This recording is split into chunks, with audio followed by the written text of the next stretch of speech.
Are you willing to undertake a dangerous mission behind the enemy lines, knowing you may never return alive?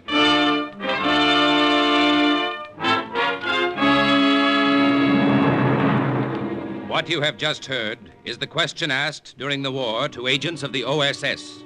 Ordinary citizens who to this question answered, yes. This is Cloak and Dagger.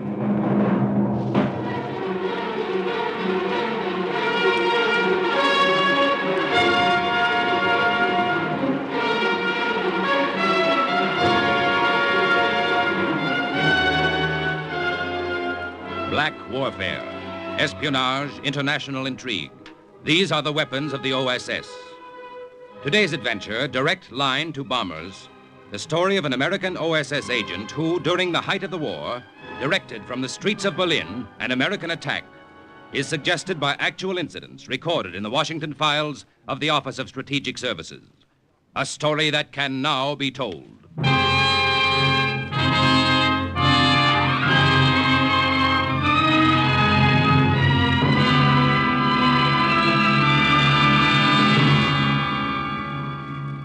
After you get back from a mission, you sit around and there's nothing to do but sit around. So that's what I did. I sat in a room in Milton Hall in England where OSS agents are trained. I thought about the restaurant on 6th Avenue I wanted to open after the war. I was never so bored in my life. Yeah. Hey, Nicky, the Colonel wants to see you. Very important. Okay, pal. Tell my pal the Colonel I'll be there and win the war for him. Da da da da da da da. And that was how it all began, November 1944. After that, I didn't have time to be bored.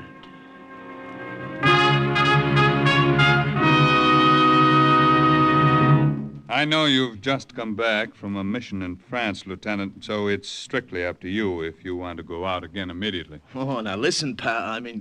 Colonel. If I have to sit around here and do nothing, I'll blow my top. You speak German, don't you? Well enough to know that Hitler speaks a lousy German, full of grammatical errors. If I see him, I'll tell him. You may be closer to him than you think. Corporal? Yes, Colonel. Send in Professor Warburg.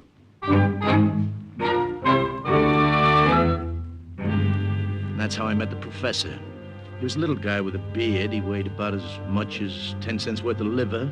And he reminded me of my chemistry teacher back in Lincoln Junior High School. Professor, tell Lieutenant Olesnikos just what you told me. With the greatest of pleasure, Colonel. Lieutenant, I am an escaped political prisoner of the Nazis, and I am here in England illegally. And you just walked into headquarters and told that to the colonel, huh? Don't you know you can be interned? I know that very well.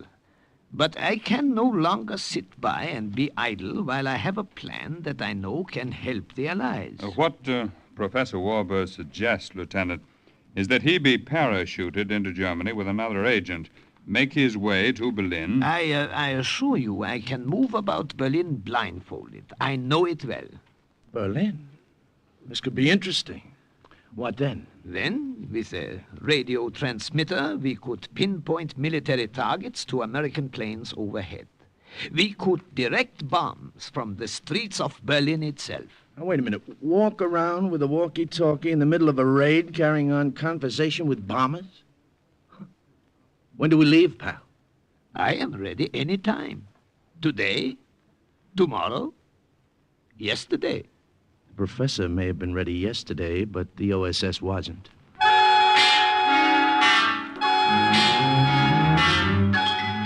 First, we were briefed for weeks how to get food coupons in Berlin, how to buy a railroad ticket, how to post a letter, how to greet a German officer in the street. Little things, an American cigarette, an English match, a laundry mark could give us away. And there were big things, too. We were grilled for hours on cover stories. Forgeries became documents. Fiction became fact. Passes, stamps, signatures. Everything authentic, everything ersatz, including my manners and habits. Till I was ready to pass as a citizen of Berlin. And then a plane took us high over German soil, and we jumped.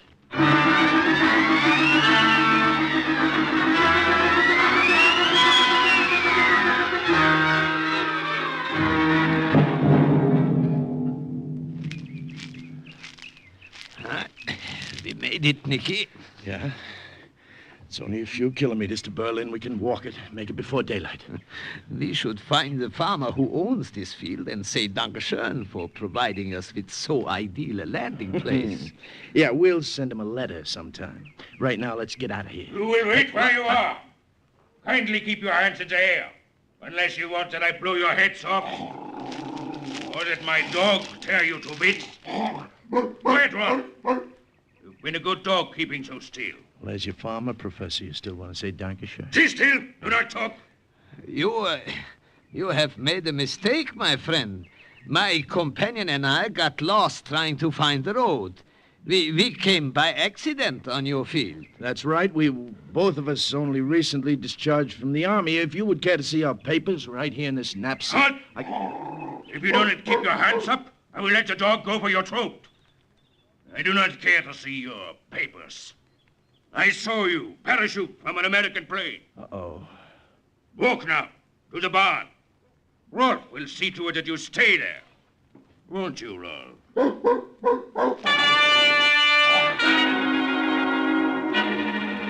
The German farmer left us in the barn, and he didn't have to lock the door. That big black Doberman with the impatient fangs watched us as if he wanted us to make a move so we could jump. Oh, if we get out of this, my friend, I shall never again be a dog lover. Professor, don't move, don't turn your head, just listen to me. Yeah, I'm listening. There's some harness straps hanging on a hook right over my head. I noticed them when I came in. If I can pull them down fast enough, I'll throw them over the dog when he leaps, try to entangle. Yeah, but there's some horse blankets near you. When I pull down the straps, throw the blanket over him. It's got to be fast. Better work. I'm ready. On 3, then. 1. Nice, boy. Nice. Big, ugly mutt. 2. 3. The harness caught on the nail as I tried to pull it down, and the dog leaped at my neck. And then the nail came off, too, and the straps fell across the dog's snout. Professor flung the blankets over the dog's head. I have him, Nicky, but I can't hold him. The shovel. Where's that shovel I saw? Hurry, I can't hold him.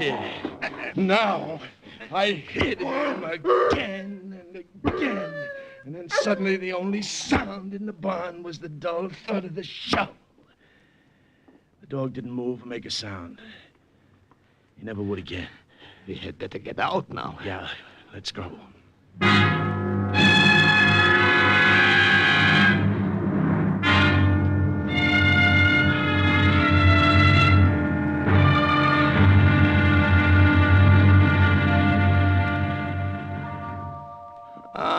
The smell of a bakery is always good. How fortunate it is I have only this morning made Pfefferkuchen, Joseph.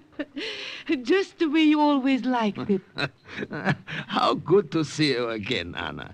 I told my friend Nicky that you would take us in, help us. Natürlich, Nicky. I will do anything I can. We may stay here then, huh, Anna? If all goes well, we will leave right after the raid tomorrow night. Yeah, 24 hours, all we need. Of course you may stay. I still live above the bakery. There is an extra room. My grandson Emil will not be home from the youth camp for a week yet. Youth camp? What could I do, Nicky? What could anyone do in these days in Berlin but ride with the wind? Until there is a chance to fight against it. Helping you and your mission will give me my chance. Little Emil. 8 years ago seemed like only yesterday. I used to sit with him on my lap here in this bakery and twirl my gold watch on the chain for him. Remember, Anna, how he laughed? Yeah, I remember. He has forgotten you by now.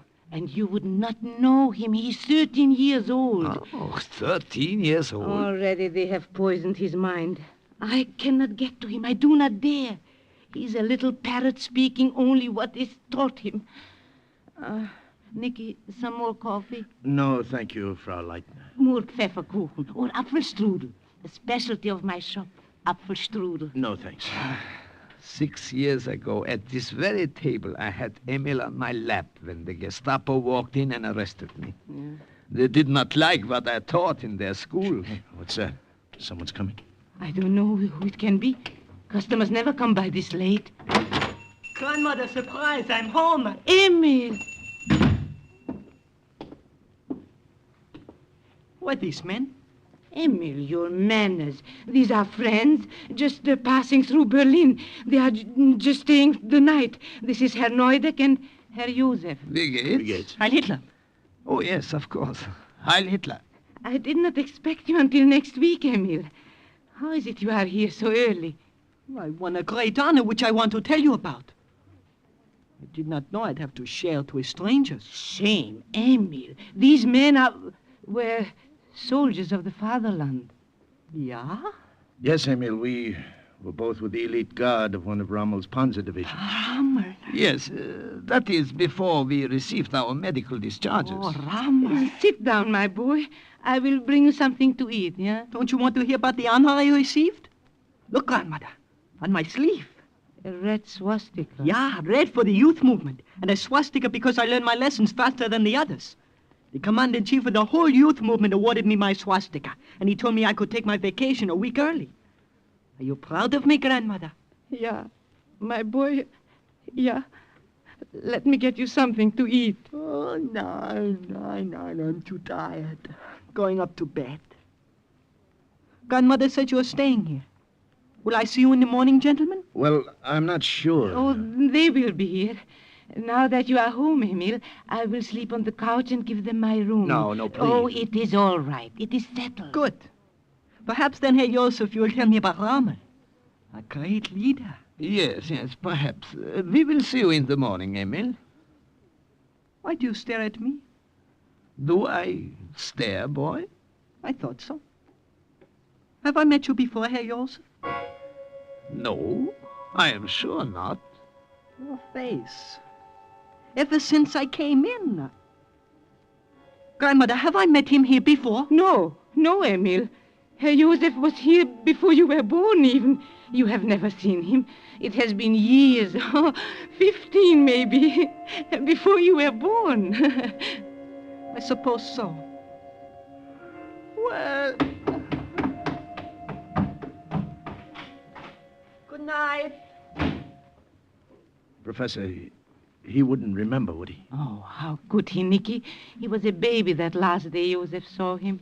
Barely 5 years old. And the professor was 30 pounds heavier at least. And clean-shaven. Yeah. Anna is right, Nicky. Do not worry. He could not remember. Do not worry.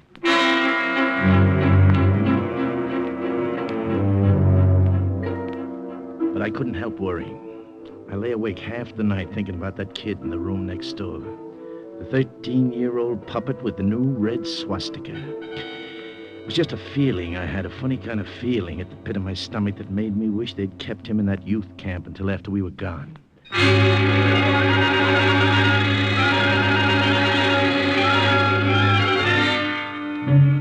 When I got up, the sun had been up for hours, and so had the professor.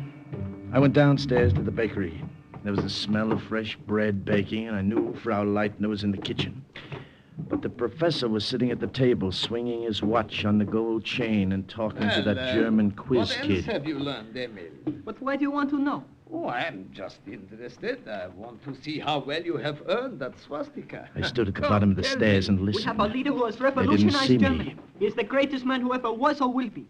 When I joined the Führer's organization, the man in charge said, "Join no other organization but this. Forward, forward, the banner leads us to eternity." Oh, you have learned your lesson well.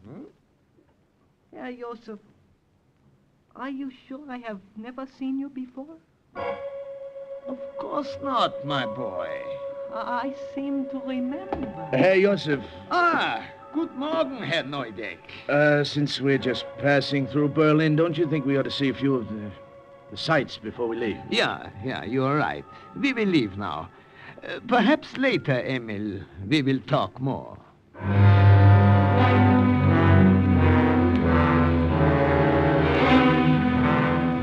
The raid was scheduled for that night, and the professor and I had a lot of work to do. We made arrangements to meet about 4:30 that afternoon at a tavern on Wilhelmstrasse. We went separate ways. I did a lot of walking, and I made a lot of notes in my head. The Klingenberg power plant was still functioning. The Ostkreuz junction of the city railroad had been repaired. There was an ammunition dump on the north side that our bombers couldn't see from the air. It was a nice day, A lot of Germans were walking the streets, and I made a lot of notes in my head.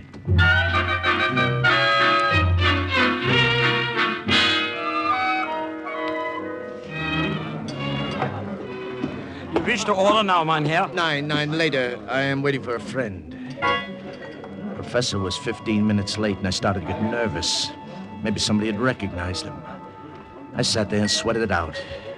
15 minutes, 20 minutes, half hour.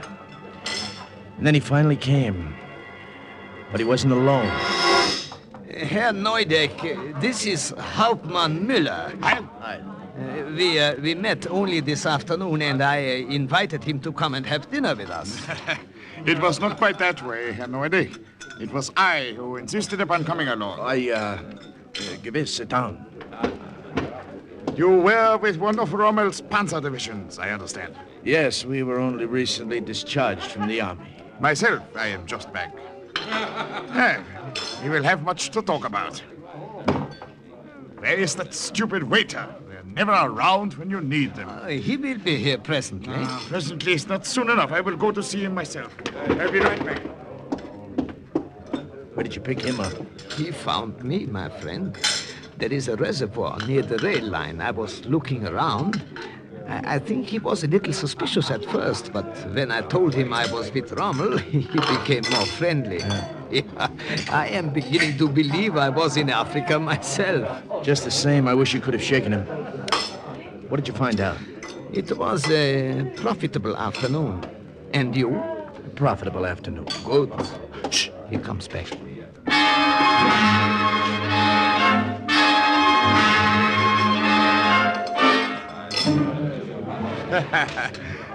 Yes. At first, it seems strange to me that Herr Joseph here should show so much interest in the reservoir. Well, I was merely taking a stroll, getting reacquainted with Berlin. Then I watched you. I saw you walk down towards the rail line. That was when I stopped you and began to talk. We are both glad you did, Herr Hauptmann. Give us this opportunity to get acquainted. Yeah. Hope we shall see more of you while we're in the capital. Perhaps, Herr Neudeck. Perhaps you shall see a great deal of me. I think I shall call the waiter and order some brandy. Oh, but I see you have not yet finished your meal, Herr Neudeck. You're still eating. It's very good. Our diet at the hospital was not so varied. No doubt. Everything I ate stuck in my throat. I know one of Wouldn't the go nurses. down. I knew that German officer was watching me as he talked. Watching me strangely, and I didn't know why. I knew that something was wrong, and I didn't know what. The professor felt it too. Her name is Gertrude, this little Trojan I tell you about. And she has friends. Oh, some very pretty friends. You would like to meet them, perhaps? Yes, we would like to very much, Herr Hauptmann. How you would have enjoyed them. We might have had great fun together. All of us. Unfortunately, you may be otherwise engaged with the Gestapo. What did you say, Herr Hauptmann? I have been watching you all through dinner, Herr Neudeck. You are an American. Do not move, either of you. I have my hand on my gun. Well, surely you're joking. No European eats the way you do. To change the fork from the left hand to the right after the knife is used. At first, it escaped me. I just knew something bothered me. Then I realized what it was. There it was. The little thing that could put a rope around my neck. Americans hold the fork sideways in the right hand. In my nervousness, I'd I was forgotten a suspicious little from the thing first. like that European manner of The eating. Gestapo will be very pleased. The sharp knife I'd been eating with was still in my Very hand. pleased. Almost as if it Both moved by now get itself, up. it Very disappeared quiet. under the Keep table your and hands in halfway the into air. the German officer. Good work, Mickey. Good. I was stupid to get myself into that jam in the first place. We're not out of this yet. Waiter! Ja, mein Herr. Check, please. Our friend has had a little too much to drink. We will take him home. Ja, right away.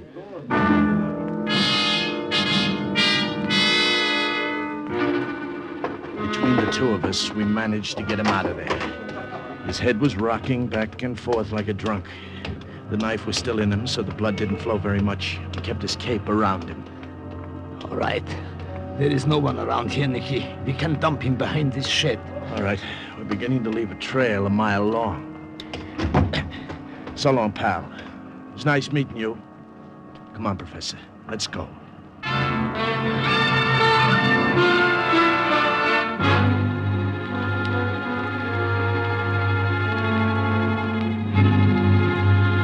When we got back to the bakery, there was more trouble waiting for us. Trouble 61 inches high, weighing about 110 pounds, wearing a new red swastika on his arm. It is no mistake, They're in the kitchen. Something is wrong. I don't like the sound of that. Come on. You are confusing you with someone else, Amy. No. Why are you so stubborn? This morning when we were that watch on the chain, I thought I remembered something, and just now how I did. Oh, you have never seen Herr Josef before, Amy. I have. When I was very little, the Gestapo came. They arrested a man with a gold watch on a chain. I tell you, he is the same one. Emil, they do not even look alike. And what my about boy. this broadcast radio I found hidden in your bedroom in a hat box? It's called a walkie-talkie, Emil. What? Give it back to me. Nicky, Josef. Come back. You see, we've wasted time. I should have gone to the authorities right away. They have tricked you, grandmother. He knows, Anna. I am afraid so. I've been holding him here, hoping you would return. What did you say? You knew grandmother, didn't you? They didn't trick you at all. Traitor. You're a traitor, too. Amy, Get Amy, away from me. I listen hate to you. I me. hate you. Nicky, get him. away. He's trying to run. I got him. Let me go. I report you to the Gestapo. They kill you. They have you I'm shot. not going to report anyone. What'll I do with him? Upstairs, his bedroom. let go. Lock him there until after you have gone. Right. Let go of me. Get your hands off me. I hate you. I hate you all. Let me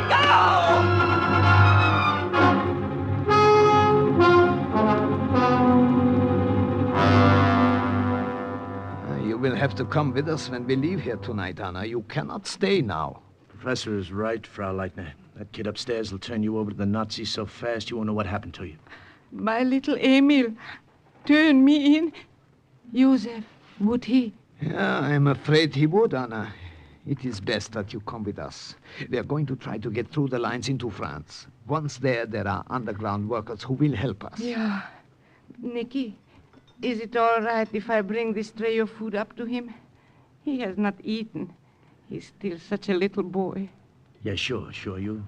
Oh, take it up, but don't untie his hands, remember? Yes, I will remember. And the raid ought to start soon. Let's go over this map. Make sure we have everything right, huh? Yeah. No, the rail line is here. Mm-hmm. Sector 2, grid B3. And if our bombers knock that out, Berlin's transportation is completely crippled. And here, on the map, power plant is in Sector 6, grid G5. Nicky, he's gone. What did you... What? Yeah, his hands. He got them loose. He lowered himself from the window with the bedsheets. What are we to do? He'll bring the Gestapo back with him. We don't know how long he's been gone. Professor, the window, quick. Yeah. The back door. There is a car coming. I There can is- see it. There is an alley and Now, we can... look, no time. They'll have this place surrounded. How do you get to the roof? The roof, yeah. Up those stairs. We can go to the other rooftops and perhaps escape. There better be no perhaps about it.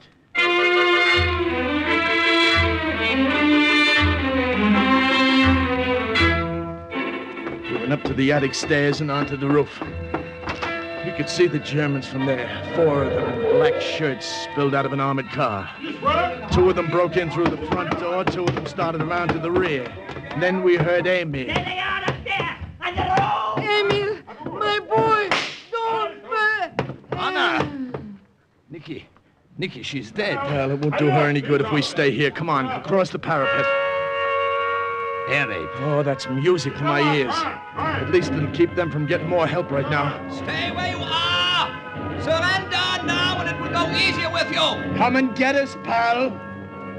One of them did try to come and get us, and he got it first. Right between the eyes. He swayed for a few seconds back and forth, and then he fell off the roof onto the street. That's one of them, Nicky. There are only 2 left. 2? Well, what happened to the third? Nicky, behind you! 4th Nazi had come up the other way, through somebody else's attic and onto the roof behind. Get your hands up. Now there are just 2 left, Professor. Hey, Professor, what is it? My leg. I can't move it. I can't go any further, Nicky.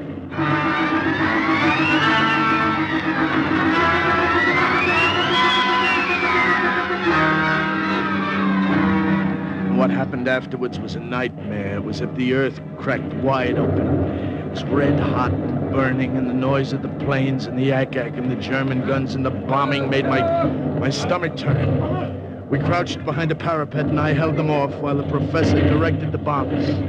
Attention! Attention, bombers! The Klingenberg power plant is still functioning and supplies electric power to vital industries. Bomb Sector 6, Grid G5. The Ostkreuz junction of the city railroad has been repaired. Knock it out and all traffic in Berlin will be stopped. Sector 2, Grid B3.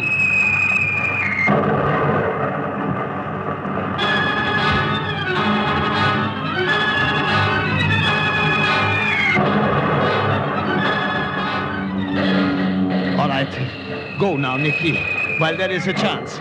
I can hold them off long enough for you to get away. I can't leave you here. No, they won't take me, don't worry. Now look, I'll carry you. We'll make it. Come on.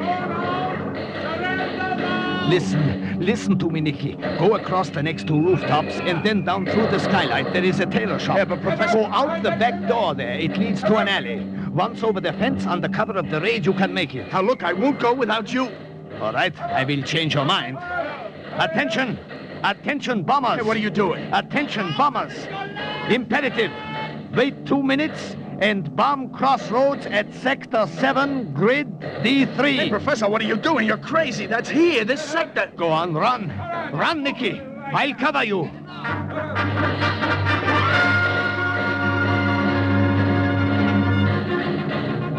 I ran. I stumbled and fell and got up and ran again. When I got down in the alley through the tailor shop, I kept on running.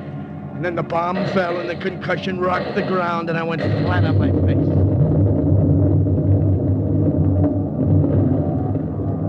When I looked back, I knew that our bombers had made another direct hit. The professor had not only held off the Germans while I got away, but had kept them there until it was too late for any of them. A little German bakery that specialized in Apfelstrudel folded up as if it had been made of matchsticks.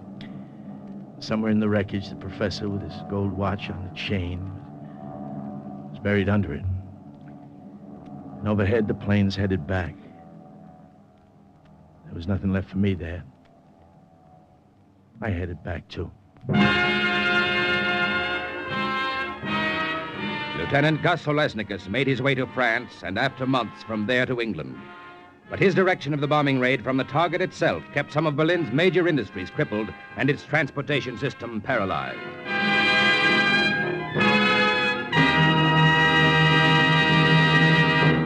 And once again, the report of an OSS agent closes with the words, Mission accomplished. Listen next week when we again present Cloak and Dagger.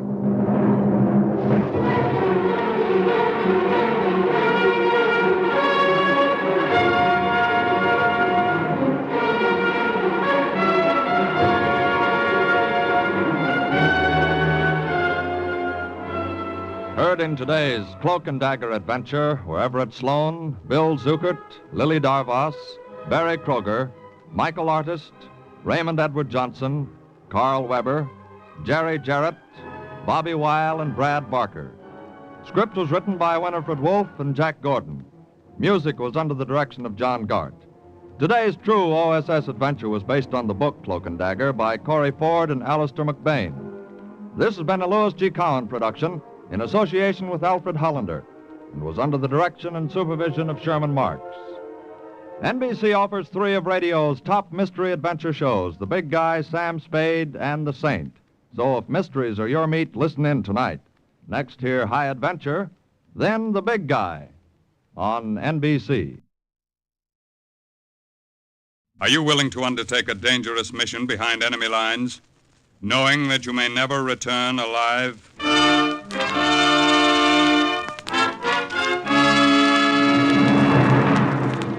What you have just heard is the question asked during the war of agents of the OSS. Ordinary citizens who to this question answered, yes. This is Cloak and Dagger.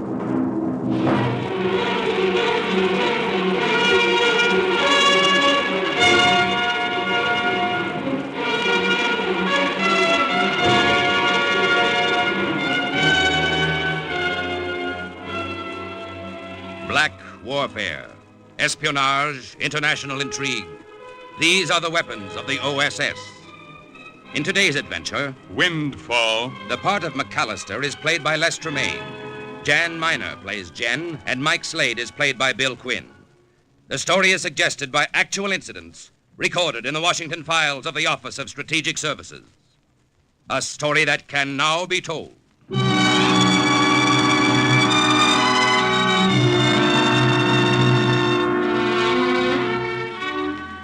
We had 3 new guests at the lodge at Noirmont that day. The first one blew in just after lunch, and I recognized him right away. At least I thought I did. I didn't know who he was, you understand, but I thought I knew what he was. A fellow American, for one thing, and probably a member of the diplomatic mission at Bern. I wish now that that was all he had been. Do you have a reservation for me? The name, monsieur? Haywood. Frederick Haywood. One moment, monsieur. I made a mental note of that name as I shuffled my cards and dealt myself another hand of solitaire. I was sitting in the lobby close to the desk, and not by accident either. I made it my business to catch the names of new arrivals. If you know a man's name, he's usually more willing to sit down at a card table with you. And if the guests at Noirmont didn't play cards with me, how could I eat? Well, clerk, do you have the reservation or not? Yes, here it is, monsieur. It was phoned in yesterday from Bern. Your room is being prepared now, sir. Let me know when it's ready. I'll be in the bar. I went to work then. I followed him into the bar. I was sure by then that I'd size him up right. A secretary or a file clerk who'd come to the lodge to ski and relax. He was ripe for picking, I figured. I found him at a table by the window, looking out over the mountains of snow and ice and down into the green valley where Switzerland became France. Nazi-occupied France. Welcome to Noirmont, Mr. Haywood. Huh? Who are you? The name's Slade, Mike Slade. I heard you ask for your reservation. I couldn't help overhearing your name. You're an American? That's right. You mind if I sit down? Thanks. Up here to do a little skiing, I suppose. Perhaps. Planning to stay long? That depends. Oh, on what?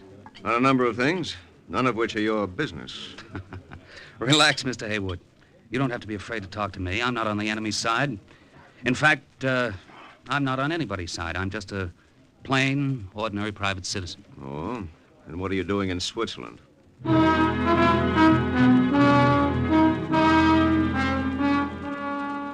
He asked, so I told him. The whole sad story. How I'd shipped out of San Francisco when I was 15, how I jumped ship in Shanghai, how I'd spent the next 25 years gambling my way around the world. Till I hit it big, knocking over a roulette wheel in Paris for 1 million francs. So you're up here blowing your 1 million francs, huh, Slade?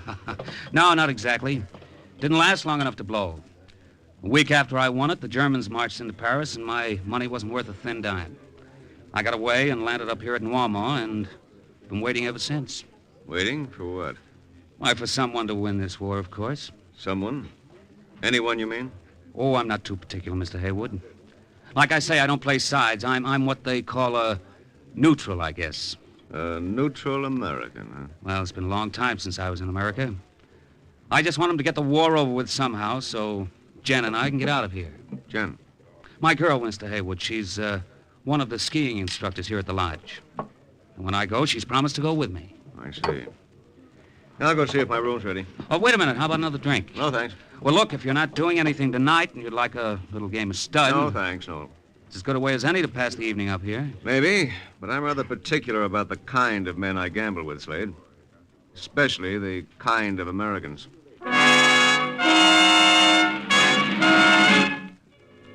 Oh, well. I figured some guys couldn't help being patriots. Me, I had other things to worry about. Not enough money in my jeans to pay for my room at the end of the week and no stud game in sight. Hello, Mike. Jen, how are you, baby? Well, I came into the bar a few minutes ago, but you were talking to somebody here. Who was he? Oh, a guy named Haywood, an American. Just checked in from Bern. From Bern? But Mike, he couldn't have. What do you mean? Well, after that heavy snow last night, he couldn't have come by automobile. And you know perfectly well the train from Bern doesn't arrive for another 3 hours. Hey, I forgot about that. Then how the devil did he get here? There's only one way. He must have walked. Walked all the way from Bern? Of course not. He walked from down there, in the valley. He came across the French border. Baby, you're forgetting there's a war on. There aren't any Americans touring France these days. No, but there are some fighting for France. Fighting with the French Marquis. I don't know what you're talking... American intelligence agents, Mike. Hey, wait a minute. Maybe you've got something there. That would explain why Haywood brushed me off that way.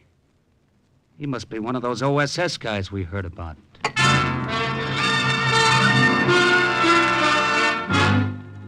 It was the only answer. I didn't think much of it. I figured an OSS agent just out of occupied France wouldn't have enough money to finance a game of stud, so I went looking for someone who would. We wish 2 rooms, clerk. One for Wirstadt, one for myself.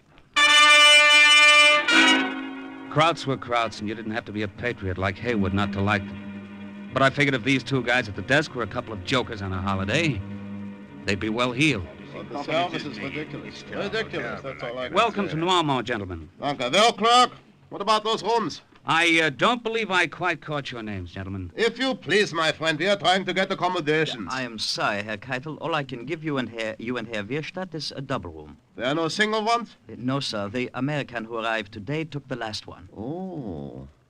An American arrived today? I'm an American, too. Slade's my name, Mike Slade. But it was not you who just came. Oh, no. I've been around for nearly 3 years. The new guest is Mr. Haywood. Mr. Haywood, eh? And his room? 18. Room 18. I'm in 27 myself, gentlemen. If you'd be interested in a friendly game of stud poker this evening, I I'd think be... not, Herr Slade. I'm afraid we are going to be busy this evening. Nicht wahr, Keitel? Yeah, that is true. We are going to be very busy. So that took care of my last chance to put some meat on my thin bankroll. Jen and I had dinner at the lodge that night. Then I walked her back to her cottage above the hotel. The moon was bright. Dry snow squeaked under our feet. It was the same as any other night at Noirmont. It seemed the same anyway. Even the things we talked about were the same. You must be patient, Mike. We will leave Noirmont someday. Yeah, but when and how?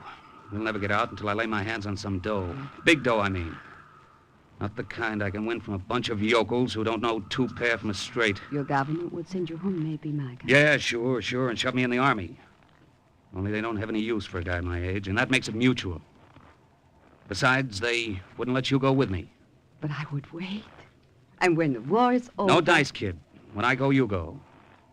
So the answer's still money. Oh, Mike! What? Listen. Oh, it sounds like somebody's been hurt. Come on, honey. Down this way, Mike. There's something lying in the snow. Yeah. That must be him. Mike, it's the American, Mr. Haywood.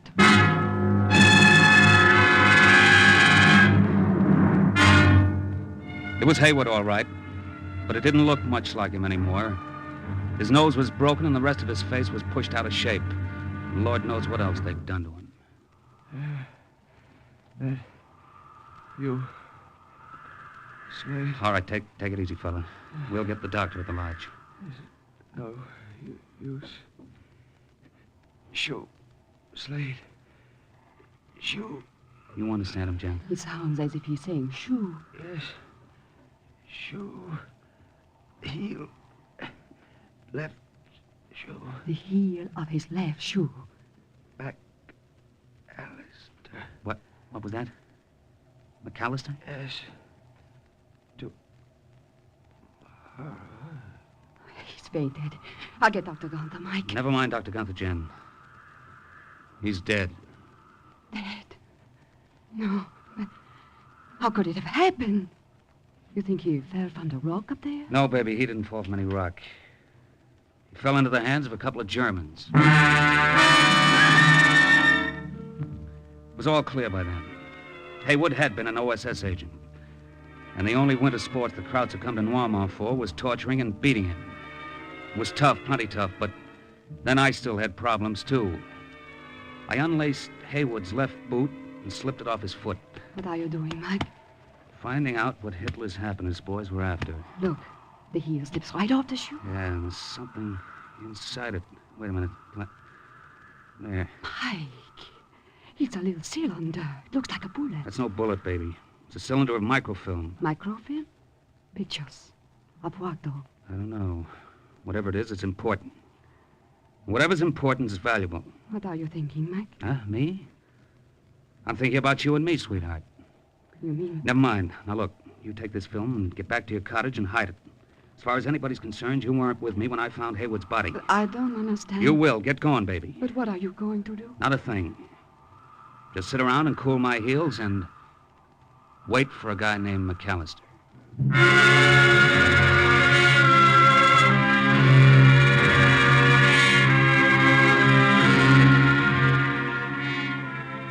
Of course, I had to report Haywood's death. I reported it to Dr. Gunther, the house physician at the lodge. Oh, this is terrible.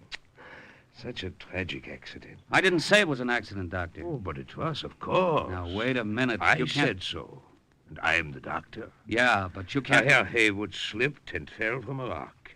And we will all do our best to see that there's no another such tragedy. Will we not, Herr Slade? It gives the lodge a bad reputation. So Gunther had already been briefed by his fellow Krauts, and Haywood's death was an accident. Well, that was all right with me. It didn't hurt my ankle a bit. The next morning, Gunther got all the guests together in the lobby and broke the sad news. And I know, my friends, that you will all want to pay your last respects to the victim of this unfortunate accident. Services for Herr Haywood will be held in the chapel at 3 o'clock this afternoon. I turned away and I felt a little sick. Sometimes these Nazis made it hard for a guy to stay strictly neutral, I was thinking. Then a hand clapped me on the shoulder. Good morning, Herr Slade. Hello, Keitel. This is very sad, this news about your fellow countrymen. Yeah. You're all broken up about it, aren't you? Dr. Gunther informs me it was you who found the body. You and Dr. Gunther keep each other pretty well informed. I was wondering, Herr Slade. Yeah? I was wondering if by any chance you also found something else. Were you? Will you keep right on wondering, Herr Keitel?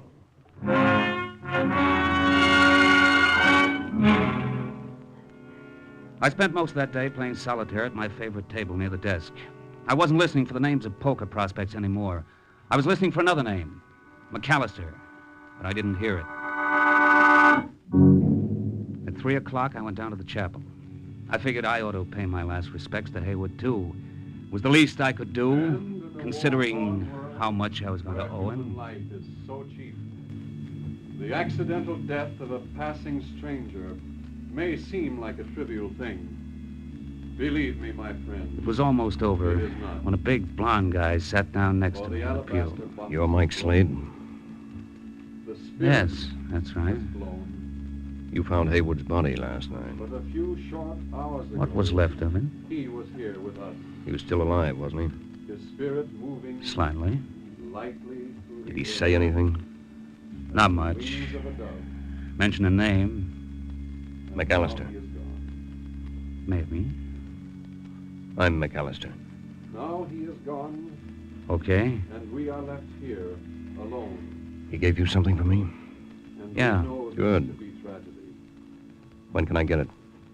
When can you pay for it? Tragedy.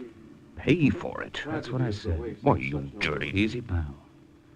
I want 25,000 Valley of the shadow. Francs? dollars. Of all the filthy double-crossing... I'll watch it. Is that a way to act at your buddy's funeral? And now, dear friends, let us all bow our heads in prayer.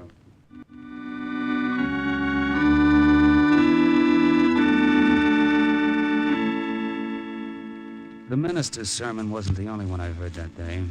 On the way back to the lodge, McAllister preached one, too. When you call your... Flag McAllister, you've got my proposition. Take it or leave it. You know what's on that microfilm? Do you realize what... Where do you think I could get that kind of money? You might try the embassy at Bern. And if they won't buy? Then maybe Berlin will. Berlin? You'd actually sell that film to the Nazis? Sell out your own country? I haven't had a country for a long time. You were born in America. Sure, but I've lived in Switzerland for quite a while. Some of its neutrality has rubbed off on me.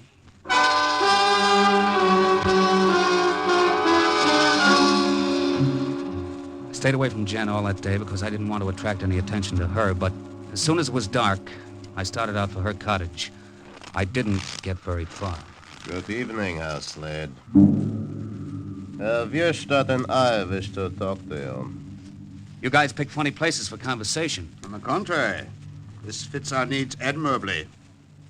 Three of us are alone. We had another conversation last night in a similar place. They would regret to have this one end in the same way that one did. Okay, what are you after? The microfilm, of course. Please give it to us, Herr Slade. I don't know what you're talking about. Then I suppose we will have to instruct you. His arms, Wirstadt. Wirstadt pinned my arms behind me. Keitel let me have it square in the face with a fist as hard as a sledgehammer. Where's the microfilm, Slade? You'll never get it this way. You think not? You didn't get it away from Haywood this way, did you? Why don't you meatheads get smart? Kill me and you'll never lay hands on that film. And if we don't kill you? Then you might have a chance. How much would the chance cost us, Slade? Oh, you're catching on. How much? Well, I would have let you have it cheap before you started to push me around. The price has gone up. I want 50,000. 50,000 marks? Dollars. Think it over, boys.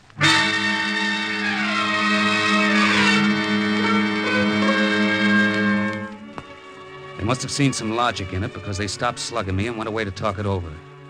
I didn't go to Jen's cottage after all. I didn't want them following me. So I went back up to my room, and when I got there, found my door unlocked. The room was a shambles. Somebody'd gone through it like a cyclone. Come on in, Slade. You OSS boys know how to take a room apart, don't you, McAllister? When we have to. Did you have to do this? No, I came up to do it. But those Gestapo agents saved me the trouble. It was already done. I was afraid they might have found what they were looking for. How do you know they didn't? By the condition of your face. They've been working you over, haven't they? What of it? They wouldn't have bothered if they'd found the film. You're quite a brain, aren't you, McAllister? You're not, Slade. If you were, you wouldn't be playing this game. You're going to wind up just where Haywood is. I'll take my chances. You don't know what the dough means to me, you'd understand. You don't know what these films mean to the Allies, or maybe you'd understand. Those are pictures of German maps, Slade. Maps showing the location of every Nazi V-2 rocket launching site on the French coast. They could mean the saving of thousands of lives. They could even mean winning the war or losing it. Does that make any impression on you? My price is still the same. All right, then. Let me tell you what Haywood went through to get those films. You'll be wasting your time. My price is still the same. Okay. You're the guy who has to look in the mirror at yourself when you shave. I'll be around if you... Oh, I forgot about this. What? This picture. It was on the floor. I accidentally stepped on it and broke the frame. Let me have that. I noticed the inscription. To Mike, with all my love, Jen. Okay, let's have it. She's the skiing instructor, isn't she?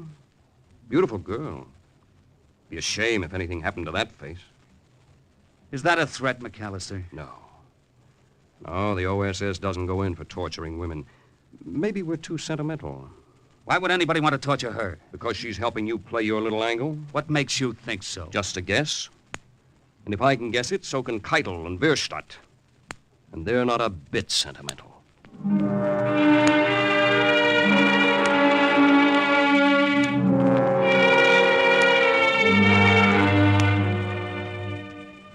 Took me a while to fall asleep after that, but I managed it finally.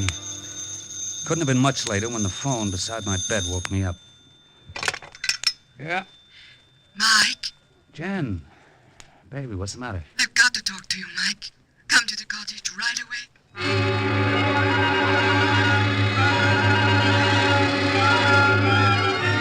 I was scared then.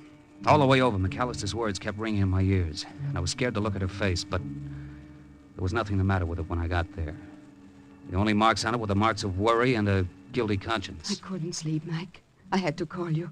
I've been thinking about it all night. About my new business enterprise, I suppose you mean? Yes. Trying to make money out of those microfilms, it's wrong, darling. We can't go through with it. Two-Bit says McAllister was here. Yes, he was. Waving the flag all over the place. What he said made sense. He told me what was on the film. He made me see how Haywood had suffered to get it. I'm surprised you didn't turn it over to him. I wouldn't do that, you know it. But I want you to turn it over to him. I will. For 25 grand. No, Mike. For nothing.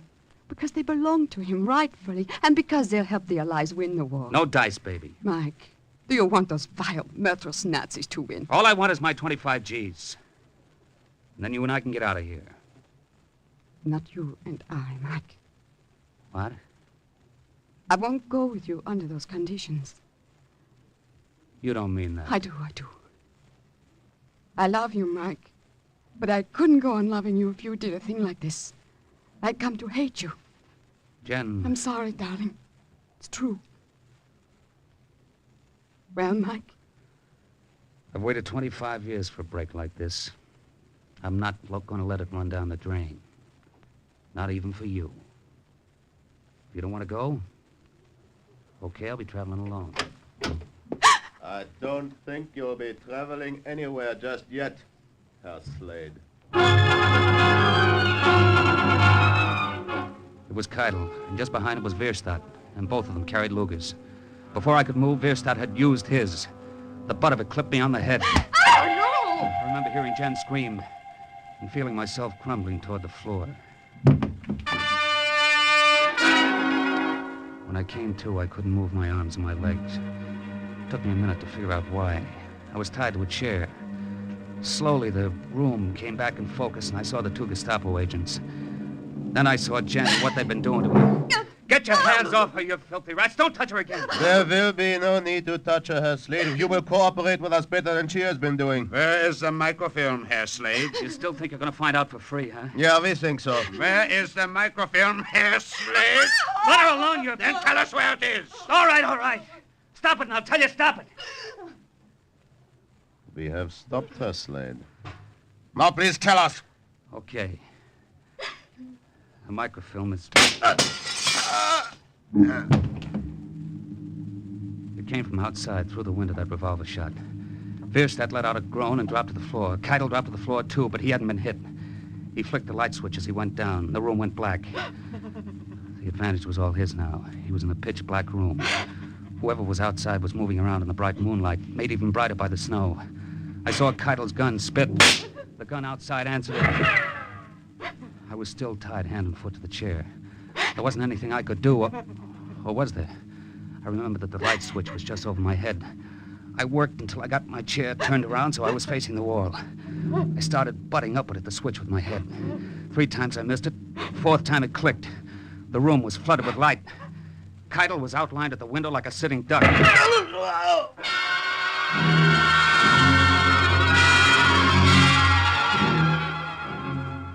It wasn't any great surprise when a tall, blonde guy walked in a minute later and started to untie me. Looks as if you had to choose sides after all, Slade. Yeah, looks as if maybe I did, McAllister. You all right, Jen? Yes, I'll be fine now. Sure, baby? Yes, Mike. And thank you, Mr. McAllister. I should have said that too, McAllister. Thanks. That's okay. Mike. Yeah, honey? Don't you see now? Don't you understand? I don't know what you're talking about. You do. You must. The difference between him and those horrible brutes. It's the whole point, Mike. That's why you can't hold on to that microfilm. Oh, yeah, the microfilm. I've been thinking about that. You decided to give it to me? No, I haven't, McAllister. I'm a gambler, and gamblers don't give things away. All they do give is a sporting chance. What do you mean? I'll cut cards with you for the microfilm. Double or nothing. If I get the high card, you'll give me the film. Right. And if I get high card, you pay me $50,000. It's a deal, Slade. Okay.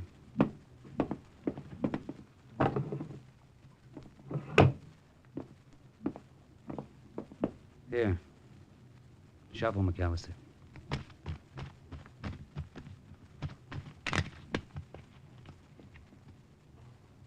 You cut first. 1 card does it. Well?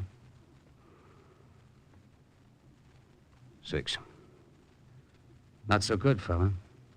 Go on, Slade. Cut. Well? 4. I win. Yeah, you win. Get him the film, Jen. All right, Mike. Now, both sides in this war have cost me money. Here. Here it is, Mr. McAllister. Thanks. And good luck to you. With his luck, he'll win the war single-handed. These microfilms will help. Goodbye, Jen. Be He's seeing you, Slade. Yeah. He's seeing you, McAllister. Mike, why did you do it? Do what? Here's your card. The one you cut. It wasn't a 4. It was a 10.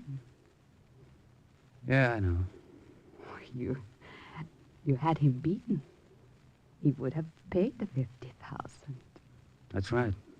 Mike, why did you do it? I don't know, baby. I guess some guys just can't help being suckers. I guess some guys just can't help being patriots.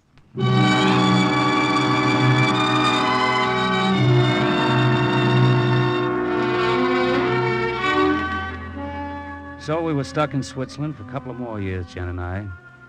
There were times when I could have kicked myself for being a sentimental chump. Lots of times. Until a day came after the war when I ran into McAllister again. I felt better about it then. I guess you know what the Allied Air Forces did to those Nazi rocket launching sites along the French coast. Couldn't have been done without the microfilm, Slade. So you can take some credit for it. You were the toughest ally the OSS ever had, brother. But you did the job. And once again, the report of another OSS agent closes with the words, "Mission accomplished." Today's story was based on actual incidents recorded in the Washington files of the OSS and was brought to you on Cloak and Dagger.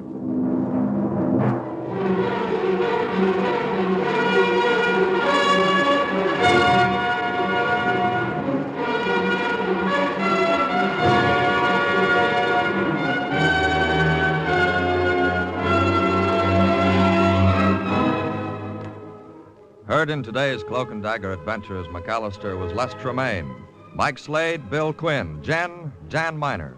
Others were Grant Richards, Raymond Edward Johnson, Carl Weber, Charles Irving, Stefan Schnabel, Boris Applin, Paul Arnold, and Jerry Jarrett. The script was written by Ken Field, and the music was under the direction of John Gart. Sound effects by Jerry McGee. Engineering by Joe Silva. Today's OSS adventure was based on the book Cloak and Dagger by Corey Ford and Alistair McBain. This program was produced by Louis G. Cowan and Alfred Hollander, and under the direction and supervision of Sherman Marks.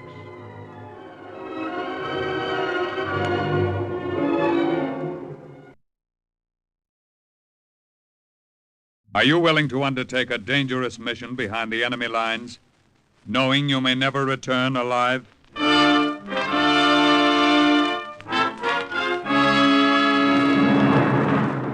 What you have just heard is the question asked during the war to agents of the OSS. Ordinary citizens who to this question answered, yes. This is Cloak and Dagger.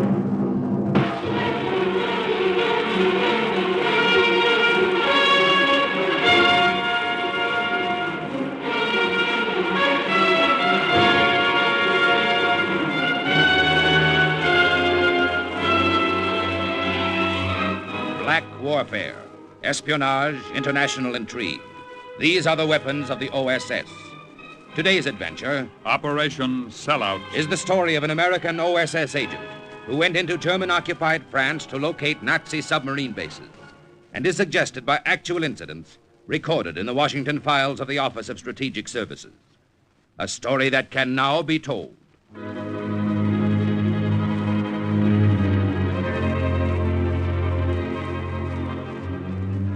I knew something was up when Colonel Palmer met Tom Barnes and me at the dock that night. He hadn't come down from London just to wish us bon voyage. There wasn't time for such formalities in the OSS, even when a couple of its agents were embarking for the coast of Nazi-occupied France. The minute the Jeep pulled to a stop, the colonel stepped into the faint glow of the blackout light. Captain Dagger? Yes, sir. This is the radio operator, Captain. That's right, sir. I'm Barnes, sir. Lance Corporal Barnes, Sussex Guards. You men are all set? Yes, sir. You shove off in 20 minutes. That'll put you ashore below Saint-Nazaire just before dawn. After you've been landed, you'll move inland exactly 6 kilometers. You'll be met there by an agent of the Marquis. You understand? Yes, sir. Yes, sir. Now, men. We got a lecture then, Tom and I. We didn't need it. Understand how vital it is. We knew our mission was important. This mission is terribly important. German submarines had been hitting our convoys in the Atlantic, hitting them hard. At 0100. Shipping losses had to be cut, Timing is of the essence. and the best way to cut them was to blast the Nazi sub-pens along the French coast. You understand? It was my job to locate the biggest pens. Moving in. It was Tom's job to radio the information back to England, so the Allied air forces would know where to lay their eggs. Now then... No, we didn't need any lecture on how important it was. Daggett. You're not listening. Oh, I'm sorry, Colonel. I heard it all in London 2 days ago, sir. I was wondering why you came down here to say it again. I may have had another reason for coming down. That's what we figure, sir. There's been a change in plans? Slight one, yes. Originally, you two were the one to take this mission alone. I've decided now to send a third man with you. Oh? Who is he, sir? I'd rather say nothing about it till you see him. He'll be something of a surprise to you, perhaps. A surprise, sir? Yes, though not too unpleasant a one, I hope. Your reaction to him may well determine the success of your mission. I'm afraid I don't understand, Colonel. You will in a minute. He's already on the boat. Come along. Tom and I followed the colonel out on the dock. A British Navy torpedo boat that was going to take us across the channel lay in the water. A black shadow in the black night. We climbed aboard, stowed our gear on deck, and moved toward the forward cabin. Tom and I exchanged looks. Neither of us liked this slight change in plans. Your new man is in here, Captain. Well, let's have a look at him, Colonel. For a moment, the bright lights of the cabin spilling out on the deck blinded me. Then I saw him. First, I thought it was a gag, until the guy turned. Until he made a stiff bow from the waist. Until he said... Good evening, gentlemen. I'm Lieutenant Karl Müller of the German Reichswehr. Then I knew it wasn't a gag. He belonged in that uniform he was wearing. It was all his, every Nazi stitch of it, right up to the death's head insignia on his left shoulder. Herr Miller, this is Captain Link Daggett, and this is Corporal Barnes of the British Army on detached service with the OSS. It is a pleasure to meet you, gentlemen. Is it? Colonel Palmer, may Barnes and I speak to you alone? All right, Daggett. I will go out on deck. Well, Daggett? Well, do we have to say it, sir? You must know how we feel about this. I'll say it, Link. Sir, I don't like the idea of taking a Jerry with us into Nazi territory. Well, do we have to do it, Colonel? You volunteered for this mission, Barnes. You don't have to do anything. Yes, but Daggett and I can do the job, sir, without a Jerry. You can do it faster with him, Corporal. And we've got to start hitting those sub-pens as quickly as possible. Miller will be valuable to you in obtaining information from his former fellow officers. Must have a lot of faith in this Nazi, sir. He's not a Nazi. He's a German. Is there a difference, sir? Yes. Even when he was an officer in one of Hitler's pet divisions, Colonel? Through no choice of his own, Daggett. Miller was captured by the British in North Africa 2 years ago. He's been working as an interpreter for the OSS for 18 months. He's been thoroughly screened. We have faith in his story that he's always been opposed to Hitler. Well, he could have been lying to you, sir, just waiting for a chance like this, a chance to get back to German territory. He could have been, but we don't think he was. Yeah, but if he were, Sir Barnes and I are a couple of dead ducks. He'll sell us out the minute we get across the channel. That's quite true, Daggett. And that's the chance you'll both have to take.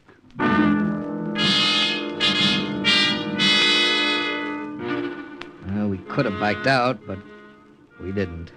You never do. So we headed across the channel. One Englishman, one American, and one German. I don't know what the German was thinking. He didn't say much. But the Englishman and the American were thinking it was going to be a one-way trip.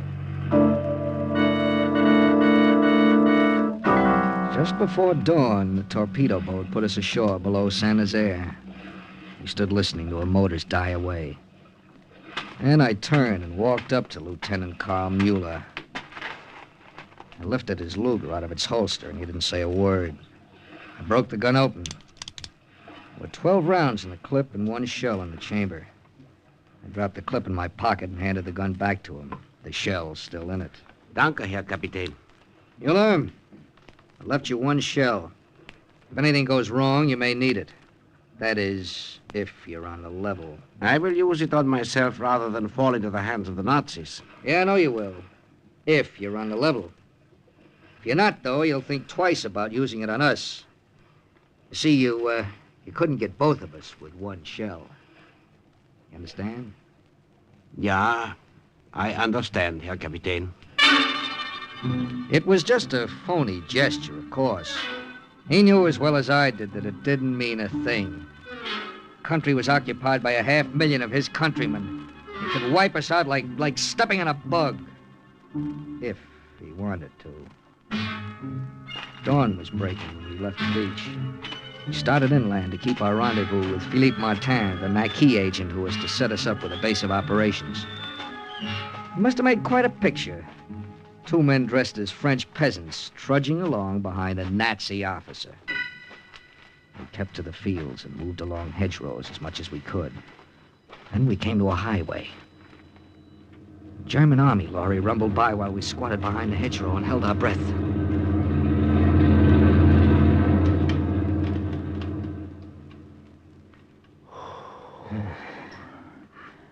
Looks all clear now, Link. Yeah, we'll cross one at a time. You first, Mueller. Ja, Herr Kapitän.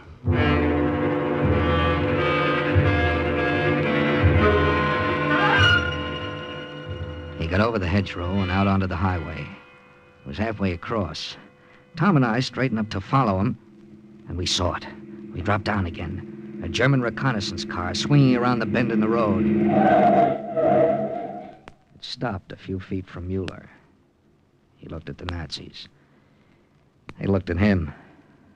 We looked at both of them through the hedgerow and waited. Heil Hitler! Heil Hitler! It was in the lift of his voice. It was in the smile on his face. There was no mistaking it. Karl Mueller was back with his buddies. Karl Mueller was home. Link, let's get away from her. Make a run for it along the hedgerow. For what? If he tips off those krauts, we won't get 10 feet. Yes, I guess you're right. Well, if we go, I'm taking Jerry with us. I'd had the same idea. I'd already sneaked my revolver out of my coat. We drew a bead on that stiff Prussian back, and we did some more waiting. Crouching and waiting until... Heil Hitler! Heil Hitler!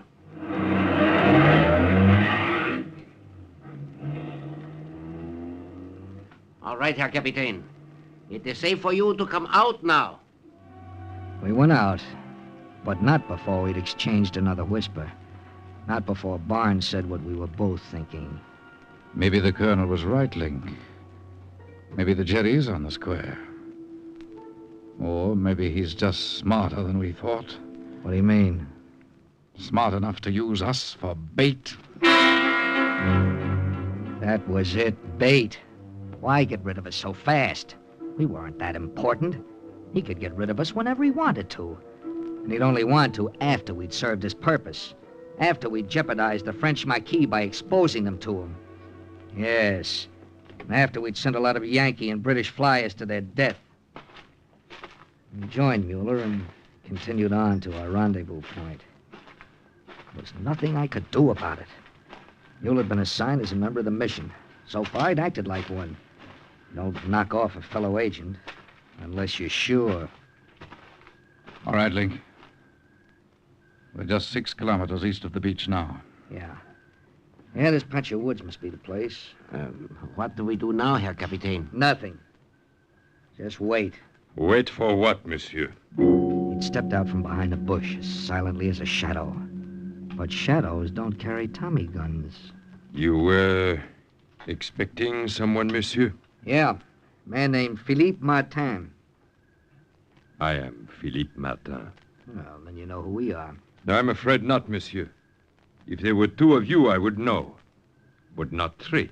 There was a last-minute change of plans. A very great change, since it made room for a Nazi officer. Look, not all men who wear Nazi uniforms are Nazi officers. True, monsieur. But all Frenchmen know a Nazi when they see one in or out of uniform. Why is this man here? That Tommy gun was shoving into Mueller's chest. I had to talk fast. I explained who the German was. I said the OSS trusted him. The OSS may trust him, monsieur, but I trust no German. Well, that makes no difference. My orders are that Mueller's a member of this mission. Now let's get going. You hear me, Martin? Very well, monsieur. Follow me. Where are you taking us? To my farm. You will set up your radio in my barn. Is it safe? Safe? Why don't you ask your friend, Herr Müller?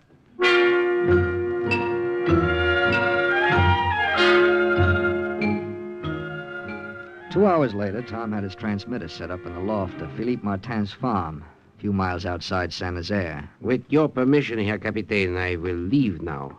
Yeah. You know what you're to do, Mueller? Yeah.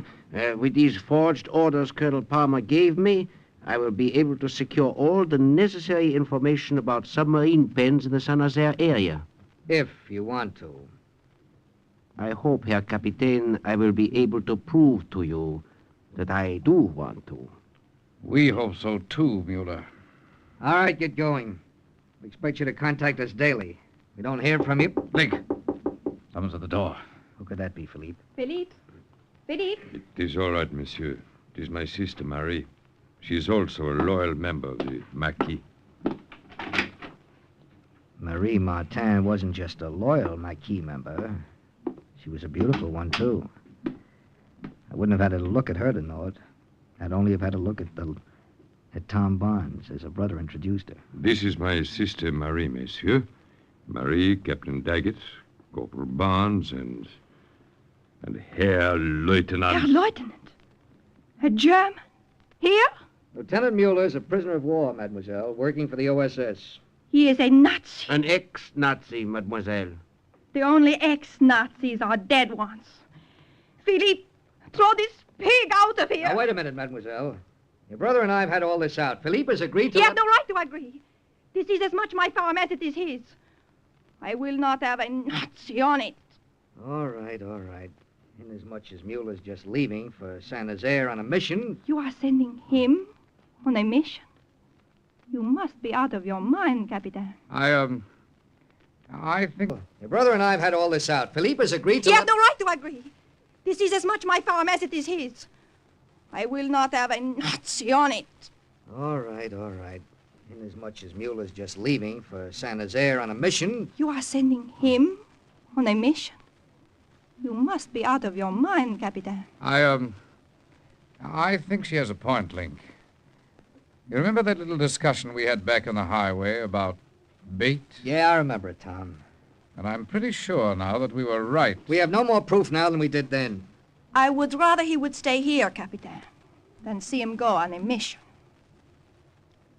Well, Herr Captain? Get going, Mueller. Blink, you're making... Shut up, Tom. You will hear from me, Herr Captain. You will hear from him. Through the Gestapo. I wasn't sure she was wrong. And Tom Barnes was sure she was right. But then Tom's judgment wasn't to be trusted. Not where Marie Martin was concerned. Well, Tom, where you been? Oh, I took a walk with Marie down by the brook. You take a lot of walks with Marie, don't you? Oh, why not?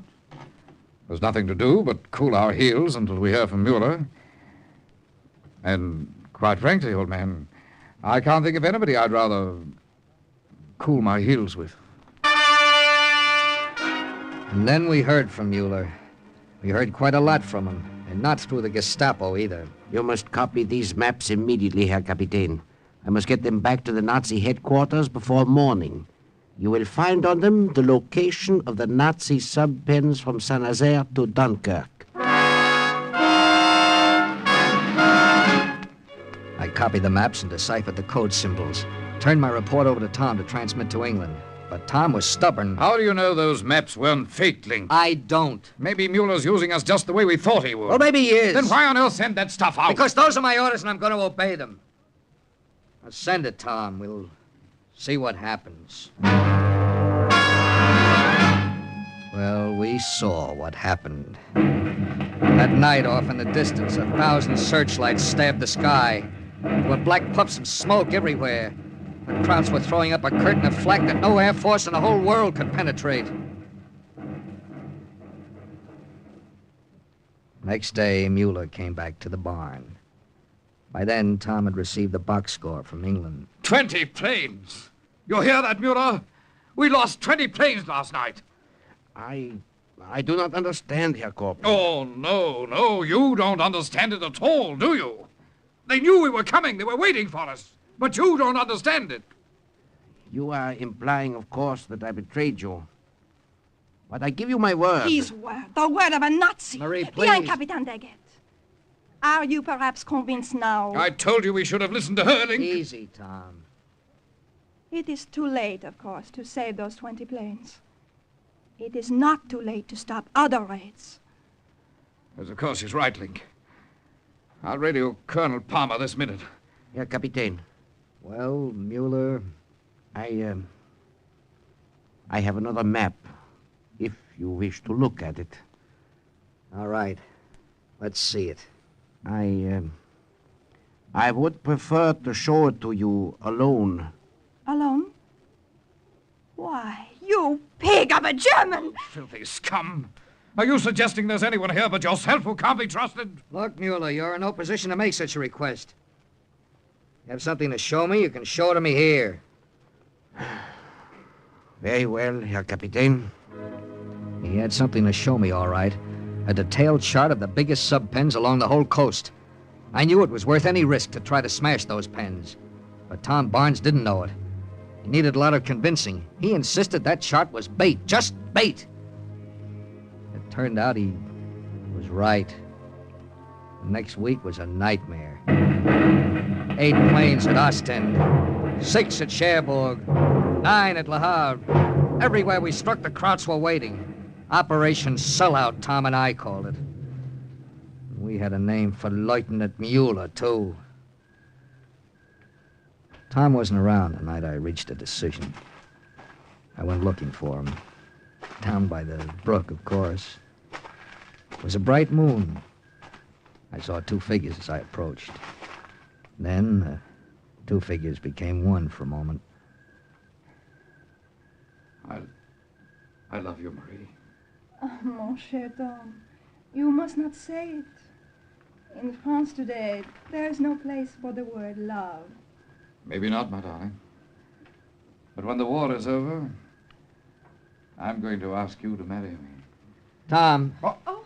Link, what are you doing here? Get back to the barn. I want you radio Palmer to call off the raids.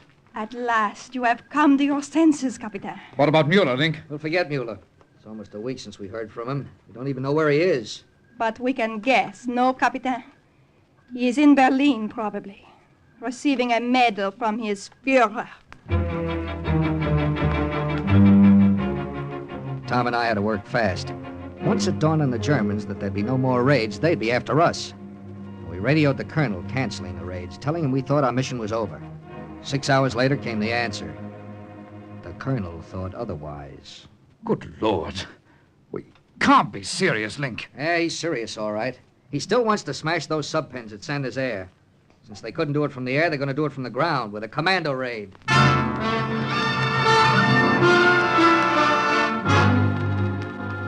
Yeah, commando raid. A hit-and-run attack where coordination and split-second timing were everything. Tom and I were to be the inside men. A big job, yeah. But this time we didn't have 2 strikes against us. No, because this was one clambake that Carl Mueller wouldn't know anything about. What do we do first, Link? Contact the local leader of the Maquis. We'll let him know what's happening, and he'll give us a safer place to roost. But how do we contact him? Well, Philippe will know him. Oh, Philippe's in Rouen. Wait a minute. How about Marie? She might know, too. Right. Go get her.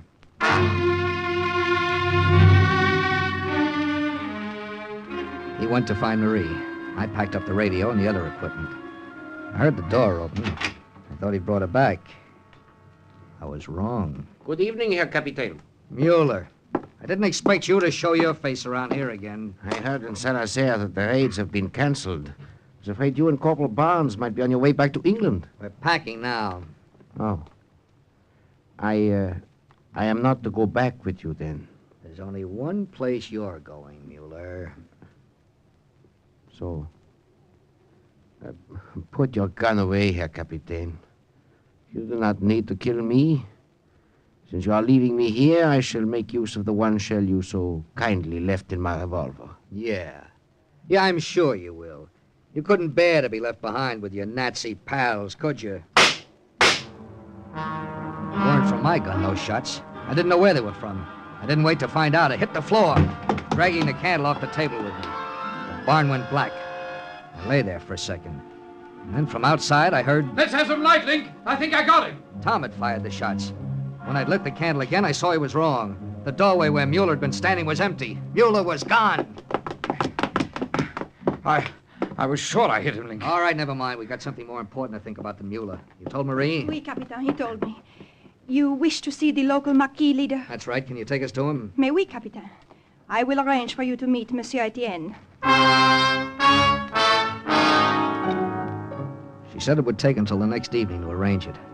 Tom and I cleared out of the farm and holed up in the patch of woods where we'd first met Philippe.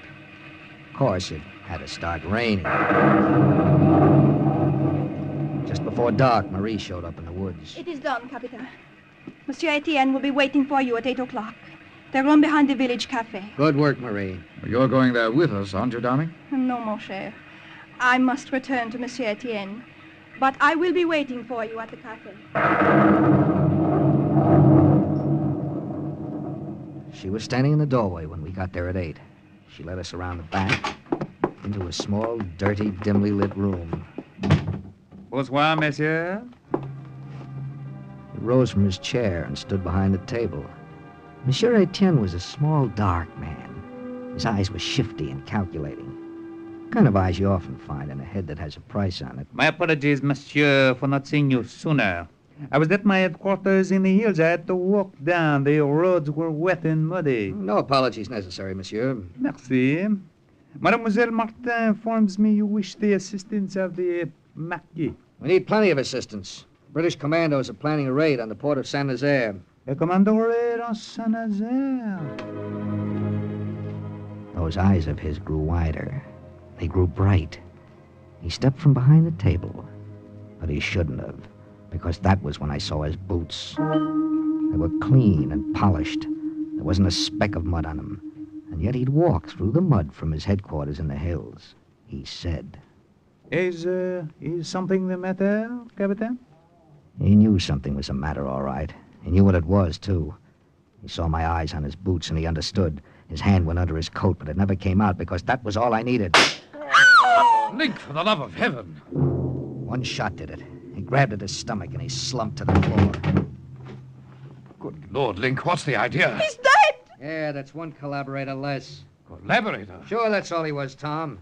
Nazis planted him here to find out about our new mission. Yes, but they didn't know we had a new mission. You said Mueller thought we were packing up to go back to England. That's right, he did. Well, then who could have... I started to tell him, but I didn't have to. He saw it for himself.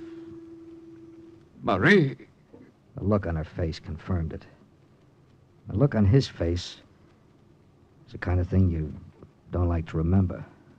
That was all she needed. She bolted for the door and threw it open. I took one wild shot at her, and I missed. Before I could fire again, she was gone. She knows about the raid, Link. We've got to stop her before she gets to the Germans. There's no telling which way she went, Tom. We'll split up. You go that way, and I'll... Good Lord. The sea, Link. It was Marie. Come on. We ran down the dark alley behind the cafe. At the end of it, we found her, lying face down in the mud. She's dead, Link. Yeah. But who shot her? I did, Herr Corporal. Mueller. I'm so sorry, Herr Barnes. I know how you felt about her. But she was our enemy. She had to die. Yeah, but how did you know Mueller? I finally found a Frenchman who trusted me, Herr Capitaine. His name is Monsieur Etienne. You mean that was his name? You see, he thought that I was a Nazi, too. He confided in me. I say, Mueller. Ja, Herr Corporal? Look here, I ought to tell you. What I mean is, I don't know how to say it. I'm sorry I didn't trust. Do not say it, please. I understand. Herr Captain. Yes, Mueller? I have used that one shell you left in my revolver. Well, I wonder if you would permit me to have one more. No, I won't. No? Not one more, Carl. I'm giving you back the whole clip.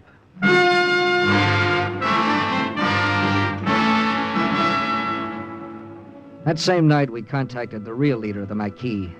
2 weeks later, the commandos struck it in his air. They wiped out that sub-pen.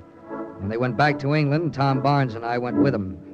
And so did our friend, Carl Mueller. And once again, the report of another OSS agent closes with the words, Mission accomplished. Listen again next week for another true adventure from the files of the OSS on Cloak and Dagger.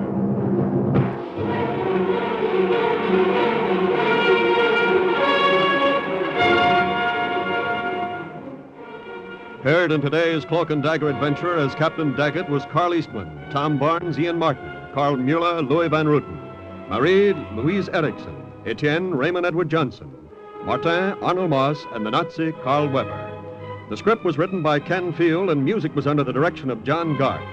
Sound effects by Manny Siegel and John Powers. Engineering, Don Abbott. Today's OSS adventure was based on the book Cloak and Dagger by Corey Ford and Alistair McBain. This program is produced by Louis G. Cowan and Alfred Hollander under the direction and supervision of Sherman Marks. 3 chimes mean good times on NBC. Are you willing to undertake a dangerous mission behind the enemy lines, knowing you may never return alive?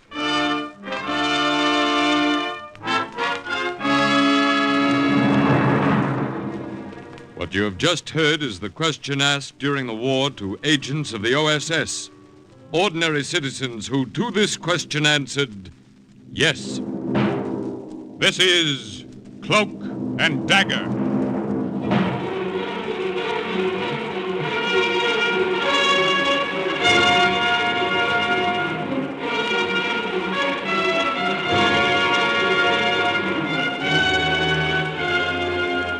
Black warfare, espionage, international intrigue.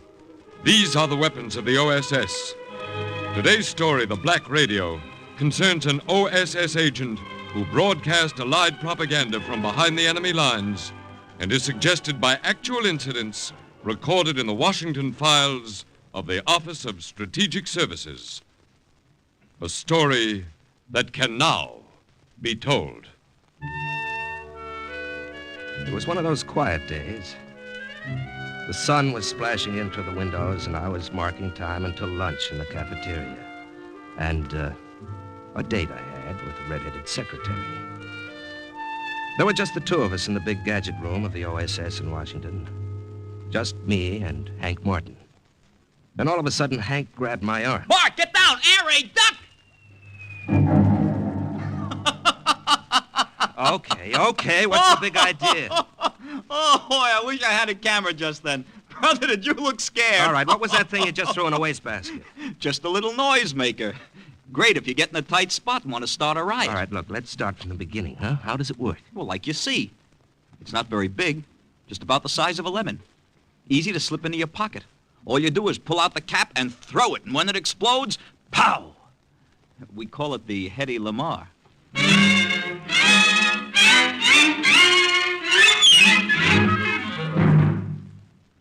Major Langer, I have a job for you. Yes, sir. When our armies cross the Rhine into Germany, Freiburg will become a strategic city. The less resistance we get from the people when we make that advance, the less lives will be lost. Up to date, we have no report of any underground or partisan movement there. Mm-hmm.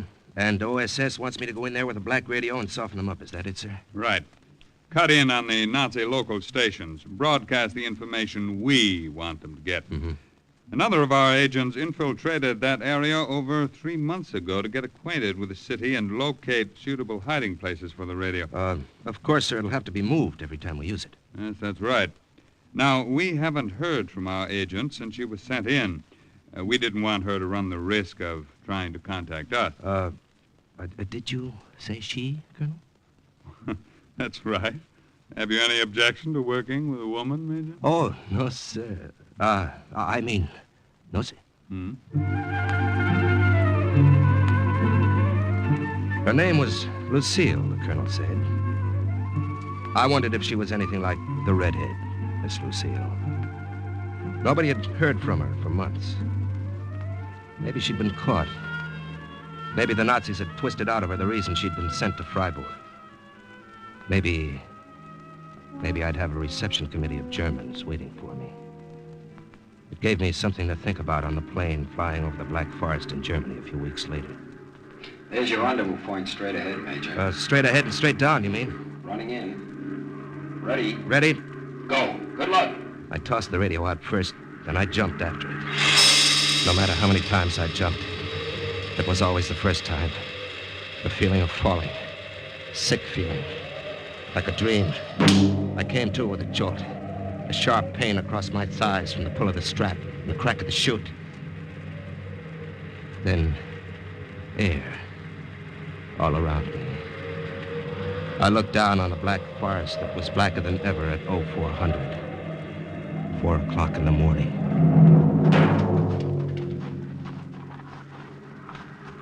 There were no Germans waiting, but no Lucille either. There was nothing but a foreign country, and up above the plane faded away. Then it was gone, and I was alone.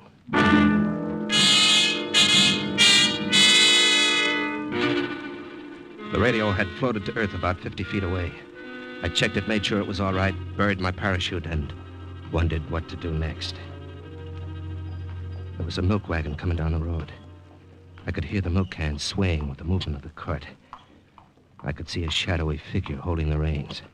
I dragged the radio behind a clump of bushes, and then I waited for the wagon to pass.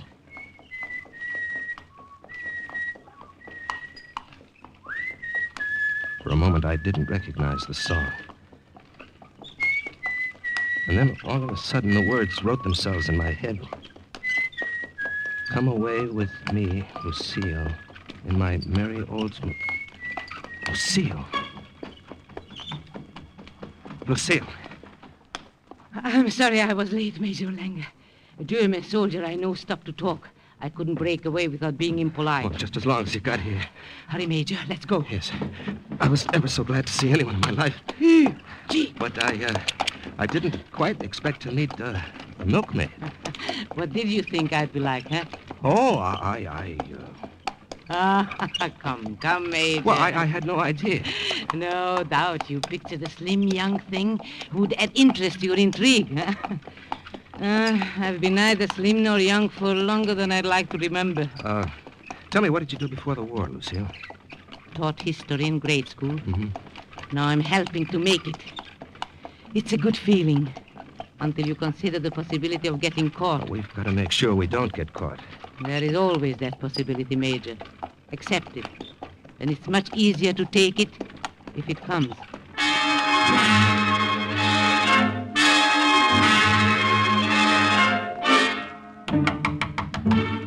Yeah? Who is it? May I come in? Well, what do you want? It's your neighbor across the hall. I wish only to make your acquaintance. My name is Gruber. Am I disturbing you, Herr Langer? Well, you know my name, I see.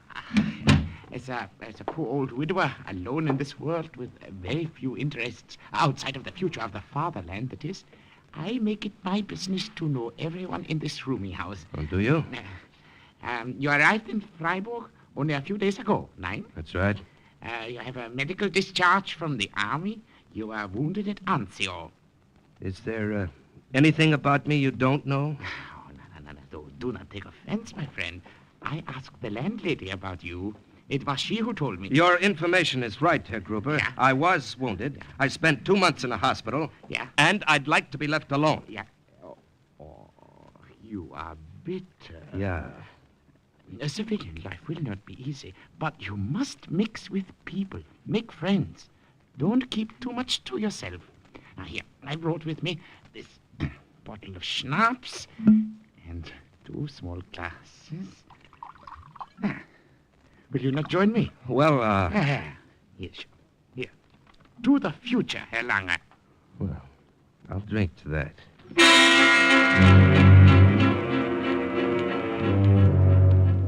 There was something about the old windbag who rented the room next door to me on the 3rd floor that I didn't like.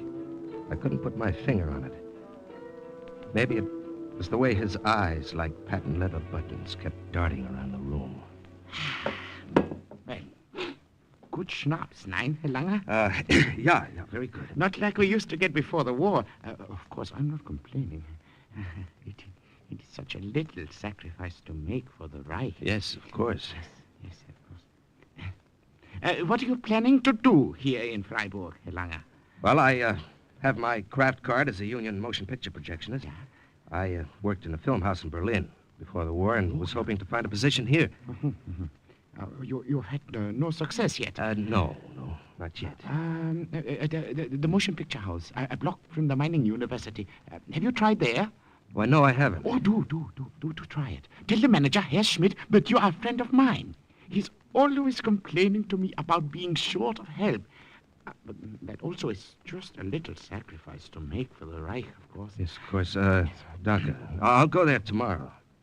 Oh, tell me, what is your business, Herr Gruber? I? Oh. I am a clerk. A clerk? Yeah, in the administration building of Gestapo headquarters. More schnapps? Yeah, more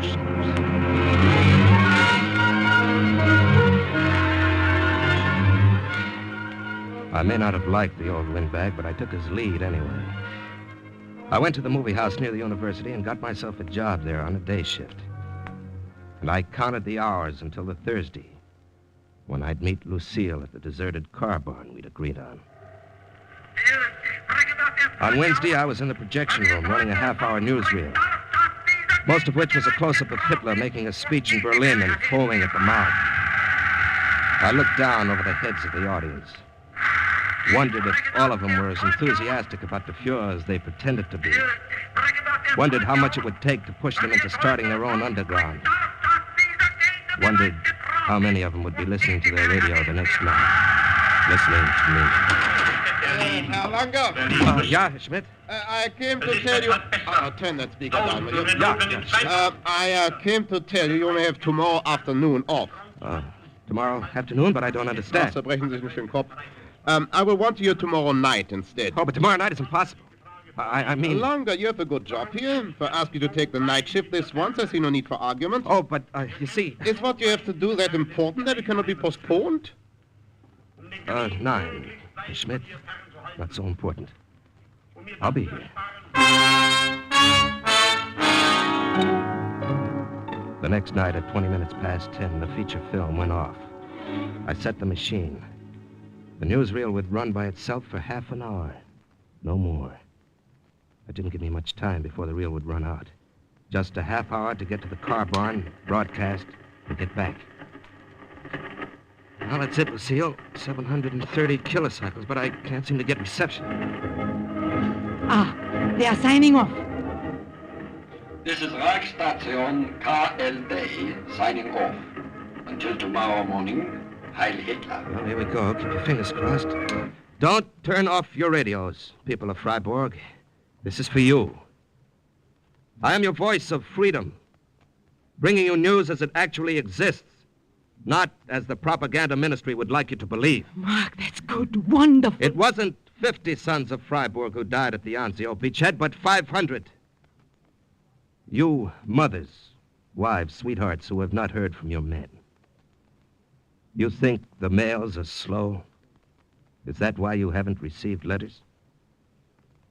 Your men will never write again They were killed at Anzio.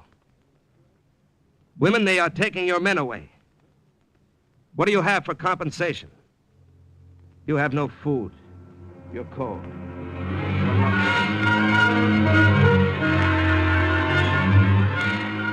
And the political leaders want to sacrifice everything but themselves. Haven't you sacrificed enough? Mark, it's late. It's all right. And now, until another time soon, this is the voice of freedom. Good night. I will not say Heil Hitler. I say instead, God be with you. The first of many. God be with us both.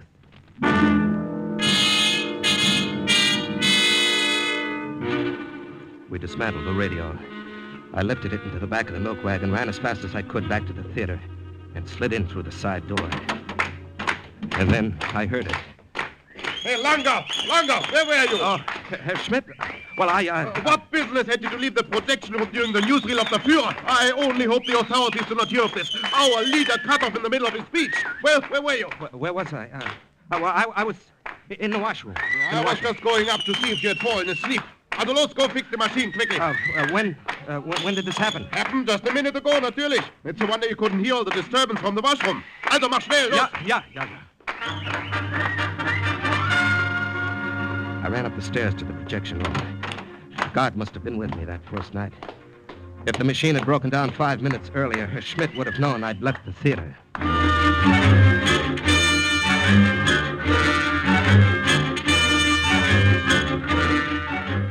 The next week, and the next, and the next, we were on the air. We moved the radio to a deserted warehouse, to a cave in the Black Forest, to a barn on the outskirts of town. As the voice of freedom, I told the people of Freiburg, you are fighting a lost cause. The losses of the Luftwaffe are 75% higher than reported. Resistance in all German-occupied territory is growing stronger.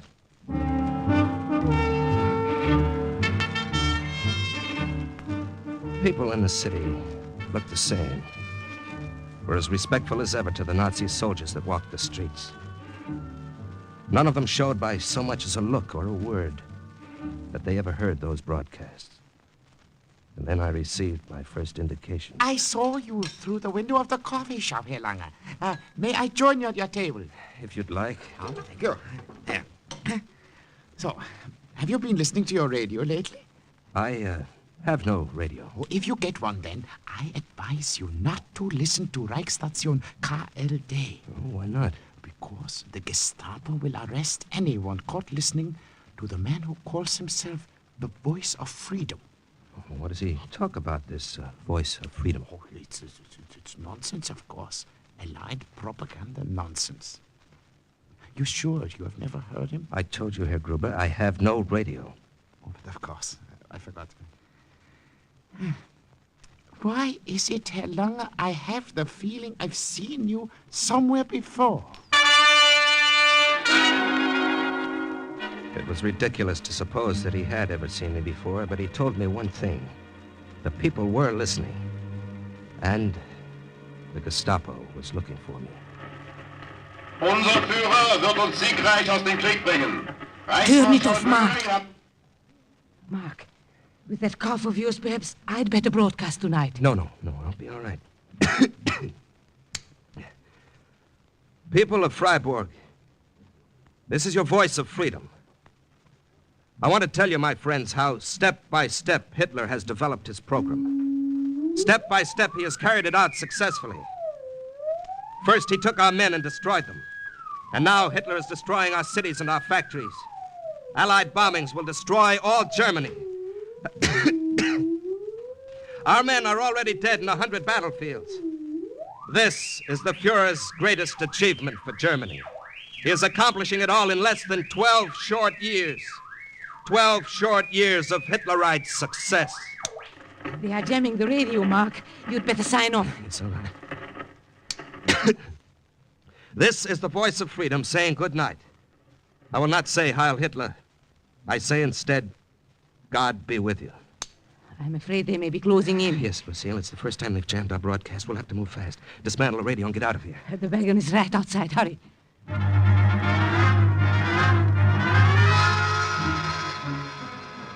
Less than 5 minutes later, we'd left the basement of the schoolhouse near the cathedral. It was quiet in the streets. Too quiet. As if the city were holding its breath, waiting for something to happen. Good night. Until Friday. You know the place. Yes, let me take the radio tonight. Oh, walk back to your room with it under your arm. What foolishness. Yes, but Lucille, you always take the risk of being caught with I it. have the milk wagon to hide it and the barn to bury it. We'd better not stand here any longer. Good night again. And take care of that cough. I started to walk quickly in the opposite direction. If German triangulation had found the general location of the radio, the neighborhood would be swarming with Gestapo any minute. The headlights of the official car came out of nowhere around a corner and blinded me. Halt! Stay where you are! Halt! Halt! I started to run. Halt! Halt! I ducked into a doorway, up the stairs to the roof, across the roof, down some stairs again, back into the street. Somehow, I'd shaken them. I was free of them. I had to find somewhere to go, somewhere to hide. The movie house where I worked was close by. I went in through the side door. Hunched down in a seat, anonymous in the darkness. I was one of hundreds of people watching the traveler. And then something happened to the film and the soundtrack went sour.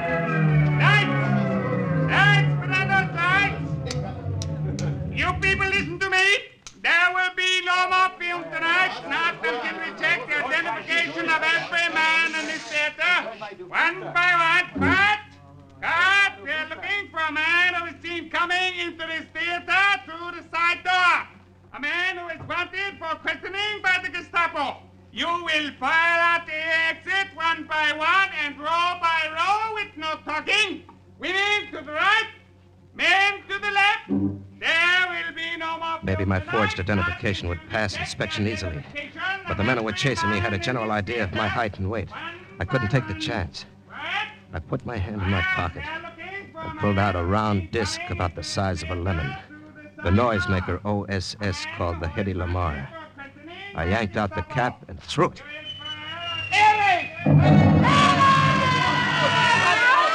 It started a riot, all right. The soldiers couldn't hold them back. They practically walked over them in their rush to get out. And I walked out, too, swept along in the tide of panic.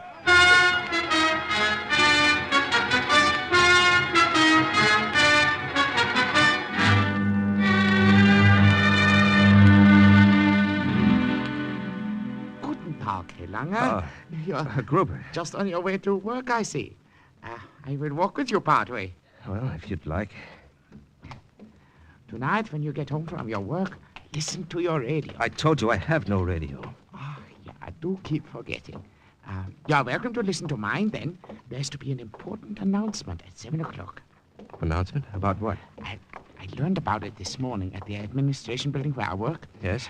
There's to be a hanging in the square at noon tomorrow. An allied spy who was caught with a radio.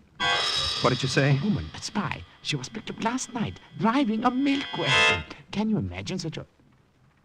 Look, are you ill, Herr Langer? I haven't been well. Cold. They haven't caught the man yet, the one who calls himself the voice of freedom. But I have no doubt they will soon. They're offering a large reward. Are they? It's a very bad cold, Herr Langer. Tonight, when you return from work, remind me to give you some of my cough medicine. It's very... Oh, I turn off here. Please say...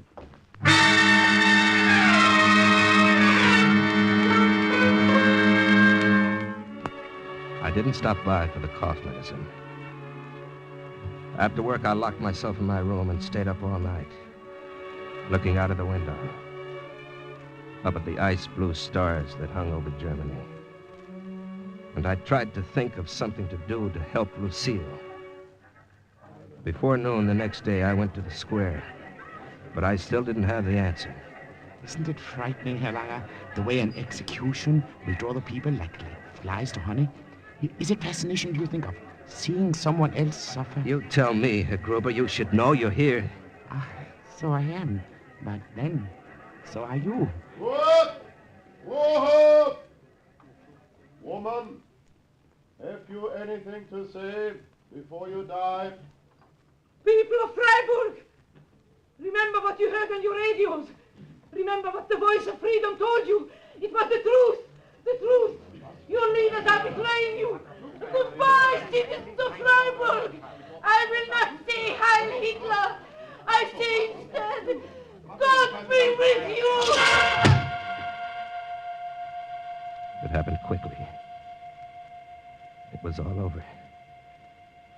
And I hadn't done a thing to stop it.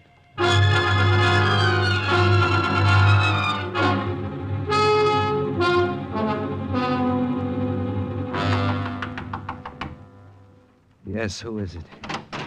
Only I, Herr Gruber. Go away, will you, please? Go away, I don't want to talk to anyone. Upset are you, my friend, about the hanging this afternoon? No. No, I just don't feel well. Now, don't torment yourself this way. There was nothing you could do to prevent it. She did not expect it. What are you talking about? Trust me. You have no one else to trust. The Gestapo is going to check and cross-check every man's papers. Every man in Freiburg. Are you sure you can stand a thorough investigation, Lange? Well, you're crazy. Are you accusing me? You are the voice of freedom. I suspected it for a long time. I was never sure. I was afraid to step forward soon. Now, look. No, listen to me. I know you don't like me. I have not liked myself for years. I'm afraid of my own shadow. Afraid to think. Afraid. But no longer. Herr Gruber, look. I am a discharged soldier from the Wehrmacht. I have your face looked familiar. It was not your face. But it was something about you. Your voice. I thought I recognized it. And then I started to think. I, who had been afraid to think for years. You came to Freiburg about the same time the broadcast began. You were too ignorant of what was going on. And then, yesterday, you coughed, as he had. And I was almost sure then. And now, today, I watched your face when she was hanged. And then I knew. Herr Gruber. Trust me. You have no one else.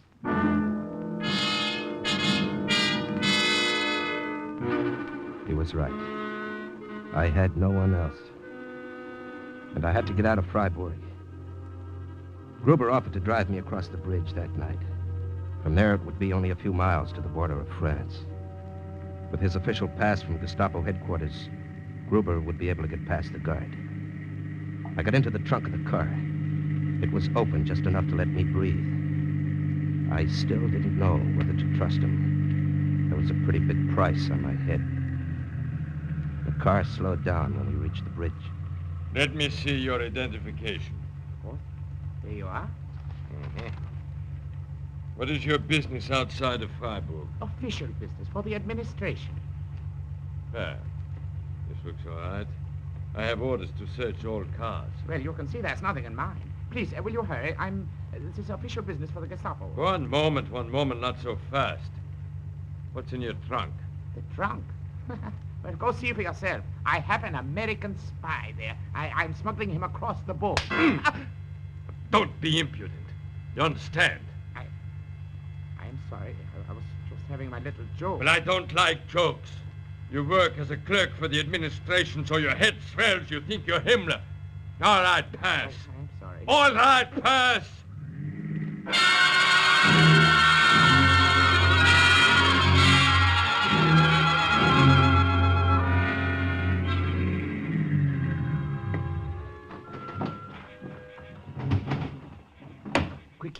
Quickly, get out here. I want to apologize for the things I thought when you told the guard what you did. It was the only thing I could think of at the moment that would prevent him from searching the trunk. Well, goodbye. Yes. And thank you, my friend. No, wait. Look, don't feel the woman died for nothing. She did not. You and she have given us the courage to look at ourselves in the mirror. We will continue to talk in whispers, yeah, but after you have gone, there will be many of us who will no longer think in whispers. Yes, well, you go. Goodbye. Wiedersehen.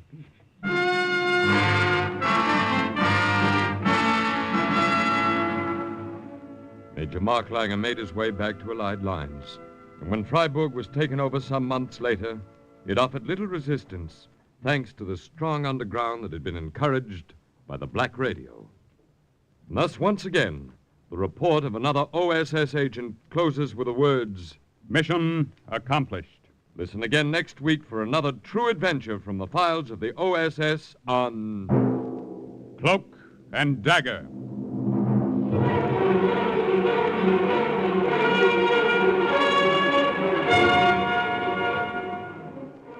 Heard in today's Cloak and Dagger adventure as Mark was Larry Haynes, Lucille, Lily Darvas, and Gruber, Barry Kroger. Others were Raymond Edward Johnson, Arnold Moss, Stefan Schnabel, Bob Weil, and Jerry Jarrett. Script was written by Winifred Wolfe and Jack Gordon. The music was under the direction of John Garth. Sound effects by Chet Hill, Dick Gillespie, and Art Cooper. Today's OSS adventure was based on the book Cloak and Dagger by Corey Ford and Alistair McBain. This program was produced by Louis G. Cowan and Alfred Hollander under the direction and supervision of Sherman Marks. 3 chimes mean good times on NBC. There's mystery and music tonight on NBC. The mystery is Sam Spade's latest case in which the romantic private eye solves the caper of too many clients. The music is the NBC Symphony Summer Concert with Antal Durati as guest conductor, and the American Album of Familiar Music, one of radio's best-loved musical programs which returns to the air tonight. 3 times mean good times on NBC.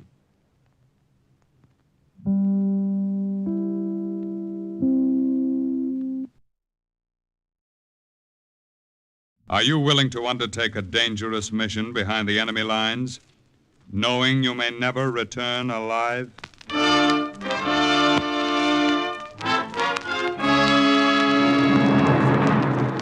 What you have just heard is the question asked during the war to agents of the OSS. Ordinary citizens who to this question answered, yes. This is Cloak and Dagger.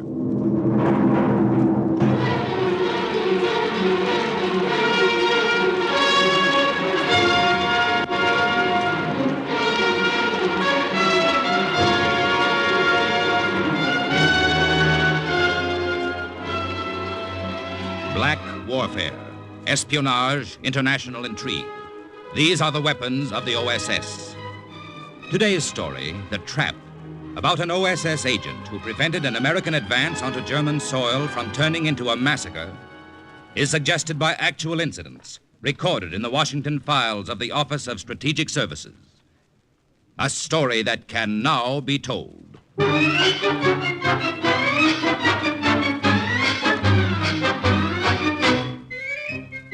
Did you ever notice the name Irwin signed in a fancy flourish on the covers of those kid comic books?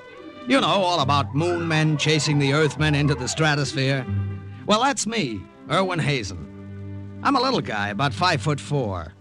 Before the war, I loved flashy ties and babies. Girl babies, about 21. So what was Irwin doing, being an OSS spy in a German-held town in France after D-Day? Listen, my children, and you shall hear. Sergeant Irwin Hazen reporting, sir. Here are those overlay maps you requested, Colonel. Good. Fast work, Sergeant. Thank you, sir. I'll look them over now. In the meantime, I want you to do something for me. Yes, sir. I've just had word that one of our agents, Lieutenant Miller, who was sent ahead into Bruyere for advanced reconnaissance, has returned. Lieutenant Miller? Yes, sir, I know him. He's in that tavern about a mile from headquarters, getting very drunk. Can't understand it. Doesn't sound like Miller. No, sir. He should have reported immediately. I want you to go down and bring him back to headquarters. Yes, Colonel. Right away, sir. Oh, Hazen. I saw that cartoon you submitted to Yank. Oh? Very good. Not very flattering of me, though. No, sir. I'll get Lieutenant Miller for you, Colonel, sir.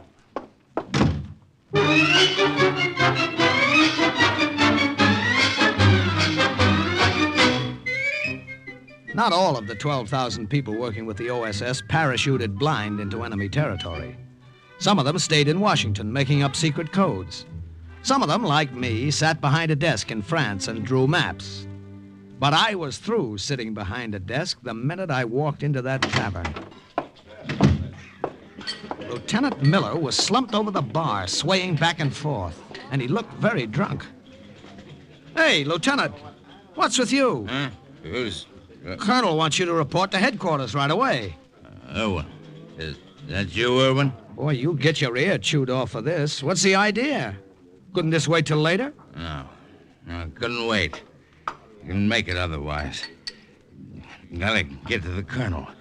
Say, bartender, how many has he had? Only two. Very little ones, Sergeant. Oh, yeah? Irwin, tell the colonel couldn't make it otherwise. Glad you came. Can't make it now, maybe. What are you talking about? Tell Colonel Briere heavily fortified. More than we thought. I saw it myself. 80 pieces of 105mm artillery behind the lines. Germans are digging in. Well, come on back and tell him yourself. Hey, couldn't you have celebrated later? Made it this far. Needed a drink to make it all the way. Tell Colonel we're heavily fortified. Heavily fortified. Miller! The lieutenant, he is pass out? The lieutenant, he is dead.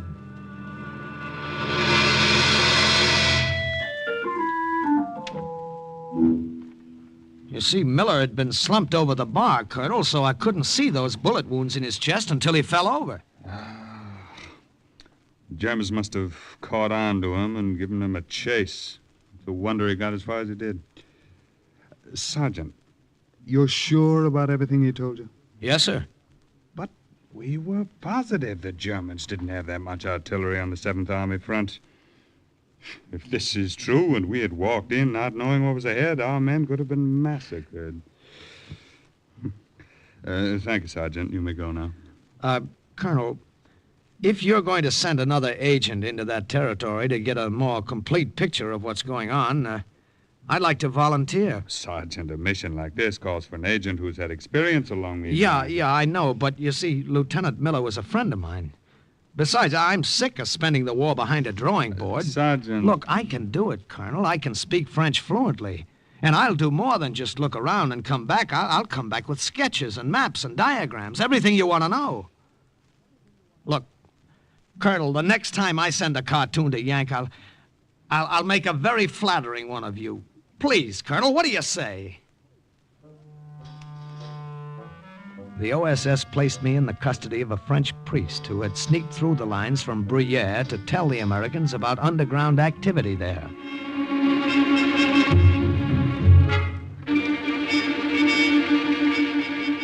A few days later, the priest and I were on the road, 30 miles away from the American-held town, walking smack into enemy territory. The priest was in full clerical garb. Me, I was dressed like a French peasant. When the Germans stop us, my son, let me do the talking. Boy, I hope we get away with it. Do not worry. Out of necessity, I have become adept at making up very convincing lies. Yeah, but do you think the Germans will believe this phony story? What reason will they have to disbelieve it? Besides, I am well known and respected in town. The Germans have enough trouble now without stirring up the antagonism of the people by disciplining me for so small a reason. Well, all I can say is I hope it works. We'll have a chance to find out now. There's the town. And there is a welcoming committee. Halt! Who goes there? Remember, let me do the talking. I say halt! Who are you? Bonjour. I am Father Robert, priest of the church in this town. And this man? A friend. If you are from this town, what are you doing behind the border? Did you have permission? Let me see your papers, your passes. Most unfortunately, I did not wait to request a pass. Was sagen Sie, Sie haben nicht... Come with me to the commandant's office. With pleasure. Come, my friend. Might as well. There's no way back now, Father.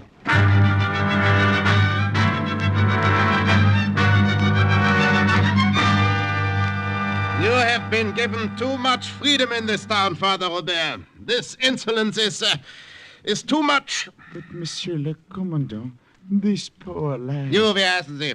Your name again? Francois Chauvin. Call me by my title. Francois Chauvin, Herr Commandant.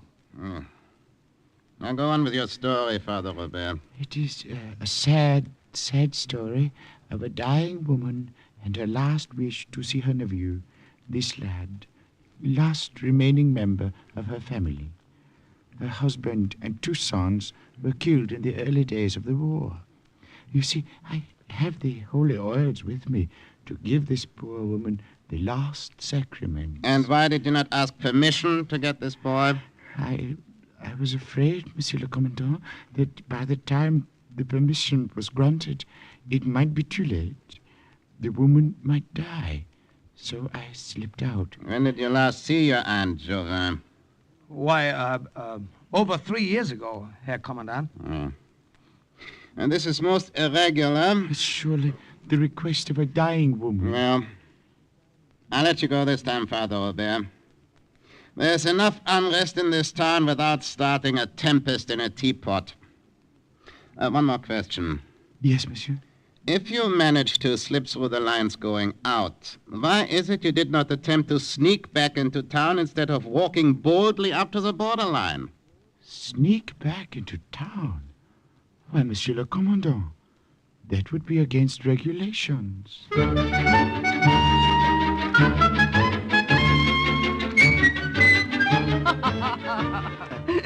But I do not understand either, Father Robert. How is it that you did not try to sneak back into Briere? Our American friend Irwin, Francois, he can tell you that. Well, you see, Madame Jeanette, this way, if the Germans know I'm in town and supposedly staying with an aunt, I can move freely about without being suspected. Oh, I see. I see. The time is late. I must go now. Oh, Madame Jeanette. Oui. If Monsieur le Commandant should inquire, I did administer the last rites to you, but the sight of your dear nephew brought to life, flowing back into your veins. Of course. Will you not have something to eat before you go? Have not much to offer. No, merci. I have much work to do. By the way, our last meeting of the underground went very well. Don't you think? Oui, mon père. Very well indeed. Well, I can't thank you enough, Father, for everything you've done. Au revoir, mon ami. Perhaps we shall meet again. Who knows? If not, God be with you on your mission. Thank you, Father. And, my son, be very careful. Monsieur le Commandant is not very bright, but unfortunately, he is not a complete idiot. What? That was the last I saw of Father Robert. It happened like that all during the war. A member of the underground would come along, get us over a rough spot, and then disappear. But without all the help from all the little people along the way, none of the work of the OSS could have been done. They helped, they wished us luck, they left. After a few days of staying with Madame Jeanette, I almost felt that she was a relative. The old girl practically adopted me. Erwin? One thing. What Father Robert told the Commandant, it was not a lie. Yeah? What was that? I did lose my husband and 2 sons in the early days of the war. Oh, I'm sorry. Hello. But it has been good these last days, cooking for you, making up another bed, as if I had my family again. Are you being very careful? Well, I mind my own business, look around the town. From all I can tell, there are just a handful occupying it, just the way headquarters thought. Looks like a pushover. Perhaps it is. Perhaps the agent who was here before he was mistaken. Miller? The Nazis didn't pump air into him for nothing. He saw something. Madame Jeanette. Oui? Here, let me fill your plate again. Look, what's the best way to get through the forest to the river north of Briere? I'm going to take a look around there. Oui, perhaps the river. There may be something there. The guard is always posted. I thought it was just to keep the townspeople from leaving, but perhaps there's something else. Is there a way past the guard? I have lived here all my life. I know a way. I will show you. Even take you part way, myself. The woods began about 100 yards back of Madame Jeanette's little house. And early the next morning, we started through them. All right, follow me. I followed her through the thick brambles, through the narrow paths she knew so well, through the brush and the high grass that moved gently in the wind. Madame Jeanette's skirt caught on the brambles, and she stopped, just long enough to rip off that part of her hem and leave it behind, swaying in the wind. Then she moved on, me right behind her. Maybe this would turn into a wild goose chase, but I had a hunch I'd find what I came for. Then we came to a slight clearing. I will go back now, Erwin. Return later the way we came. You remember? Yes, I remember. Bon. Go now along the outskirts of this little wood. You will see a hill. From there, you will have a good view of the river. And anything that might be there. All right. I'll see you later. Careful. Careful now. A minute afterwards, she was swallowed up in the woods. A little while after that, I was on top of that hill, flat on my stomach under a clump of bushes, looking down through strong binoculars. My hunch was right. It was all there, and I began to sketch it quickly, but accurately. From somewhere, the Nazis had gotten reinforcements, and their high command had decided to make a stand, dig in and hold, there at the river. There were heavy artillery positions all set up, machine gun and anti-tank emplacements. There was barbed wire, lots of it. There were anti-tank obstacles and the 105mm artillery Miller had seen, all of it there. A nice big booby trap all set for our men to walk into when they tried to advance north across the river. I couldn't hear them, but I could see them, swarms of German soldiers working hard, working fast, digging in, getting ready. I took down everything I saw. And I had it complete, except for the west bank of the river near the bridge.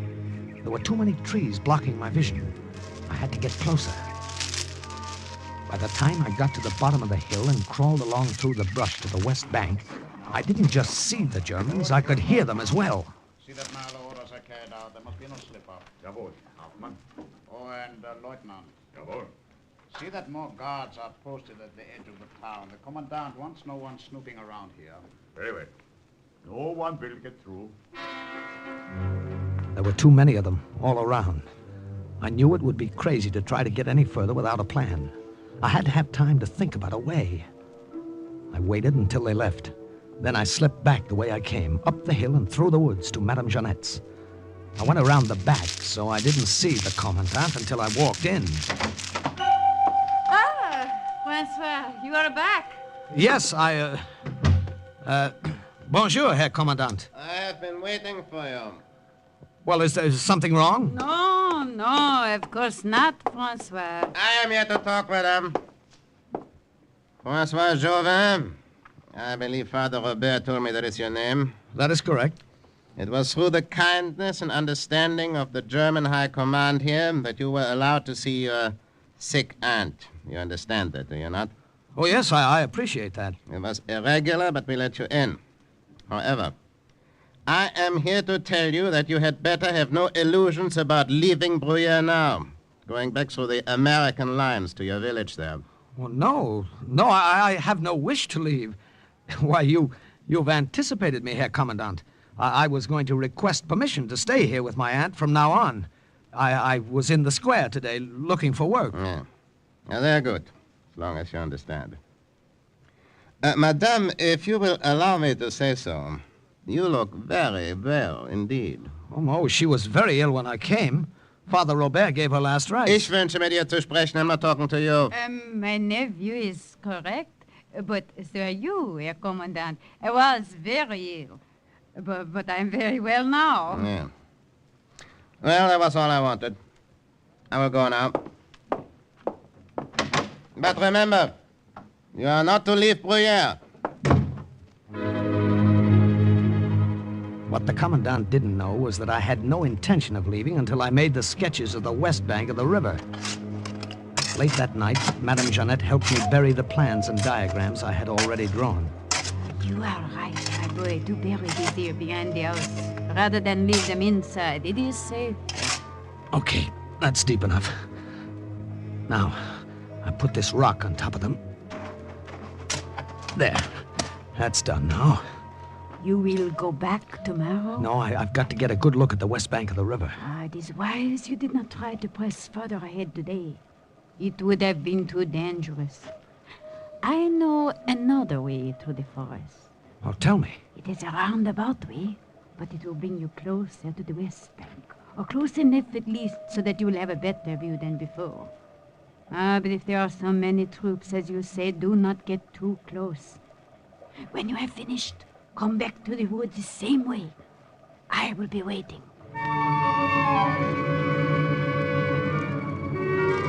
I did exactly as she said. Took the long way round, across little streams. Watched for landmarks. Dropped from high rocks and landed on rough little paths that were hidden by the brush. I did everything she said, except one thing. I got too close. Sergeant, you're laying those mines too far apart. Watch what you're doing. With these defenses, we'll be ready for anything, Lieutenant. I decided I better get out of there. And as I started, a twig under me snapped. What was that? Did you hear something in the brush? Probably some small animal in the forest. Go see. Jawohl, Herr Hauptmann.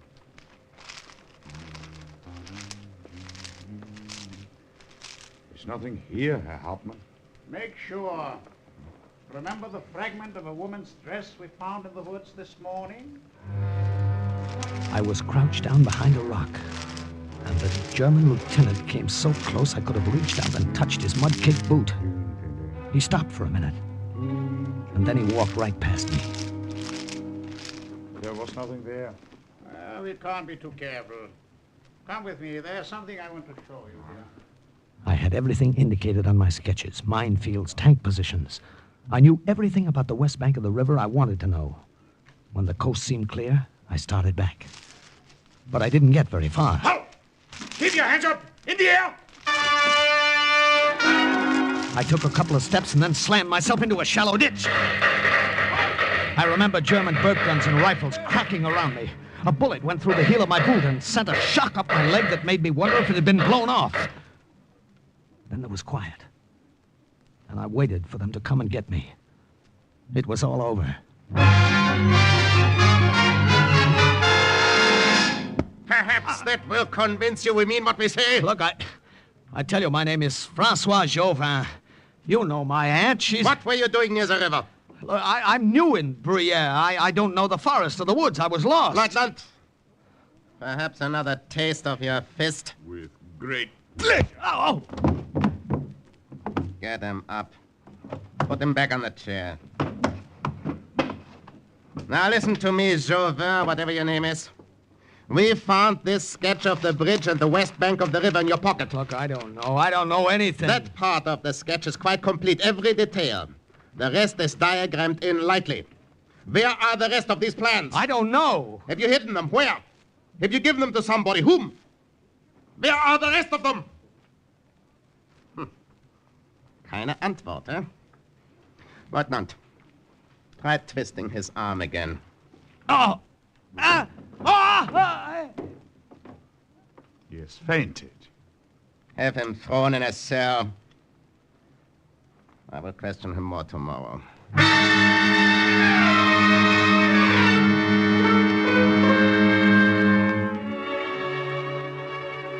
That was the German way of questioning. Beating you up, twisting your arm. I was sure they had a lot more ways of questioning, but I didn't intend to stay and find out what they were. I had to figure out a way to escape. And then I noticed it. The glass of the window in front of the bars had been shattered. I broke off a piece, and then I cut myself severely about the face. I guess it doesn't sound pretty, and it didn't look very pretty, but that was the effect I wanted. I heard the guard coming back. Quickly, I threw myself on the floor in front of the door so that when the heavy door was opened, it would crash into my head. The commandant wants to see you. Oh! What's this? Help! I must get help.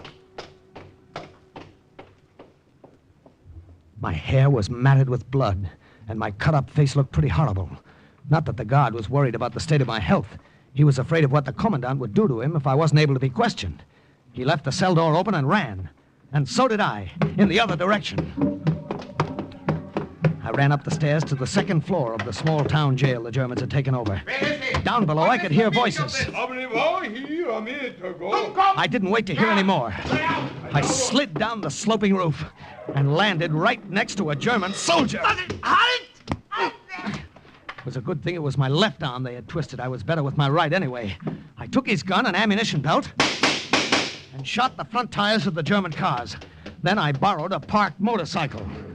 Just as the Germans were spilling out the front door, I drove off, headed back to where I'd buried the papers.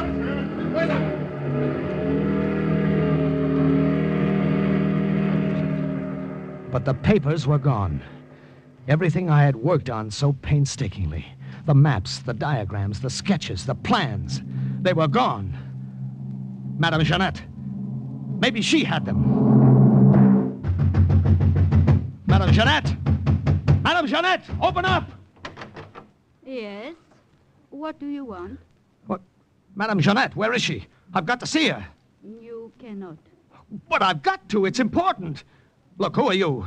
Where's Madame Jeanette? She died. What did you say? She died yesterday. Died? But I don't... The Germans... If they are after you, go. I want no trouble. Go!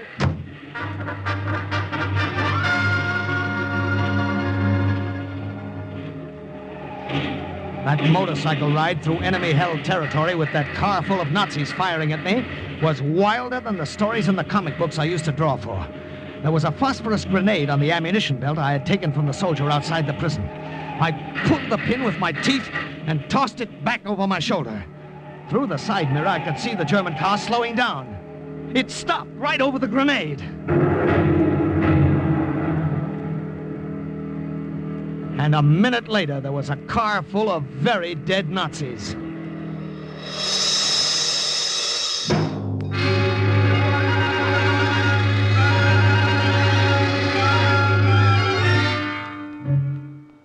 Well, that's all that happened, Colonel. The sketches are gone, but I think I can remember most of them. The ones I drew last, the west bank of the river, I know completely. For the rest, I'll do the best I can. Did your sketches look anything like this, Sergeant? What? Well, those are the sketches. I don't understand. Where did you... Corporal. Yes, Colonel? Send in the woman. Woman? What woman? I don't get this. This way, ma'am. Hello, Erwin. Madame Jeanette, I heard you were dead. Your face. What happened to your face? Look, never mind that. Just tell me. Oh, when I learned you were arrested, I dug up the plans. And with underground help, I got them through the lines to deliver them for you. Yes, but that woman... She had her orders. She was doing as I told her. Colonel, you know that tavern about a half-mile from headquarters? Yes, Sergeant. Well, do you mind very much if I go there and get very drunk?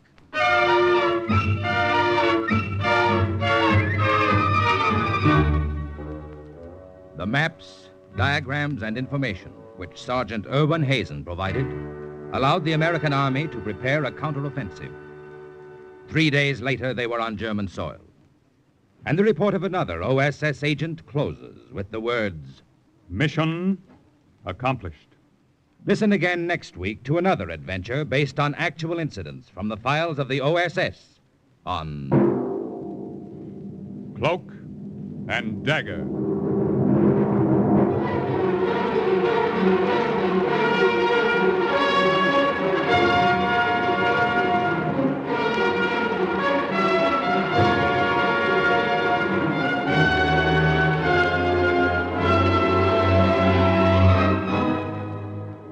Heard in today's Cloak and Dagger adventure as Irwin was Everett Sloan, the priest, Barry Kroger, the commandant, Stefan Schnabel, Madame Jeanette, Virginia Payne, the colonel, Raymond Edward Johnson.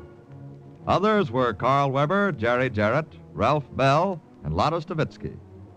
The script was written by Winifred Wolfe and Jack Gordon, and the music was under the direction of John Gart. Today's true OSS adventure was based on the book Cloak and Dagger by Corey Ford and Alistair McBain. This has been a Louis G. Cowan production in association with Alfred Hollander and was under the direction and supervision of Sherman Marks.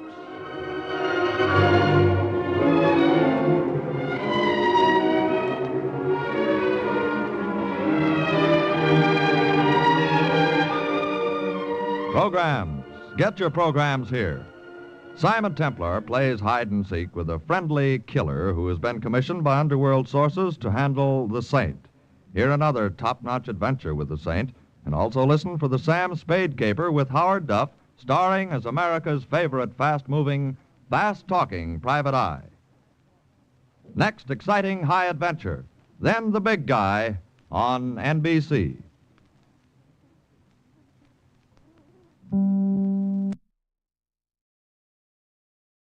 Are you willing to undertake a dangerous mission behind the enemy lines, knowing you may never return alive?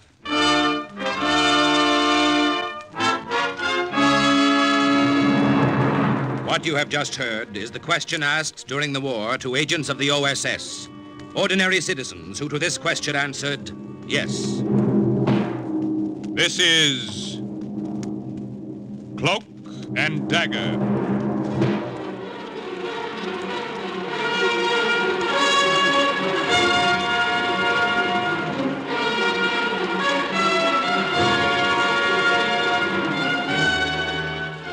Black warfare, espionage, international intrigue.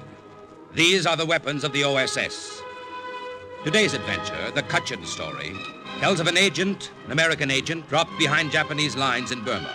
A story suggested by actual incidents recorded in the Washington files of the Office of Strategic Services. A story that can now be told.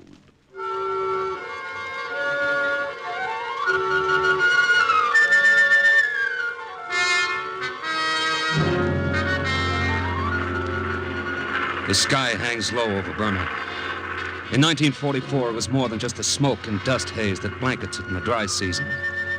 It was the tension in the air that weighed the clouds down so that they almost seemed to be pressing against the wings of our plane. You ought to reach your objective in a few minutes, Mike. Good. I'll tell you when to hit the silk. You got everything? Yep. Radio, supplies, I'm all set.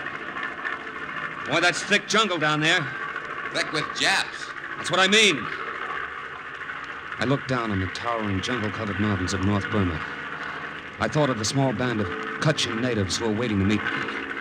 I thought about how pitifully outnumbered they were behind the enemy lines, and how they hated the Japs. And then, all of a sudden, I didn't have time to think anymore. Lousy Jap fighter. What cloud did he crawl out of? It's too late to run. We're in for it. Sorry, you're going to be late for your appointment. Brother, what I could do with a tail gunner now. Hold on to your stomach, Mike. Going to see if I can loop and get behind him. Ah, he's still on our tail. Yeah, he looped right behind me. He hit our engine. On fire. Lousy. Here. Nice work. You got him. How bad are we hit? We won't make it. We're going to try to belly land. Can we jump? Too low for that. Hold on. Watch those trees. I can't pull her up, Mike. I can't.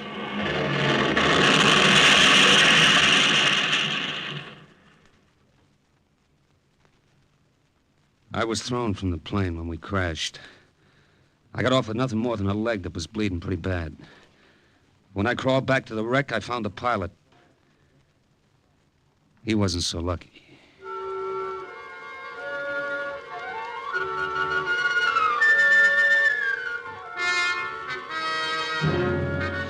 I started to run.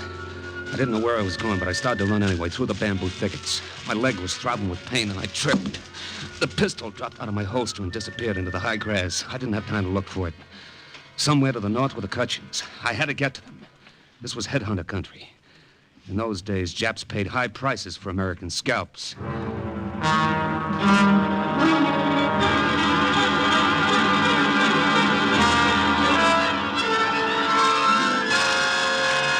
After a while, my breath gave out. I couldn't go any further. My imagination put Japs and headhunters behind every tree. I told myself I had to stop. I told myself I didn't have enough wind to take another step. But I changed my mind when behind me I heard a twig snap. There was someone following.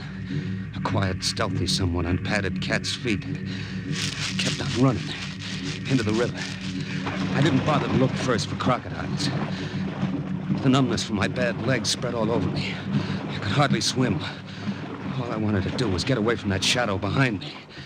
When I reached the opposite shore, I clambered onto a sandbar. Safe. Safe.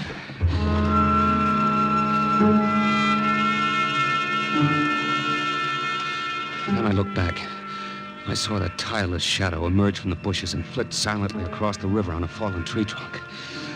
My lungs were ready to burst. I pulled myself up again and fell over some roots and waited. Waited for that shadow to catch up with me. I just lay there and waited.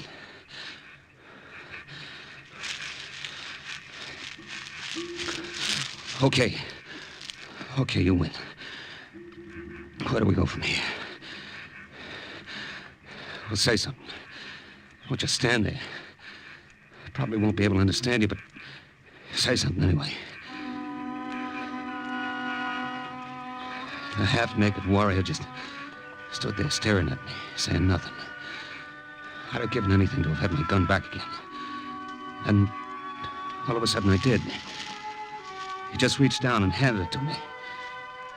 Hey, I don't get it. What's that card you're holding? Follow this guide. He will lead you to safety. Well, now you're talking.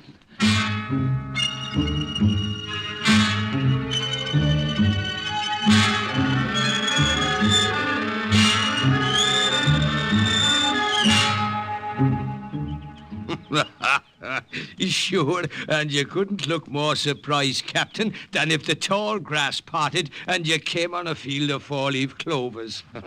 I feel that way, Father. Like you turned over a stone, and there we were. Well, that's about it. I thought that native following me was a headhunter.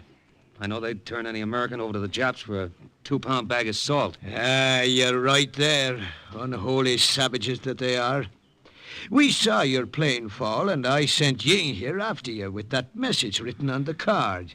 He's the fastest runner in the Kachin village. I'm sorry he put such a scare into you. Oh, forgive me, Captain Shea. Did I pull the bandage too tightly then? No, it's okay. I don't mind it too much. When I think of what happened to the pilot, I was lucky. Ah, yes. It was a pity about the pilot. Ying, the scissors, if you don't mind. Thank you. There. Oh, almost done now. Then we'll go out and you'll meet the villagers. The women have prepared a special banquet for you. That's very nice of them. Have you been a missionary here in Burma long, Father? Oh, for almost 12 years now. I hardly remember any other life. These good natives have all become sons and daughters to me. We've taught each other. I speak their language. They all speak English now. They do? As well as I. Almost. Then I have a question, Father. Yes? How come Ying over there took 10 years off my life, chasing me through the jungle? Why didn't he say something? Well, Ying didn't speak to you, Captain Shea, because he wasn't able to. What? He was a prisoner of the Japanese some time ago. They cut out his tongue. That other roll of bandage, please, Ying. Thank you.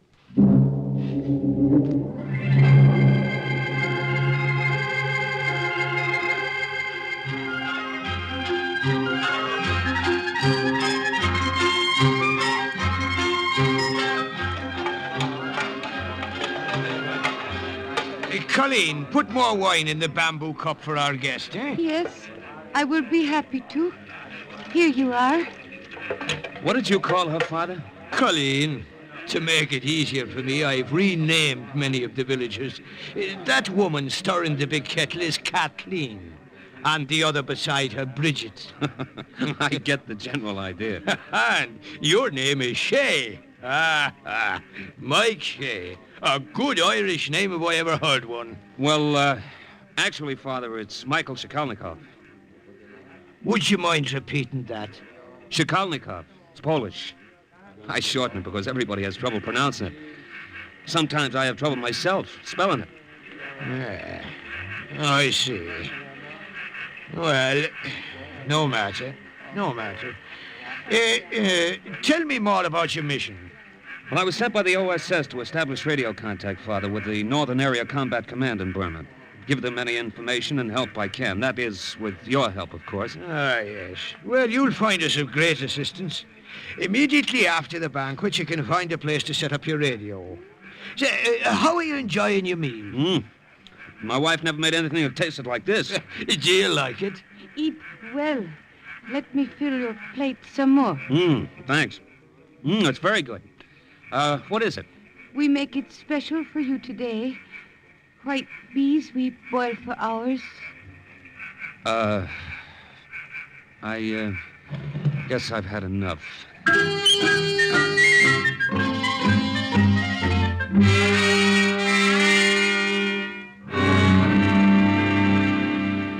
I don't feel right moving you out of your hut, Father. It's quite all right. I can easily find another basher. This is the best spot for your radio. I'll even leave you the decorations on the walls to inspire you. Ginger Rogers, huh? That's your favorite pin-up? Well, she's a fair lass, all right. She brightens up the basher. Well, with your permission, then, I'll stick a snapshot of my wife up with the rest of these pictures. Yeah, that does it. You know, when I think of my wife, I feel a little guilty. Why is that, my son? Oh, I don't know. Thought of her going blind, squeezing all the news from home into V-mail, worrying herself sick about me. And all the time, I never felt more free in my life. Yes, I know just what you mean. I love this life in the jungle, as well as the people, my people here. I don't think I could ever leave now, By the by, do you mind if I call you O'Shea? No, not at all, Father O'Toole. Not at all.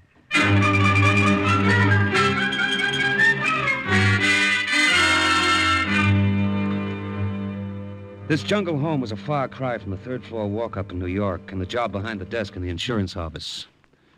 The Kachin warriors aren't imposing figures. They're short, squat, with long matted hair and teeth worn to a black stub by betel nut. They led a simple village life, eating rice, trapping wild pigs, the technique they also used in trapping wild Japs. But they were friendly, happy people, and life with them was pleasant. Until one afternoon when a report came in on the radio. North Area Combat Command to Agent Shikalnikov. Agent Shikalnikov of the OSS to North Area Combat Command. You're coming in clear, awaiting message. Come in. Over. Capture of Jungle Town of Michina and its airstrip is vital to aid Allied advance in Burma. Battalions of American marauders will attempt capture. They will rely on your help to get them through the jungle. Over. Agent Shikalnikov to headquarters. Have a small band of Kachins organized. We will do what we can. Awaiting further instructions. Over. Other native armies under OSS leadership have been alerted. Stand by. Stand by. This is imperative. Over and out. Well... What? Oh, Father O'Toole, I didn't see you standing there. You heard? I heard, O'Shea. This is a big push, all right. That airport at Michina could mean success or failure of the whole American campaign in Burma. I'll get our warriors ready. In the meantime, there's nothing we can do but wait for orders. That's always the worst part of it. Wait.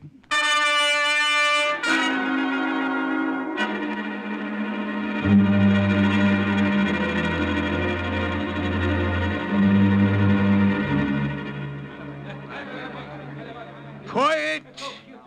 Quiet, my children, quiet! Now, it is as I have told you. When the order comes from the Americans, we will advance upon the enemy. We leave now, Father. Catch enemy ourselves. No. That's not the way we must work from now on. The American will be our leader. We will do as he says. We will follow Captain O'Shea.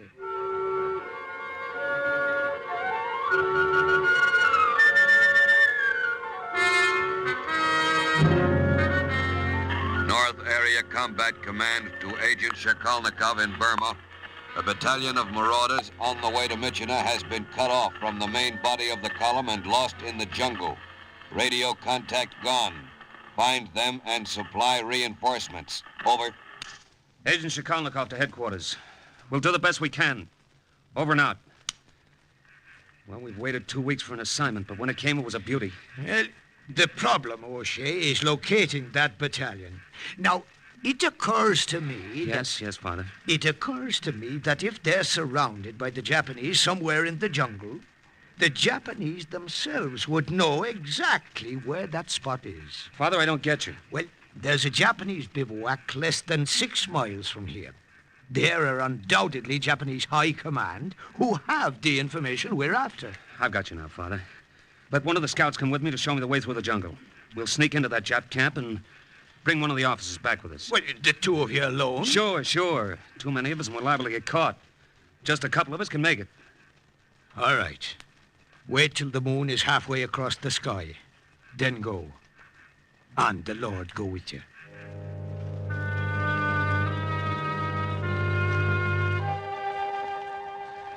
When the moon was halfway across the sky, the scout and I set out.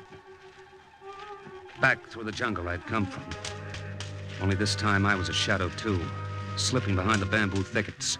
Cutting my way through the dense jungle foliage. We didn't talk much. Only what was necessary. Jap camp close now. Good. Jap camp there, ahead. See through bushes. Yeah, I see. All those fires lit. Must be some kind of a powwow going on. Sentry there, where finger point. Yeah, I see him. We will surprise sentry. Sneak in camp from there.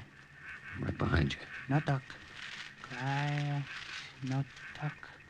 Noise. Bring many chaps. Okay, through the bushes. Follow me. Watch for snakes. Is that all you're worried about? What about the tigers, wild boars, Komodo lizards? Watch for snakes. Snake. You move. He strikes. What do we do? Can you get him with a stick? A rock? Gun best. Gun, they'll hear us. Gun best. Rock no good. Stick no good. If I miss, you die. Gun. Boom. I stood there like somebody who had been frozen dumb and stiff. My heart was pounding like a jungle tom-tom.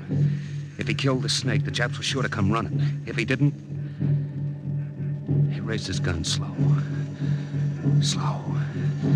The snake was swaying back and forth. Dead.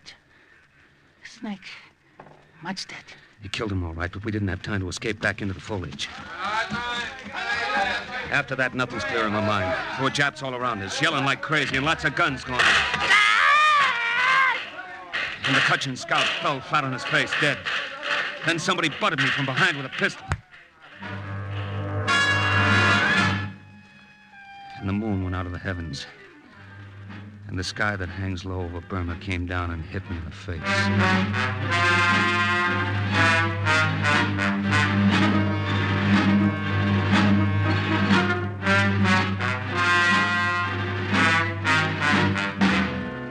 Wake up, American.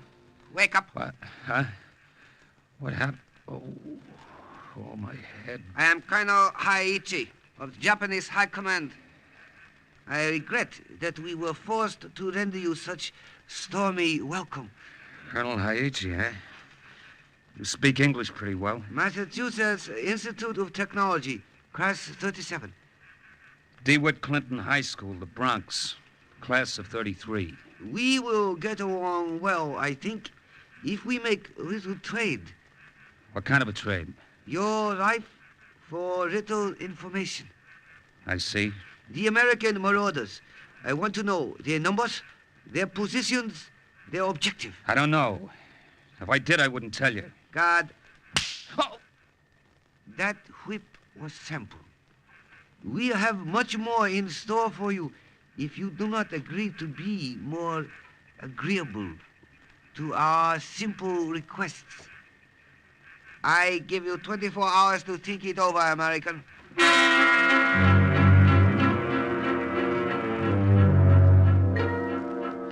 The hut they threw me into was small and dark. There was a sentry posted at the entrance. What I remember most about those 24 hours was the heat.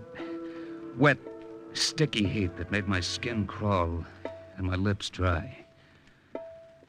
It was a cute trick of the MIT graduate class of 37 to let the water drip from a pipe right outside the barred window. After a while, it begins to get you when you're thirsty. You, get up. Get up. Huh? Colonel Haiti, see you now.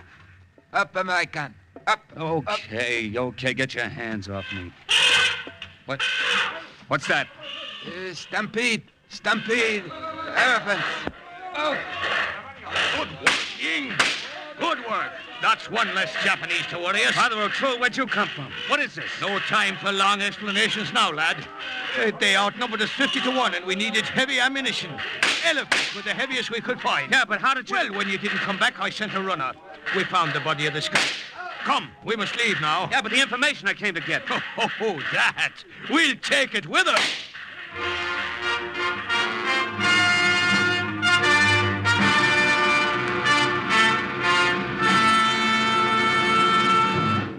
Kachin warriors in this village have a grudge against your people, Colonel Hayachi. Maybe you can tell us why. You cannot frighten me, American. You get no information from me. Shoes on the other foot now, huh? So it would seem. Ying. I'd like you to meet Ying, Colonel Hayachi. Some months ago, he was a Japanese prisoner. His tongue was cut out. I'm going to turn you over to Ying. No! No! He can ask you questions his own way. Go on, take him, Ying. No, get him away from me! I will tell you what you want to know. I will tell you where we have surrounded lost battalion. I tell you where they are. That's more like it. Start talking.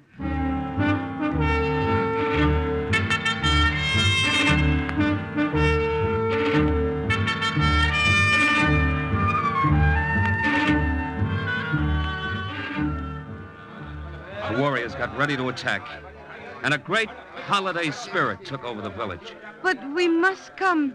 We always come, O'Shea, when our warriors go ambush Japanese. But this is crazy. I can't have a lot of women and kids and old men tagging along. We go. Old men carry flintlock, muzzle loader. Women, we do our job also. Now, wait a minute. When battle finish, women cook big party. Samba deer, monkey meat. What, and serve it piping hot in the front lines? Nothing doing. I'm going to see Father O'Toole about this.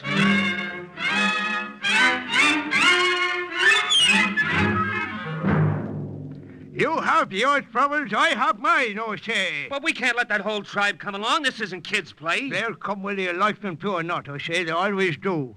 In the meanwhile, look at my predicament. Some son of Satan stole me false teeth. What am I to do without me teeth? Father O'Toole, please. We haven't much time. Haiichi gave us a map. We know where the marauders and the Jap attackers are. But we won't do them any good just sitting here. I'm not just sitting here, O'Shea. I'm trying to find me teeth.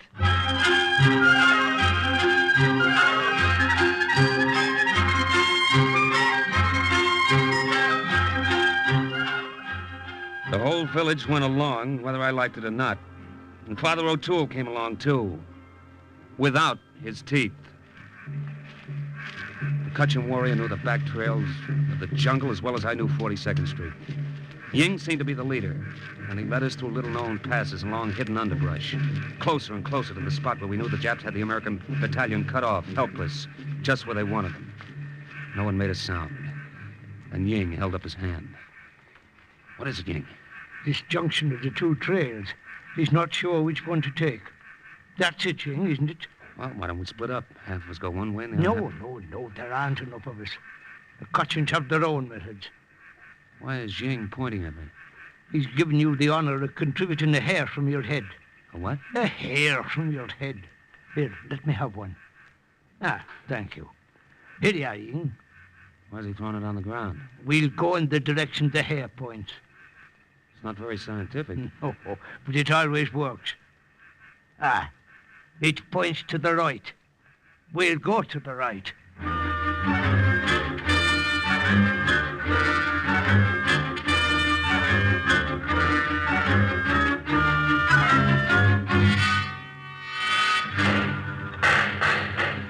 You're right, Father O'Toole. It did work. Here are the Japs. And there were the Marauders dug into those foxholes. Yeah, they're surrounded all right, poor lads. So I wonder they held out this long. Our business then is to attack the enemy from the rear and give the battalion a chance to hit back. We can't attack them. There's too many of them. We'll have to ambush them. Yes, true. Aye, if only I had me teeth, I could think better. Ying, some of you others, come here. Listen, our only chance is to draw them off from the left. There's a clearing there. It'll give the Marauders a chance to get out of that encirclement. We chase Jap soldier up here. We set trap for them. That's the idea. Panji! We make Panji! Panji? What's that? Hey, you want a trap set? Watch. You're about to witness the Kachin secret weapon. What are they doing? They're whittling those bamboo poles to sharp points. Then they'll stick them at a slant beneath the underbrush on either side of the trail. When the enemy passes, our warriors will fire, and the Japanese will dive to the sides. I get it, and cut themselves to ribbons. Very effective. Very pretty. The natives worked quickly, the women helping them whittle the bamboo to razor points. When everything was ready, I took a few of our men to the left flank, and we fired. And they ran right into our trap. Very effective. Not so pretty. They committed mass harikari all along the trail. That's all there was to it.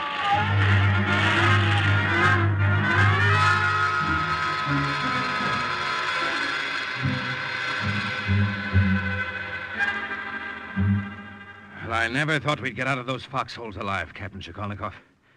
Thanks for helping us chase the rest of the Japs off. I'm glad we could help, Major. The Kachins will lead you the rest of the way through the jungle so you can rejoin the main body of your column. Can we leave now? Oh, no, Major. The women would be insulted. All during the battle, they were busy preparing the victory feast. Pretty sure of themselves, weren't they? Good wives. They have confidence in their husbands. The feast is ready. They're even dressed for it. Look at that. Flowers in their hair and everything. All dressed up. One of them is overdressed. Colleen, come here. Yes, Father? Don't you yes, Father me. What do you got around your neck? Well, Pretty necklace. I bow for the victory. My false teeth. Now, you find yourself another necklace and give them back to me. No, then I have nothing. This pretty... I said... Colleen, listen to me. Here's something prettier. My sharpshooter's medal. Sharpshooter? Mm-hmm. Every American soldier has one to give to the prettiest girl he meets. Would you like it? So shiny. Ribbon pretty, too. Father O'Toole, you have back your teeth. Ha! Captain Shikolnikov, you're worthy of the name of O'Shea.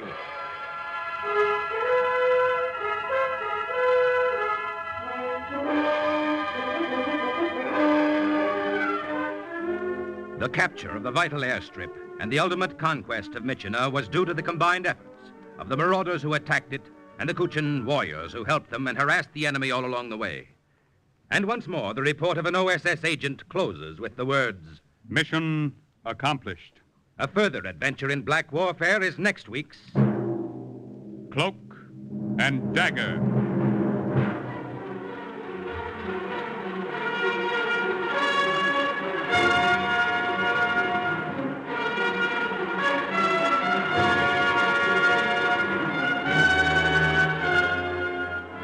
Heard in today's Cloak and Dagger adventure were Raymond Edward Johnson, Carl Weber, Bill Quinn, Joe Julian, Everett Sloan, Inga Adams, Jackson Beck, and Jerry Jarrett.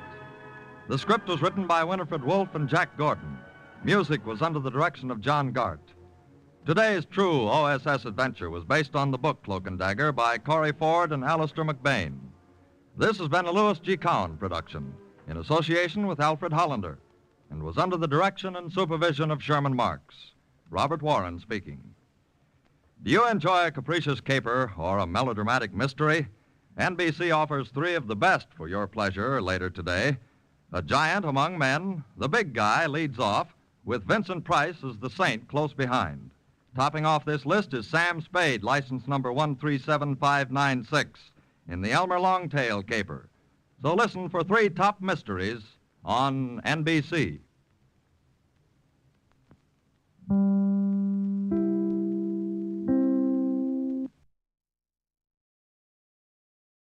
You're about to hear a new NBC presentation, Cloak and Dagger, program number 1 in 90 minutes of continuous mystery and suspense on NBC. Following Cloak and Dagger, stay tuned for High Adventure. Then listen to The Big Guy, NBC's new unique mystery series. But first, Cloak and Dagger. Are you willing to undertake a dangerous mission for the United States, knowing in advance you may never return alive?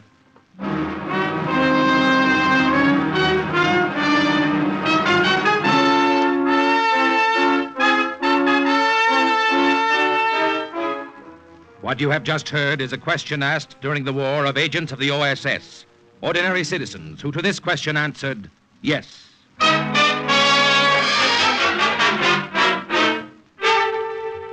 We have the honor at this time to present a former OSS officer, co-author of the book Cloak and Dagger, upon which this series is based, Colonel Corey Ford. Thank you. OSS, the Office of Strategic Services, was America's top secret intelligence agency during the war. It was this country's first all-out effort in black warfare, dropping undercover operators behind enemy lines, organizing local partisans to blow bridges and dynamite tunnels, outwitting the best spy systems of Europe and Asia. The success of OSS is known, but the story behind that success, the story of the everyday, average Americans of every race and creed and color who risked their lives knowing all too well that if they were caught, they would face torture and probably death, is what Alistair McBain and I have tried to tell in Cloak and Dagger. We feel it is a story in which every American can take deep pride.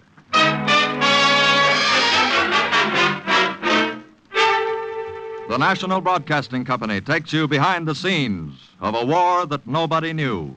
This is Cloak and Dagger. My name is Friedrich Schmidt. I'm a German soldier. I had a medical discharge from the Army. I was in the 268th Infantry Division. My family was killed in an air raid near Berlin. My name is Friedrich Schmidt. I'm a German soldier. Repeat it over and over again so I won't forget. My name is Friedrich Schmidt. Where did I go wrong? Where did I go wrong? Think back and remember. From the beginning. Everything the colonel told me to remember. Remember, Frank, from now on, you'll be Friedrich Schmidt, German soldier. You have your military pass, forged signatures of adjutants, hospital certificates, ration coupons, permit to travel. You know what to do. Yes, Colonel. Carl and I parachute behind the enemy lines in Austria. We radio back information on the strength and location of German troops around Innsbruck. You realize there'll be no help from headquarters, no contact waiting for you below. Well, sir, Carl knows the country, and his sister is still living there. I needn't tell you the risk you're taking. Of course, you'll land in American uniform, so in case you're picked up immediately, you'll be treated as prisoners of war. However, later, if you're caught out of uniform in enemy country... I think I know what to expect, sir. All right, then. Just one more thing. The information we're after is vital. The Third Army is closing in fast, and we must know what's ahead for them. I'll expect your first message in 10 days. You'll have it, sir. Oh, and, by the way, Colonel. Yes? Don't forget to have that package mailed to Rhode Island for me next month. It's my father's birthday.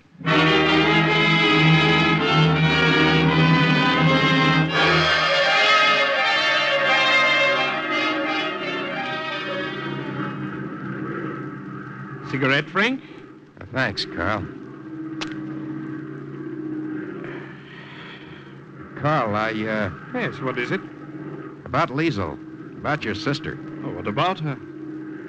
You haven't seen her for over 5 years. Over 6 years. Well, 6 years is a long time. Running in. That's us. Get ready to jump. What did you want to ask about Liesel? Oh, nothing. Forget it.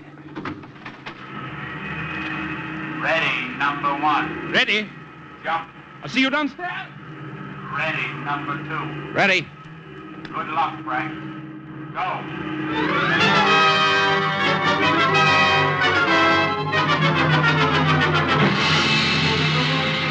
I heard the crack of the parachute as it snapped open. I looked down. I saw a patch of snow in the valley, spreading wider and wider in the moonlight, like a blot of milk spilled on a kitchen table. And I thought of Carl's sister, and the question I didn't have the courage to ask him.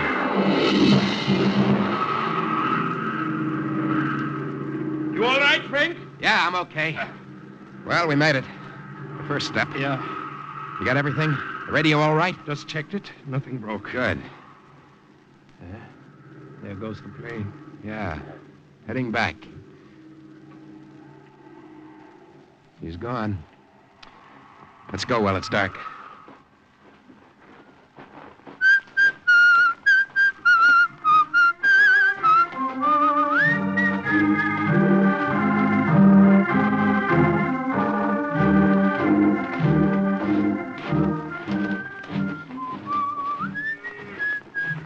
Sun's starting to come up. Keep that cape around you. There'll be people on this road soon. What do you think about that sun? What about it? Astronomers must be nuts. That can't be the same sun I used to see back in Providence. Maybe it isn't. Schlaf nun ein, die Nacht ist da, der Morgen naht.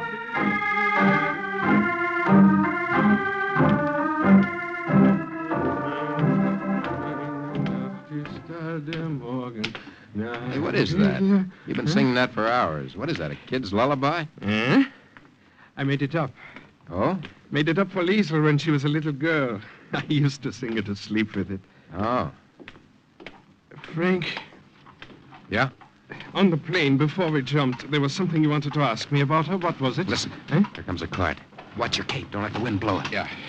Heil Hitler. Good morning, Fräulein. Heil Hitler.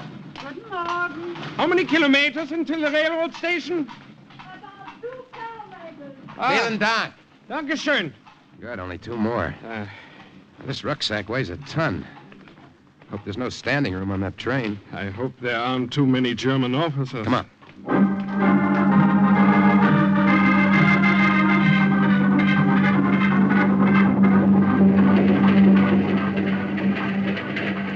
You know, one thing I like about European trains? What?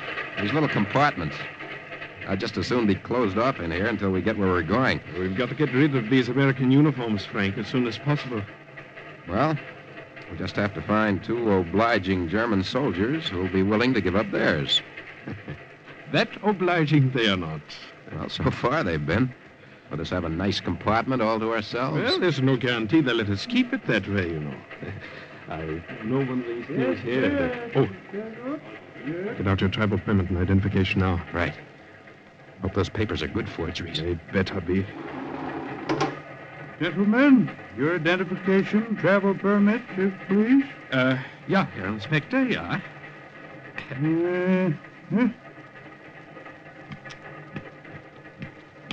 Now, yours, if you please, Herr Lieutenant. Here you are. Yeah. Here are your papers, Herr Lieutenant. These seem to be in order. Dankeschön. How much longer till we get there? About 30 minutes. You think he was suspicious? Well, he didn't act it. Just the same if anyone else comes. If you have to take off your cape, take it off in one motion. Your jacket with it. We might get away with a khaki shirt. Our luck's held out so far. Maybe nobody will come. Let's hope so. You Here comes company. Here comes trouble. May I share your compartment, gentlemen? Yeah, of course, Herr Hauptmann. It's stuffy in here. Why don't you remove your capes? Well, It was so cold in the snow country. We're both of us just back from there. It will take us time to thaw out. Join me in some schnapps, gentlemen. Danke. And you? Dankeschön. Ach, these trains. Either too stuffy or too drafty. They're all badly on down since the war. You warmer now? Oh, much. Then remove your capes. I perspire looking at you. Well, Go on, take them off. The Hauptmann is right. It is hot. Better. Much better. Are you going to Salzburg? No. Insing. Sure. You must forgive me. Perhaps it's the heat, perhaps too much of this bottle. I'm going to stretch out in the empty compartment next door. I'd appreciate it if you gentlemen would wake me when we get off at your station. Well, I will be happy to. Well, then I'll see you again. You'll see me again and soon, Frank. Wait here with the radio. What are you going to do? Our friend was warm. I'll help him out by relieving him of his uniform. No, Carl, no. They'll find his body before we get to Listen to Insing. me. They'll find it on the roadbed 2 days from now. No, Carl, you can't take that risk. One of us in German uniform would help. Wait here.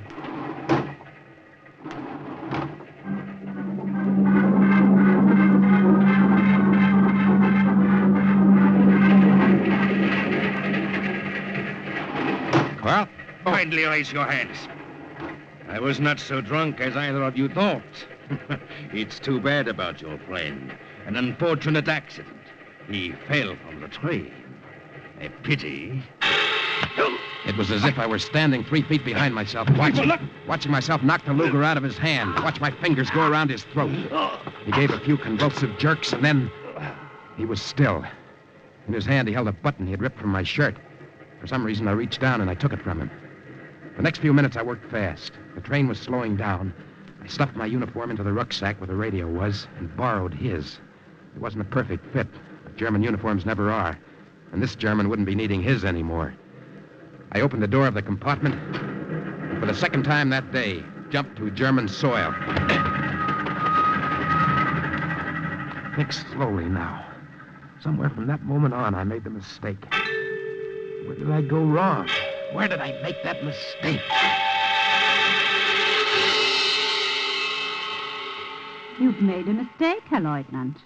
My brother is not in Austria. Please listen to me. Carl was with me. We were both coming here together before the accident on the train. You're mistaken. My brother's not in Austria. Liesel, I'm taking a chance coming here at all. I only have Carl's word that you'll help me. My brother is not in Austria. Look, I'm tired. I'm hungry. Liesel, for Carl. There's not much to eat. Some bread and some soup. Sit down. I'll bring it to you.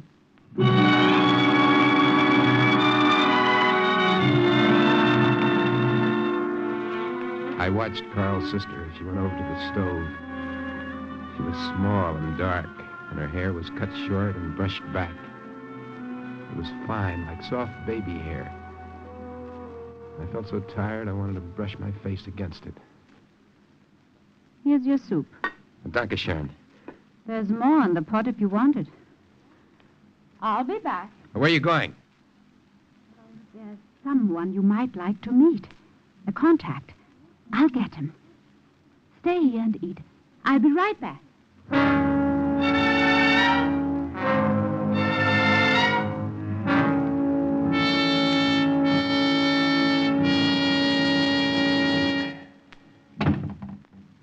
I see you finished the soup. Yeah.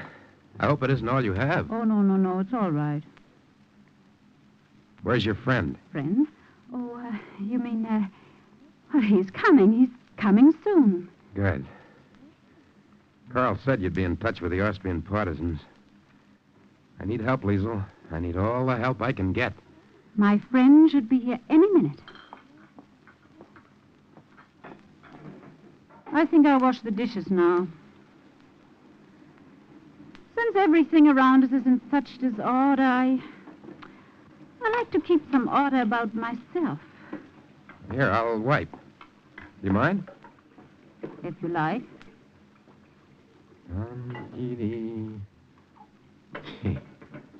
Why does this seem so funny?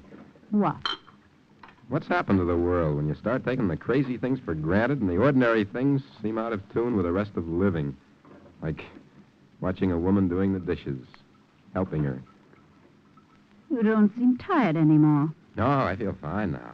Fine.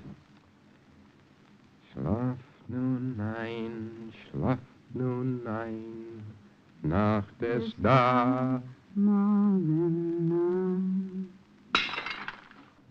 How did you know that song? Carl. Carl was singing it. Oh, my Lord. Oh, Liesel, what is it? You're pale as a ghost. I didn't know. Oh, Lord, I didn't know. You didn't know what? What are you talking about? The Gestapo is coming. I told them you were here. What did you say? The Commandant, Gubner, he suspected me for a long time, but he's had no proof. I thought he had sent you to trick me.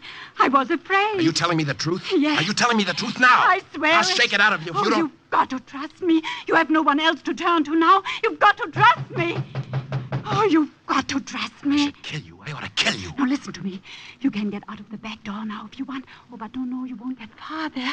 Oh, you better go down there, to the cellar. And trust me. Open up in there. I have no choice. Quick, that door. It leads to the cellar. Go quickly. Open up! In a minute. Well, where is he? Gone. Gone? What do you mean gone? Well, I tried to keep him here. I couldn't without arousing his suspicion. Yeah. So I, Yeah? Well, you asked me not to do that, remember? Yeah, go on. Well, he was only passing through. He said he had a friend in the mountains. In a hut in the mountains. He told me where it was. You'll take us then, now. Of course. Sergeant, Just follow me. round up the men. Ja, Herr Kommandant. After you, Liesel. I needn't tell you you're doing a great service for the fatherland. Take your hands off me. I've given enough proof of my loyalty.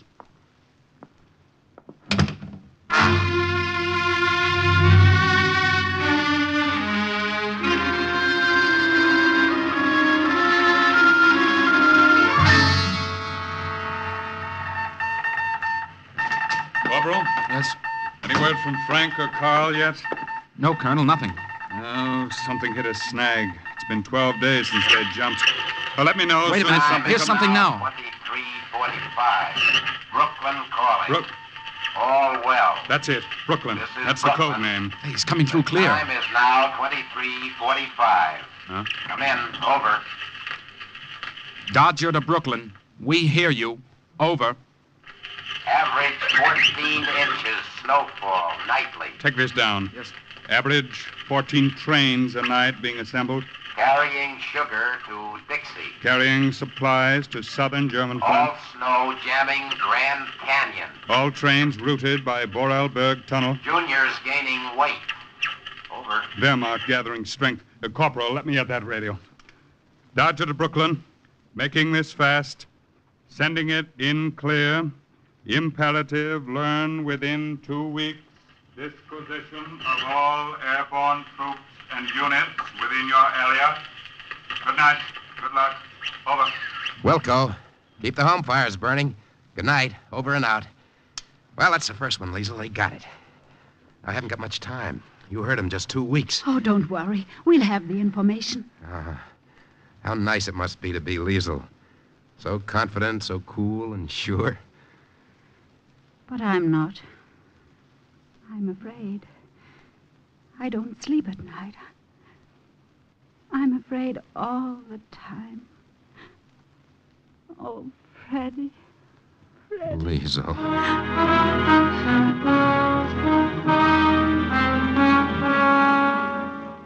From the night I first came there and crawled into the corner of that damp cellar while she led the Gestapo on a merry chase through the mountains, Liesel and I worked hard.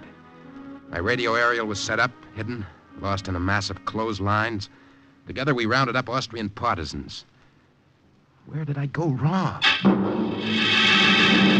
So you are Liesel's cousin, Freddy. Ja, Herr Kommandant. I am Liesel's cousin. Would you like some wine, Commandant? Dankeschön. I didn't know Liesel had a cousin from Berlin. We knew she had a brother, Karl. Well, Liesel and I never mentioned Karl, Herr Kommandant. We're loyal Nazis. Ah, yes. Prost. Prost. I suppose she told you what happened to her a few days before you came. Some more wine, Commandant. I haven't finished this glass yet, Liesel. You seem nervous. It's such an honor having you visit us here. Liesel. You know, Herr Lieutenant, your little cousin has been much nicer to me lately. I tried to convince her for some time that there are advantages to being friendly with the right people. I suppose she told you about the American spy who came here over a week ago? I find that hard to believe. I'm not sure what he was. He was in German uniform, and he may have been a deserter. Possibly. In any case, we had a long search for nothing that night. We found no trace of him. You say you have a medical discharge, Herr Lieutenant? Ja, Herr Kommandant. Hmm? The rest of my family was bombed out in Berlin. Oh, yes. I had no place to go, no one else to come to. So I came here. Strictly a matter of regulations. May I see your papers? Your papers, Herr Lieutenant. I have them here. Here you are. Yes.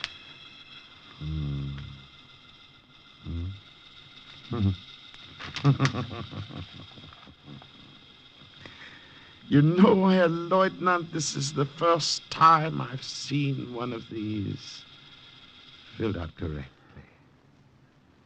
Thank you for the wine, Liesel. With your permission, I'll come back again.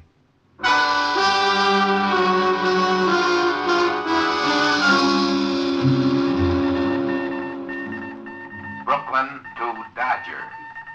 Heavy shipment of pianos to Dixie. Brooklyn to Dodger. Bricklayers Union schedule heavy meeting in Dixie. Brooklyn to Dodger. Maybe slight delay. Home team will travel. Over and out. What's the matter, Colonel? They must be closing in on him. Home team will travel. That means he's got to move the radio.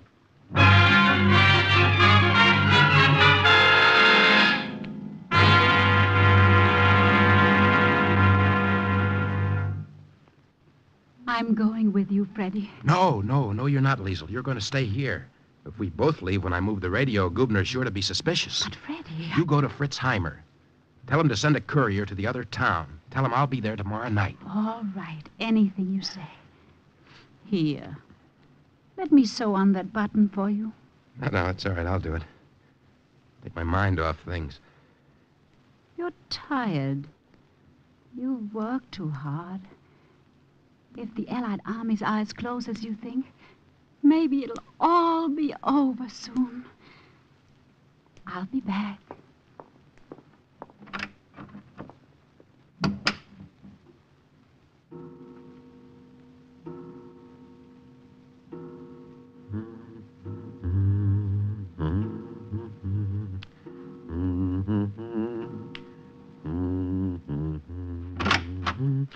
Liesel?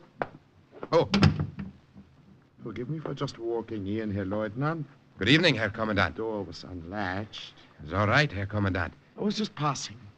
I wanted to say hello to your little cousin and invite her to dinner at my house tomorrow night. You think perhaps she will come this time? Perhaps, Herr Kommandant.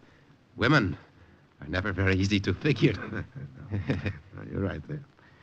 What are you doing? Don't let me interrupt you. Oh, just this button. It came off. So I see.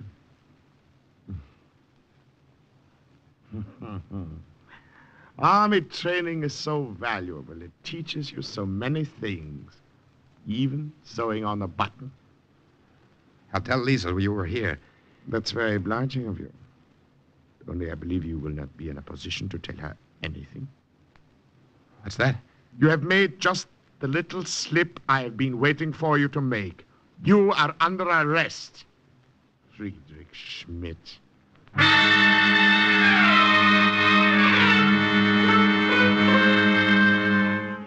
So many things to remember. An American cigarette could give me away, an English match, laundry marks, and clothing. Cut them out, patch them up, filth. Yes. Yes. Now I know where I made the mistake. The button. Americans sew them on in crisscross, Europeans in parallel. I was nervous and I forgot the button, and Gubner saw me. Get up. Come with me. You are wanted for more questioning. Your name. Your objective. Who sent you? Where are the American armies? My name is Friedrich Schmidt. Your name. The Commandant asked your name. Your objective. Your objective. Who sent you? Who sent you? Where are the American armies? My name is Friedrich Schmidt. I'm a German soldier. Oh, God, throw him back in his cell.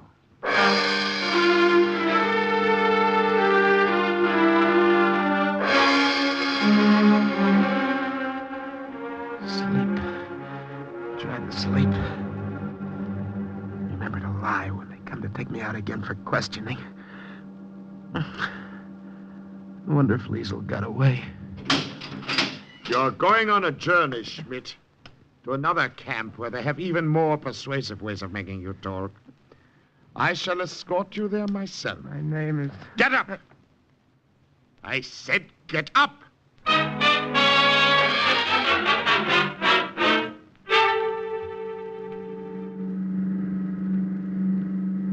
Driver, stop at that tavern on the right. Ja, Herr Kommandant. It's a pity, Schmidt. We shall share no more wine and little cakes with Liesel. I have something else in store for Liesel when I catch up with her. Her cousin. I'll be only a few minutes, driver. You're not to speak to the prisoner while I'm gone. Do you understand? Ja, Herr Kommandant.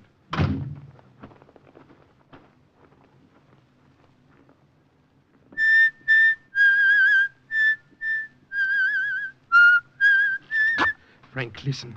He won't catch up with Liesel because she's with friends. Carl! Listen, you think a little fall from a train could kill me? Herr Gubner wants to know where the American armies are. He'll find out soon enough.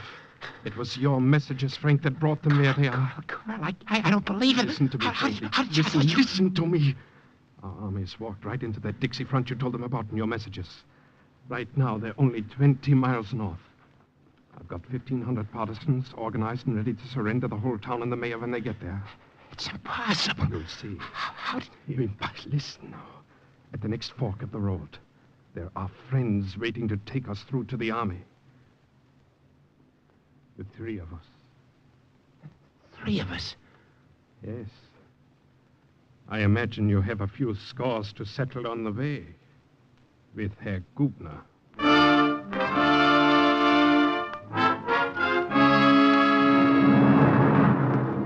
It wasn't coincidence, but a forged transfer that made Carl driver of that car. It wasn't luck, but carefully planned inside information that told the OSS exactly where Frank Baker was. It led to his release, that closed the drawer finally on file number 2218 with the words, "Mission accomplished." And Carl's story?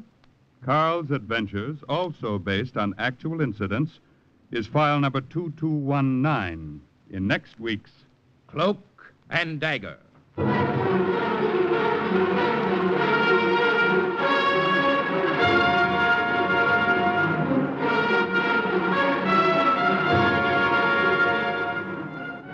In today's true OSS adventure, the part of Frank was played by Joseph Julian. Ross Martin was Carl, the Commandant Barry Kroger. Raymond Edward Johnson played the Colonel, Bernard Pollock the Corporal. Dolly Haas played Liesel. This has been a Louis G. Cowan production under the supervision and direction of Sherman Marks. Material heard on today's program was based on the book Cloak and Dagger by Corey Ford and Alastair McBain. The script was written by Winifred Wolfe, and the music was under the direction of John Gart. This is Carl Weber speaking.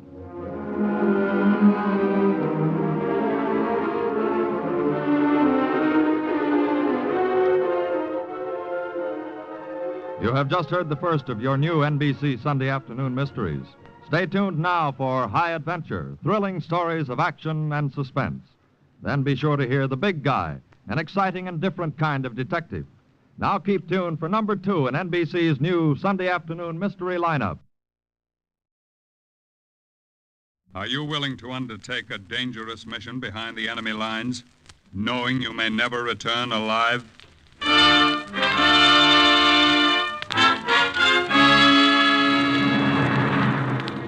What you have just heard is the question asked during the war to agents of the OSS, ordinary citizens who to this question answered, yes. This is Cloak and Dagger.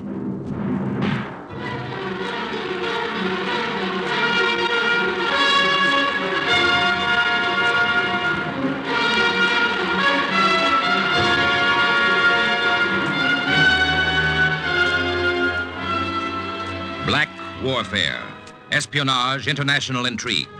These are the weapons of the OSS.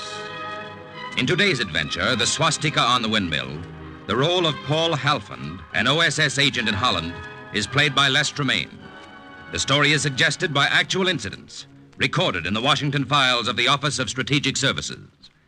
A story that can now be told. My mouth was as dry as ashes. The palms of my hands were wringing wet. My revolver was drawn, and I moved slowly along the dark hall. Everything I had been taught led up to this moment. Boards under my feet teetered. For a terrifying moment, I almost lost my balance and fell backwards. Something was ahead of me. In a room along that dark passage, I sensed it more than anything else. Then I heard it. Komm mal her, Feldwebel. I stopped breathing until I passed that room and the voices of the hidden Germans almost slid past them to the end of the corridor. Halt! Halt, Amerikanischer! There was a Nazi stormtrooper in uniform right in front of me, blocking the exit. Well, fire! Fire! Fire again! Good work, Paul. Well, that's it. You passed the test. Now the colonel wants to see you.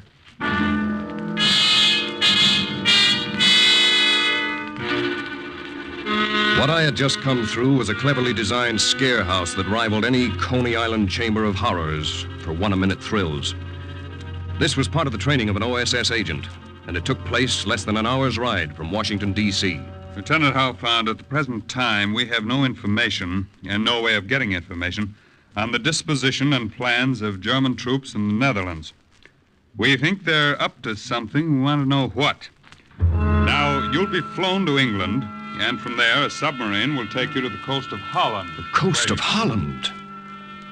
To me, Holland was that little country where my Uncle Brom lived, where I visited when I was 12, where the windmills were now under the shadow of the swastika. I guess we can surface about here. There's Mac on Holland. You want to take a look, Lieutenant Halfond? Thanks, Commander Sperling. Through the periscope of the submarine tuna, I could see a windmill in the flat lowland of the Netherlands. I couldn't see the swastika, but I knew it was there. The pressure gauge showed 20 feet of salt water above us. Take her up. Take her up.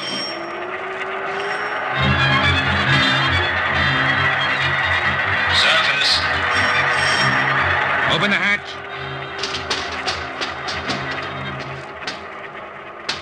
We climbed the ladder through the hatch, where an inflated rubber boat was waiting to take me to shore. I'm only a couple of yards from shore. I can get out here. Hand me that rucksack, please. Here you are, sir. Have you far to go from here? It's only about 5 miles from Macum to Bolsward, where my uncle lives. I can make it before the sun comes up.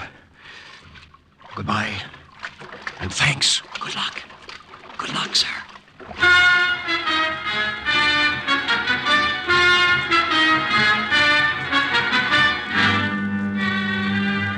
So when you rang the bell at Sana Paul, I jumped from my bed. The devil, I said. It's the Gestapo.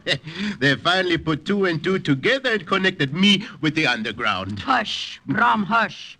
God gave you a tongue. Must you use it so loosely? I'm afraid my new Aunt Hilda doesn't trust me completely. I trust no one these days. Oh, Hilda, this is Paul. How often have I spoken to you of the times he came here when he was... How old, Paul? 12, Uncle Brom? Ah, yes, 12. And so proper, so correct. A miniature model of propriety. Well, from the looks of it, you've grown, but you haven't changed much. Still proper as the devil. The result of my strict Quaker upbringing, Uncle Brom, remember? We were both taught never to drink or smoke or lie or swear, Uncle Brom. Yes. How long will you stay in Holland? Only long enough to contact the leader of the underground and get the information I'm after. I see. Tell me, why should we believe that you are an Allied spy? Hilda! Answer me. Surely you don't expect me to carry proof about me that I'm a spy in case the Germans find me? Then how do we know? That's enough, Hilda. The devil, I say. I'll hear no more of this talk. All right, Brown. It will be as you say, and on your conscience. Your wife doesn't trust me. You were surprised, no doubt, to find your Aunt Katrina dead and I remarried. Yes, I was, Uncle Brom. I was lonesome. It's not good for a man to live by himself. And she is a good woman. But she doesn't trust me. She has her reasons.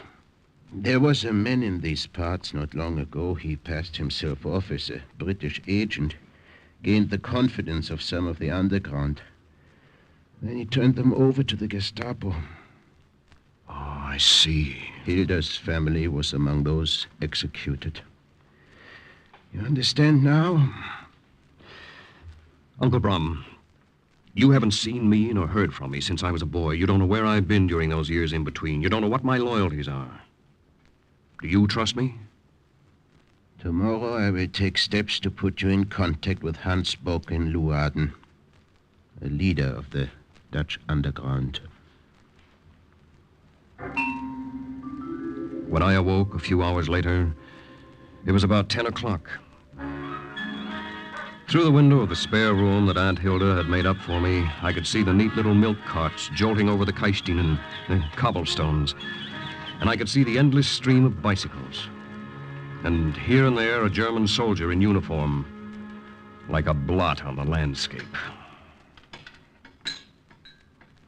I'm afraid the breakfast is not as sumptuous as it was in the old days, Paul. Do not apologize for what we cannot change. Aunt Hilda is right. It was very good.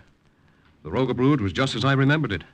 And these currant buns, these Krentenbluges, are wonderful. I will leave you. I have a house to clean. You're still suspicious of me? Have I any reason not to be? Hilda, enough. Paul is my sister's son. I will stake my own life's blood that he is to be trusted. Let us hope you do not have to. Hilda! Aunt Hilda. Look. This pistol. I'm giving it to you. It's the only one I have. The only one you have? And you give it to me? Yeah. I put myself at your mercy. If at any time you have proof, even the slightest, that I'm not what I claim to be, take my own gun and turn it on me. I will take your gun and take you at your word. That should convince her, Paul. You are what you say.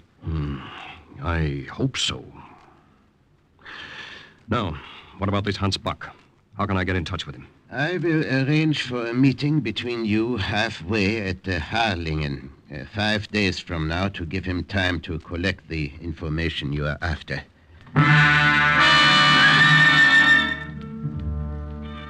The days until Thursday, when I was supposed to meet Hans Buck, passed slowly, but they weren't wasted. I set up the shortwave radio in the wine cellarette in the living room. I had long talks with Uncle Brom, and I went out of my way to win over Aunt Hilda. Are you sure there's nothing I can do to help you with dinner, Aunt Hilda? Nothing. Thank you. Oh, it's still raining. One need not be too clever to see that. In Holland it seems always to be raining now. Rain, mud, and despair. I remember when I came here years ago. It was winter. I was in time for the skaters' races. Yeah. Skaters' races. And the booths. Remember the little booths that sold chocolate and milk cooked with aniseed? And the little cakes, all the varieties of gingerbread? Oh, how I loved them. Hand me the spoon. Here. Here you are. Thank you. Tell me about America. What is it like? It's too large to describe in a sentence or two, Aunt Hilda. When the war is over, you must come visit us. When the war is over. Well, it can't last forever. And America's helping. And remember, our leader, President Roosevelt, is himself of Dutch ancestry. Tomorrow perhaps I will make you a gingerbread cake.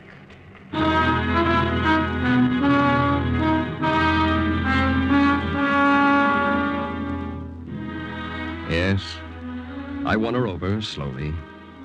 And on Thursday, when I left for Harlingen, she said goodbye to me at the door with Uncle Brum. You know where to meet him, Paul. You have everything clear? Yeah, everything, Uncle Brum. I'm to meet him beside the monument of the stone man on the North Sea dikes. I'll be knotting and unknotting a piece of string so he'll know me. Good, good. We will see you later tonight, then? Yeah. Paul? Here. This is for you. In case you should have need of it. My pistol. Take it back. Thank you. Thank you, Aunt Hilda.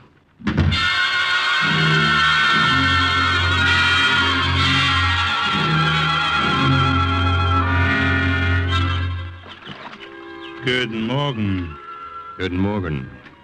This habit you have of knotting and unknotting string, is it not a waste of time? Nothing is a waste if it serves a purpose. Herr Bock? Yeah, Lieutenant Alfond. We meet as planned. The information. Do you have it? Yeah. Where? In my head. You'll have to memorize it as I give it to you. I could not take a chance of writing anything down. I'll remember then. Remember it and use it well. There are 40,000 Nazi troops in Holland and Belgium. But these troops will be on the move within 2 weeks. Where are they going? Northern Italy. They'll be used to cut off the American advance there. The colonel did suspect the worst. Thank you. I'll radio this out tonight. It is appropriate, is it not, for us to meet under the statue of this stone man? See the inscription? Terminus. Yeah. It means thus far and no farther. A threat to the sea that is held back by the dikes. Thus far and no farther. A threat also to the Nazis? Yeah. You understand me well. Remember me to your uncle. And goodbye for now.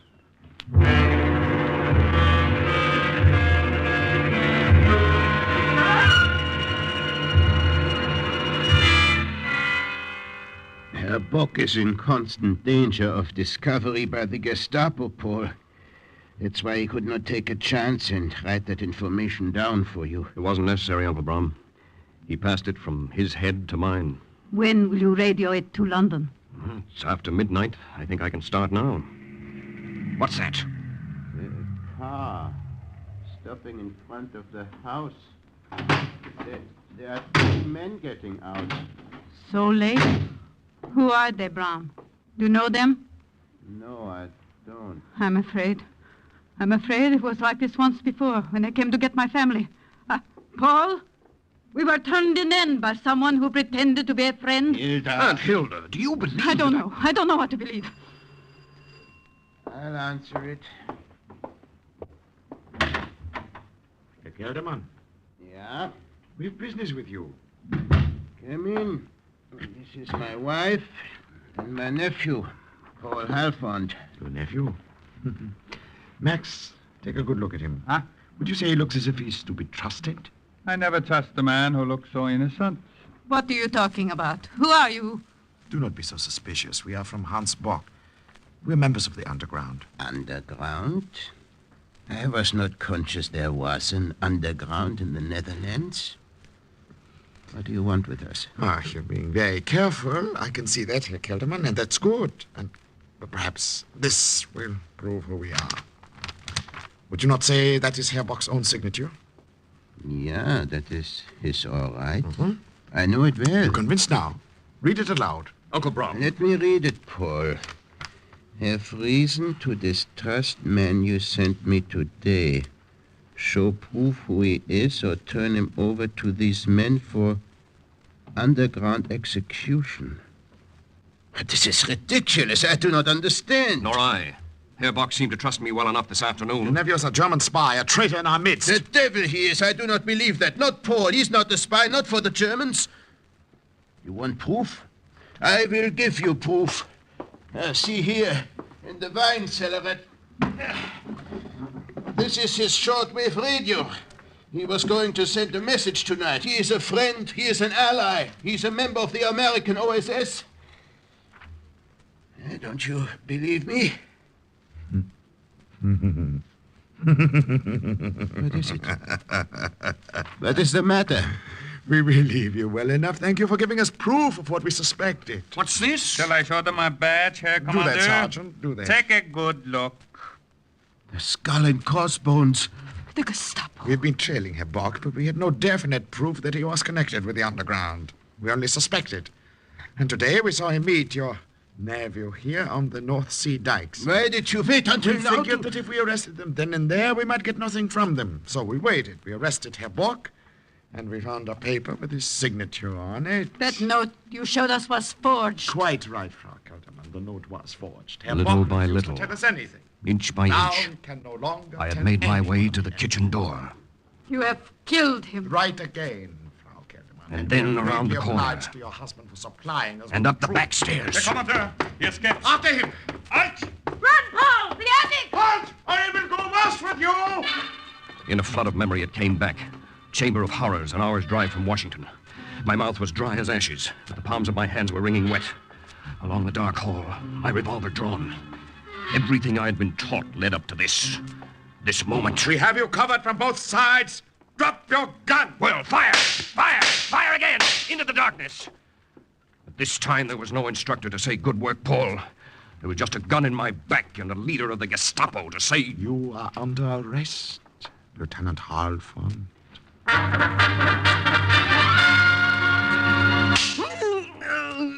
How long do you think you can hold out? We have ways of making you talk. No.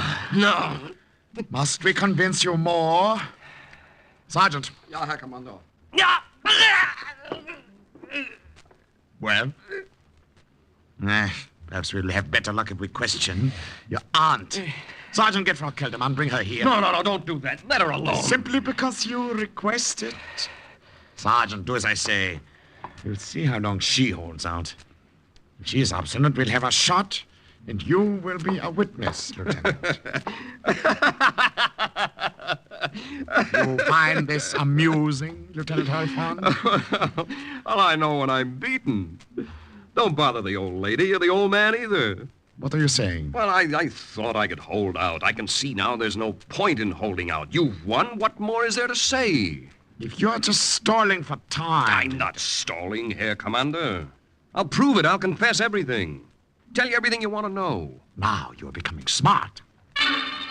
And so I told them everything they wanted to know. General Donovan heads the OSS in Washington. The OSS is part of the American State Department. The Minister of Finance in Britain is also head of the British Secret Intelligence. Go ahead, Lieutenant Halfond. We're listening. Corporal, take this down.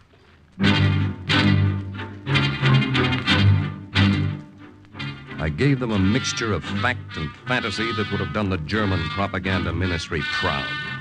The true facts I told them I knew they already knew. The rest they seemed to accept at face value. So I kept my story with a real whopper. You taking all this down, Corporal?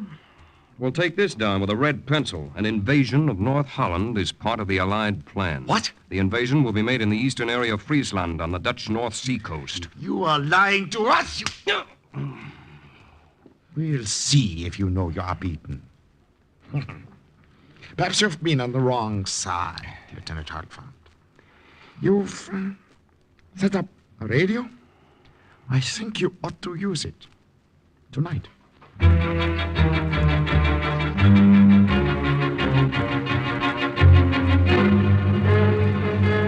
Time is now 2300. 2300. Paul Halfond calling headquarters. Can you hear me? Over. OSS headquarters to Paul Halfond. You're coming in clear. Been waiting for your message, Paul.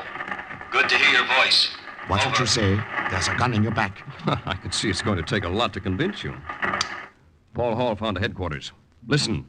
Listen carefully. It's stinking weather for a drop, but I've got to have supplies. It's darned important. Over. Headquarters to Halfond. Would you mind repeating that so we're sure? Repeat, please. Over. What the devil's the matter? You said you were getting darn good reception. I said the weather's lousy, but it's darned important that I get a supply drop at designated point tomorrow night. Can't make it any darn clearer than that. Over. Okay. Okay, Paul. We get it. It's darn clear now. You'll get your supply drop. Good night. Over and out. Well, you heard it yourself. The drop will be made. Are you beginning to be convinced of my sincerity? Were you nervous, Lieutenant? What? Why do you say that? I never heard you use such language before. Oh, I expect to get over my nervousness after I've broadcast many of these radio messages for you, Commander Brandt. After that, they drove me back to the jail. Commander Brandt of the Gestapo had never heard me use such language before, and neither had OSS headquarters. In the Army, they used to make fun of me because of my proper speech. I gambled on the chance that the radio operator who knew me would detect something odd about my speech. When he answered back the same way, I knew he understood I was a prisoner of the Germans, and that the supply drop would probably save my neck. I didn't sleep that night, and I didn't really take a deep breath until 11 o'clock the next morning. Good morning, Lieutenant. Would you care, perhaps, for a piece of chocolate? Or an American cigarette?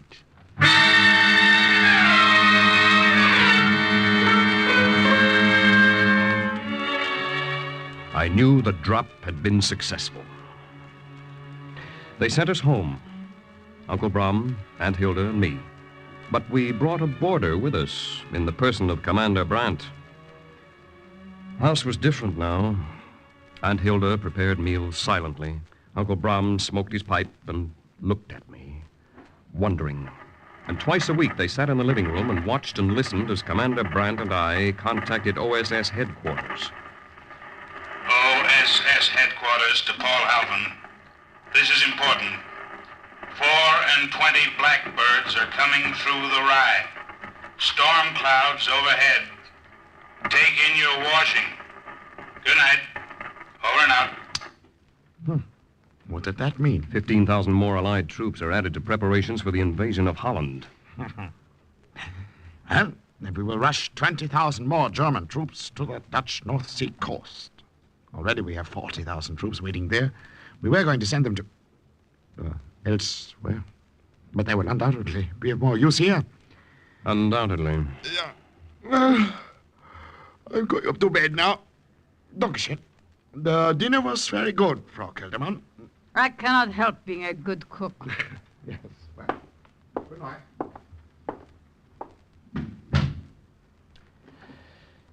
It's thoughtful of him to leave us alone so much. Is it? I do not care much for your company. Hilda, maybe he's got his reasons. I wanted to tell them my reasons, but I didn't dare. Instead, I stood at the piano and played the scale with one finger. Even Uncle Brom was getting to the point where he couldn't look me straight in the eye. But as Uncle Brom became more suspicious, Commander Brandt became less suspicious. I think I will go up to bed, too. Something was wrong with the piano. The C was sharp, as if something were pressing on it, making it sharp. I walked around to the back of the baby grand, and I saw it. It was a small, round disc the size of an overcoat button. I knew it was attached to a dictaphone in Brandt's room. That was why he left us alone so much.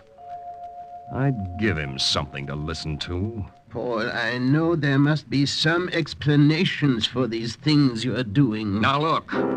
You haven't had it so good for years. Eggs on the table. When did you have eggs on the table last? Privileges nobody else has. Extra ration books.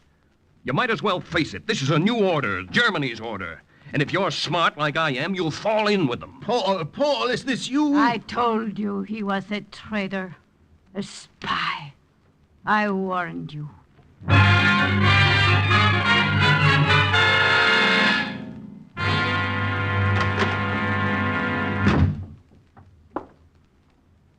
You wanted to see me, Herr Commander?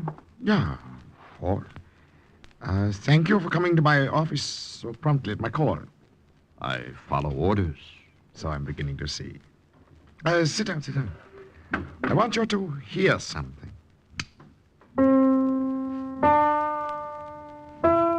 I think I'll go up to bed, Well, too. I don't understand. Simple. A dictaphone. But I still don't... I know there must be some explanation. That's Uncle Brom. Yeah. Now, look. You haven't had it so good for years. That's me. Eggs on the table. Well, what's the idea of doing it on the table last? Privileges nobody else has. Extra ration books. You might as well face it. This is a new order. Germany's You've convinced me completely. If you're smart like I am, you'll fall in with them. I have a proposition for you. Yes? I want you to go to England for us. Act as our double agent. You can be more valuable to us there. Leave Holland? Yeah. But aren't I a great help to you here? I know the risk it involves, but Germany will pay you well after the war. Think it over. I thought it over and let him convince me. And a few days later, a German stormtrooper gave me a personal escort to the border, and I made my way back from the enemy lines. After I left, my aunt and uncle escaped and were hidden by the underground, and it wasn't until the war was over that I was able to see them and explain.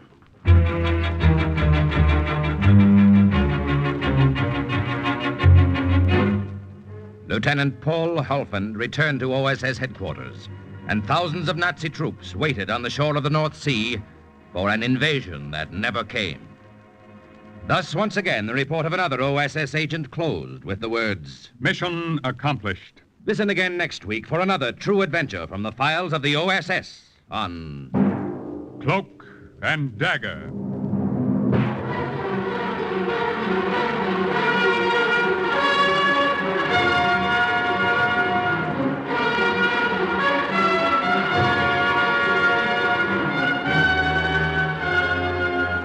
Heard in today's Cloak and Dagger adventure as Paul Halfand was Les Tremaine.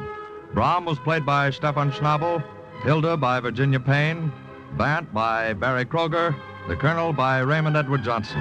Others were Carl Weber, Jerry Jarrett, Arnold Robertson, and Bob Weil. The script was written by Winifred Wolfe and Jack Gordon. The music was under the direction of Murray Ross.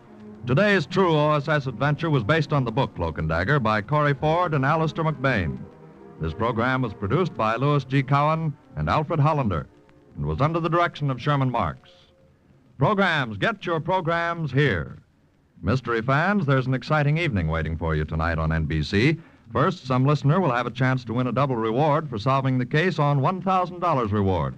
Next, when a woman reads her own obituary in the paper, the saint finds himself involved in a case that leads to murder. Then Sam Spade works his way through the rod and reel caper. Yes, you'll find adventure here tonight. Stay tuned now for High Adventure and the Big Guy on NBC.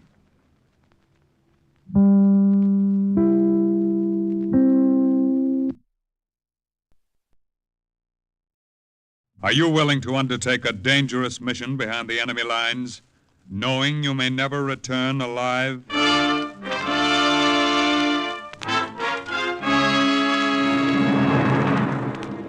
What you have just heard is the question asked during the war of agents of the OSS. Ordinary citizens who to this question answered, yes. This is Cloak and Dagger.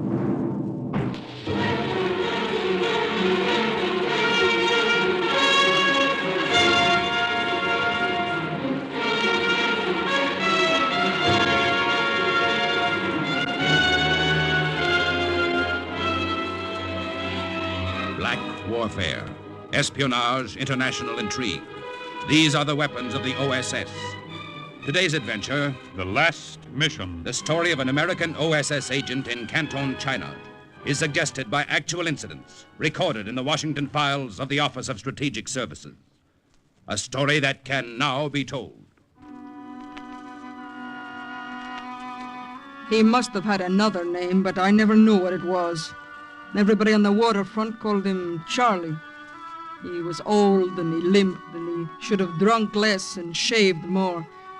We'd see him on the wharves in the afternoons in his dirty dungarees and torn sweater, begging cigarettes from sailors. Then evenings he would hobble into Li Chen's tavern where I worked to beg for something else. Hey, Tanya! Ain't you gonna buy Charlie one little drink, huh? No, I'm not, Charlie. No drinks on the house tonight. Oh, but tonight's the night there ought to be drinks in the house.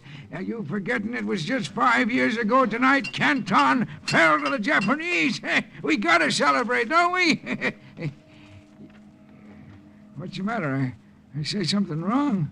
I don't like your sense of humor. Oh, I don't see what you got again the Japs, Tanya. With all them nationalities mixed up in you, you probably got some Jap blood yourself. No, I haven't. Every other kind may be Spanish and Russian, even Irish, but there's not a drop of Jap blood in the Bonillas. All right. Don't get steamed up. I still say there's no reason for you to hate him. What do you care who's running Canton? I told him then. I don't know why I did. I've never told anyone else. How they'd murdered my family in Nanking 6 years before. My father, my mother, my 2 sisters. The Japs had killed them all. And if we hadn't got out of the city ahead of them, they'd have killed my brother Florian and myself. So you wasn't always a waitress in a waterfront dive, huh, Tanya? No. And my brother didn't always prowl the streets looking for trouble. I got the Japs to thank for that. Now maybe you can understand. Easy, Tanya. We got visitors. What do they want now? Checking identification papers again.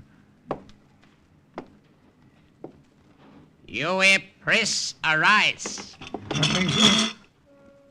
Always arise in the presence of the soldiers. Remember that hereafter. No. Your papers, press. Here. Tanya Bonilla. Born in Madrid. You are Spanish, but you have Russian first name. And an Irish middle name. What does that make me? Perhaps makes you anyway Aryan. Captain. Yes, Lieutenant.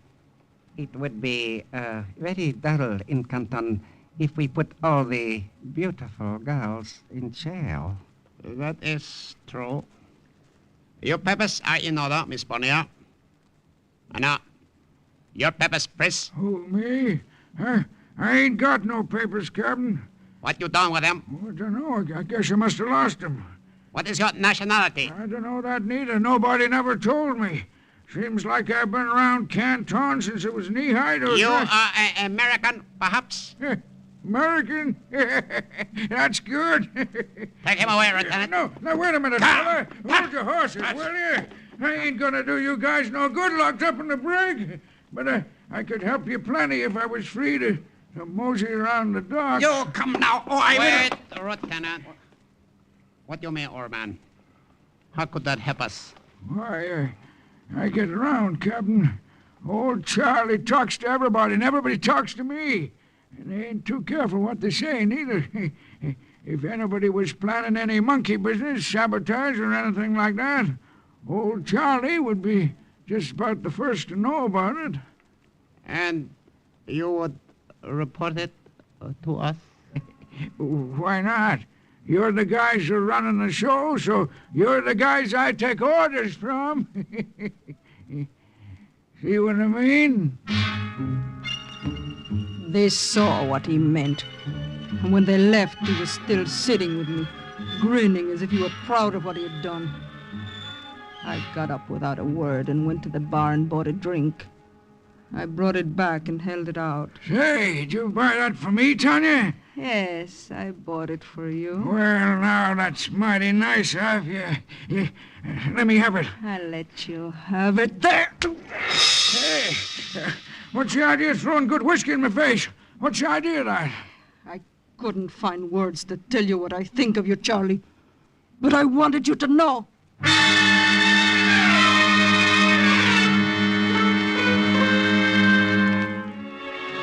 I was sorry afterward. After all, Charlie was old and hungry and half-cracked. I should have saved it for somebody else. Someone closer and dearer to me. I should have saved it for my brother, Florian, who was waiting for me when I got home. I thought you'd never get here, Tanya. Hurry up and change your clothes. We're going to a party. A party? What party, Florian? Well, it's sort of an anniversary banquet. You know, 5 years in Canton. There are going to be a lot of important people there. Chinese, Japanese, both. Big celebration. Oh? And we're going to celebrate with them? Oh, we weren't invited, of course, but I know a fellow at the door. He's going to let us in. We'll rub shoulders with some of the most important people in Canton. Maybe even with the men who murdered your mother and father. What? Oh, nah, don't be like that, Tanya. That was a long time ago. These aren't the same fellows who took Nanking. They're Japanese. Yeah, We're but... not going to the party, Florian. We got nothing to celebrate. No? Well, maybe you're not going, but I am. Why? Because I know what side my bread is buttered on, that's why. The Jap side? As long as they're top dog, yes. And it looked like they're going to be top dog for a long time. I see. You're a traitor to our family, Florian. We haven't got family, Tanya. We haven't got anything. And we never will have unless one of us starts playing on the winning team. See you later. I didn't sleep well that night. I lay there in the dark, feeling as if I were alone in a world of enemies. That same feeling haunted me all the next day at Lee Chen's. Charlie didn't come to the tavern that evening.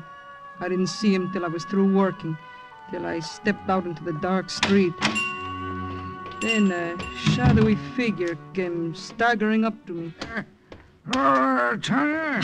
You're drunk, Charlie. You better go home. That's just what I was thinking, Tanya. Only I can't seem to get there. The street keeps going round in circles. How about you kind of steer old Charlie along? I'm sorry. I want to get home myself. It's late. Oh, come on, Tanya. Be a sport, will you? Help old Charlie. He grabbed my arm and hung on to it. That's a girl. It seemed easier to do what he asked than to argue about it. Hey, good girl. I'd never seen his home, but he remembered the address, and I led him toward it through the deserted streets. Ah, here we are. It was the kind of place you'd expect Charlie to live in. A filthy two-story dump in the worst part of Canton. He was still holding my arm as I took his key and unlocked his door for him. Good night, Charlie. Go to bed and sleep it off. Come on in for a while. Why don't you? No, good night, Charlie. I got a bottle in there, Tanya. We could have a little drink. I don't want to drink. Oh, come on in anyway. Come on, Tanya. Charlie, let go of me. Let go, you hear? But he didn't let go. His fingers were like a vice around my wrist. Come on. He jerked me across the threshold. He shoved me into the pitch-black room and slammed the door. Now, where's that light? You filthy old bum! Let me out of here! Sorry I had to manhandle you like that. It was the only safe way of getting you in here. I thought someone else had said it. I thought there must be 3 of us in the room. Then the light flashed on, and there were just 2. Just Charlie and me. Surprised, Tanya? I'm sorry, but I have to play it safe. You see, Tanya, I am an American. An agent of the OSS.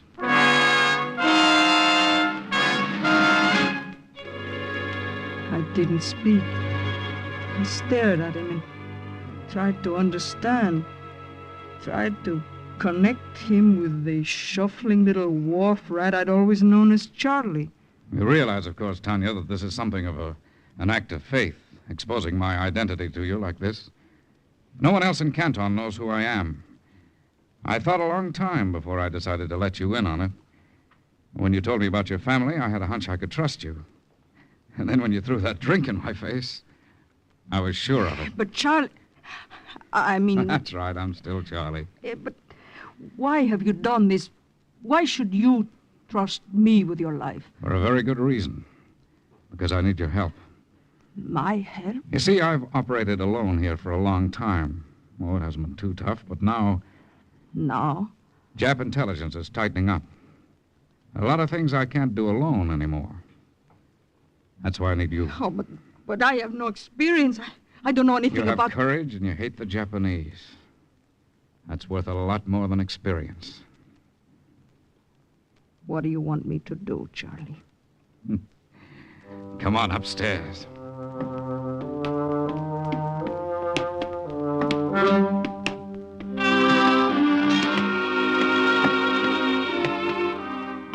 He led me up a long, narrow, rickety staircase.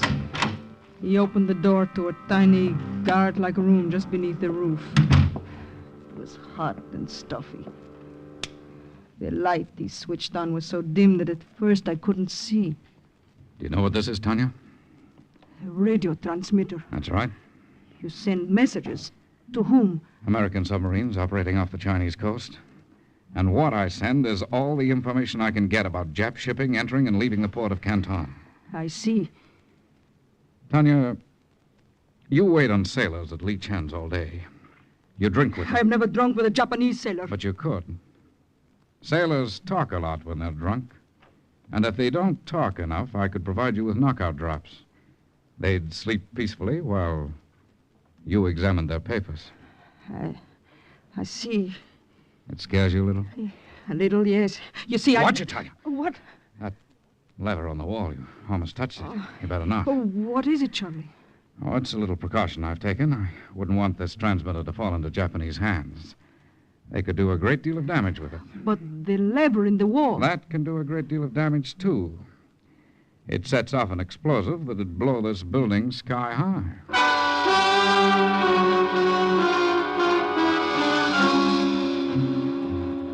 I wasn't sorry to leave that room. We went downstairs a few minutes later. He stood in front of me, watching me. Tanya, let me explain something. We're all volunteers in the OSS, and the people who help us are volunteers, too. You don't have to do this unless you want to. I understand, Charlie. If you refuse, I won't worry about what you know. I'll still trust you. I don't intend to refuse. It doesn't scare you too much? When I think of my father and mother and sister, it doesn't scare me at all. It's a deal? It's a deal. I don't have any liquor. We might have a smoke on it, though. American cigarettes. Oh, I haven't had one for years. Keep the pack. Thanks. To a free world, Tanya. To a free world.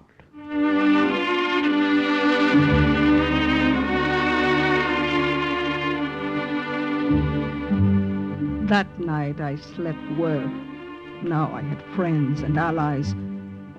That is, I slept well until sometime shortly before dawn, and then the sound of my bedroom door opening awoke me. I wasn't frightened. I knew who it was and what he wanted. It had happened so many times before. I waited until he reached my dresser, until he bent over my purse. Don't take any of my money, Florian. Oh, you're awake. Well, I was just... Yes, I know, but I really can't spare any this week. I need the little I got. Well, you don't need it any more than I do. I'm broke, Tanya. Now, where am I supposed to get money to live on? Not out of my purse. Please close it, Florian. All right. But I don't see...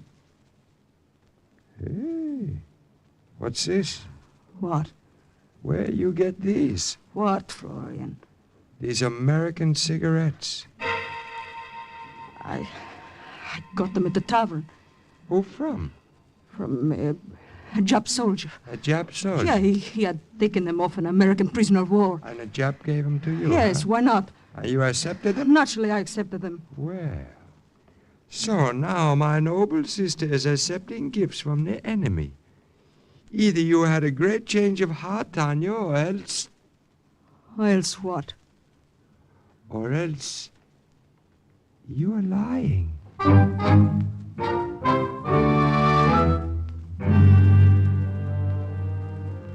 Beginning the very next night, I flirted with every Jap sailor who came into Lee Chains. I kept my mouth closed and my ears open. I used every trick I knew to persuade them to talk. And when it became necessary, I used something else. The little white pills that Charlie had given me. I don't... No more to drink now.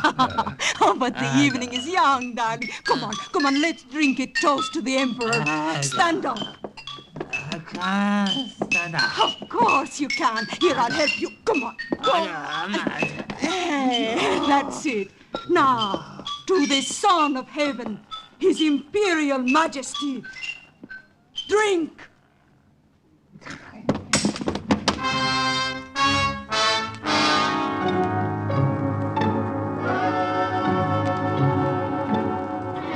Oh, it was so easy, Charlie. He was out cold. I just reached into his pocket and there were his papers. No one saw you? Not a soul. You put the papers back? Of course, after I'd copied them. Here's the information. How am I doing, Charlie?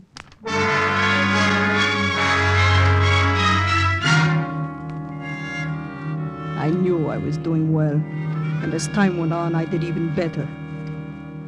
We would hear reports on Charlie's radio of Jap ships torpedoed and sunk in Chinese waters, and Charlie would say, That was the baby you told me about last week. Chalk up another one for Tanya, the scourge of the Jap merchant marine.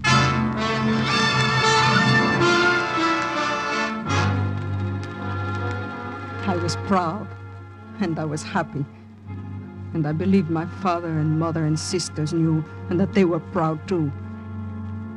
And then came the night I went straight from Lee Chen's tavern to Charlie's house to tell him what I'd heard. The Takota Maru, huh? That's one of the Nip's biggest ships. I know, Charlie. And she's carrying industrial machinery to Yokohama, one of those factories they've stripped in Fuchao. You sure about the sailing time? Quite sure. Tomorrow night at 10 o'clock. Good enough. I'll tip off the subs right away and they'll be laying for her, if she isn't traveling in convoy. She isn't, Charlie. Then they'll get her like a sitting duck. Well, it's late, Tanya. Better get going. I'll see you tomorrow, Charlie. Not during the day. I'm going down to Tung Ho's junk on the river. I'll be back here by evening. Good night, Charlie. Wait a minute. Let me see if the coast is clear.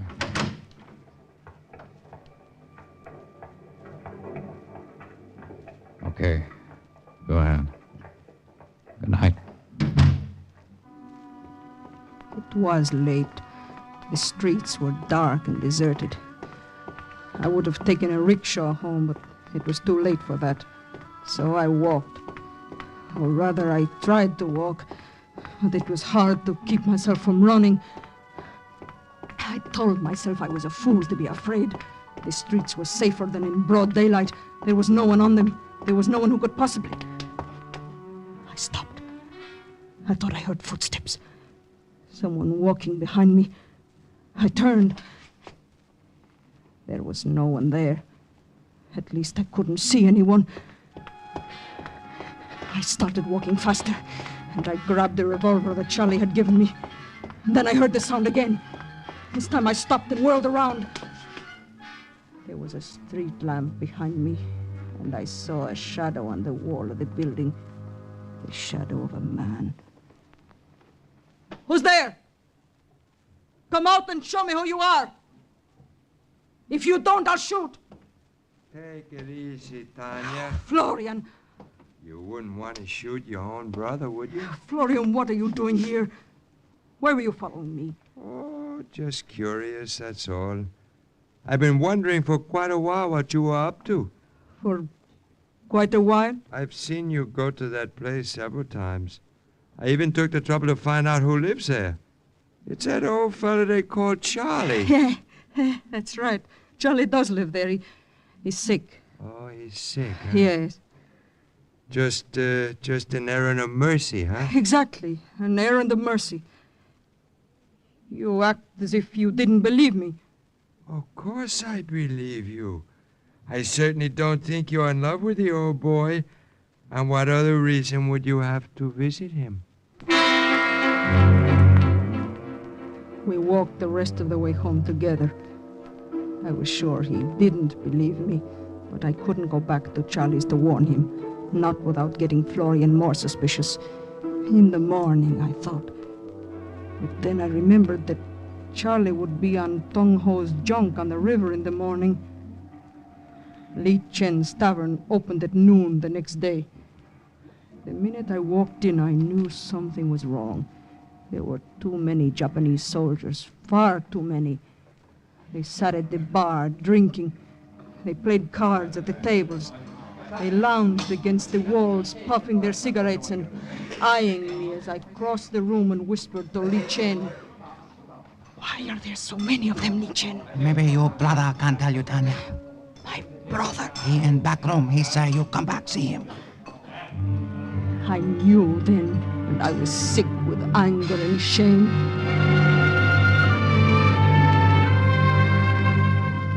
But I was sicker still when I saw him sitting alone in that back room, when I saw the smirking triumph on his face.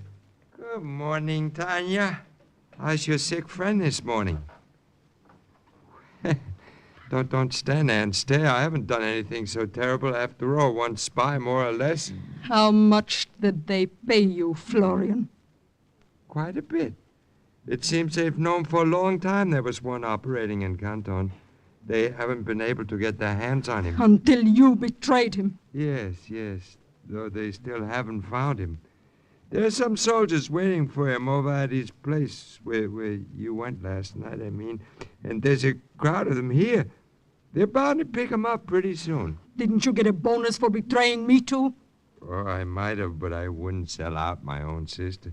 I kept you in the clear. I told him you helped me spot him. Thank you, Florian. Oh, not at all, Tanya.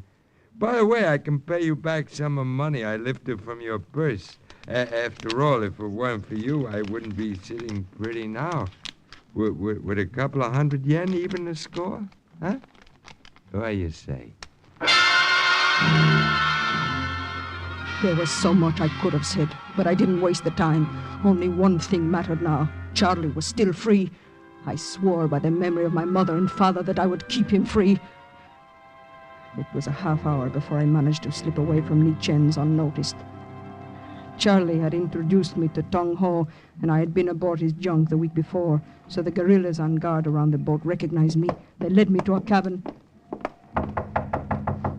That you, Tong Ho? It's Tanya, Charlie.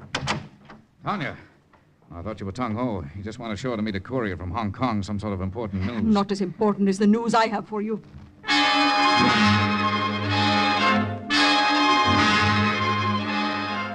I poured it all out, and he listened thoughtfully.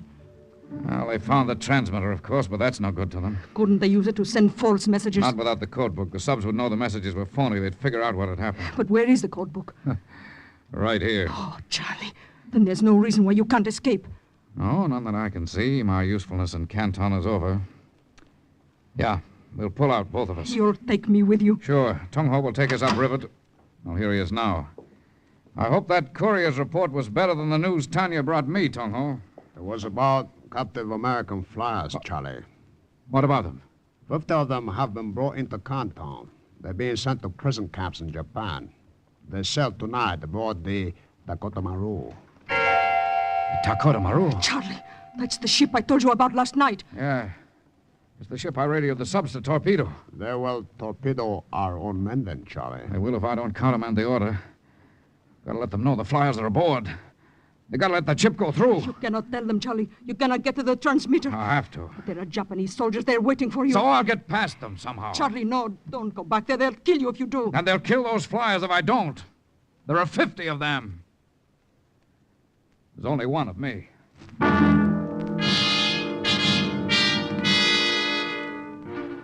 I said I would go back with him. I said he would need help getting past the Japs. I said I wouldn't leave Canton without him. And in the end, because I left him no choice, he allowed me to stay at his side. He told me his plans before we left the boat. They'll be waiting for me in the room downstairs, but we won't go that way. There's a trapdoor in the ceiling of the radio room. If we can get into the building next door and out onto the roof, we'll be able to jump over onto my building. We may get in and send the message without even letting them know we're there.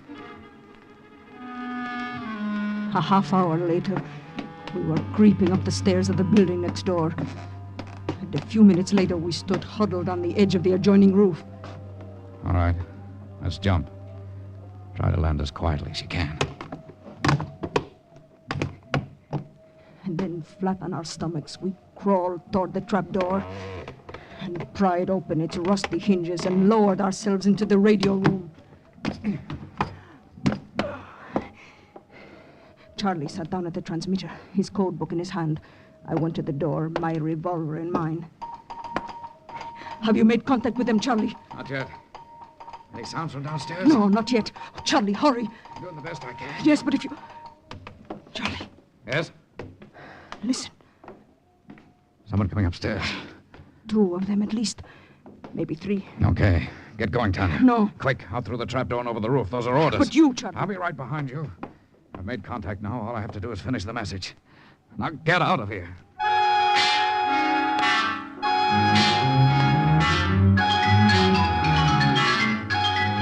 It was a lie. It was the only lie that Charlie ever told me. As I crossed the roof, I looked behind me, and he wasn't there. I went down the stairs next door and out onto the street, and he still wasn't there. I moved quickly through the crowd, still looking back, still waiting, still hoping. And then...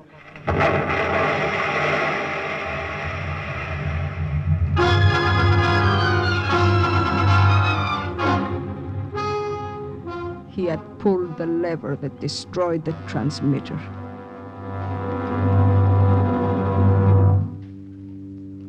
Later, a long time later, I learned that the Dakota Maru had passed safely through the submarines with 50 American flyers aboard. Charlie had sent his message in time.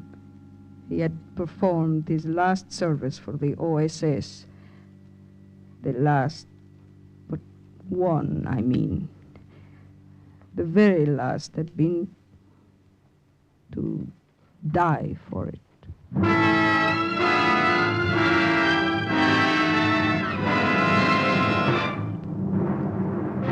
And once again, the report of another OSS agent closes with the words, "Mission accomplished." Listen again next week for another true adventure from the files of the OSS on Cloak and Dagger.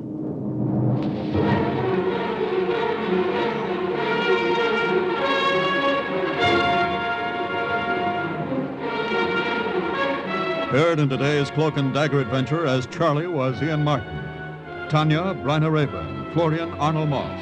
Others were Ralph Bell, Raymond Edward Johnson, Carl Weber, and Guy Rep. Script was written by Ken Field, and music was under the direction of John Garth. Sound effects by Max Russell and Frank Lochran. Engineering, Don Abbott. Today's OSS adventure was based on the book Cloak and Dagger by Corey Ford and Alistair McBain.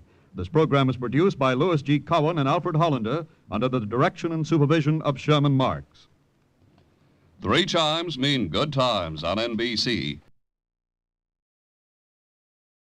Are you willing to undertake a dangerous mission behind the enemy lines, knowing you may never return alive?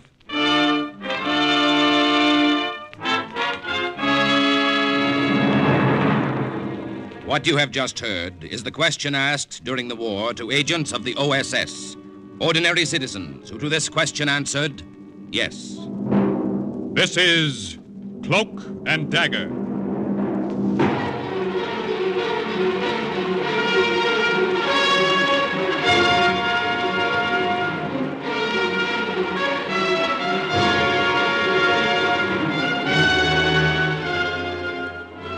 Black warfare, espionage, international intrigue. These are the weapons of the OSS. Today's story, The Roof of the World, concerning two American agents who travel into the far-off and mysterious land of Tibet on a secret pilgrimage, is suggested by actual incidents recorded in the Washington files of the Office of Strategic Services. A story that can now be told.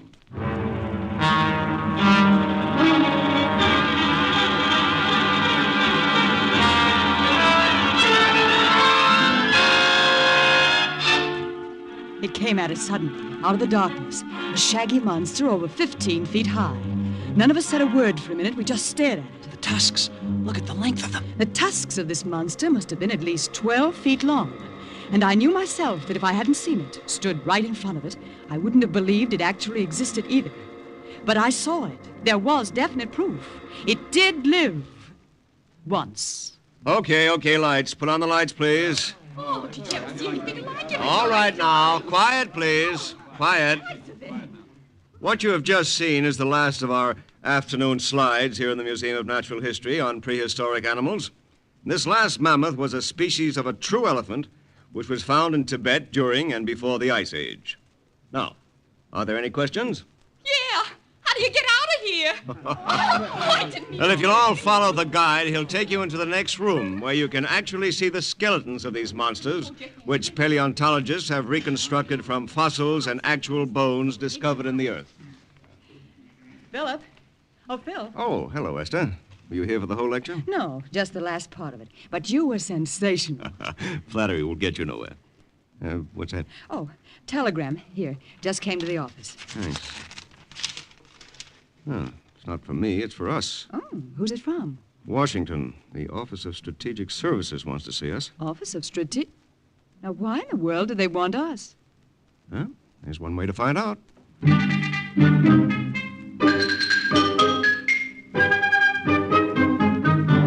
Mr. and Mrs. Malden, we know your reputation as geologists and explorers.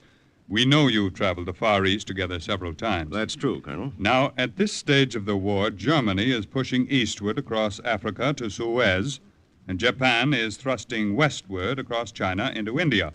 If the Axis partners meet, their junction will be Central Asia, and dominating that meeting point will be Tibet. What do you want us to do, Colonel? We want volunteers to make a pilgrimage to the Dalai Lama, High Priest of Tibet. It'll be a goodwill mission to get them on our side. It involves a great deal of danger. Yes, we know. Esther? Well, as long as you're sure that mammoth elephant disappeared from there centuries ago, I'm willing.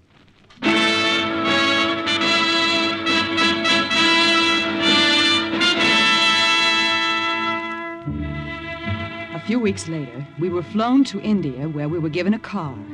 Then the tour was started out across the border to a village called Gyuksam at the foot of the Himalaya Mountains. Once there, we were to pick up pack animals and a guide and start our journey to the Holy City. These roads couldn't have been any narrower or any rockier. Well, they weren't designed for modern travel. You can say that again. Phil, are you worried about something? I'm worried about a lot of things. For instance? For instance, this is the worst possible time of the year to be traveling up that mountain. It's almost spring up there, and the thaw's setting in. It's going to loosen the snow and ice all along the way. Well, we'll just have to be more careful, that's all. Oh, Phil, look, round the bend of the road. That's the village, isn't it? That's it. That's it. Wait a minute, Phil. Slow down. Look. Good Lord. I should have said was a village. Burned to the ground. The old man who sat wailing and moaning, cross-legged on the ground, was the only one left alive in that village. bandit tribe, come from mountains, steal, kill, set fire to village. How is it they spared you? I am priest sent from Dalai Lama to this village many years past. If they kill holy man, great plague and pestilence will be upon them. Well, tell me, where'd you learn to speak English? In holy city was taught. Well, what do we do now, Phil? We can't leave him here alone. We'll take him with us and drive until we find another village. Oh, no. I take you. Huh? What's that? Sing to will be guide to holy city. Here all is lost. Go back to Dalai Lama. What about pack animals? A village of Chomda, not far away. We'll go there first. Chanda was about 10 miles away down the road. It was small, with only a few huts made of sun-dried bricks. Phil was afraid of the spring thaw that was setting in more every day, so we made arrangements with the native chief to start almost immediately. What do you say, Sing Tong? Skiangs, wild donkeys, as good pack animals as other white men has. Oh. What's he talking about? What other white men? Ask him.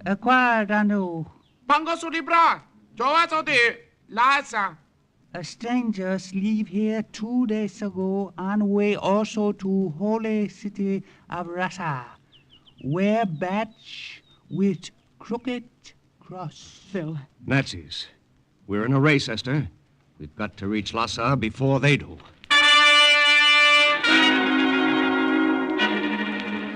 That was the first we knew that the Germans were ahead of us, going in the same direction, on the same mission. Philip was right. It was going to be a race for time. Esther, come on. This is no time to pick flowers. Oh, look at this dwarf rhododendron, Phil. And up ahead, it's like a carpet of blue irises. There'll be plenty of foliage until we cross the timberline. Then it'll just be cold. And traveling on snow is going to be a lot tougher. Well, I'm not looking forward to the temperature dropping 100 degrees in 20 miles. Uh-oh. Watch it. Did you hurt yourself? No, I just tripped. I guess I must be getting tired. Is it Sing too? Yes, yes. How soon will we be able to camp? Cold Springs, less than half mile ahead. We'll camp there for night.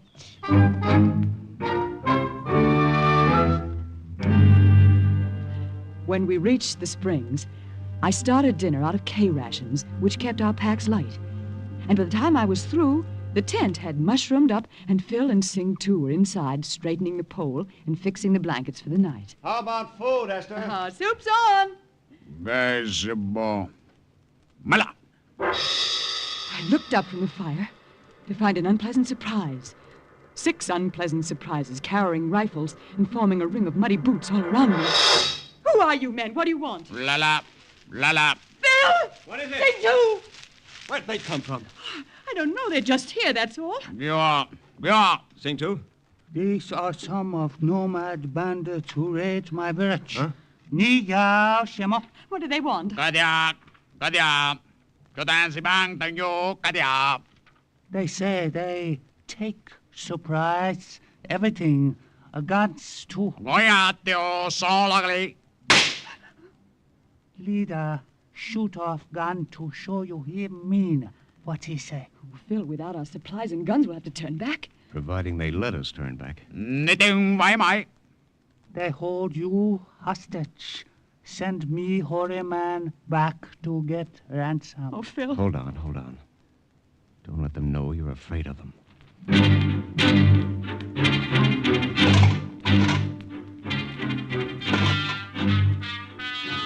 We stood there while they gathered our supplies out of the tent and threw them in a heap by the fire.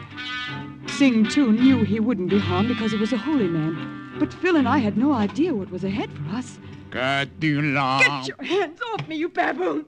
Oh, Phil! Leave her alone, you understand? Sing too. Tell them we'll come quietly. I said, get your filthy hands off me! The machine gun that riddled the bandit leader came from the direction of the brush. And the 6 of them went down, one after another. Then there was silence. And we looked up to see our 2 saviors walking out of the brush in German uniform. I'm delighted we were able to be of assistance, Americans. I am Commandant Kurt Faber of the German Army. This is Lieutenant Ernst Kessler. Freut mich. Well, thank you for saving our lives. I'm Esther Malden, and this is my husband, Philip. Oh, and our guide sing too. You do not seem too surprised to see us here. We're not. Just surprised you're not 2 days ahead of us the way we thought you were. Then you knew about us? How? They told us in the village. They also told us you were headed for the Holy City. They talk too much, those native idiots. Sie können nicht das Maul halten. Sei still, Ernst. And, you, are you also going there? No. Oh, I mean, we're geologists. We're just on an exploring expedition. Come. Is it quite nice to lie to your benefactors who have just saved your lives? I don't get that. Why did you? Well, we saw the American flag sewn on your clothing. That told us immediately who you were, where you were going. We, as you already know, we are also headed for Lhasa to the Dalai Lama. But our guide was killed. The snow loosened under him as we turned the ledge, and he fell. So you were going back for a guide? Exactly. But that is some distance away. Time is slipping by. You have the guide. You will lead us. Oh, no, we won't. And neither will sing too. Will you sing too? We'll do only as friend Americans tell me. Verfluchter Hund! Ach, Ernst, you get too excited over nothing. Now remember, Herr Malden, Frau Malden, you have the guide. We have your supplies and your weapons. Let us pool our resources. Go together. If you think that at the point of our own guns you're going to make us lead you to Lhasa, you're crazy. Look, you are scientists. I appeal to your logical minds. Is it not safer that since we are traveling the same direction, we travel together? Once we reach the Dalai Lama, that each of us present the case of his country to him. If you'll forgive me for repeating, Herr Commandant, we're not going to be pushed along with guns in our backs. Nein. Who said you would be? Here. Why, Phil, he's giving us back our pistols. You see? We just strangers, gentlemen? No. Not yet. It's all right. Go ahead, open them. Yeah, open the gun if you like. Go ahead, spin the drum. See the cartridges in the chamber. Yes, I see them. Well, we return your guns, loaded as they were. Now shall we forget the war for a while and travel on together? Okay. Let's try it.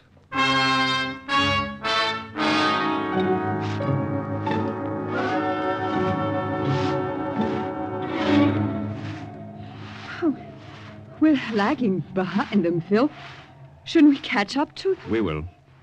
I want to talk to you. Ooh, I'm cold. Our temperature went down so fast once we crossed the timberline, I could almost hear it drop. What do you think of this situation? With our friends? I don't know what to think. You trust them? Of course I don't. Whether they gave us back our guns or not, they're still going to look for a chance to double-cross us before we reach the Holy City. What are we going to do, Phil? Just keep an eye out. Look for a way to double-cross them first. Fresh, clear brook here. Good water to drink. Come. Come, my friends. You hear what he says? Water. That will taste better than the whiskey in your flask, eh, Ernst? We're coming.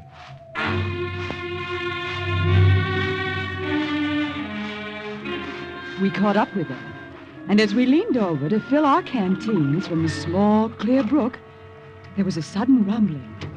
Ah, the water's turned muddy suddenly. Yeah, it's covered with a dirty foam. Rising too. Rain. What's he talking about? It is not raining. It is in the high regions. That's what turned the water.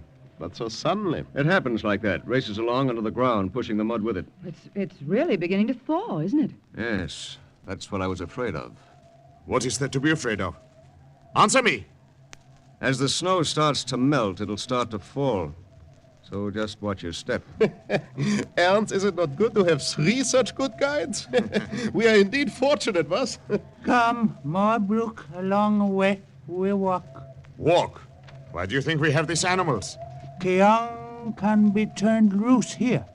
We'll get more and more snow. It's best to climb by foot. Yes, Sing Tu's right. Besides, the animals won't find any place to graze. It's been getting pretty sparse for miles. Where will they go? They are wild. We'll find our own way. Hera! Hera! The packs were heavy, and we were too tired the next 2 days to do much talking. We just watched each other. The jagged paths under us were getting more and more slippery, and below the cliff we could see a sheer drop of hundreds of feet to the glacier. Above us were the snow peaks, and somewhere beyond the holy city of Lhasa, towards which small birds of dull brown, gray, and black seemed to point. And then, the 3rd night after the strange pact had been made between our 2 enemy camps, it happened. Esther, where are you going? Oh, to the brook around the bend, Phil. I want to get some water. You take care of the rest. If you pitch the tent, Herr Morgan, I'll fix the fire. Oh, by the way, where's Ernst?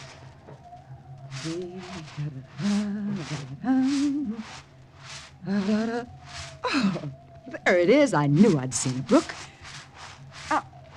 Ain't just a little bigger hole in the ice. Oh. There. Mulder, let me carry that back for you. Lieutenant Kessler, what are you doing here? I can see you don't want to be friendly. What a pity. I'll be friendly enough to give you some good advice. No. Save that liquor until you really need it. And stop guzzling it if you intend to keep up on this hike. This is no Boy Scout picnic. I'm touched by your concern for me. Don't flatter yourself. What are you doing back here anyway? You really wish to know? I followed you. I knew you were coming to the brook, so I went round the other way. You what? You don't like me. You'd like me very much if you got to know me. No, thanks.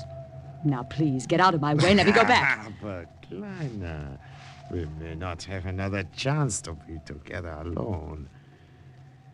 You're very attractive, even in those heavy clothes. I know, very attractive. Besides, I'm the only woman for miles. Now get out of my way. I would like to see you in a white gown, with diamond clips at your shoulders. Have you got nice shoulders from Morgan? Leave me alone. Don't try to pull away Stop from it. me. Stop it, you drunken fool! Just one kiss. Oh, you big, dumb, drunken Nazi pig! You watch your tongue. Get away from me! What's the matter? Cut it out if you do not. Stop yelling, I say. Stop it. Stop it. Get away, Kessler. Get away. Leave her alone. And if I don't? Give me back my gun. I'll use it. You have your gun? You would not dare shoot me. Go on, try it. Use your gun. Ernst, that is enough. Genug, schon genug. Wirst betrunken, du Idiot. Do you want him to use his gun on you? Think, Ernst, do you want him to use this gun? He will. I can tell he will. No. I give this lady your apologies. I order you. My apologies, Frau Molden. You both have my word an incident like this will not occur again. Shall we eat and make camp for the night now?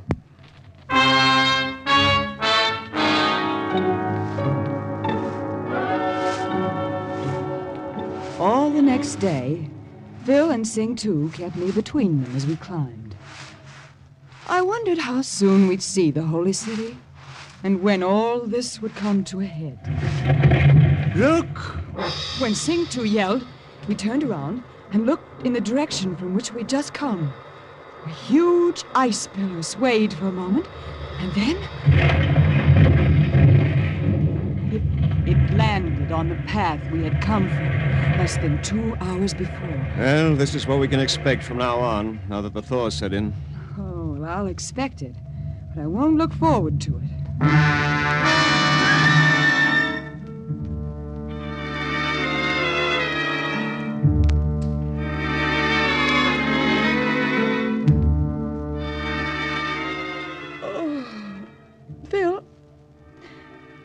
mistaken. Or are the days getting longer? Sleepy? Uh-huh. You know, it was nice of them to let you and Sing-Tu and me have this cave to ourselves. Well, considering that it's too small to hold more than 3 of us, it wasn't so magnanimous. Still, they could have tried to grab it for themselves. Farber seems to be trying to make amends for the way his pal acted the other day. I wonder what their game is. Yes, I'd like to know, too. Sing-Tu? Yes. You wish to know how soon we reach Hore City? He may not talk much, but he's a pretty good mind reader. That's it, Sing-Tu. How long? Expect to see gates in distance perhaps tomorrow. Tomorrow? Oh, that's wonderful. Is it? Well, isn't it? It means time's run out, Esther. If they're going to pull anything, they're going to pull it now. The Germans were camped under a ledge which protected them from the wind, about 50 feet from us across a narrow crevasse.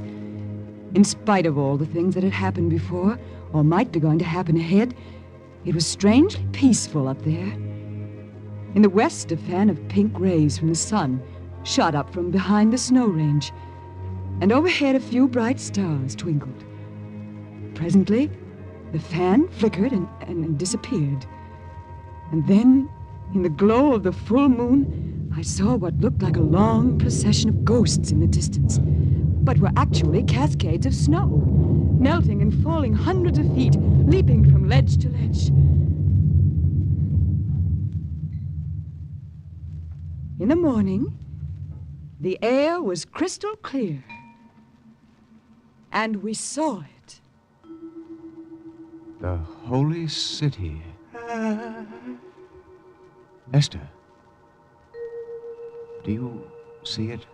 I expected only to return again when I die. Oh, it's beautiful. How long will it take us to reach it? You will not reach it at all, my friends. Don't start something you can't finish, Herr Commandant. Phil. Get back, get behind me, back in the cave. You should have been more friendly to me, Frau Morlin. Perhaps I would have taken you with us. Go on, throw your gun, shoot us. Go ahead. What's the big joke? Do you think we would have been fools enough to give you loaded guns? But I saw them. I broke open the gun and saw the cartridges. Did you take one out and examine it? Why don't you do it now? Phil, look, I opened mine. It's a blank cartridge. Now, surely, Frau Morlin, you understand why I took care not to let your husband become too excited the night Ernst here tried to be friendly. I did not want to take a chance of you finding out too soon. We shall give your regards to the Dalai Lama. Go on, shoot us. Go on. Kill us with your blank guns, if you can. That's not a bad idea. Yep. Esther. Ernst, look out! Back in the cave, quick.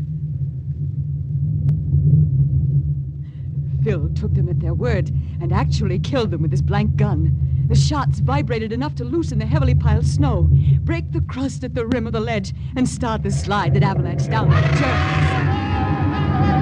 It threw them over the side and buried them somewhere on the cliffs below us, under rock, ice, and snow.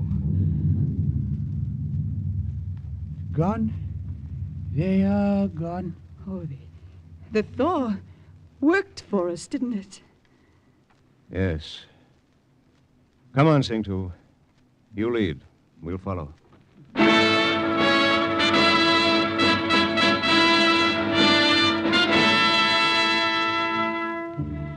We could see the Holy City, but it was still 25 miles away. It was 2 days' travel of an almost vertical descent into the valley, and we arrived at dusk at the magnificent red and white palace that overlooked the city. It was a week before we saw the Dalai Lama. Our entrance into his presence was conducted with the utmost ceremony. Tall, grim-faced monks lined the hall, their 6'4" frames made even more massive by layers of stiff gold brocade. The walls were carved with strange images and Tibetan inscriptions. Then the gong was struck again. we were ushered into the throne room. Esther, look. Quiet. Must not talk. Come. Dalai Lama will see you now. We walked on thick rugs that were brilliant in color and depicted the waves of the sea, clouds, and emblems of happiness. Then we saw a throne of yellow satin at the end of the great room, and on it, robed in burgundy and gold satin, with a crown on his head and a table of jewels beside him, sat the Dalai Lama, a boy of 6. Come closer. Come. I will throw the silk longevity scarf over your heads to welcome you. We thank you for your welcome, Your Serenity. We bring you gifts from our leader. I accept your gifts with great thanks. How is your president? He is well, thank you. Bring the gifts to me. Let me see. They gave him the gifts, and he looked at each one carefully. After a while, servants began to pass bowls of rice and glasses of black tea. I noticed that a special taster took a sip of the Lama's tea before it touched his sacred lips. Mr. and Mrs. Malden? Yes, Your Serenity. Throw a pinch of rice over your shoulder. It will bring good luck. Your Serenity, we've come to talk about peace and friendliness between our two countries. There is no need to talk. Come here. I tie 3 knots in your scarf. There.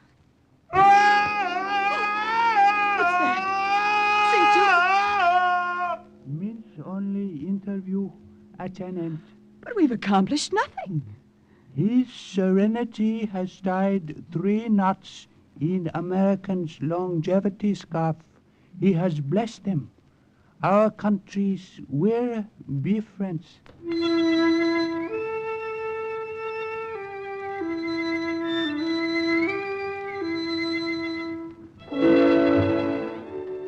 The success of the mission of these 2 OSS geologists helped to lay the foundations of friendship between Tibet and the United States and to forestall any possibility of Tibet's cooperation with our Axis enemies. Thus, once again, the report of another agent ends with the words, "Mission accomplished." Listen again next week for another true adventure from the files of the OSS on Cloak and Dagger.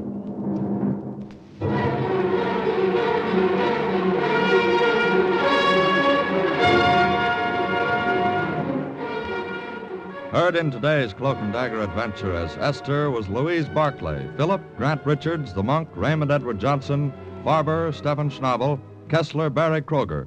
Others were Janice Gilbert, Carl Weber, Ralph Bell, and Jerry Jarrett. The script was written by Winifred Wolfe and Jack Gordon. The music was under the direction of John Gart. Sound effects by Chet Hill and Dick Gillespie. Today's true OSS adventure was based on the book Cloak and Dagger by Corey Ford and Alistair McBain. This program was produced by Louis G. Cowan and Alfred Hollander under the direction and supervision of Sherman Marks. Programs, get your programs here. Mystery in Action tonight on NBC. Hear how you may win a cash prize as an armchair detective on $1,000 reward. Listen to the adventures of the suave crime fighter, the Saint, played by a screen favorite Vincent Price, and follow another exciting caper with the greatest private eye of them all, hard-boiled Sam Spade. Now, stay tuned for High Adventure and the Big Guy on NBC. Are you willing to undertake a dangerous mission behind the enemy lines, knowing you may never return alive?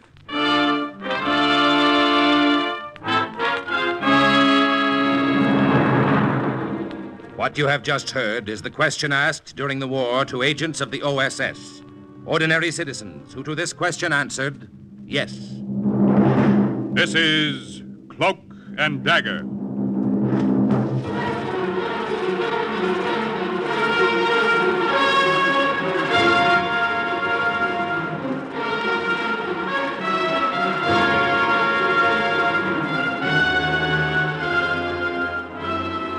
warfare, espionage, international intrigue. These are the weapons of the OSS. Today's story, A War of Words, concerns an American agent who personally delivered a message to the colonel of a Japanese camp and is suggested by actual incidents recorded in the Washington files of the Office of Strategic Services. A story that can now be told.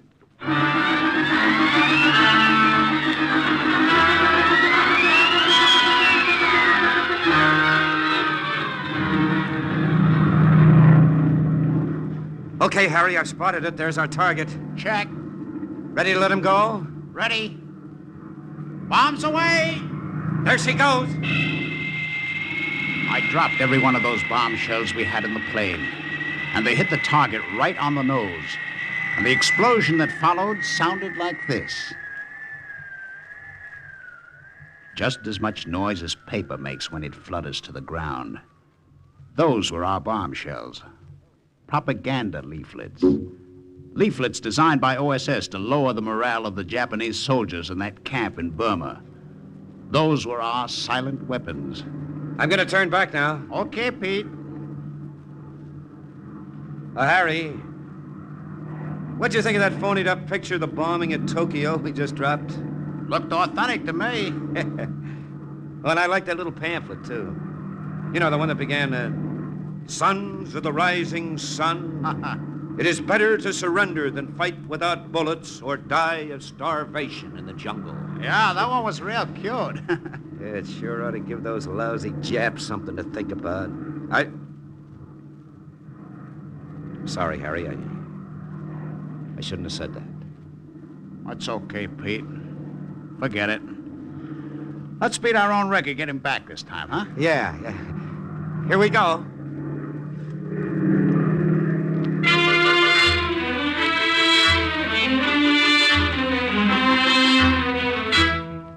Sometimes the guys forgot that Harry was short for Hariyoshi. Hariyoshi Nabura.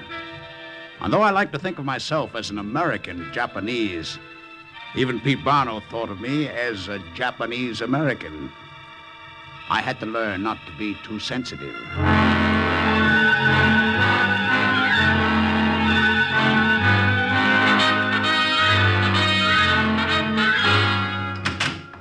Come in, boys. Come on in. Oh, thank you, Colonel. Sit down. Cigarette? Thank you.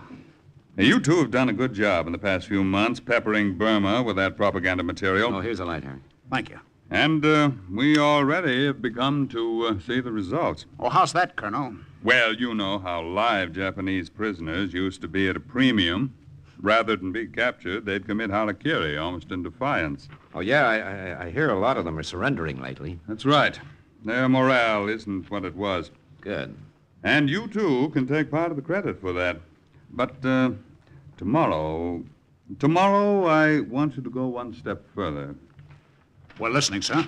Take a look at this document.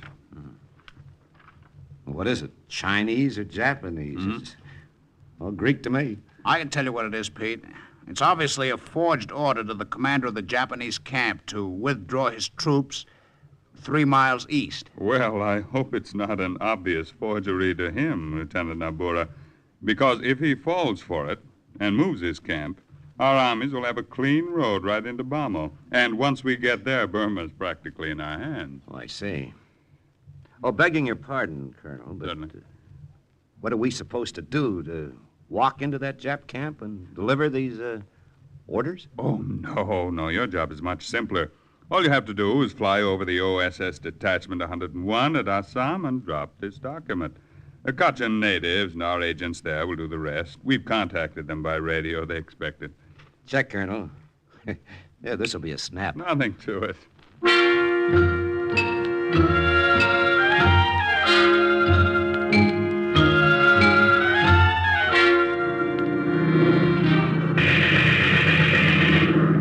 This'll be a snap, huh? Nothing to it, huh? How'd I know we'd run into a Jap Zero? Right back at you, buddy! Now, he dived too fast for you, Harry. I'm going to grab more sky. Maybe I can lose him up there. He's on a tail. Maybe not for long. Hang on, boy. Most of the way up, the air was thin enough so that I could see the nose of that Zero following us. And then at 7,000 feet, the air became thick, and we lost him. But the plane had taken quite a beating. How bad is it looking you, Pete? Well, we haven't more than 50 miles to go. Then we can set down in Kachin territory, make repairs before heading back to India. Okay. Instead of dropping that document, we'll deliver it in person when we get there, huh? If we get there. What? Watch that wing. It's coming off or he hit us. There she goes. What do we do now? I'm going to kick the stick forward as hard as I can, put her in a loop. Oh, that's crazy. Now that'll toss us backwards out of the cockpit. Don't pull your ripcord before you fall free of the plane. We'll land in the river. Now keep your feet dry. Here we go. We fell free of the plane. I jerked the ripcord and my chute opened. On the way down, I inflated my Mae West and the little lifeboat swelled up. Below me, I could see Pete drifting slowly in the Brahmaputra River. And then I hit the water.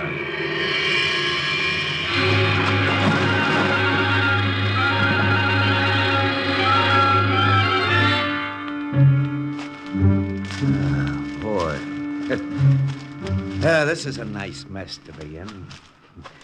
Not even sure exactly where that 101 detachment's located. It's somewhere to the south, isn't it? Yeah, huh? That's a help. Whew. Whew. This jungle stinks, doesn't it? I can think of a lot of places I'd rather be. For instance? For instance, anywhere. This place is probably crawling with enemy patrols. Ooh, well, that's a pleasant thought. Careful, careful. Don't trip over those roots. The jungle was heavy and oppressive. The tall trees spread a canopy over our heads and shut out what little sun there was. After a few miles, our shirts were ripped to shreds on the brambles, and blood ran into our eyes from the leeches on our foreheads. And then Pete stopped short. Harry, look. The river. What river? What is it? The Brahmaputra, where we landed. You see it? See it to the right? I don't get it. We passed it a few miles back. Yeah, we sure did. You see that clump of roots? They look familiar? That's where you almost tripped right there by the swamp. But... Hey, Pete. Yeah, huh? We made a nice big circle. Right back where we started. How the devil did we do that? Well, anything could happen in this lousy... Harry. Jap patrol. Oh, this just isn't our day. They're coming this way, quick, the swamp. They'll never see us. Let's get in the water till they pass. All right. All right, that's it. Now get down. Just keep your nose up to breathe. If you have to, get down under and don't breathe. All right. That thing.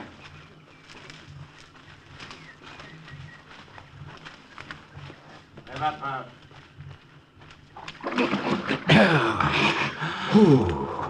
could have reached out and untied their shoelaces. Let's get out of here. That night, we lay side by side deep in the jungle on top of coarse undergrowth, underneath the trees from which lianas hung down like braided ropes. We shifted our positions every few minutes as a regiment of ants and bugs crawled into our clothing and kept us awake. And then towards morning, we fell asleep, exhausted. When we awoke, the sun had found a hole in the branches and crawled through. Oh, boy, that sun's hot. Is it? What do you mean, is it? I'm cold, Pete. I got the shakes. Fever? I don't know. I just feel sick. I'm sick of my stomach. We can't sit here. You think you can travel? Huh? Oh, sure. Come on. Boy, that sun's blazing, isn't it? Why, I thought you said you had the shakes. Huh? Oh, nothing. Come on, Harry. Come on now. Up on your feet, boy. You'll be all right. Yeah. Come on, boy. That's it. Come on. There we go. We started walking again. Our wrists had open sores on them from jungle rot. My head was hot. My hands were cold. And I felt sick. Awful sick. Harry, how do you feel? I'll be okay. It was that swamp we hid in. Just those lousy bugs that got under your skin, huh? I'll be all right. Harry! Harry! Can you hear me? Harry! Harry!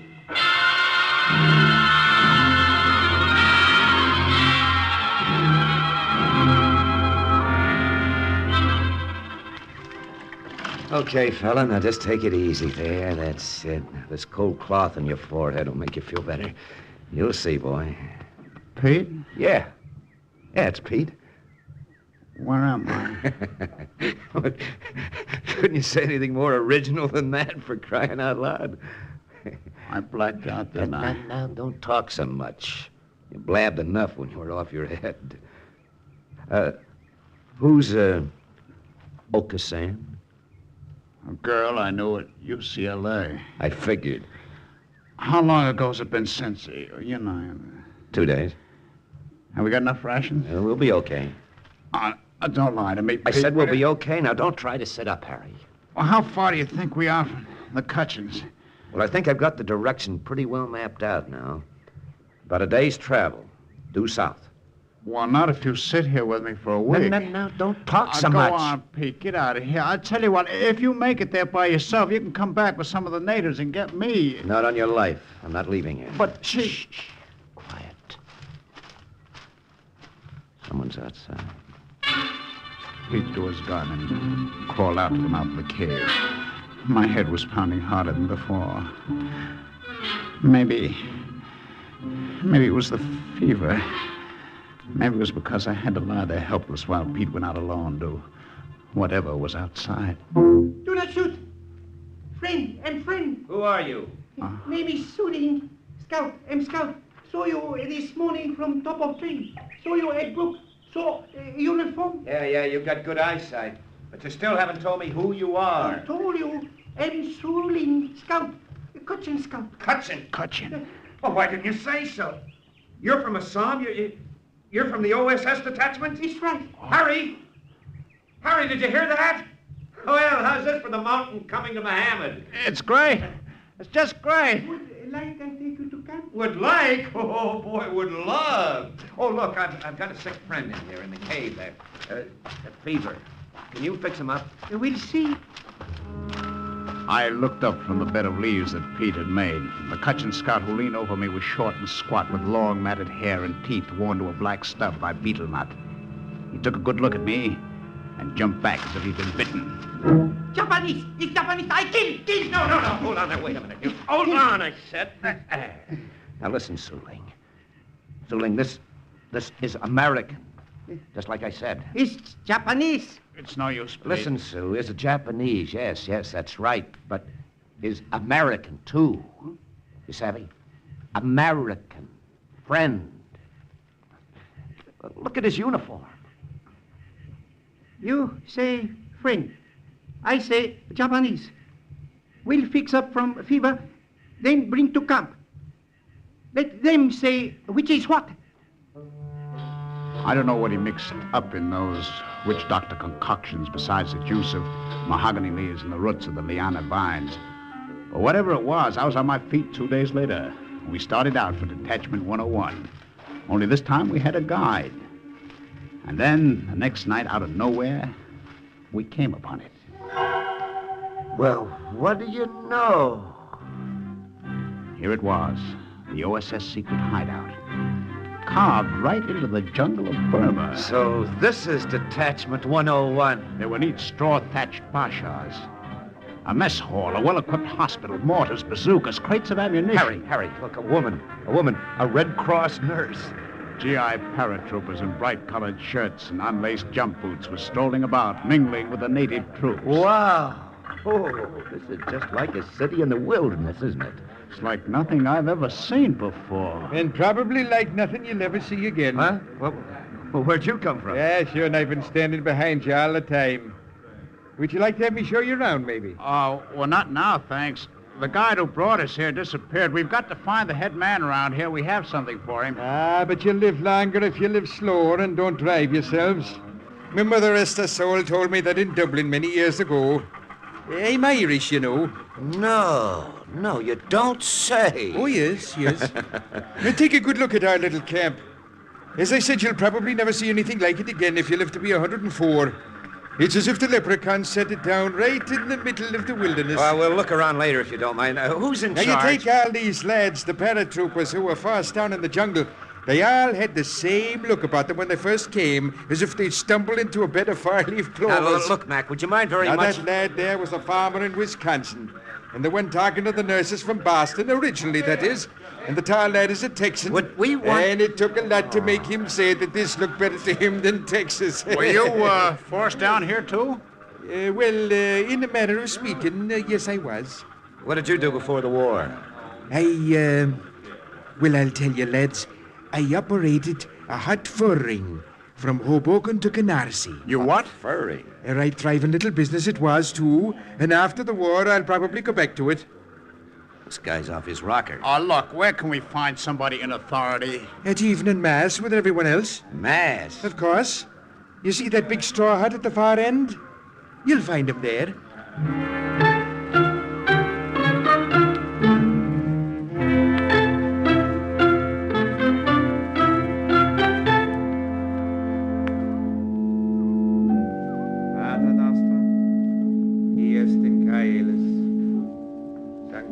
We went to Mass. And when we got there, we found our friend with the brogue. The one who told us he ran a hot fur ring from Hoboken to Canarsie, officiating at the service. Every once in a while, he'd look up at us, and I could see the suggestion of a smile around his lips. There was a soldier standing next to us. Hey, who is that? That? Why, that's Father O'Toole. He practically organized the 101.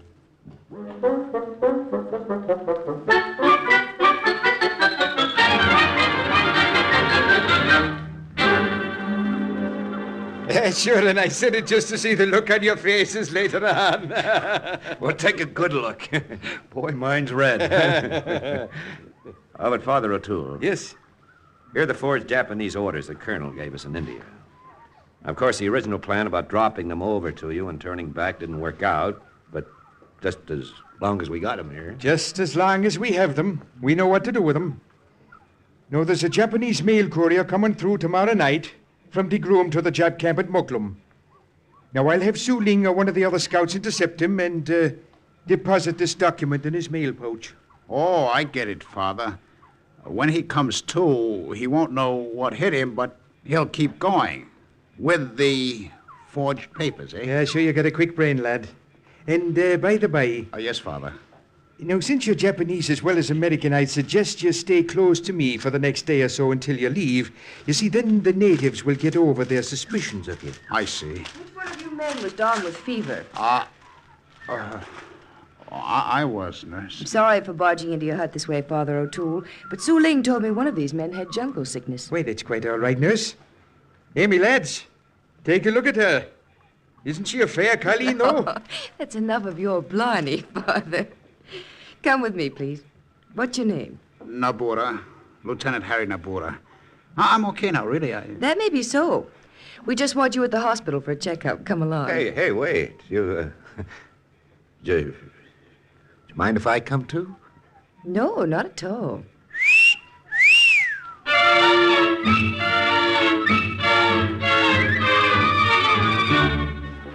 The doc who looked me over gave me a clean bill of health. It must have been those witch doctor herbs of Su Ling's. Later, Father O'Toole gave us a bashad to ourselves, and Pete and I fell on those army cons. Oh. And then about 3 o'clock in the morning... Harry, what's that? I don't know. Let's find out. Yeah. Hey, where's everybody running to? Oh, there's that nurse maybe she knows. Hey, nurse! Nothing to be alarmed about, boys. What happened? One of the camp approaches. Our watchdog caught a prowling enemy scout. Well, I didn't hear any dog. This is a silent watchdog. What? Actually, it's a crossbow with a 150-pound pull. It's set up so any intruder who touches the trip string is shot with a poisoned arrow. Well, that's quite a watchdog, isn't it? Yes. I've been thinking of putting one up in front of my tent.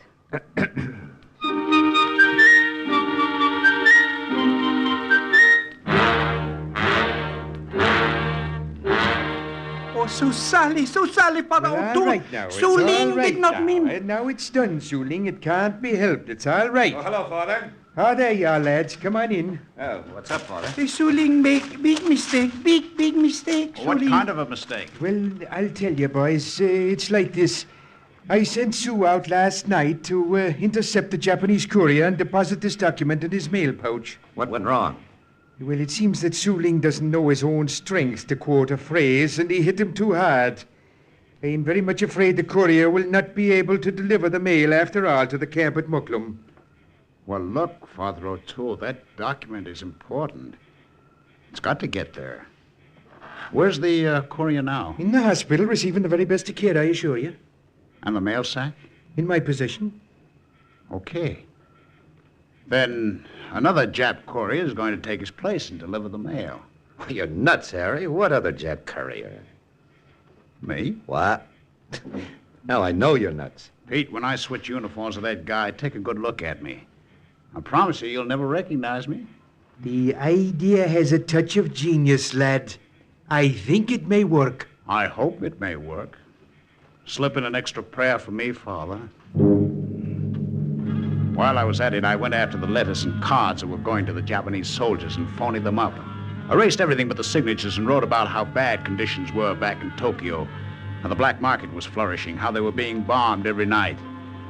At dawn, I had changed into the captured courier's uniform. I had the mail sack over my shoulder and Su Ling at my side to take me most of the way. Good luck again, me boy. Thank you, Father O'Toole. Oh, Harry, you sure that you want to do this? It's walking right into the lion's den. If they get wise to you. If they get wise to me, shigadaganai. What's that mean? It's good Japanese for so what?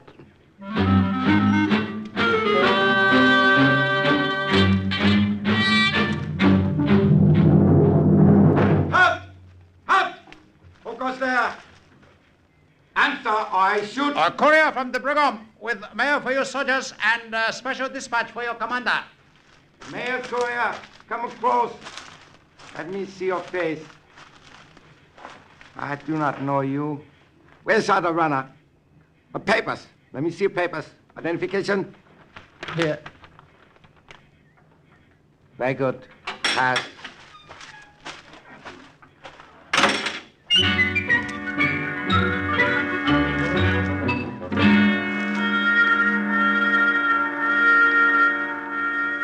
Where is dispatch you say is for me? Here, Colonel Nagel. Why you so late? Mail was expected yesterday. It was unavoidable. Answer my question directly. Why are you late? Native Kachin warrior attacked me on the way. I had to fight him off, Colonel Nagel. Those Kachins, silent devils in the jungle. Shadows. Impossible to know when they are about. They jump out at you. Devils. Oh, yes, Colonel Nagel. Well, what you waiting for? You may leave now. Yes, sir. I leave. I was glad to leave. It had been easy up to that point. I tried to keep from walking too fast to the gate. Pass. Let me see a pass to read. Here, it was stamped at Colonel Nagel's headquarters. Right, you can go.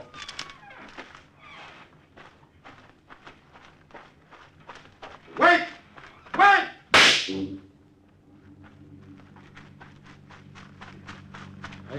You're deaf? Did you not hear me shoot off a gun to call your attention? Why you want me? I do not want you. Received the word at gate from Colonel Nagel. He wanted you to come back. Come.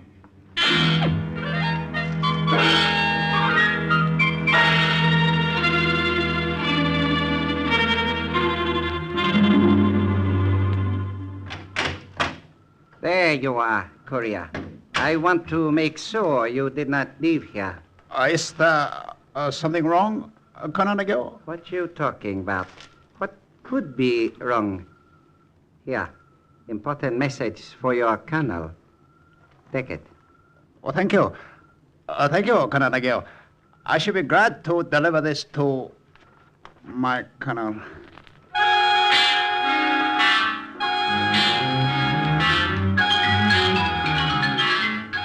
This time, nobody stopped me when I left the camp at Mokloom and started back for Kachin headquarters.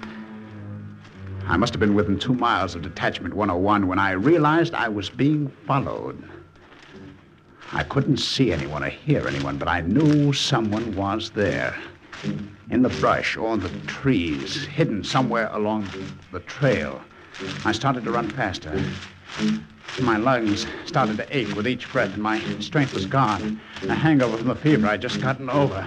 If I had escaped from the Japanese camp and fallen into headhunter hands, I knew I didn't have a chance. I talk Japanese? English? What are you? Headhunter? Good luck. Good luck. Ravanadil.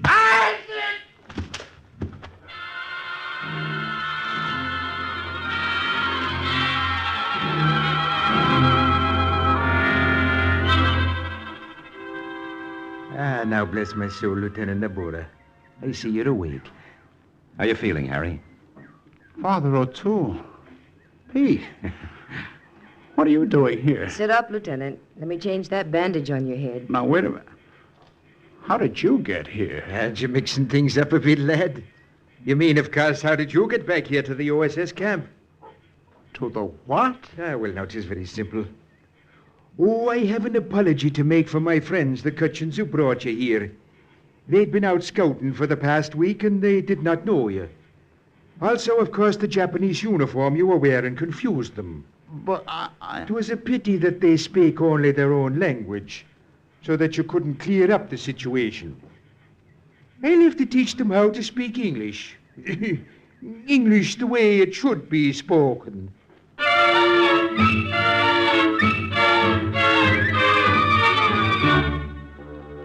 Lieutenants Haruyoshi Nabura and Peter Barno were returned to India by plane from the rescue camp at Assam.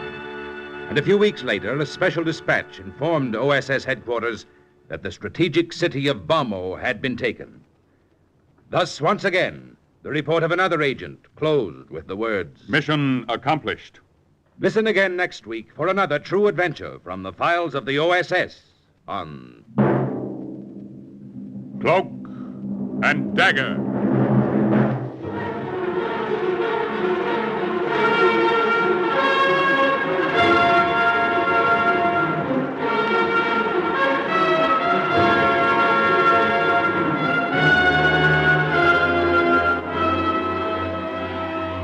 Heard in tonight's Cloak and Dagger adventure as Pete was Chuck Webster. Harry was played by Ralph Bell. Father O'Toole by Eric Dressler. Others were Joan Allison, Raymond Edward Johnson, Carl Weber, Jerry Jarrett, Maurice Tarplin, and Guy Rep. The script for Cloak and Dagger was written by Winifred Wolfe and Jack Gordon, and the music was under the direction of John Gart. Sound effects by Wes Conant, Manny Siegel, and Norman Gruenfelder. Tonight's true OSS adventure was based on the book Cloak and Dagger by Corey Ford and Alistair McBain. This program was produced by Louis G. Cowan and Alfred Hollander under the direction and supervision of Sherman Marks. Are you willing to undertake a dangerous mission behind the enemy lines, knowing that you may never return alive?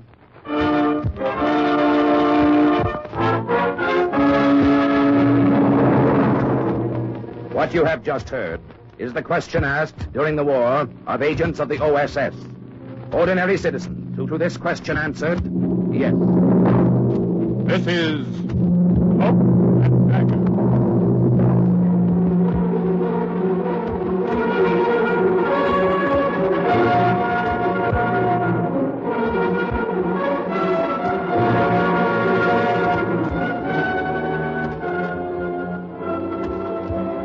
Black warfare, espionage, international intrigue. These are the weapons of the OSS.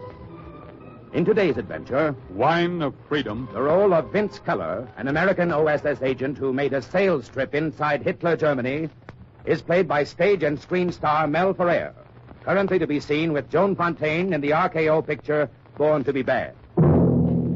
Today's story is suggested by actual incidents recorded in the Washington files of the Office of Strategic Services. A story that can now be told. Night had started to fall by the time I found the house. I stood out on the pavement and peered at it through the shadows. There wasn't anything strange or ominous about it. It was just a white frame house like the kind you see back in Omaha. Only this wasn't in Omaha. This house was number 28, Ahornstrasse in Osnabrück. And Osnabrück was in Germany, Hitler's Germany. I drew a deep breath and went up the front steps, clutching a briefcase in my hand. It was that briefcase that made me look like a respectable German citizen. I lifted the brass knocker and let it fall a couple of times. And then I waited. Yes? What is it that you want? She was younger than I'd expected, and prettier. And, of course, she was suspicious. You were suspicious of everybody in those days if you were a German, particularly the kind of German I knew she was. Well? Frau Holtzmann? Yes. I'd like to talk to your husband. My husband. Herr Ludwig Holtzmann. Is he in? What do you want to talk to him about? Wine. Oh. Wine. My name is Keller. I've just come from Bielefeld. I'm a wine salesman. Part of it was true. My name was Keller, all right, Vince Keller. And I had come from Bielefeld, but I wasn't a wine salesman. I was an agent of the OSS, and what I had to sell was something stronger than wine. It was organized resistance to Nazism. I'd been at it for about a year then, almost a year since I'd sat in Colonel Metcalf's office in London. Now, Keller, and told him I wanted to volunteer for the job. you're sure that there's no trace of American dialect in your German? Quite sure, sir. My family lived in Germany all through my childhood. I was educated in German schools. Mm-hmm, I see. And, you know what you're letting yourself in for, Keller? If the Nazis grab you... I know, Colonel. But you still want to undertake the mission, hmm? It's important, isn't it, Colonel? If we can stiffen the German underground's resistance to Hitler... the anti-Hitler movement in Germany right now can hardly be called an underground. No, it's merely a handful of isolated individuals in various cities. There's almost no contact between them and no organized activity at all. Well, that won't do us any good when our troops start moving across the German border, sir. Exactly. We need effective allies inside Germany. No matter how few they are, we want them coordinated and strengthened. That's the job we'd like you to do, Lieutenant. It's the job I'll try to do, Colonel, if the Gestapo doesn't catch up with me.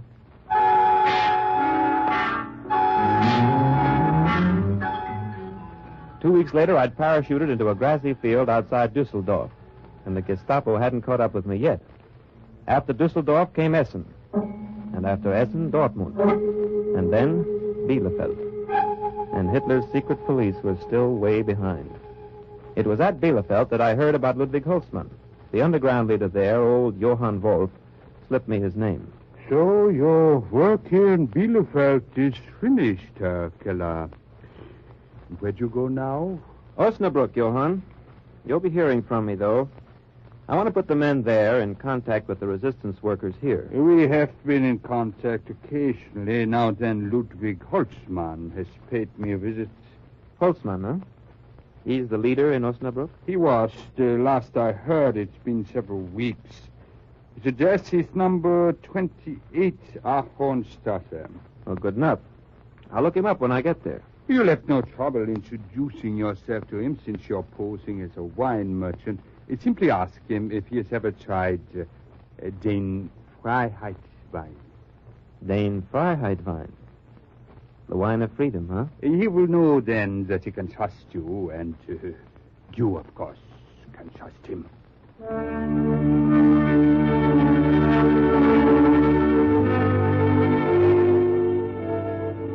So that's how it happened, that on that September evening, I followed Frau Holtzmann into the living room of her home in Osnabrück.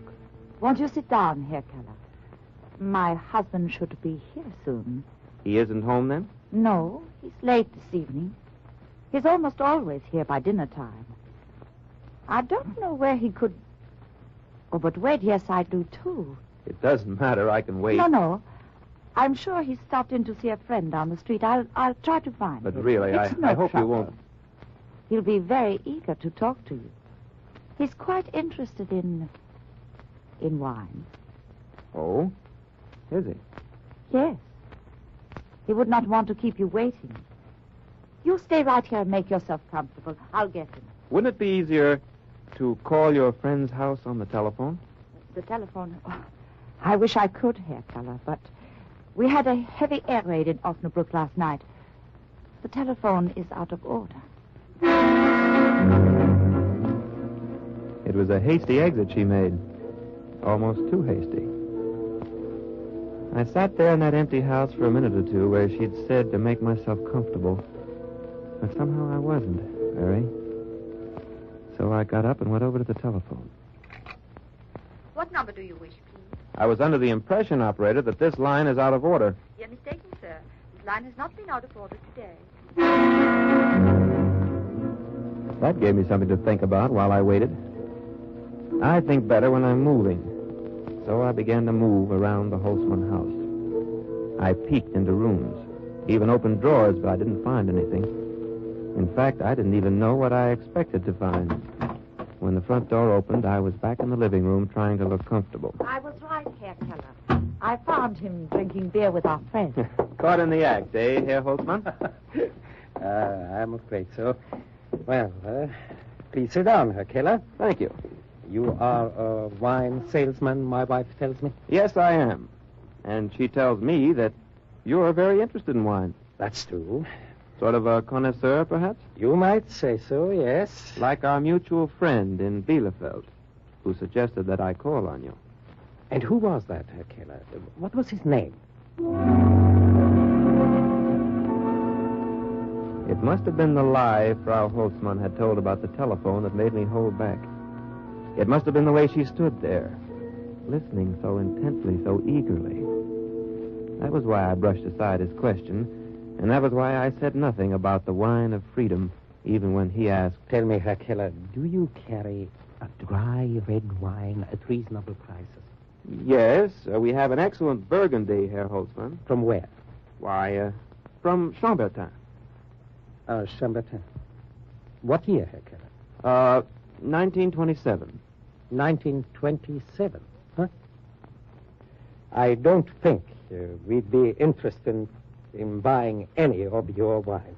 But, Herr In Holtzmann... fact, we'd appreciate if you'd go peddle it somewhere else. Now, wait a minute. Any authentic wine merchant would know that the great frost of 1927 killed the crops of Chambertin.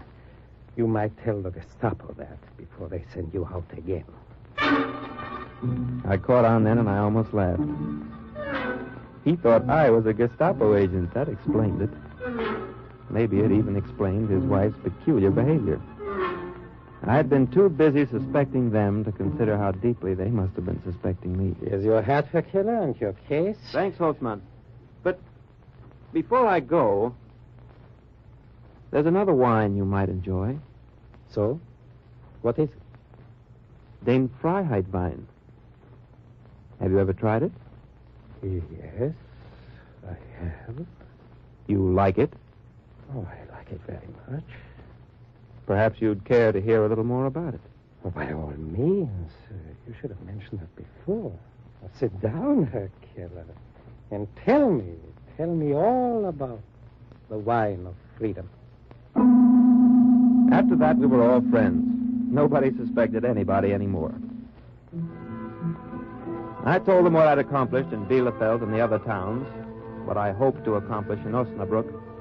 Their eyes glowed as they heard of the growing strength of the anti-Hitler forces within Germany. Then we are not as isolated as we sometimes think, Herr Keller. You have a lot of friends, Frau Holtzmann. My job's to put you in touch with them. And how will you do that? Well, I'd like to start with a meeting of your friends here in Osnabrück. How many are there? Only a few we actually know personally, maybe 6, 7. Well, that's enough. You think you could get them all together in a safe place tomorrow night? Tomorrow night? We would have to work quickly. It could be done, though. I think so, yes. Yes, I'm sure it could, but I'd have to start working on it right away. By phone? Whoa, we never use the phone here unless it's urgent.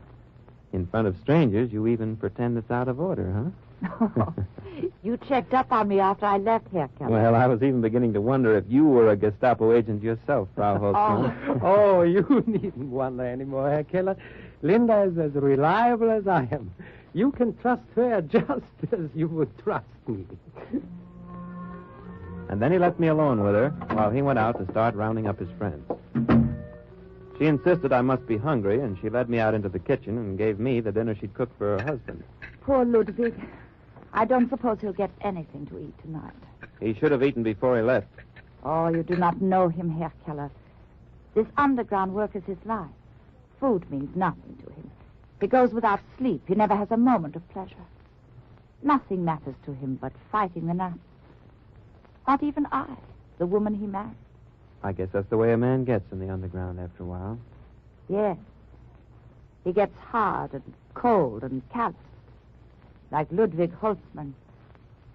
Well, never mind that. If you will excuse me, Herr Keller, I want to go upstairs and get your room ready. You'll sleep here tonight, of course. Well, don't go to a lot of trouble, please. No, it will take but a moment. You finish your dinner. I'll be right down. But the strange thing was that she never went up. At least I didn't hear her go up. I waited for her footsteps on the stairs, and when there was no sound, I left the table and pushed open the door a crack. I saw her then in the living room, with her back to me, her head bent over the telephone. I can't explain to you now. I heard her, too. No, don't ask me. Just do what I tell you. Don't come here, whatever you do. Meet me by the bandstand in the park. Be there in half hour and wait for me. I'll come as soon as I can.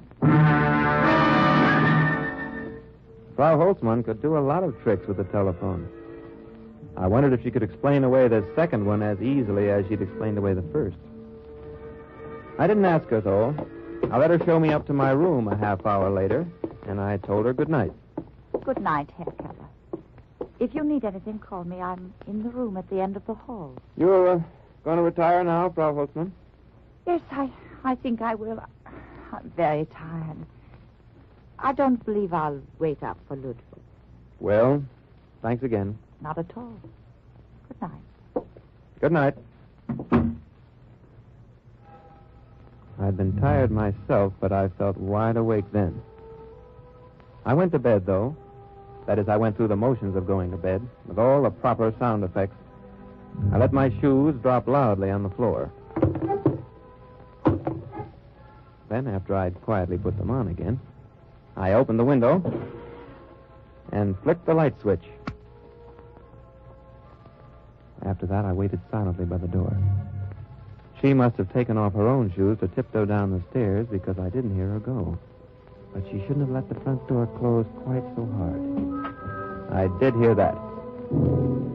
Then I moved fast. Out of the bedroom and down the stairs and out the front door. But I closed it quietly. She must have been 30 yards ahead of me when I reached the street. I didn't try to close the distance between us. It was easy enough to follow her.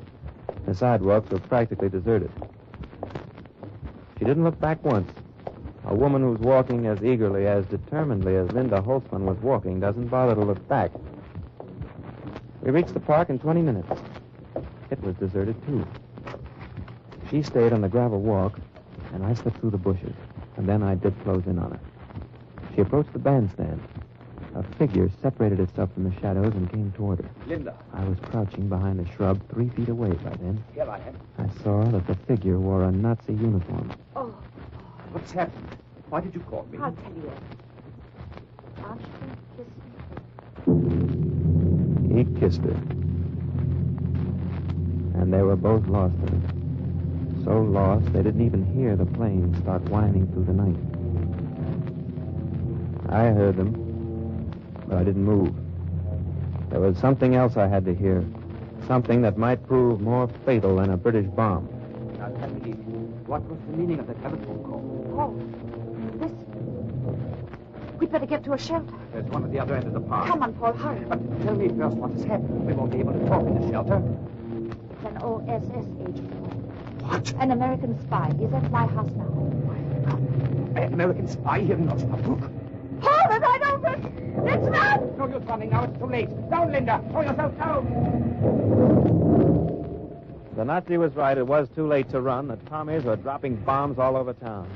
Linda followed his advice, and so did I. I flung myself on the soft ground behind those shrubs and hung on for dear life.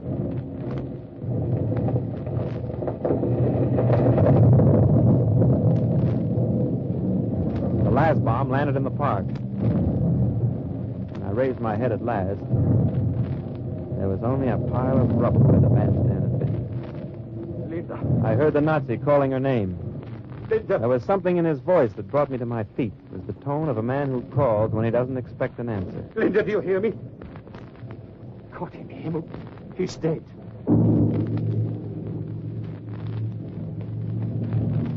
Anything I can do, soldier? There's nothing anyone can do. He's dead. You sure? Yeah, quite sure. Come on, I'll get you to a doctor. No, I have no time now for doctors. Later, maybe. But there's something I must do first. I'm not hurt. I could do it for you. I do it myself. There's information the Gestapo must have immediately. He turned away and went lunging off. You don't like to do such things. But if a man's a Nazi, and if he's going to betray you to the Gestapo, I raised my gun.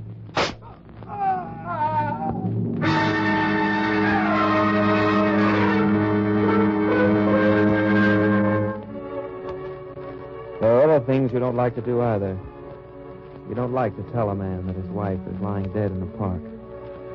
Or what she was doing there before she died. Not if she was kissing a Nazi soldier and selling the underground movement down the river. But I knew it had to be done. I went back to Ludwig Holtzmann's house. He'd already come home and was waiting for me. Ah, Herr Keller, I have news for you. I have news for you, too. Bad news. But mine is good. It's all arranged already. Oh, all arranged. The meeting, you mean? Of course, the meeting tomorrow night at 11 o'clock. There's a bombed-out church on the highway north of the tower. There's no danger of being interrupted because the church is never used anymore. I rounded up every friend I could.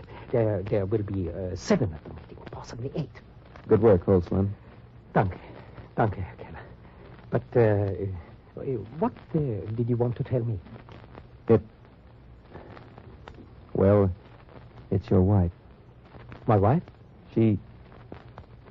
Look, my friend, there's no way of breaking this to you gently. Never mind, just tell me.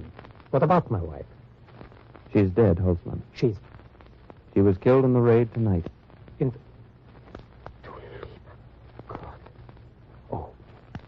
No. It isn't possible. I'm sorry, Holtzmann. My Linda, I just can't believe it. Herr Keller, dead. I know how hard it is for you to... No, you don't know. You couldn't know because you never knew what she meant. Easy, Holtzmann. I just can't help it. I'm sorry, but it's so hard to face. You've faced a lot of hard things in these last few years. I guess you'll manage to face this. Those were nothing. Linda was everything to me. Nothing else mattered. She was my whole life. I sat there and felt like a heel. Because his grief left me cold. I suppose I should have felt sorry for him, but I didn't. There was something wrong somewhere. There was a phony note in his sorrow that I couldn't put my finger on. Not then, at least. Later on that night, after I'd helped him to his room, after I'd gone to bed myself and lay in the darkness thinking about it, I began to understand. Hard and cold and callous. Like Ludwig Holtzmann. It was her voice, Linda Holtzmann's voice, that told me. Nothing matters to me. Nothing but fighting the Nazis. Not even I, the woman he married. But how did that jibe with the sobbing, grief-stricken husband I'd just seen? And after all, why should a man who'd fought the Nazis, who'd lived with death for 10 years, why should he collapse so completely at the news of one more death, even the death of his wife? Oh, yes, something was wrong somewhere. Something was very definitely wrong. I thought I knew what it was. And if I was right, then Der Führer's secret police were breathing down my neck. He was still sleeping when I slipped out of the house the next morning. I didn't go far. Just across the street and 2 doors down to number 21 Ahornstrasse.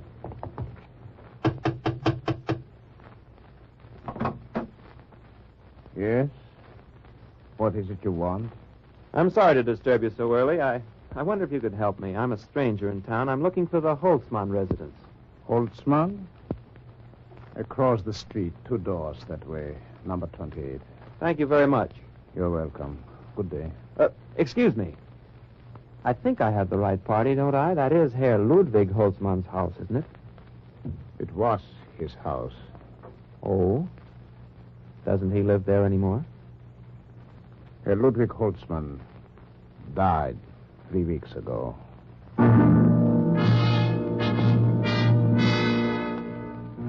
And then I knew I was right. I turned away from the door, but I didn't have any place to go. So I turned back again. And the man in the doorway was still standing there, still staring at me thoughtfully. Excuse me. Why did you want to see Ludwig Holtzmann? Well, I'm a wine merchant.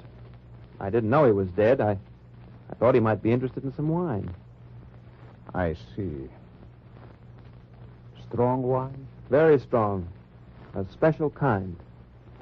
Called Der Freiheitwein. Ah. You're familiar with it? Yes. I'm familiar with it. Perhaps I could interest you. Perhaps you could. Won't you step in? I followed him into his house. And then I took a chance. I told him who I was, and why I'd come to Osnabrück and what had happened since I arrived. I see. Then the real Ludwig Holtzmann is dead. He was killed by the Gestapo, Herr Keller. His own wife betrayed him. Funny, that's just how I had it figured. Fortunately, she doesn't know who the rest of us are, or she would betray us, too. Not anymore. She was killed in the raid last night. She was? That doesn't exactly break your heart, I imagine. On the contrary, it saves us the trouble of someday killing her ourselves. But you say she introduced another man to you as her husband? She must have had orders to report anyone who came looking for Ludwig. She went out and brought this man back with her. A tall, thin chap with a black mustache. Ah, yeah. Fritz Hebel, probably one of the most powerful Gestapo agents in Osnabrück. Nice company I've been keeping lately. That's what I don't understand. Why didn't he turn you over immediately? What is he waiting for? For the meeting tonight, probably. Meeting? He knows I'm planning to talk about the underground work in neighboring cities. I see. He figures he'll pick up a flock of names. Yeah. He'd never ask me for the names directly for fear he'd look suspicious. Ah, yeah, but who does he intend to bring to such a meeting? Some more Gestapo agents, I imagine. Maybe he's bringing them over from Dortmund and Bielefeld. And he hopes you will give him useful information, huh? Sure. It's a nice setup. They'll sit around and scribble down everything I say. Then when they've milked me, they'll string me up. How lucky that you came to my door. Now you can escape, Herr Keller. Escape? No, I don't think so. What do you mean? 7 or 8 Gestapo agents all gathered under one roof. That's awfully inviting. But you can't go to that meeting. Why not? They don't know I know who they are. You will never get out alive. I'm not so sure. Oh, I was pretty cocky then. But by the time night came, I'd lost a lot of it. I'd had to put on an act for Fritz Hebel all day, pretending I still thought he was Ludwig Holtzmann, pretending I trusted him and was sorry for his great loss. By 11 o'clock, when he and I slipped up the moonlit path that led to the church, my nerves were pretty thin. I'd taken a lot of risks since I'd come to Germany, but I'd never walked into a meeting of Gestapo agents before, every one of whom knew who I was. They're here already. You see, Herr Keller? I saw.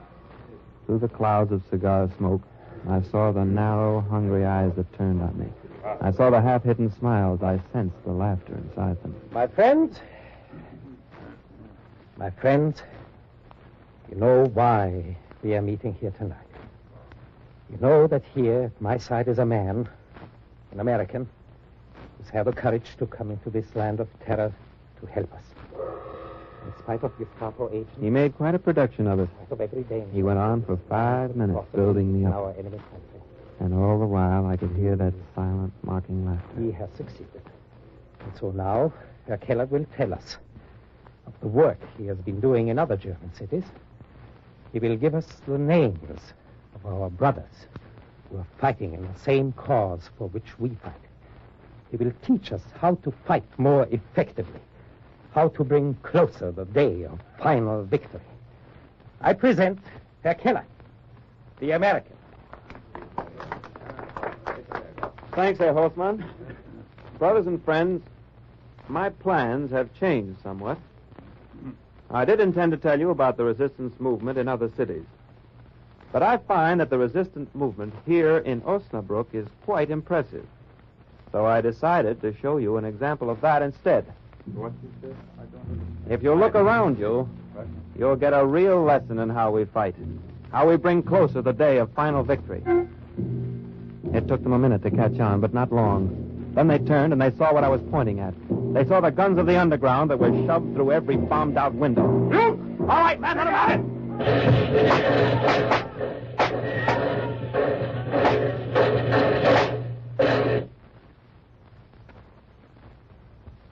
They died, all 8 of them. Well, Colonel Metcalf had told me to help make the German underground strong and effective. He said it had to be organized. It was pretty well organized that night in Osnabrück. And later in Dortmund, Bielefeld, Essen, Dusseldorf.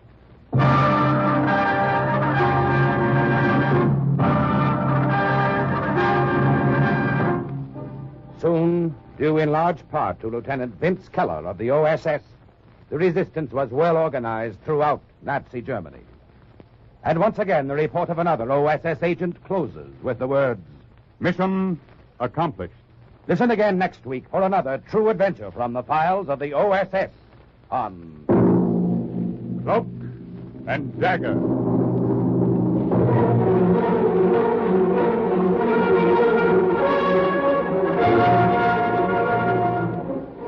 Heard in today's Cloak and Dagger adventure as Vince Keller was Mel Ferrer, star of stage and screen. Hebel was Herbert Berghoff, Linda Francis Robinson.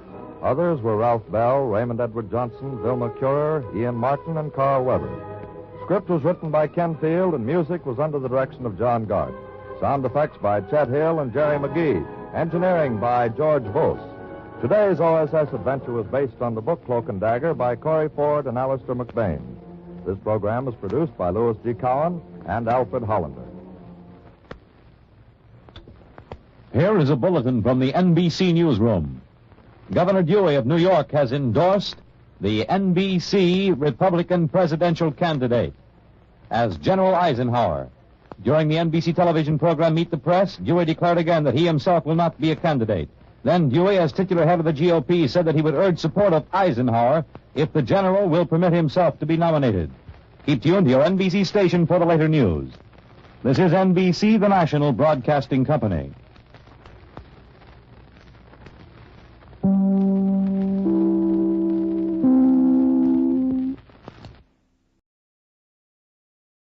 Are you willing to undertake a dangerous mission behind the enemy lines, knowing you may never return alive?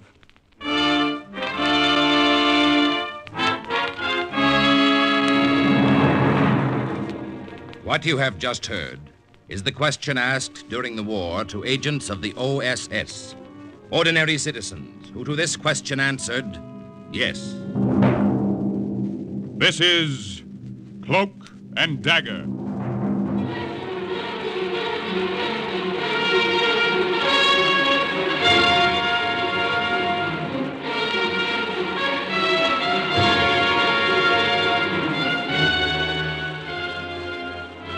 Black warfare, espionage, international intrigue. These are the weapons of the OSS. In today's adventure, The Secret Box, concerning an American agent who was sent into a Japanese-infested jungle to take back a prisoner. The role of John Marco, the OSS agent, is played by comedy star Jerry Lester. The story is suggested by actual incidents recorded in the Washington files of the Office of Strategic Services. A story that can now be told.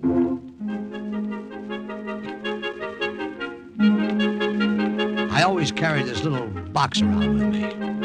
I never knew when it might come in handy. It was was about as big as a small lunchbox, and, well, to begin at the beginning, I happened to be in the radio room at OSS headquarters in Bamo that night when the message came through. Have important Japanese captive for you. Can you come get him? Come soon. Jap patrol only few miles away. Again, for OSS headquarters in Bamo, from Agent Terry. Have important.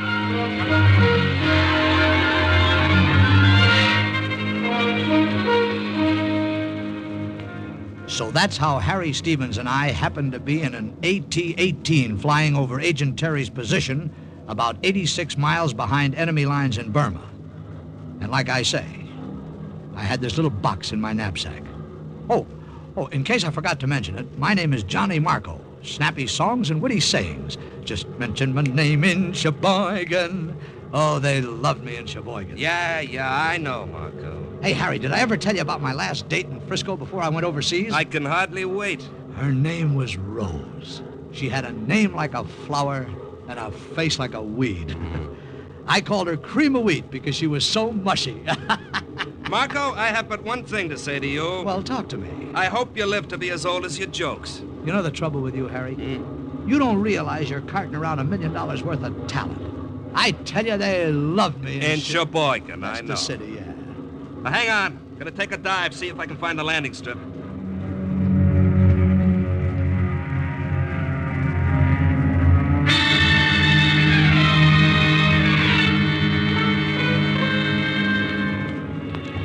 We had figured our checkpoints carefully. But when we reached our rendezvous, all we could see was a rough field with a Buddhist pagoda at the far end. Nothing else. No landing strip, no markers, no one waiting downstairs.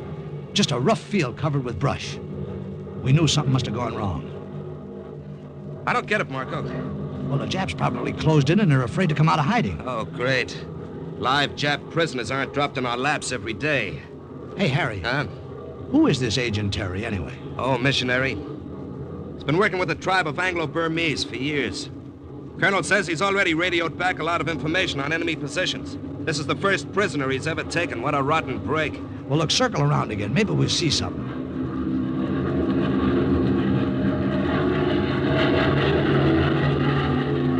Nope. Better head back before we run into trouble ourselves. Hey, Harry, Harry, look. Look, the brush. It's being yanked away. Yeah, I see it. Look, those natives. They're putting up the white marker stripes. The safe-to-land panel's out. Gee, it's like seeing something pop before your eyes. Let's go. That landing strip came out of nowhere. Just all of a sudden, there it was. The plane bumped the ground and rolled in. But we kept the motor still running in case of a Jap trick. And we sat there and waited for whatever was going to happen next. Harry, look. Something or somebody's coming out of that clump of bamboo at the end of the field. Yeah. Keep your hand on your gun. I'll make a quick getaway if I have to. Check. Harry, natives. Yeah, but are they friendly? Spears. Hey, they're armed. Let's get out of here. Yeah. Hey, wait a minute. What's the matter? There's a white woman with them.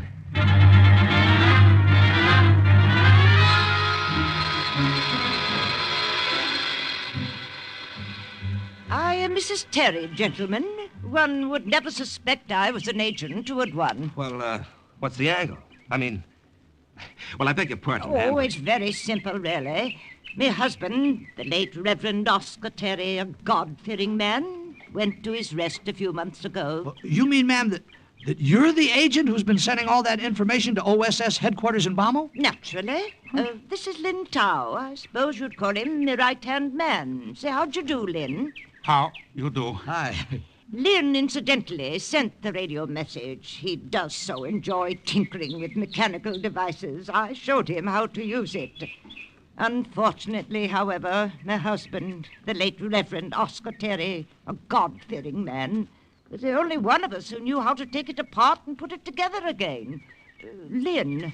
Yes, Miss Terry? That radio, you have it? I have it here. Excellent.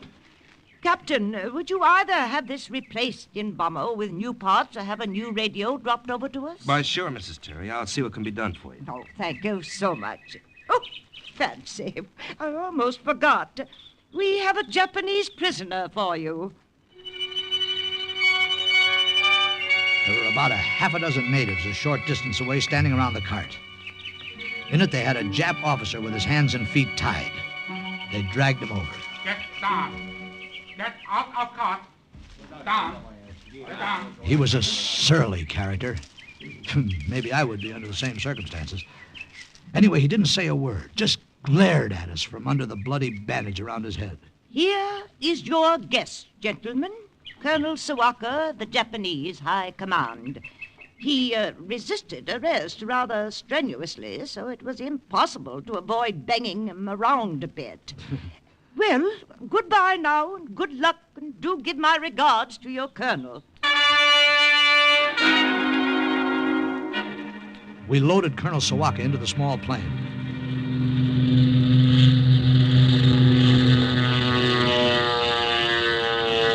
And a few seconds later, as we swung over the field, we looked down and saw that all trace of the strip had completely disappeared. The brush was replaced and there was nothing. Only jungle. How's our friend Colonel Sawaka doing, Marco? Well, he's a little tied up at the moment. Hey, friend, how you doing? Friend doesn't want to talk. You know something? That's the best audience you'll ever have, Marco. One who can't understand English. Oh, come on now, will you, Harry?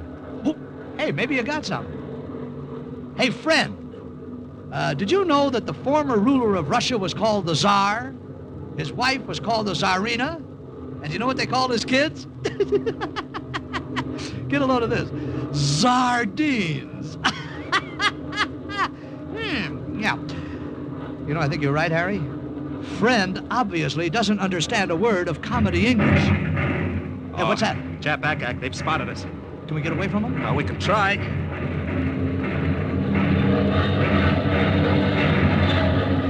That's climbing, Harry. Gee, 1,000 feet in about a half a minute. It's no good. Can't get out of range this way. Well, what do we do? I'll level off and head for home. I can't get away from them by just climbing.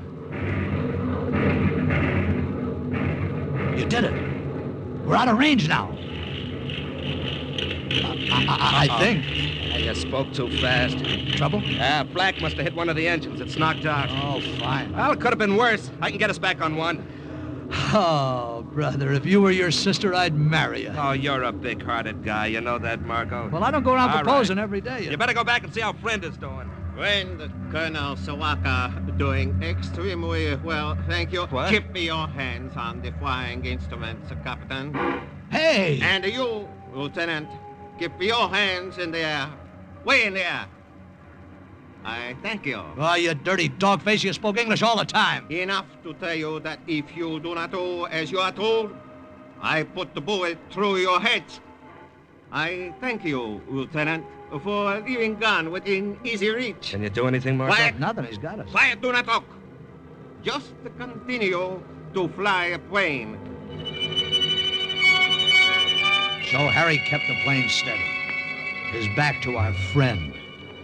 And I just stood there and watched Colonel Sawaka as he manipulated the parachute and buckled it on, changing the gun from one hand to the other as he put his arms through the straps of the chute. Then he opened the handle of the waist door. I will say goodbye now. It was an unpleasant ride. Why, you... Hands in the air. Keep the hands in the air. Much better. Now I shoot you both. Then I jump. Yeah! Goodbye, friend. Don't forget to write. The jerk shouldn't have opened the waist door first. All I had to do was bank the plane over on its side, and we lost him. Yeah, we lost him, all right. Uh-oh. His chute opened. Oh, fine. Mission unaccomplished. Well, anyway, it was a nice ride. I'm glad you thought so. Uh-oh. The second engine couldn't take the strain of that flip-flop. Is it conking out? Yeah. It cocked. All right, hit the silk, Marco. We better bail out.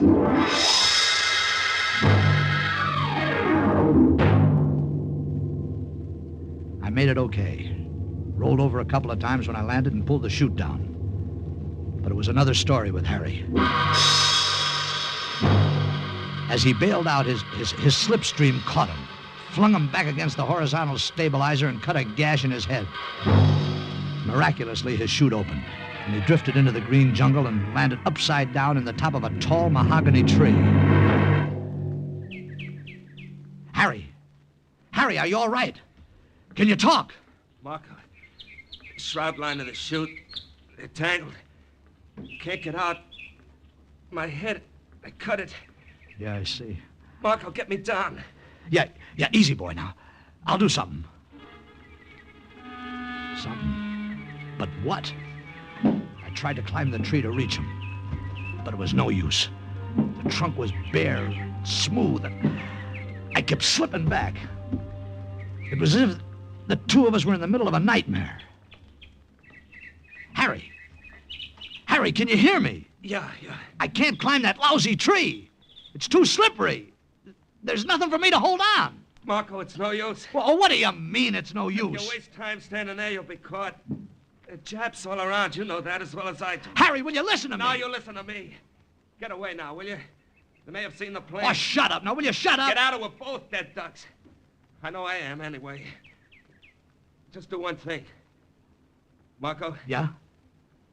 Don't leave me here to starve or fall into Jap hands. Maybe you can make it back alone. You're nuts. Now, I couldn't do that. Just don't leave me to starve, Marco, please. Please, huh? Shoot me first. Through the head, Marco. Please.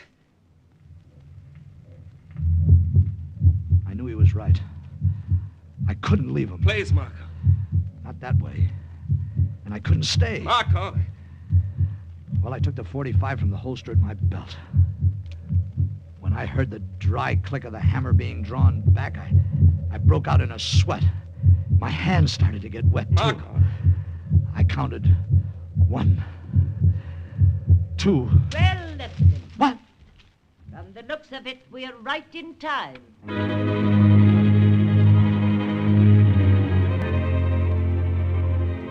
Lin Tao and the natives went to work swiftly, knocking down a second smaller tree against the mahogany.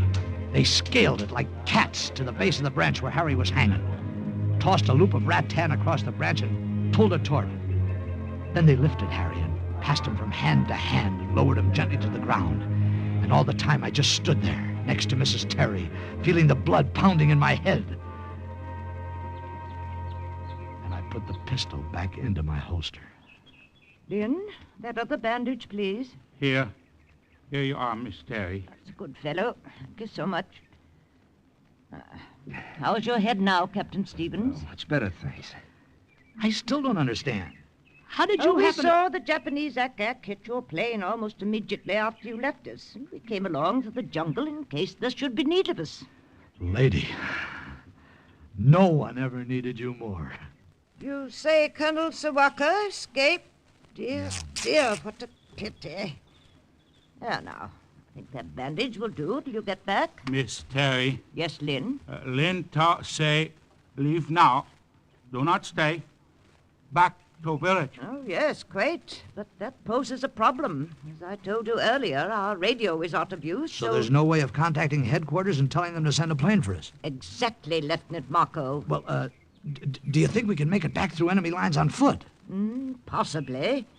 It'd take 5 or 6 days anyway. Yeah, but it could be done, couldn't it? I mean, we could sneak through, couldn't we? Bypass the Japs, so I don't know Can it. do. Lin Ta help. Take you. Capital idea, Lin Tao. My husband, the late Reverend Oscar Terry, a God-fearing man. Thank you. Yeah. He would approve heartily.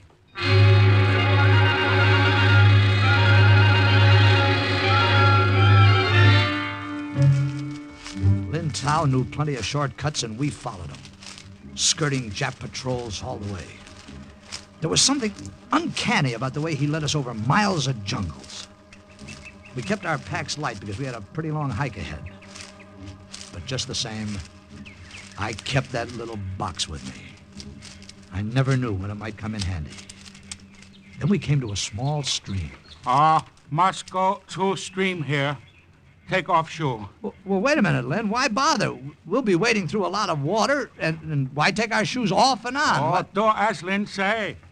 If shoe get wet, feet wet all time. Many sore come on feet. Will not be easy for you to walk much distance to Bamo. We crossed several more brooks, and we kept taking our shoes off and on and off. The jungle along the banks grew thinner, and so did we. The sun beat down harder. The water washed sand up around our knees. The shoes off and on and off. We'd splash and then stumble, and then start walking again. A couple of days of this, we were pretty beat. Except for Iron Man Lynn. Ah, feel good. Lynn, the sun, I'll have to hold up a while. We'll rest here, near stream. Hey, this is an ideal spot for a picnic. 50 million insects can't be wrong. Got you first, you little foreigner. Hey, Marco, got any water left? My canteen's dry. Yeah, sure, here. It's all you got? It's okay. Go ahead, drink it. Lynn, this all the water we got? When thou say, do not worry. Watch. I will show what to do so you know. Hey, wait a minute. What are you digging a hole in the sand? Watch. First, dig small hole in sand near stream. Place leaf in bottom, like this. Now when water come through sand and leaf, it not be muddy. Can drink. Hey, that's the greatest. The leaves act like a filter, you mean? Water is clear. Drink it with your hand. Will not hurt you now. This Lin Tao had a dozen cute little tricks like that. He'd have been a riot in vaudeville. Well, the next morning we were back on the trail, pushing our way through sharp blades of grass. And all of a sudden we heard the tinkle of an iron bell. Hey, Lynn, what's that? Escape book, elephant coming. Dangerous. Villager in jungle put iron bell around neck to warn. Dangerous. Oh, guns, we've got guns. Let's shoot at him from three sides. No, do not shoot. If Yeah, but bullets not go too high, only make the elephant much angry. Do not shoot. Still. The size of them. Look at the size of them. It's like being charged at by a six-story Still, building. still. Do not shoot yet. Only if we must. Whew. Passed right by us. Yeah. Maybe he didn't think we were worth noticing. Hey, you know something, Harry? One thing I can't figure out about an elephant. With a tail at both ends, how does he know which end to sit on? Oh, funny man. Come on, let's make time. Lin Tao did our seeing and our thinking for us. He did everything but walk for us, and we got sort of used to leaning on him. Nothing could happen to Iron Man Lin. Only it did. Oh! Lynn! Harry, he's dead. That knife went right in his back. Where'd it come from? What? They came out of the jungle. At least 50 of them. Half-naked savages carrying long stalks of bamboo that had been sharpened to deadly points. Their leader was a giant. Must have been about 6'7". He held up his hand, and the sudden silence scared us more than the noise. Quam, Damli. What did he say? Did you understand him, Harry? Look. Friends. Savvy friends. No, friend. Quam, Damli. White devils. White devils. That was us. They slashed off pieces of the vine ropes around the tree and twisted them about us so we could just move our legs. Then they pushed us ahead of them, through the gray daylight of the jungle, through the dim passages of winding lianas, the climbing tropical plants. And above us, stray birds shot color through the overhanging trees.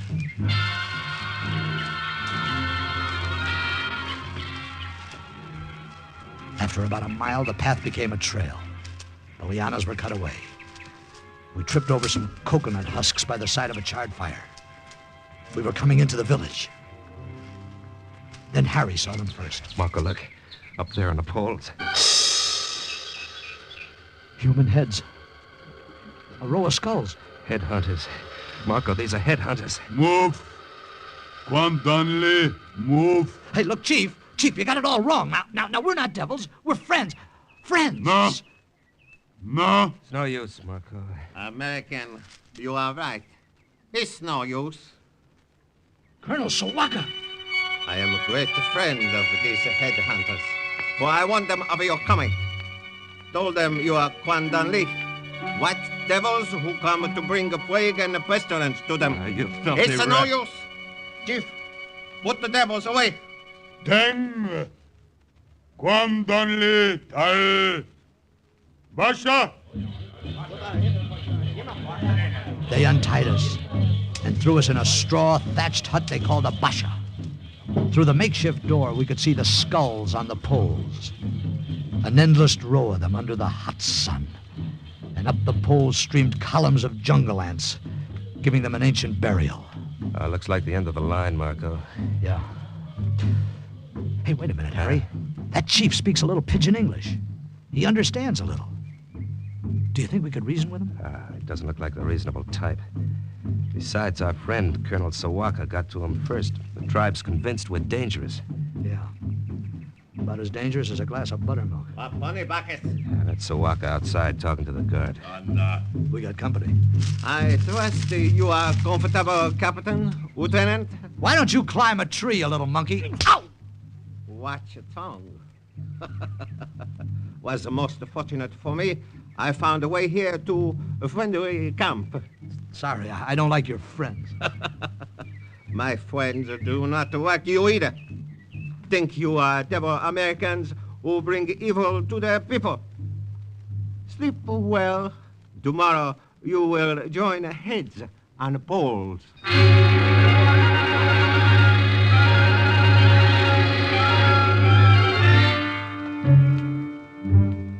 In the morning, they brought us out. I guess we were pretty important because the big chief himself came over to tie us to the poles. Then I got an idea. I sneaked my hand in my pocket and grabbed a coin, just held it tight. Kwandanli, tie you now. Hey, Chief, look at this. What are you doing carrying dimes around in your ear? Well, what do you know? Another in your other ear. And here's one in your nose. Toba. Say, you're a pretty sly character, aren't you? Regular walking Bank of England. Hey, Marco, what are you up to? Just a couple of magic tricks if I can get away with them. I tell you, they love me in Sheboygan. Toba. Magic. That's right. Toba magic. Toba. Now, if you get me that knapsack you grabbed from me, I'll do more. See? Toba. Knapsack. Bag from back. Savvy? Remember, we'll do Toba. Do not listen to Kwandan Cut off a head. Now. Hey, Chief, look at this. Look at this. Now you see it. Now you don't. Presto. Coins disappear. Get knapsack or you'll disappear. Savvy? Gunsha plun by Kuna.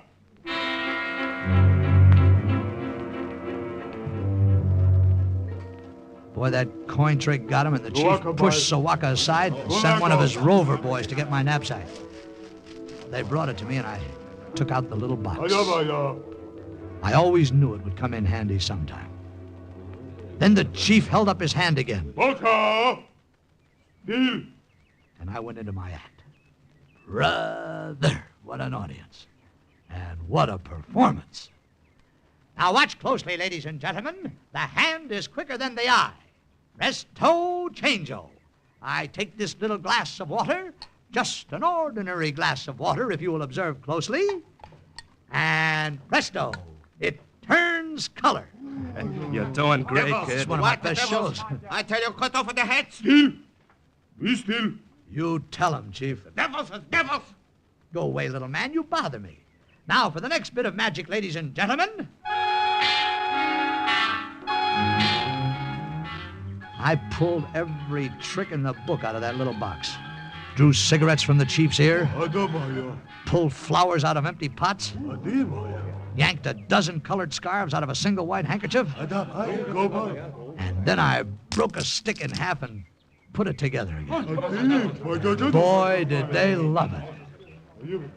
And now, for my final bit of hocus pocus, ladies and gentlemen. Hey, Marco, why don't you try sawing Sawaka in half and forget to put them together again? I got something better. As I was saying, Devils, these American devils, Cuba. Hey, Marco, he's getting him over on his side. They're coming after us. Maybe this'll stop him. Look! Look, watch! Sign! Sign from gods! Okay. Look! It stopped him all right. I pulled a beam blower out of the box, blew hard, and out came a tiny doll dressed in a Jap uniform. Without his head. And he floated to Earth. The superstitious natives stepped back, afraid to come any closer. See?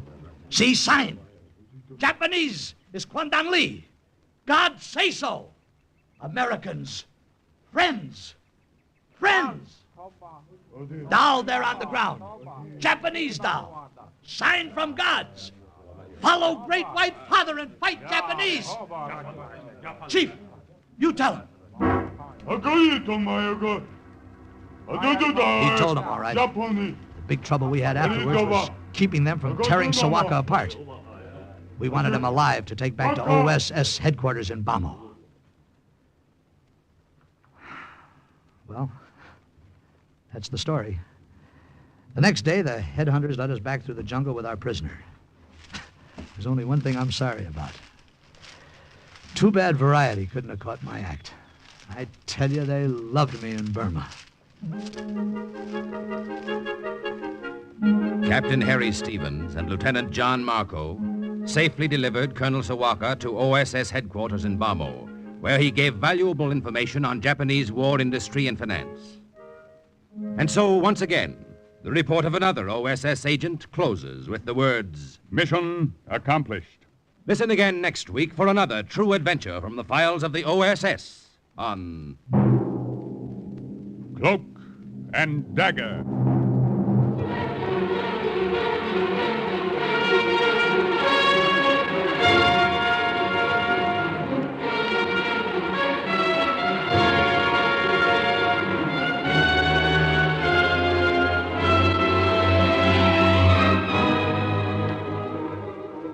Starred in today's Cloak and Dagger adventure as Marco was Jerry Lester, with Larry Haynes as Harry, Colonel Sawaka, Daniel Acco, Mrs. Terry, Irene Hubbard, the Colonel Raymond Edward Johnson. Others were Carl Weber, Arnold Robertson, and Jerry Jarrett.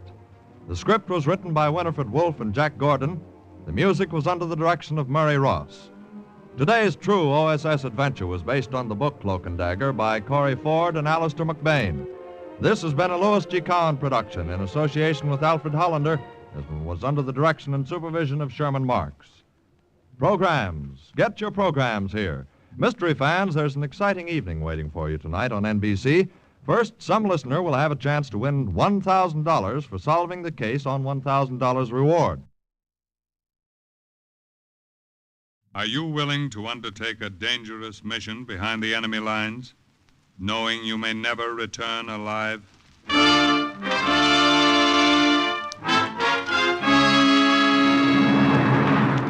What you have just heard is the question asked during the war to agents of the OSS, ordinary citizens who to this question answered, yes.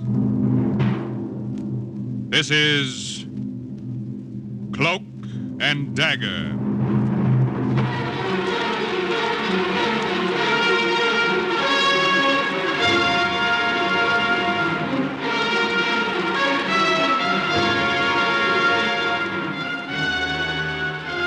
Black warfare, espionage, international intrigue. These are the weapons of the OSS. Today's story, the Brenner Pass, is the story of an American engineer who single-handed cut off the escape of part of the German army in Italy from onrushing American troops. The Brenner Pass is suggested by actual incidents recorded in the Washington files of the Office of Strategic Services. A story that can now be told.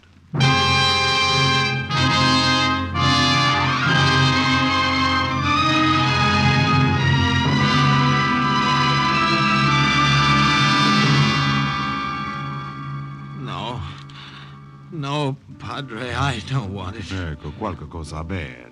Drink it. Drink this, figlio mio. It will warm your insides. I want to talk to you. I want to tell you. Drink this first. There, buona, buona.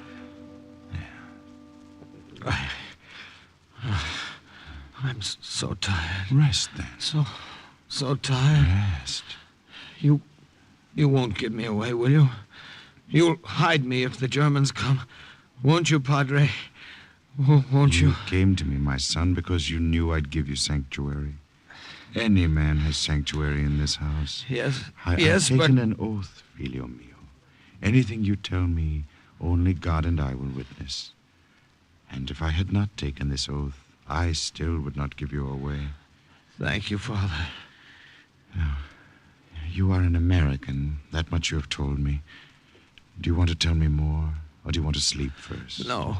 It is better you sleep first. I'll sit beside you. I won't leave you. No, Padre. I want to tell you there may not be much time. I have a feeling that time is running out for me. My name was Donald Harper. I say was because somehow I don't feel as if I have a name anymore. When you're tracked down and hunted, you're not a human being. There's no past or future. There's just the present, and you run. So much has happened in a few weeks that it's hard for me to remember. Remember back from this morning when you found me unconscious on the steps of the chapel. Back to the morning I was sent on my mission. November 12th, 1944.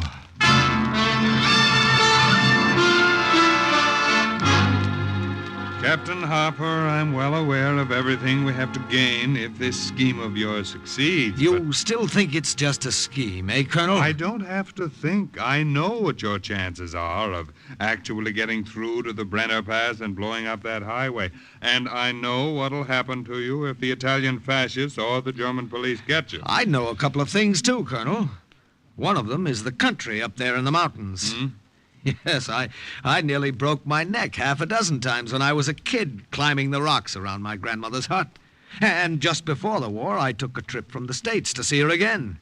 I skied over every inch of that mountain near the Brenner Pass. Colonel, I know I can do it. We've been through this before, Harper. I'm aware of everything in your favor. Your knowledge of the country, the fact that you were an engineer before the war. Just give me supplies, some TNT, an Italian uniform, and some phony papers in case I tangle with the fascisti.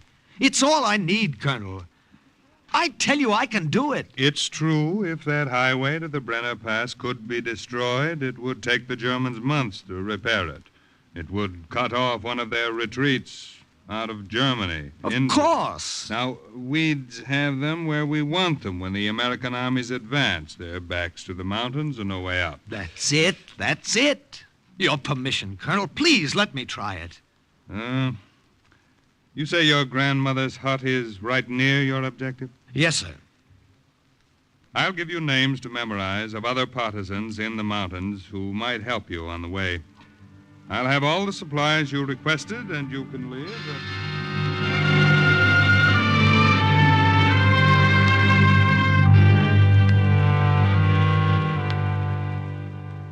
From the beginning, Padre, I had bad luck. It snowed during most of the 40-mile journey, and it was difficult for me to move quickly. And the longer it took me, the more chance I had of being discovered. Then it came.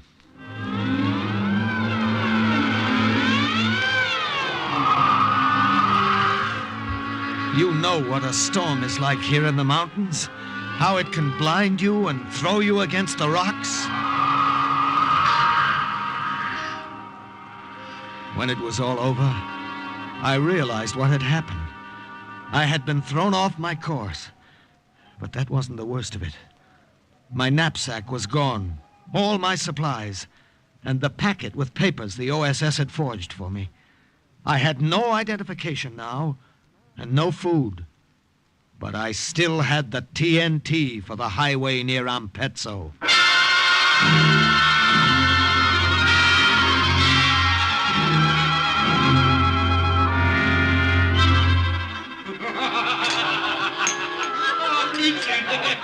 There is a tavern, Padre, not far from Parola. It wasn't sheer recklessness, but desperation that made me go in there knowing I had no papers. Knowing the tavern catered to Nazis and fascisti. Knowing the rucksack on my back was filled with explosives. But there was no other place for miles, and I had to get food or I couldn't go on. Come, Tony, tell us more of the story. Oh, well, as I've already told you, she was fat as prima donna. Yeah. Oh, Mamma mia, she was big as the stomach. Oh, she was like this. And look what she sang. When she sang, it looked like this. La, la, la. See? What would you like to order? Some bread and cheese, if you have it, and some coffee, black. Very strong, if you have it, please. See? Where is the beer I ordered? Bring it fast if you know what's good for you. Yeah, see, fast. Bring it fast if you know what is good for you. See, coming right away. Tony needs it. I tried to make myself as inconspicuous as possible. Oh, you would tear me. I hoped the Germans would continue to be amused by the Italian girl and not ask to see my papers. I had nearly frozen in the snow a half hour before. Now the sweat broke out all over my forehead. Pay attention to her, I kept praying. Watch her, watch her. Don't even look my way. Here you are, senor. Cheese, bread, coffee. Oh, grazie.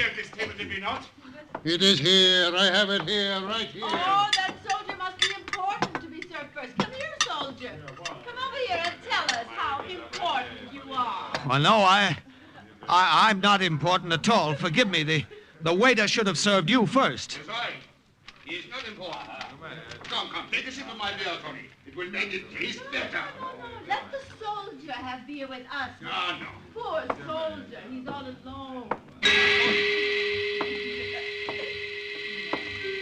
Buongiorno. Come and have some beer with us, soldier.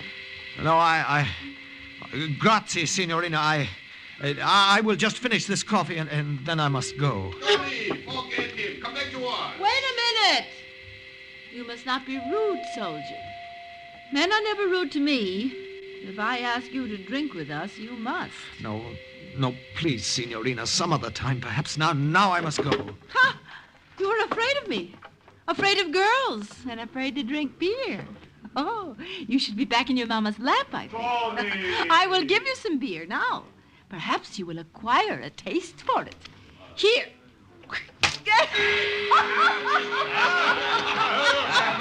She threw it in my face.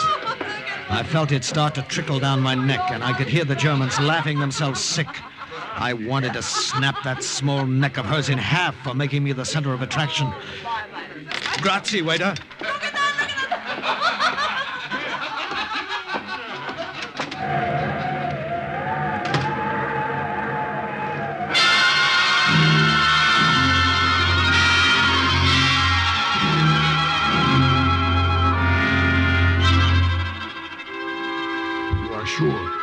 You are very sure you're not followed here to my house? Very sure, amico, and it's snowing again. Even the tracks from my snowshoes are covered. We must be careful, very careful, all of us partisans. The Germans are closing in on us.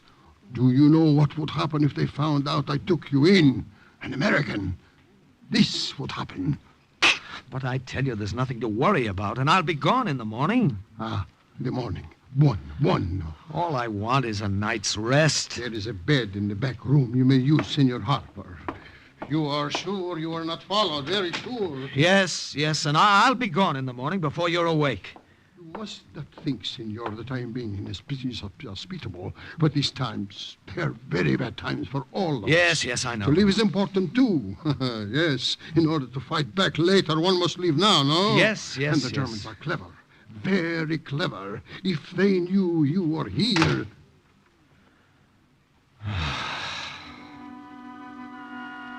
I was too tired to stand there and listen to the old man's whimpering. Too tired to watch his narrow eyes like small brown buttons dart about the room, looking first at the windows and then at the door, half expecting the Gestapo to come. All I wanted to do was sleep. I fell across the bed. But a few minutes later, I sat bolt upright, listening to the voices in the next room. Daughter is here. An American in the back room, sleeping. Are you sure? Are you sure he's an American, Father? His name is Harper. Donald Harper, Tony. The American OSS sent him. Oh, an American, eh? Oh, how the German police would like to know that. That girl. The girl from the tavern, the friend of the Germans. I didn't stay to hear any more. There was a small door leading out to the back of the hut.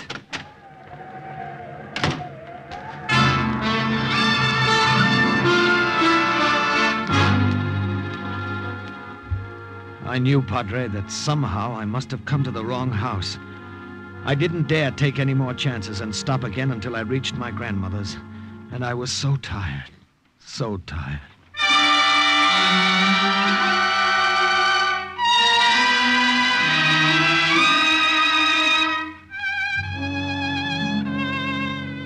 Donaldo mio. Donaldo. So good it is to see you again. Oh, Nana. Nana. Oh, but how you look. So thin, so tired.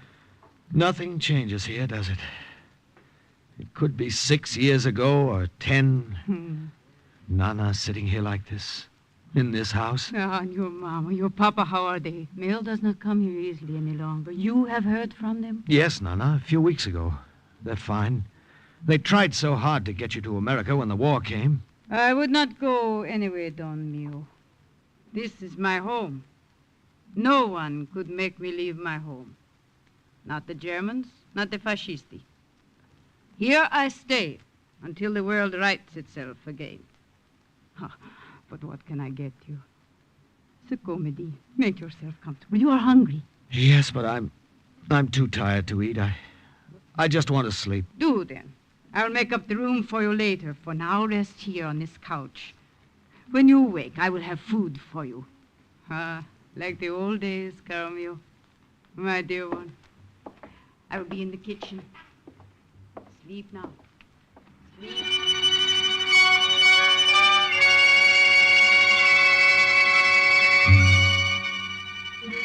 I don't know how long I slept. When I awoke, I wondered for a moment where I was. And then I saw her, standing over me.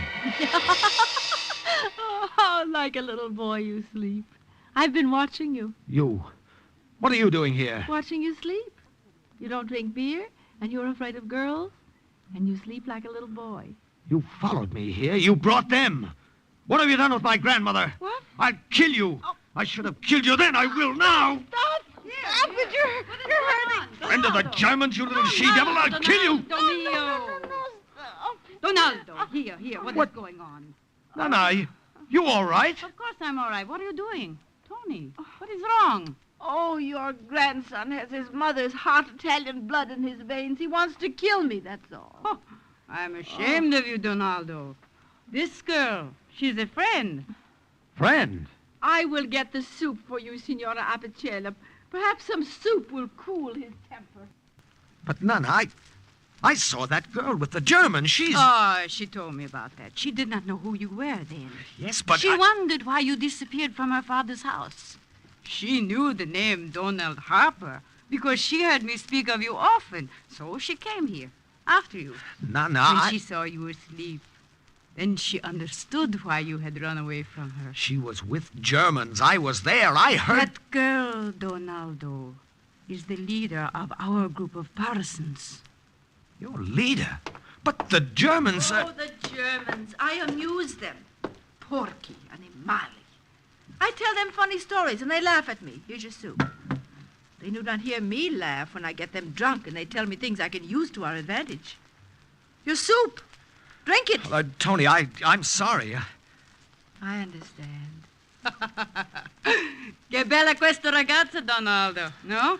Yes, Nana, the girl is very pretty. Oh, Signora Apicella, you embarrass me. Well, Donaldo, we are friends now? See? See, Tony. Friends.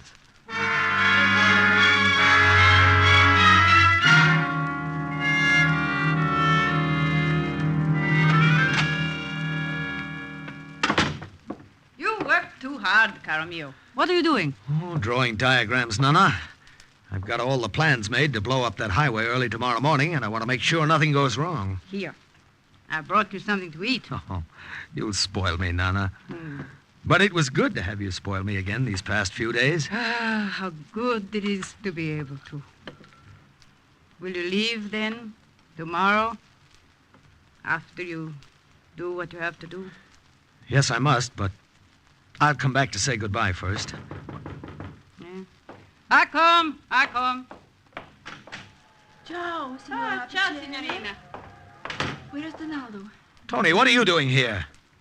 Are you displeased to see me? Where is that partisan friend you were going to send to help me? Here. What? Me. I am the friend. Oh, no. I can do as good a job as any man. Let me help you, Donaldo. No, it's crazy. Please, let me do it. Girl, it's crazy. It is not crazy. Think what it will mean for me after you are gone from these mountains. Listening to my fat friends, the Germans, talk about the explosion, and to know secretly that it was I who helped to make it. Please. Donaldo. Mio. Well, it's too late to get anyone else. That's why I waited so long.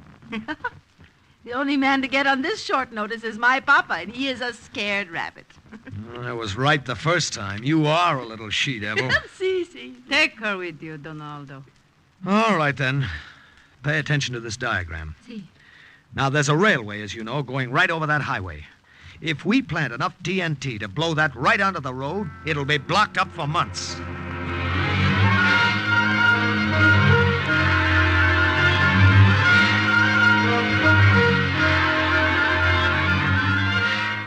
It was about 4 o'clock in the morning when we got to the highway and climbed up on the tracks of the railway.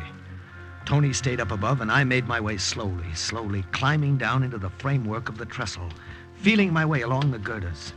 They were icy under my hands, and 2 or 3 times I almost slipped. Careful, Donaldo. It's all right. Watch yourself. Watch how you handle those explosives. Do not trouble yourself about me. I told you I can work as well as any man. Then work as quietly as one. The troop train of Germans would be coming over the railway soon, and I had to finish before it came. I had a coil of wire around one arm and a pair of pliers hanging on a thong from my waist. Tony, you hear me? Yes, I hear you. Well, hand me down those packages of explosives, one at a time. Here you are. All right, thanks. I shoved them in where I wanted them, packed them close. Tony, the wedges. Quickly, don't be so slow about it. I'm doing it as fast as I can. There. All right. I lashed the grenade on top of the braced explosives, wound it tight with a wire, twisted it with pliers. Finally, I was finished. There was snow on the ground, and yet my shirt was wet with perspiration. All right, last finishing touch. That does it for this side, Tony. Now let's get to the other side. See? Give me your pliers before you drop them. Okay. There. Oh, I have helped you much this far. See? See. You've helped me much.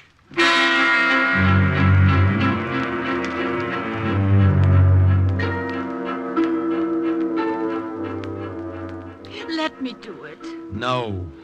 We haven't any time to argue. That train will be along any minute. Please let me set off the explosion. Let me have that pleasure. I will follow your directions. I will do it just the way you told me. No. The train, it's coming. Just tell me when to pull it.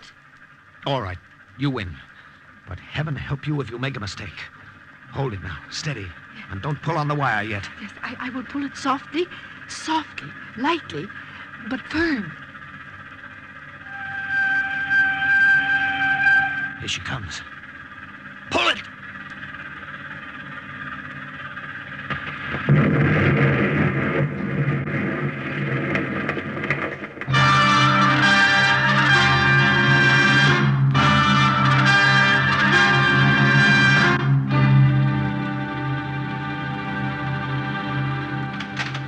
Nana, it's done. And I pulled the wire, Signor Nana!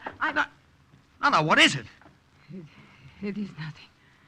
These attacks come on after Nana! Tony, some water, quick. No, I will stay with her, Donaldo. You must leave quickly. No, I'll stay. You go on. This section will be swarming with soldiers after what we've just done. And if they find you, they'll wonder what you're doing here. Men do not know how to take care of the sick. I will stay and help you. All right. Get the water.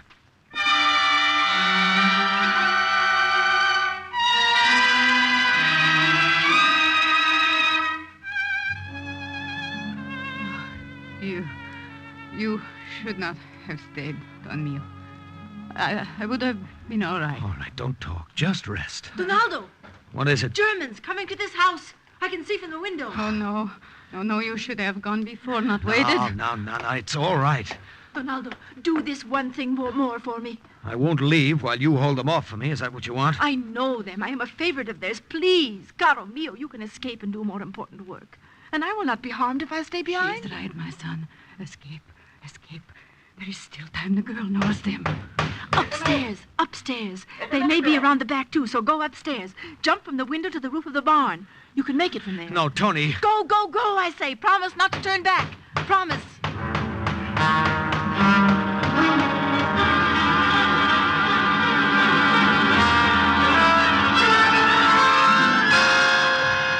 I ran up the stairs to the tiny attic. I heard the door close downstairs, so I knew they had come in. I could distinguish their voices, too, although I couldn't hear a word they were saying. I opened the window and saw it was an easy jump to the roof. Then Tony screamed. And I forgot my promise to her and went back, flattened myself against the wall at the head of the staircase. No, I have done nothing, but I came here to take care of this poor old lady. Well, can you not see that she's ill? Give her another taste of the stick. Oh, please, let the girl alone, please. Perhaps another taste of the stick is what she needs, Signorina. Somehow, Tony, you are always around when there's trouble. Trouble and Tony. Asha, need the truth out. Oh, let the girl alone, I beg of you. Donaldo! No, go back! What's this? I surprised the first German when I jumped him, brought the butt of my gun down on his head again and again. But the other German was not so simple a matter.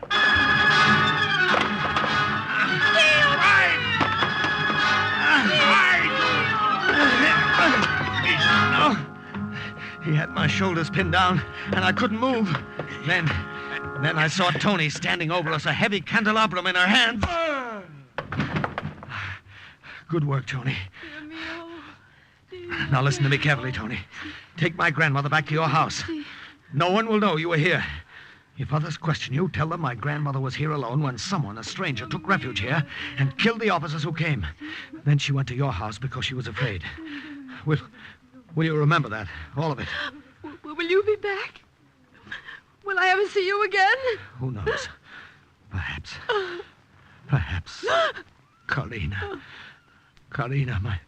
my dear little Tony. Now go. Go quickly.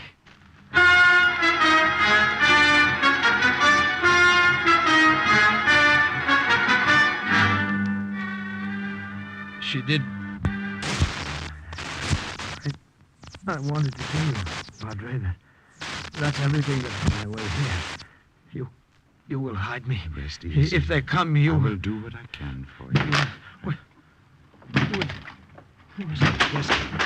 What's right of you coming in like this, breaking down the door? Do not make trouble, Padre, I warn you. No, this is a house of God. It's all right, Padre.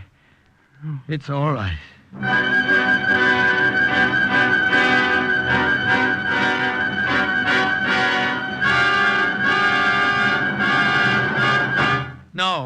No, you're mistaken. My name is not Donald Harper. I'm an Italian soldier. I was lost in the snow. My papers are gone. Come, this is tiresome. Admit it. You are the American who blew up the highway. Answer. You are mistaken, Herr Hauptmann. You are mistaken. We will see. Sergeant, send in the old man. Ja, Herr Hauptmann. In der whistle. See, Hauptmann. In der whistle. See, I come. Oh, You recognize him, I see. Excellency, what is this man's name? Be heister. Harper, Donald Harper, the senor is an American.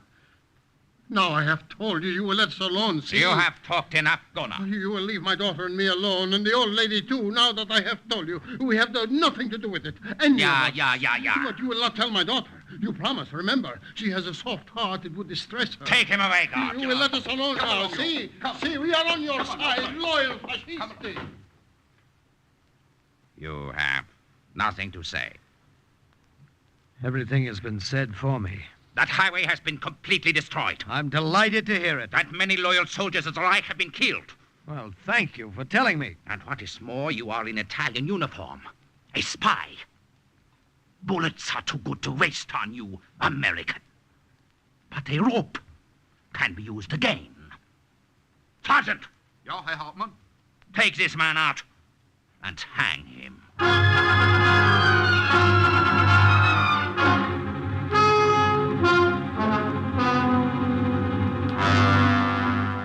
But I cannot do this. You will do as you are told, Herr Doctor. Here is the death certificate of the American who was hanged this morning. Sign it. And the cause of death you want that I should write. As I told you. Just as I told you. Heart failure. A pity.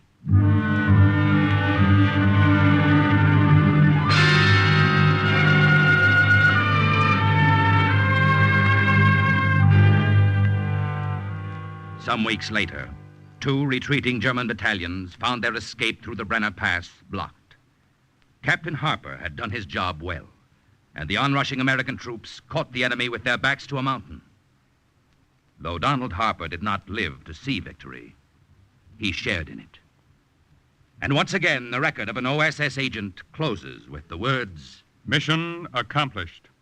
A further adventure in black warfare is next week's Cloak and Dagger.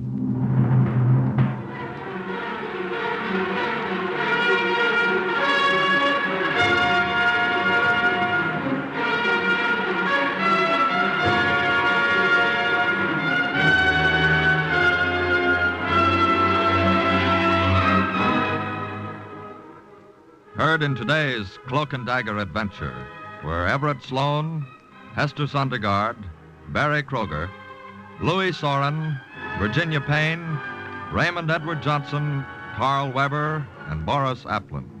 Script was by Winifred Wolfe. Music was under the direction of John Gart. Today's true OSS adventure was based on the book Cloak and Dagger by Corey Ford and Alistair McBain. This has been a Louis G. Cowan production in association with Alfred Hollander and was under the direction and supervision of Sherman Marks. Stay tuned for the second big mystery, High Adventure, on NBC. Are you willing to undertake a dangerous mission behind the enemy lines, knowing you may never return alive?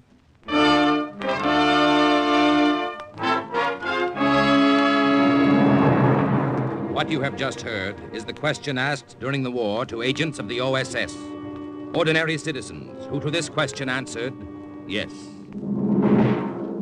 This is Cloak and Dagger.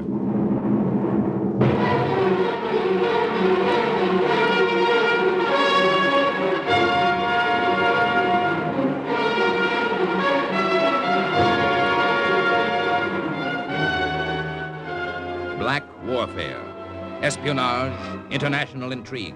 These are the weapons of the OSS. Today's story, The Trojan Horse, is suggested by actual incidents recorded in the Washington files of the Office of Strategic Services. A story that can now be told.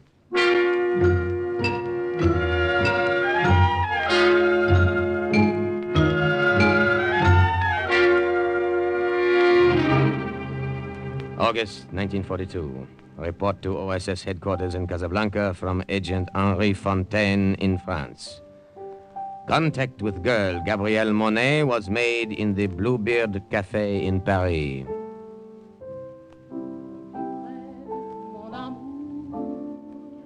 I went there alone on the evening of the 15th and sent her a note with a waiter asking her to come to my table when she'd finished her song. Then I sat and waited. German officers were spread about the room as they were spread about all of occupied France. I wondered what they would say if they knew why I had come.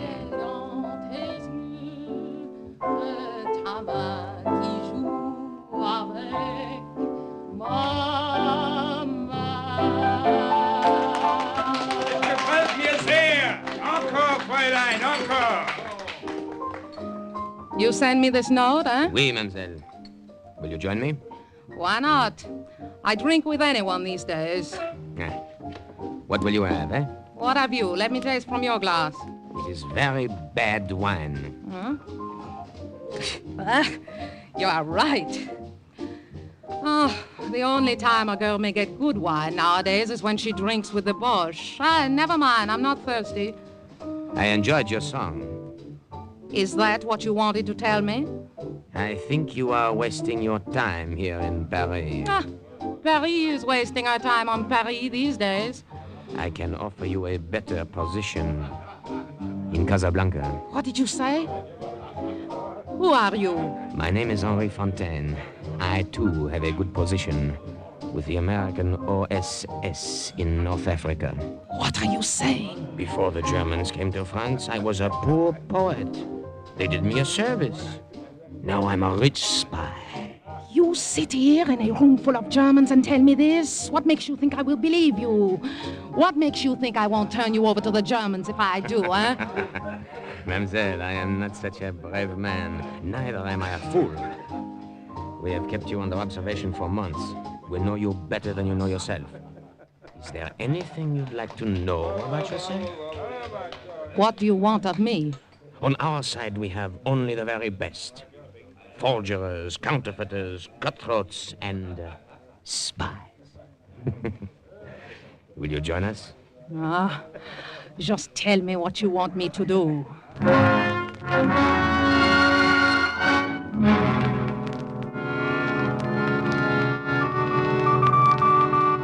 Agent Henri Fontaine in France to Agent Steve Lytle in Casablanca.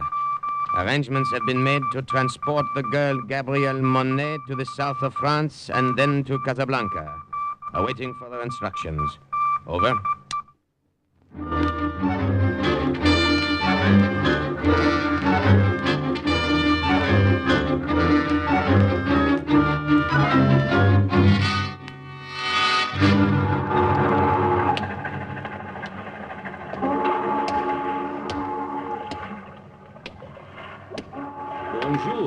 Bonjour. The roses will bloom early this year, I think. Oui, but not too early, I hope. Good, good. I have been waiting for you. It is dark. I can't see you well. Is the girl with you? She is here. Gabby, say something so our friend will know you are here. I am tired. Did you have difficulty reaching my safe in Paris? Not too much. With swarms of displaced persons all over France to mingle with, and a slight bit of help along the way from the underground, it was not too bad. Good, good. Now follow me. I will take you to the fishing schooner. But I know you're tired. Cheer up, Gabby. You'll have a nice, long trip by water to rest up. And then another nice, long trip by auto to Casablanca. Oh, I like automobiles. In the old days, I liked nothing better than a pleasant ride.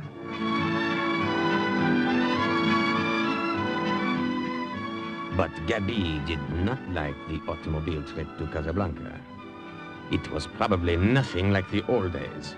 I drove up front alone while she was fitted in the trunk of the car behind gasoline drums. There were gunny sacks in a Moroccan rug thrown over her. Across everything, a heavy canvas cover lashed down with just enough air left for her to breathe. We drove that way over rough roads for several hours. When it got dark, I pulled over to a side lane and let her out. Gabby, come out, come out. Oh, my back. It is broken. I will gladly massage it for you. You are too kind. Not at all. No, thank you. Pity. Why did we stop? To give you a chance to stretch your legs. And a cigarette, if you want one. Oh, I would die for one. Give. I have one lit here. Mille merci. You see? I try to be gentle. I try to make up for the inconvenience I am causing you. Ça c'est drôle. I remember what another poet once said. A German, by the way, but not a Nazi. His name was Goethe. What did he say? He said, be gentle with women. Remember, they were made from a broken rib. I am not amused. I'm sorry. You are always smiling. Do you enjoy the war, huh? I am a poet. There is poetic excitement in being behind the lines, working underground. I enjoy being a spy. Well, I am no Matahari. You will do. You still have told me nothing. Why did they send for me? You remember a German named Paul Vogel? Paul... What do you know of him? Tell me. Not now. The time is late. But I must Throw know. away your cigarette. Why did you mention I his... said later. We have a long journey ahead. If we pass the border post, I will tell you. If we do not, the words and minutes would only be wasted.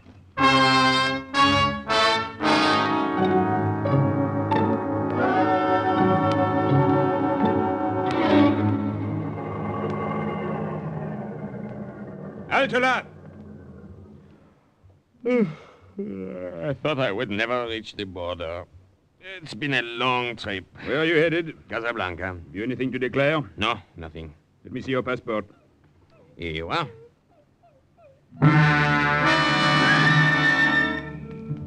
All of a sudden, I spotted a small black dog sniffing and whining at the trunk of the car where Gabriel was hidden. The customs officer had not noticed him, and I knew I had to find some way to keep him from noticing. One becomes stiff after so long a ride. While he looked over my passport, I went to the rear of the car, picked up the dog by the scruff of the neck, and started to pet him. Your passport seems to be in order, but what's the matter with Jeff? Nothing. Perhaps he does not like to be picked up. If he did, he wouldn't try to bite you. Better put him down.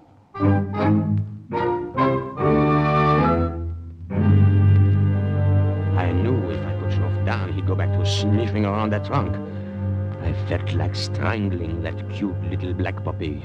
Well, put him down. I have taken a fancy to him. How do you feel about selling him to me, eh? Huh? Well, you are serious, monsieur? Oui, I like him. Come, how much, eh? Oh, take him. There are two more like him around somewhere. Thank you. He will liven up the journey. Wait. Huh? Before you go. Yes? What is in your trunk? Huh? I said, what is in your trunk? Let me put the dog in the car, and then I will show you. The trunk, I will show you. You see? Gasoline drums. Yes, I see. Very well. Close the trunk. I may go? Of course. Thank you again for Joff.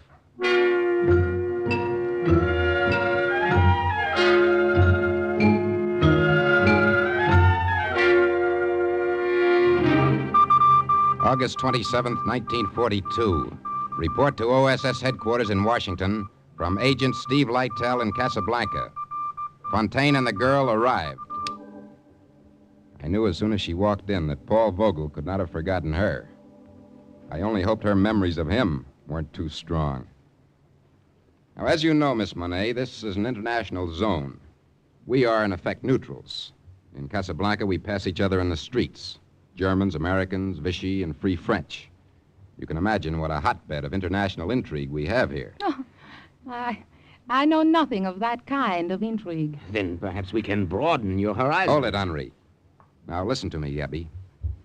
The head of the German Armistice Commission in Casablanca is a man named Paul Vogel. Does that name mean anything to you?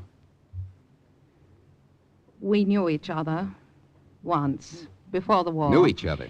He was an attaché to the German consulate in Paris. You almost married him once, isn't that so? That is my business. I'm afraid we've made it our business. Now, Gabby, we've kept close watch on you these past months, and we're sure that you're no Nazi or Vichy sympathizer. Oh, I hate them all for what they are doing to But France. Vogel, what are your feelings toward him? I haven't seen him in years. That's not answering my question. If he is a Nazi, I have no feelings toward him. All right, then. Now, the open secret here in North Africa is the planned American invasion. The closed secret is where and when. Now, that's what Paul Vogel wants to find out for German headquarters. I still don't understand what You're to tell him, Cherie. What? Henri's right. You're to take up this friendship with him once more. Give him all the information he wants. You'll get it direct from us. But Now, rest give him assured it'll be the information. wrong information. You understand now? I'm beginning to. Good. We have a job for you at the Three Lanterns Cafe. Now, starting tomorrow.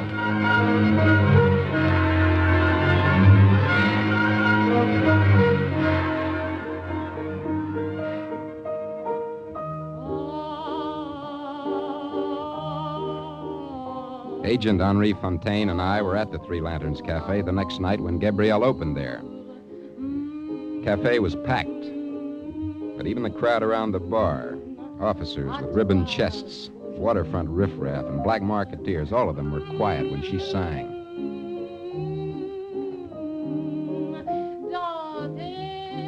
She was wearing a red dress. In the spotlight, her face looked smaller and whiter, and her hair looked blacker. There wasn't a man in the room who could take his eyes off her. I wondered how soon it would be before Paul Vogel came in and saw her, too. A girl like that could make you forget the war, eh, Steve? I've got a wife back in Syracuse. Can she wear red like that? My wife can be trusted. And this girl? She and Vogel were pretty close in the old days. I know my own kind. She can be trusted. I hope you're right. The success of the whole American invasion may hinge on it. A lot depends on how hard Vogel falls for that little bait up there on the bandstand. Steve, Vogel, he's just come in. That's all I wanted to see. Come on, let's get out of here. Excuse us. Pardon? Pardon?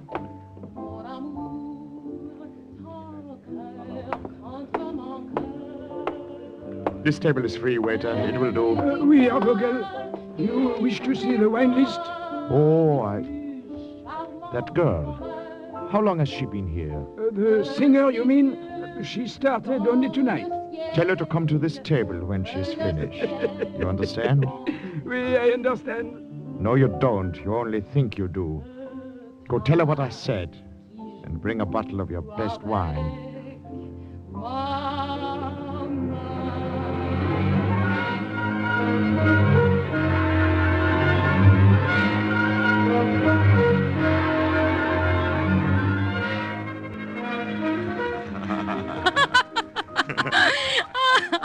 And I had no idea it was you, Paul, when the waiter came to me. How like you to walk back into my life so quietly after making so violent an exit. Ah, the world is small after all, Gabby. I'm amazed to find you in Casablanca. I can say the same of you. What are you doing here? I arrived here a few days ago, but I've been in North Africa for months. Tangier, Oran, Tunis, singing. How were you able to leave France after the occupation? You should know how well I always got along with Germans. You don't seem angry with me any longer, Liebchen. After that last time, 6 years ago. Life is too short to be angry for too long at anyone.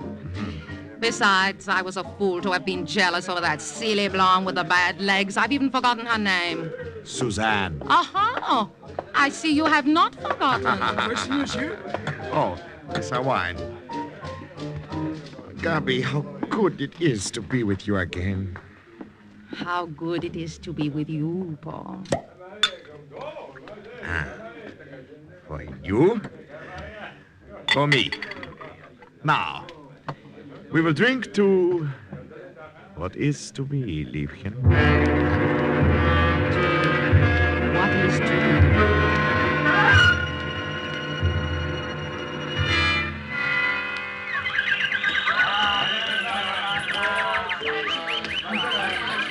You could have no better guide through Casablanca than I, Gubby.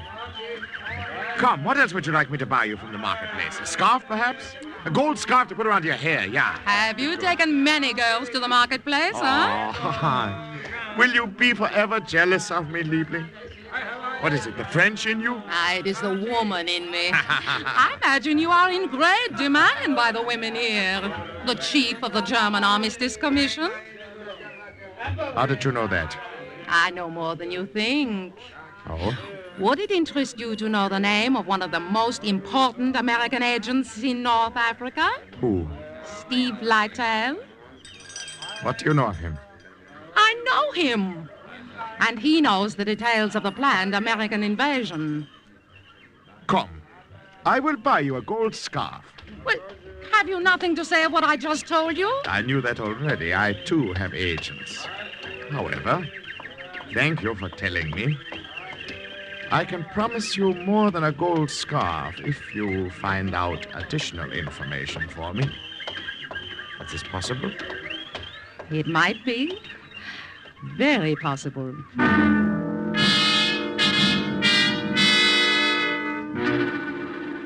Agent Lytle in Casablanca to OSS in Washington. The girl, Gabrielle Monet, has been in the paid employ of the German government here for several weeks, according to our plan, and will transmit to them the Dakar cover project.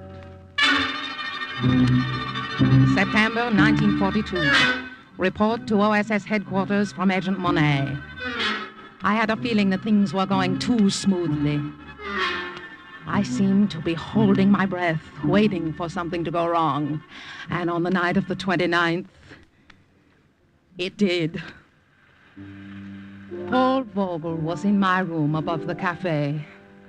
We were listening to my record of our favorite song.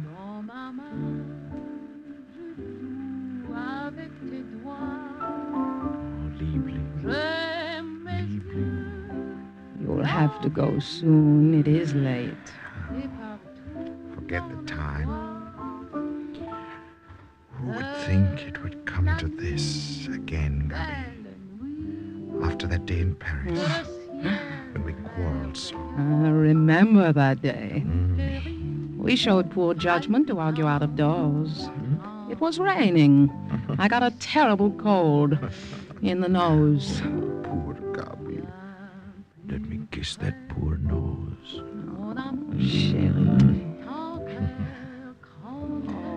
Paul, you really must go. But before you do, I have a paper for you in my purse. Dates when high officials will be in Casablanca. I'll get it for you. I want to talk to you. You're hurting my arm. Let me go, Germany is Paul. paying you well for this information I know, you are Paul, giving us. please. Some of it is useful information, but none of it is as important as I would like. I will try to do better. You had better do better. You know what would happen, Gabi, if I found out you were crossing me. I would not cross you. It is nothing for me to my... twist your arm like this. Such a small arm.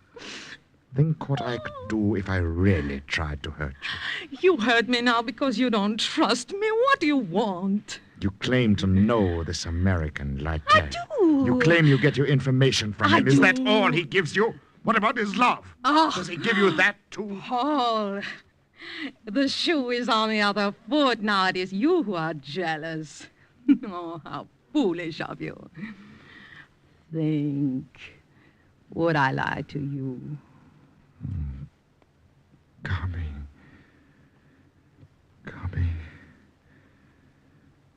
Oh, Gabi.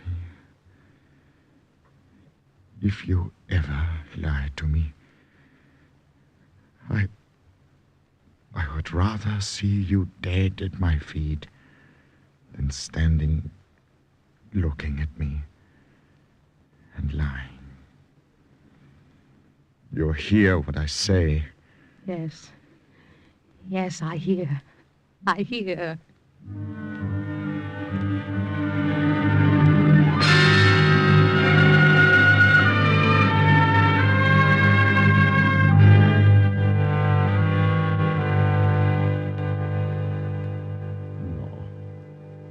No more wine. I must keep my head clear to think of what you have just told me. Now, are you satisfied that I'm earning my money? Dakar. So the Americans will land in a few weeks at Dakar. Very likely, very likely. Dakar is strategically important. It will be more important if the German fleet is there to stop the invasion. Yeah. That bungled attempt at a landing under de Gaulle's leadership failed, So the Americans probably figure we would not dream that they would try it again in the same place. One American, Steve Lytle, does not dream you know this. Are you going to tell German headquarters? But of course, this is something they will want to know.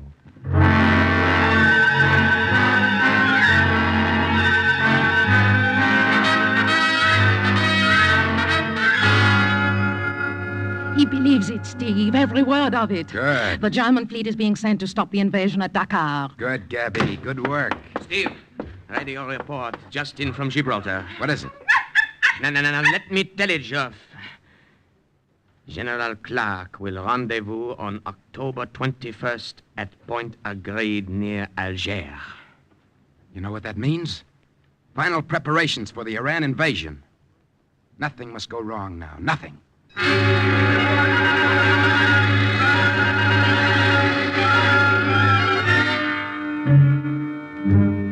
November 4, 1942. Something very wrong happened.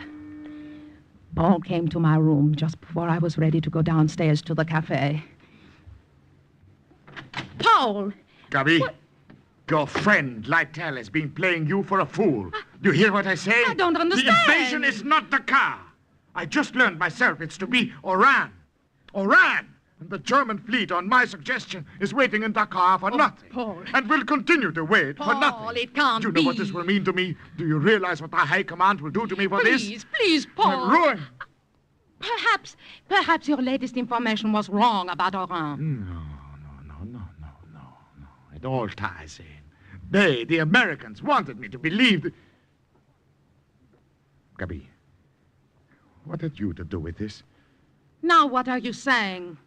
I'm getting tired of your suspicions. One day you trust me, the next day you don't. You're French? What kind of French? Instead of questions, ask yourself this. Would I betray you, Paul? Not Germany, but you. Think. Look at me.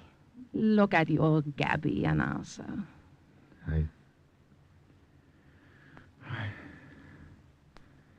No, of course not. Not you. You wouldn't dare. There may still be time to stop the Americans at Oran. I must get back to headquarters and let them know by radio. I should have done that right away instead of coming here. Oh, have a drink first. No, later. I'll be back. It will not be easy for you to tell the High Command this. A drink will fortify you. Mm. Yes. Perhaps you're right. One drink, then.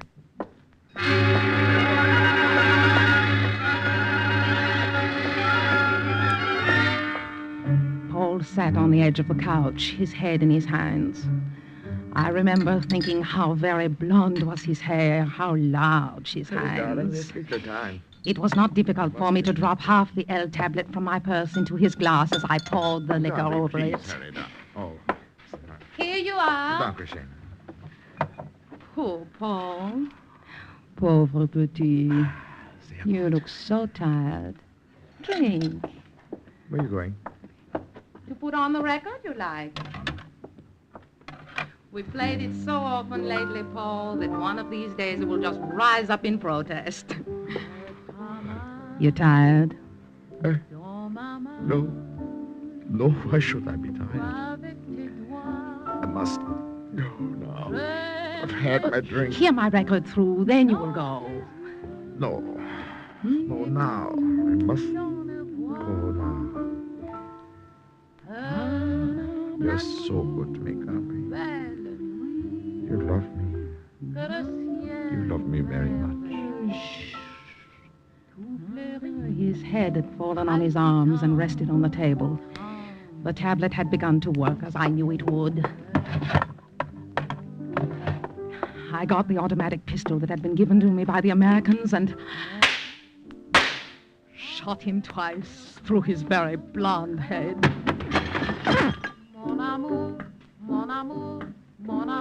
Report from Agent Gabriel Monet. Fini. Well,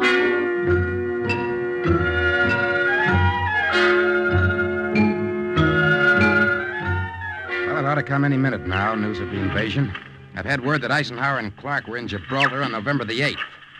I'll let you both know as soon as something comes through on the radio. Are you all right, Debbie? Me, don't concern yourself. You did what you had to do. It took courage. Well, if I had thought about it longer, perhaps I would not have had the courage. You cannot know. I think I do. He meant a great deal to me. A long time ago. I killed him. Listen to me.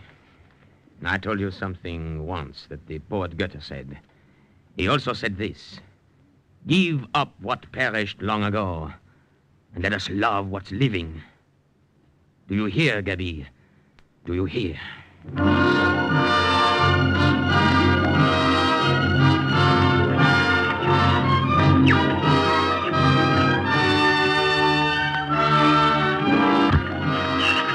Écoutez, écoutez. Yankee, Franklin, Midway, Lincoln, Robert, Harry. Robert, Harry. That's it, the code name. Robert's arrived. The invasion's begun. Do you hear? Did you hear, Gabby? Did you? Yes. Yes, I heard.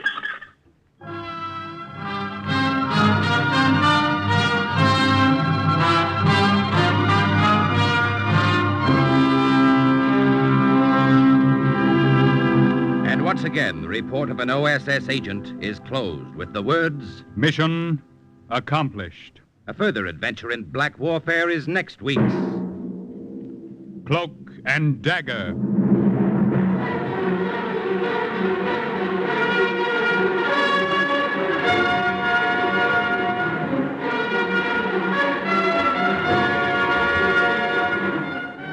Heard in today's story were Jane White, Barry Kruger, Leon Janney, Joseph Julian, Carl Weber, Raymond Edward Johnson, Guy Sorrell, and Bernie Gould. Script was by Winifred Wolfe. Music under the direction of John Gart. Today's true OSS adventure was based on the book Cloak and Dagger by Corey Ford and Alistair McBain. This has been a Louis G. Cowan production under the supervision and direction of Sherman Marks.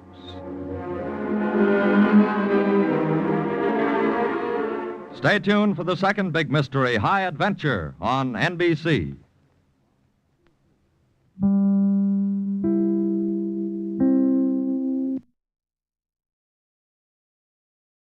Are you willing to undertake a dangerous mission behind the enemy lines, knowing that you may never return alive?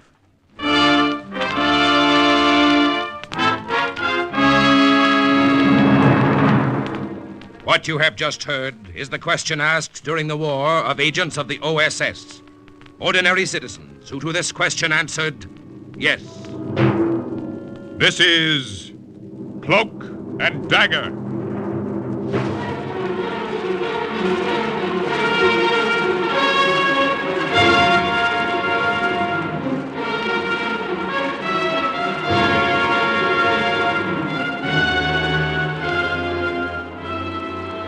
Black warfare, espionage, international intrigue. These are the weapons of the OSS. Today's adventure, Delay en route. The story of an American OSS agent who found himself between two fires in fascist-held Italy, is suggested by actual incidents recorded in the Washington files of the Office of Strategic Services. A story that can now be told. That was a big night in Sturza. We liberated the town that morning and everybody was drunk. But not on vino. Those Italian partisans were drunk on something they hadn't tasted since Mussolini's black shirts marched on Rome. Freedom. There were only 3 fascist officials left in town, and all of them were down in the village square, hanging from a scaffold. I should have been celebrating too. After all, that was why the OSS had sent me into Italy, to help Guido Gordoni and his partisans wipe out fascists.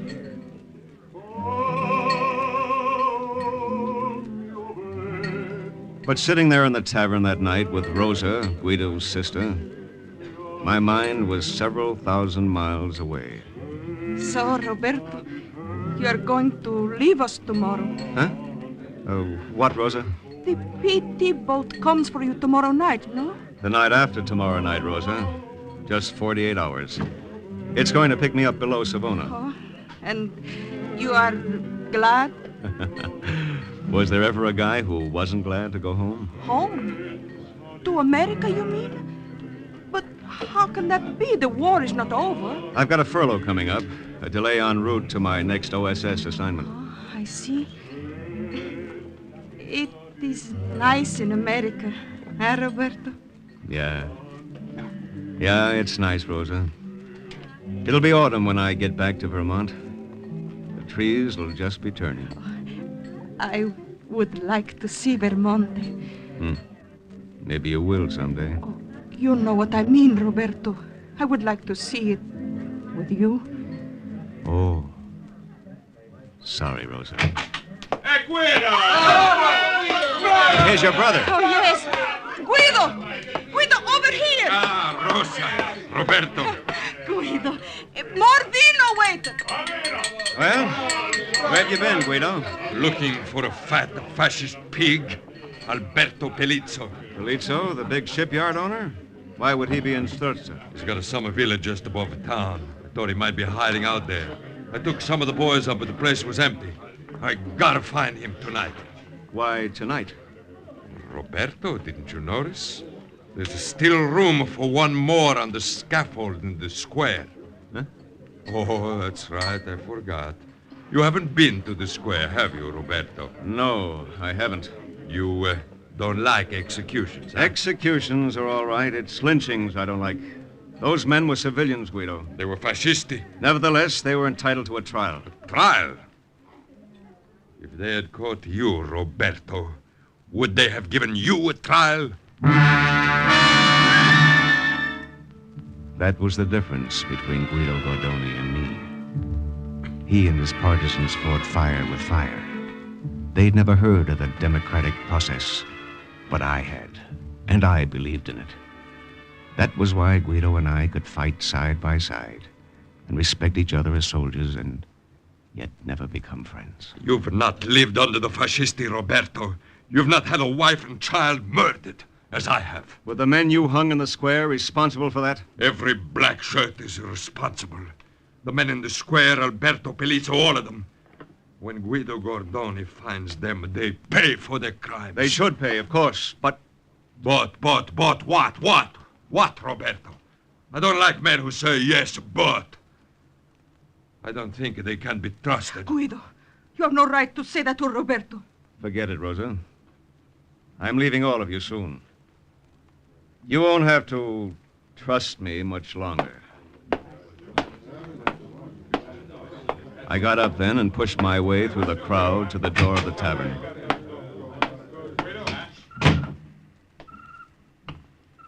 I stepped outside. The night was beautiful. But not as beautiful, I thought, as an autumn night in Vermont. Signor Immerse? Huh? She touched my arm as she said it. She'd been standing very close to me in the shadows of the tavern wall. I'd never seen her before, but she was lovely. You are Signor Immerse, no? Yes, I am. I wish to talk to you, Signor. Will you be kind enough to come with me?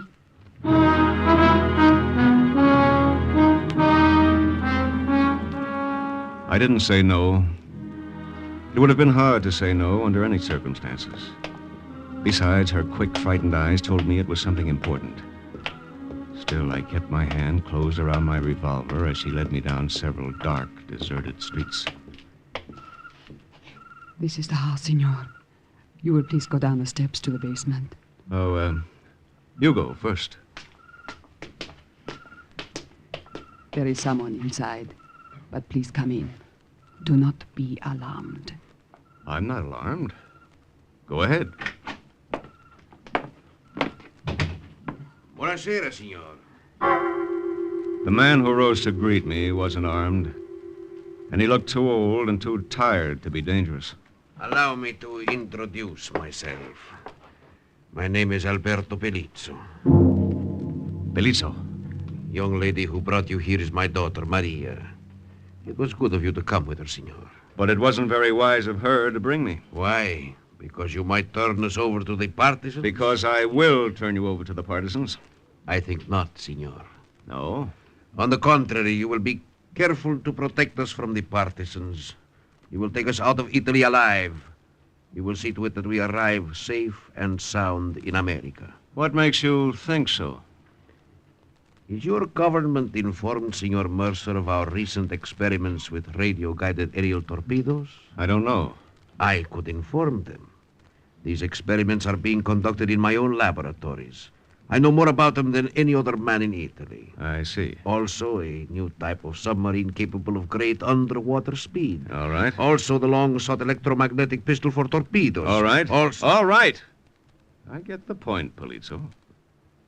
I thought you would. You'll turn over this information to Allied intelligence if I get you safely out of Italy. Precisely. Well, Senor? I'll have to think about it. Don't think too long, Senor. And don't discuss it with your partisan comrades. I'm quite sure that bloodthirsty Guido Gordoni would not let my usefulness to the Allies prevent him from hanging me. He was right about that. Not that Guido Gordoni was bloodthirsty. He was simply an angry and bitter man. Nothing in the world would prevent him from hanging Alberto Polizzo. Well, I was pretty bitter myself as I headed back to my room above the tavern. I didn't like keeping secrets from Guido, and I didn't like helping fascists. But I knew already what I had to do. I knew that when I went aboard that PT boat in 48 hours, Polizzo and his daughter would be with me. The OSS would want it that way. Hello, Roberto. Rosa, You were gone a long time, Roberto. what are you doing in my room? Waiting for you? I went for a walk. Yes, I know. I saw you. What do you mean you saw me? I was watching from the window when you walked away from the tavern. Who is she, Roberto? That's none of your business, Rosa. I will make it my business. Is she the one who is going with you to America? Is that why you cannot take me? Is it with her that you will spend the autumn nights in Vermont? Rosa, you're a fool. No. You were a fool, Roberto. You cannot conceal her from me. I will find her before tomorrow night, and when I do... Yes? When you do? Life is very cheap in Sturza these days, Roberto. She meant it. She didn't make idle threats. She was like her brother that way. It took me a long time to fall asleep after she was gone. Getting Alberto Polizzo and his daughter safely out of Italy was beginning to look complicated. The next morning, it looked even more complicated. Rosa told me what you did last night, Roberto. It was very stupid to go alone with this strange woman. But she was a beautiful woman, Guido. Mm-hmm. She might have led you into a trap. You know, there is still fascisti in Sturza. No important ones, I'm sure. The mayor, the magistrate, and the prefect of police are all hanging in the square. Who else could there be? Alberto Polizzo. What makes you think... You said his villa was empty. It was. But I don't believe he had time to escape.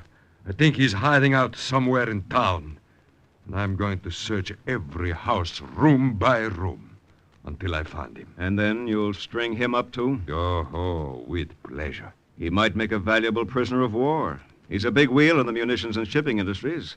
He'd have a lot of information that would be useful to the Allies. And who would trust the information of a fascist? Not you, apparently. You're right, not me. His information will not save him. If I find him, Roberto, I'll kill him. And that settled that. There was no question from then on of letting Guido in on my plans. Not if I hoped to save Polizzo's neck. And I had to save it now. The information that Guido scoffed at could shorten the war by weeks, months, even years.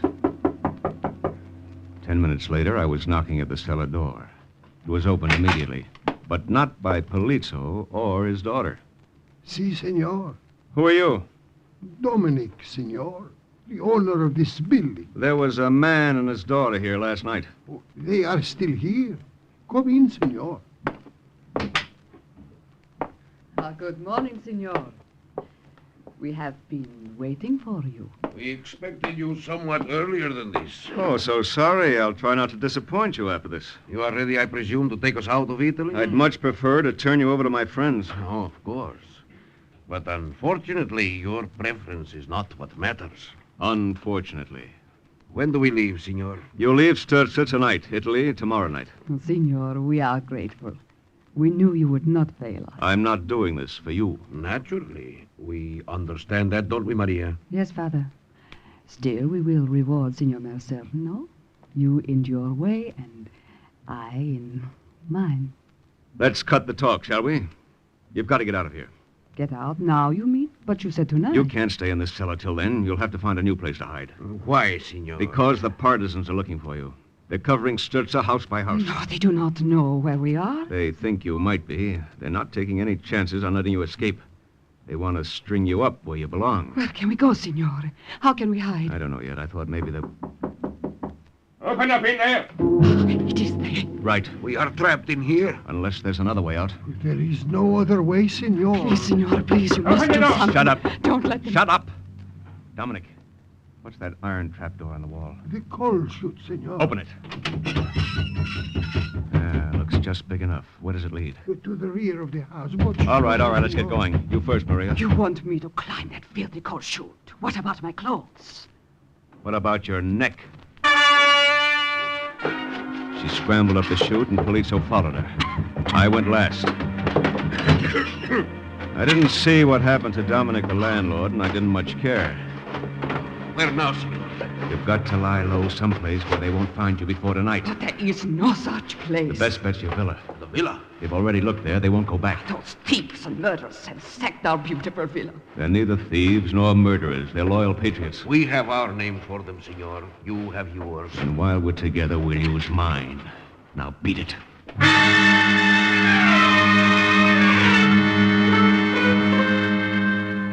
I arranged to meet them at the villa at dusk. I watched them trudge off, smeared with coal from the chute, looking like the peasants they despised. At least there wasn't much chance they'd be recognized. But I wasn't exactly recognizable either, so I washed off in a little stream at the edge of town. Then I went back to my room. Where have you been, Roberto? It was Guido. He was sitting at the table in the center of the room, and lying in front of him was his revolver. Where have you been, Roberto? Out. Out? Where? Just out. Oh, just out, huh? All right, Rico. Bring him in. Inside you. Come on. Here is a friend of yours, Roberto. He appeared in the doorway, prodded by Rico's carbine. He was no friend, only an acquaintance, a very recent acquaintance. He was the landlord, Dominic. You were hiding a man in the cellar of your house, Dominic? Si. Well, who was he? Who was he? Alberto Pelizzo. Alberto Pelizzo, huh? And he had a caller this morning. Si. Who was the caller? That man, Signor Mercer. All right, take out the old man, Rico. Please. Oh, out with you. Roberto? Well? I want Pelizzo. You can't have him. Where is he? I won't tell you. You are protecting a fascist, then? I'm doing more than protecting him. I'm taking him out of Italy, to America. To America? Why? Why, so he can have a fair trial? No, so he can turn over information. Information? Yes. You've seen it, this information? It's not on paper, it's in his head. And you believe him? Yes. And you believe he's going to give it up once he's got to America? It's worth the chance. How much? What? How much is it worth, Roberto, to you? Why, you... The whole $50,000? $50,000? That's how much he's got sewn in the lining of his overcoat, his landlord told me. I didn't know it. You're lying, Roberto. Pelizzo is paying you well. And I shall have to deal with you as I would with any other traitor. I give you one more chance, Roberto. Where is that fascist? His hand moved for his revolver on the table, but my hand moved too. My fingers caught the edge of the table and it flipped it. Oh! sprawling back in his chair. The gun clattered to the floor, and I kicked it out of his reach. Dirty, filthy, try to let. My fist caught him on the point of the chin. His head snapped back, and he slumped to the floor. Out. I didn't like to do that, Guido. Sorry. You should be sorry, Roberto. Rosa. Maybe you will tell me where the fascist is, Roberto. I'm not telling anyone, Rosa. Then I will do what my brother did not have the chance to do. I don't think you will. Don't come near me, Roberto. If you try to get this gun, I swear I'll kill you. But you won't, you know, because you don't believe I'm a traitor. You are. And even you if are. I were, you wouldn't shoot me because you love me. No, not anymore. I hate you. Then why don't you pull the trigger?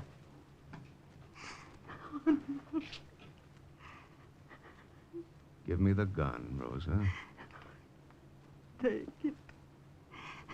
Take it and go. I went down to the street. The car that Guido had commandeered for his use in Sturza was parked in front of the tavern. I went over to the driver. Antonio, Guido wants you. He is upstairs, Signor Mercer? Yes, in my room. Hurry. Está bien, Signor. Ando subito.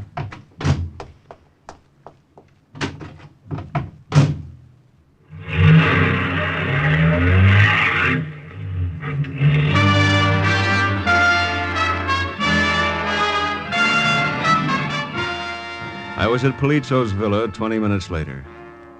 Maria met me at the door.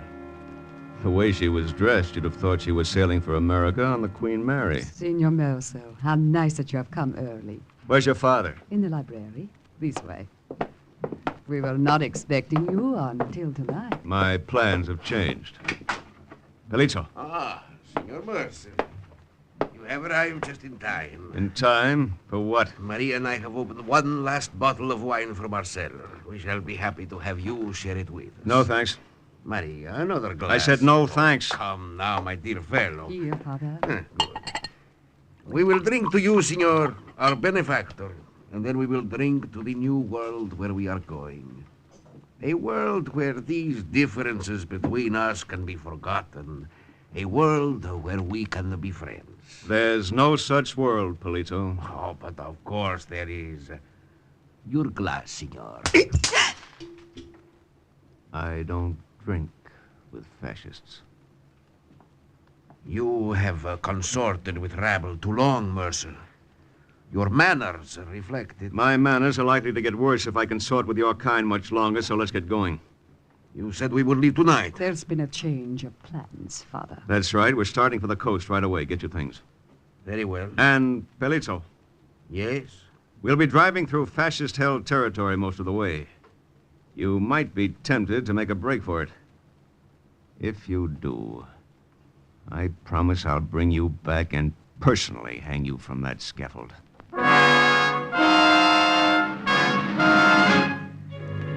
We left then. I drove the car. Polizzo sat in back, but not Maria. She was beside me, very close beside me. Her perfume was heavy and sweet. Your thoughts are so far away, Signor. Very far. You do not like me, do you? No, You do not think I am beautiful? not nearly as beautiful as my thoughts. They are of another woman? No. What then? A place called Vermont.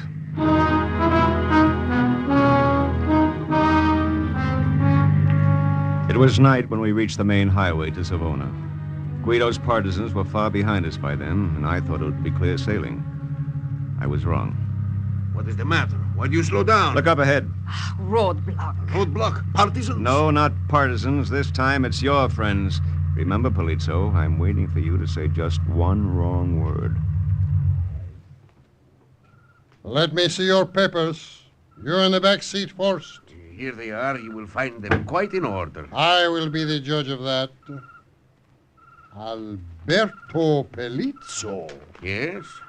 So, you are Alberto Pelizzo, are you? Yes, I am. All right. Come with me. All three of you. But why? What is the matter? This man is lying. Alberto Pelizzo is dead.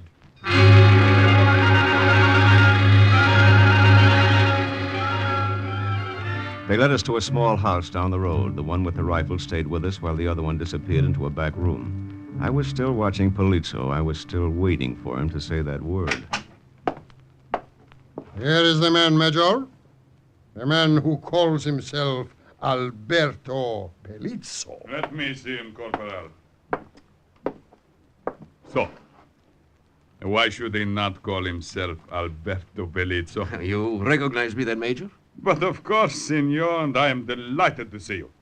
Our information was that you had been captured by partisans. I deeply apologize for the inconvenience we may have caused you. No. Apologies are necessary, Major. Now, may my daughter and I proceed to Savona? Certainly, senor. And this man who is with you? Oh, this man? Si. You wish him to accompany you, senor? Well, yes, of course. This man is my chauffeur. I didn't get it. I didn't understand why he'd done it. Not until we'd started toward the car. The major who escorted us walked ahead with Maria. I dropped back to have a little private talk with Pelizzo. You, could have turned me over to them, but you didn't. It wasn't out of the kindness of your heart, I'm sure. Why else, Mercer? You have been kind to us. We are kind to you. No fascist was ever kind for a reason like that. Can you think of another reason? Maybe. You, have no way of leaving Italy without me. You know the war's lost. If you're still here when the Allies march into Rome, you won't have any way to save your precious skin. You want to get out while you can. You're no fool, Senor Mercer. You can understand my reasoning, can't you? Sure, I can understand it. It's an old story. Rats always desert a sinking ship. Why, you insolent... Easy, watch it. The Major. I was just telling your charming daughter, Senor Pelizzo, that there is really no need for you to go to Savona. Huh? After tomorrow night, you could return to your villa at Sturza. The partisans have taken Sturza, Major. And not for long, Senor. A full division of our infantry is on its way from Genoa to carry out a surprise attack on them. We are going to deal with this bandit Guido Gardone once and for all. Within 48 hours, it will be Guido Gardone himself who will be hanging from that scaffold in the village square.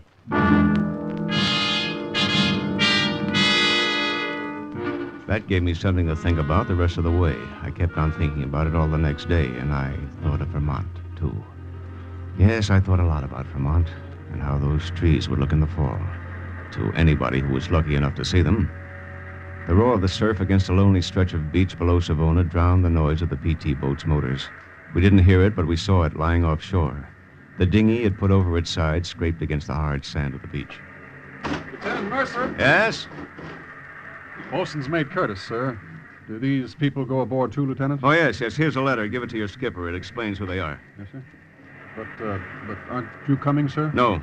Senor Mercer, you're not going with us? I don't understand. I think I do, Maria. The noble Senor Mercer is going back to warn his friends in Sturza of the surprise attack. That's right, Pelizzo. Oh, no, senor. Why should you bother with that rabble? They happen to be my allies. But you said they would kill you if they saw you again. They will. I'm hoping they'll listen to my warning anyway. But that is foolish to risk your life for them. It does not make sense. It wouldn't to you, Maria. Not yet. Maybe after you've been in America for a while it will. Take him away, Curtis. Yes, sir. So I didn't go to Vermont. I went back to Sturza instead. It was noon the next day when I walked into the tavern. Guido was there, and Rosa. Roberto, you have come back. Yes, I've come back. Well, the traitor returns. Maybe you didn't believe me when I said I'd kill you. I believed you, Guido. Rico, take his gun. That won't be necessary, Rico. Here's my gun. Roberto. Quiet, Rosa. You're ready to die, traitor? As soon as I've given you my report. There's a full division of fascist infantry moving up from Genoa. They're planning to spring a trap tonight. You'd better get out of Sturza. I don't believe you. The fascists are too busy at Salerno to send a division here. All right, I'll tell my best, Guido, if you don't believe me. I believe him, What Guido. are you doing, Rosa? Get away from him. No. Get out of the way. I tell you, I'm going to kill him. Then you'll have to kill me, too. Rosa! Very well. We will see if you're right about him, Rosa. Rico, we're moving out of Sturza immediately. Pass the order along. Si, Guido. But what about Roberto? What will you do with him? We'll take Roberto with us. If the fascisti do not attack tonight, there will be no more room on the scaffold tomorrow. The fascists did attack that night, but there wasn't a partisan left in Sturza. We had evaporated into the hills. Yes, I said we. I went on working with Guido Gordoni, helping to direct the campaign against the Blackshirts. We were never friends, Guido and I, but we did have a common enemy. A year later, I got back to Vermont. That was a long time to wait, but not as long as I might have waited if Alberto Polizzo had not given information concerning secret weapons to the OSS. And once again, the report of an OSS agent closes with the words, Mission accomplished.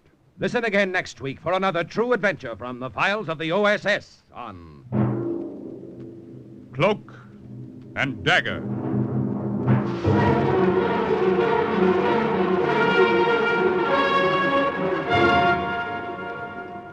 Heard in today's Cloak and Dagger adventure as Robert Mercer was Grant Richards, Guido Arnold Moss, Alberto Pelizzo, Louis Van Ruten. Script was written by Ken Field and music was under the direction of John Garth. Sound effects by Max Russell and Al Finelli. Engineering, Don Abbott. Today's OSS adventure was based on the book Cloak and Dagger by Corey Ford and Alistair McBain. This program is produced by Louis G. Cowan and Alfred Hollander under the direction and supervision of Sherman Marks. 3 chimes mean good times on NBC. Sunday. Are you willing to undertake a dangerous mission behind the enemy lines, knowing you may never return alive?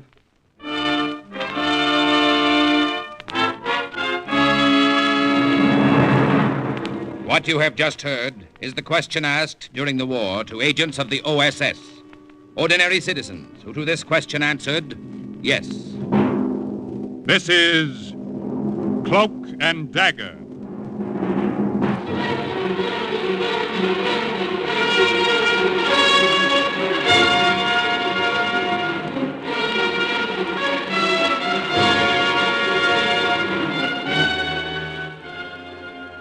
Black warfare, espionage, international intrigue. These are the weapons of the OSS. Today's story, recommendation from Rommel, about an American OSS agent in Italy who almost outsmarted himself, is suggested by actual incidents recorded in the Washington files of the Office of Strategic Services. A story that can now be told.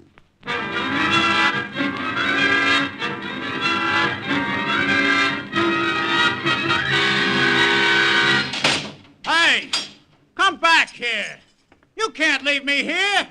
I demand to see someone in authority. Let me out of here.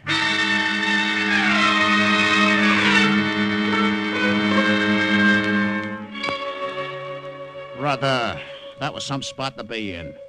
Me, Joe Donato, in a jail cell in Milan, Italy. It was crazy. Well, after a while, I got tired of yelling, so I sat down on a narrow prison cot and thought back to the way it had begun. On a train from Varese to Milan, the French underground had smuggled me from Lyon across Switzerland, and I made my way over the border. From there on, I was on my own, posing as an Italian chocolate salesman. So I sat back in my compartment, lit a European cigarette, and blew smoke rings over my head to the rack, where my shortwave radio was hidden in one of the suitcases. All of a sudden, the train gave a lurch. One of my suitcases took a flying dive to the floor. It was a suitcase with a penknife scar across the leather handle, the one with the radio. I was glad I was alone in that compartment. I couldn't wait to find out if that radio was all right. You see, the case was lined with a false backing of boxes of chocolates to hide the radio. I unfastened the backing, and there was the radio. It was okay. Nothing was broken.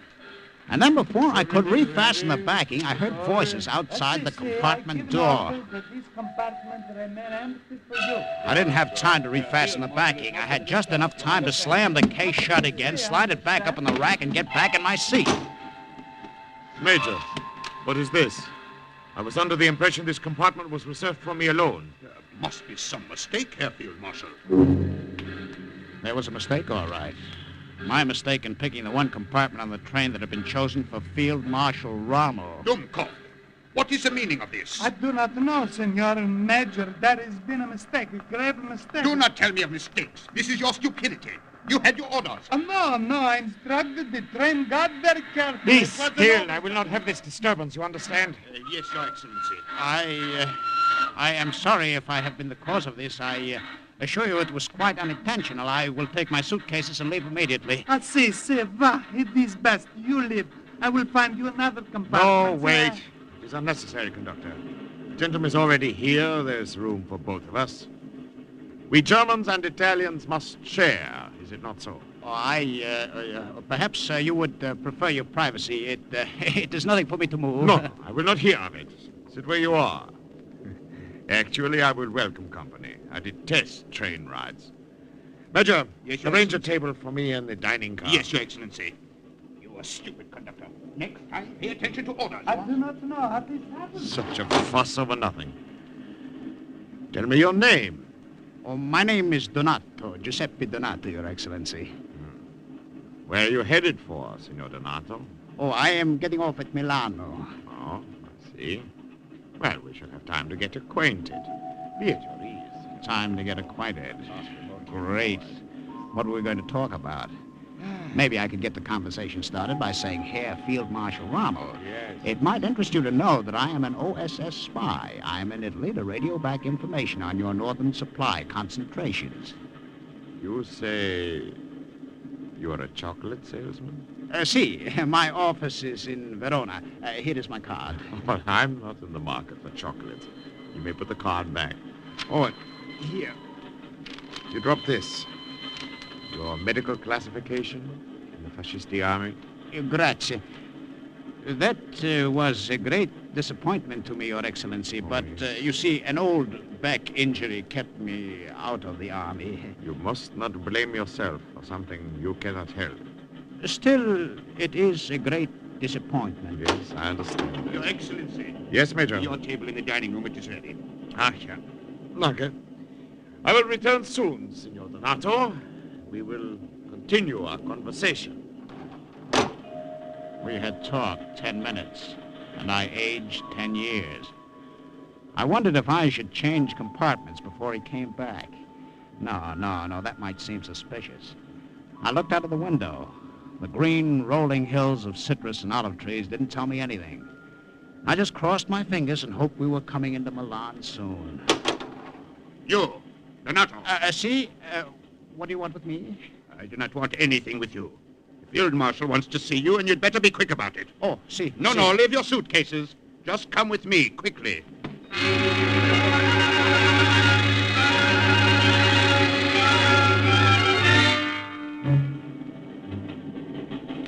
You, wanted to see me, Your Excellency? Yes. Sit down. There, opposite me. Oh, grazie. I thought about you after I left the compartment, Signor Donato. Si? Si. Would you care to join me for coffee, Signor? It would be my pleasure. Coffee with Field Marshal Rommel. Wait till I tell the gang back home about this, I thought. There was a man across the aisle. A dapper little guy with a waxed mustache. He and Rommel nodded to each other. And then the dapper little old guy kept watching me. Yeah. I never can get used to this Italian coffee with all its chicory. I don't suppose I ever will. I would naturally have a fondness for it. I have had it all my life. Where was your home originally? In Urbino. Oh, the birthplace of Raphael. My family is still living there. Yeah? Would you like to see some snapshots, Your Excellency? Yes. I would very much. They're right here in my wallet. Here. You see that little farm in the valley? Oh, it is here, you see? Und diese hübsche Mädchen. Sorry, the pretty child. Oh, who is she? Oh, my sister Francesca. She looks very much like you, yeah. It was interesting Very that Rommel thought the kid in the picture looked Very like much me. like you indeed. The snapshots had been made by OSS photographers, and an early picture of me had been superimposed over the negative. Very attractive family group. You know, Signor Donato, I've taken quite a fancy to you. Tell me, these chocolates you sell, are they any good? Oh, see, they're very good. Not desserts? Oh, no. No? Well, surely, one or two of them would not be missed, huh? Is it all right with you if I send my adjutant to get one of the suitcases? Yes? We Germans and Italians must share. No. It's perfectly all right. Only I will get them myself for you. No, there's no need. Major, Yes. Go to the compartment and bring one of the senors' cases. Yes. No, it is foolish to send him. I can easily go myself, you see. No, I insist. We will have so little time for talking before the train stops at Milano. I had no choice. I had to sit there and sweat it out. Just pray that the adjutant brought back the right case. I felt as if there were a band of steel around my head that kept getting tighter and tighter. What is it, my friend? Are you not feeling well? Oh, it is very hot in here, is it not? Oh, yes, it is. Unfortunately, yes. Perhaps I should call the conductor and have it... Oh, here. The Major returns with your sample case. The first thing I looked at when the Major put the case in my lap was the handle. There was a long scar in the leather. It was the one with the radio. You know, I've always had a fondness for chocolates. Well, come, open it. Well? The catch, it seems to be stuck. Well, surely you can fix it. Oh, see, of course. That is, I will try. Give it to me. What? I have an excellent little penknife. Perhaps I can adjust the lock. No. I will get it in a moment. I'm sure. I can do Milano. it. Which station is Milano? Oh, Milano. That is my stop, Your Excellency. Oh, so soon. What a pity. Well, if you wish, I will stay on till the next station. Open this for you. Take a bus back. No. I would not think of it. It is too kind of you to suggest it. But we must say, auf Wiedersehen. Arrivederci, Field Marshal Rommel. It has been a great honor.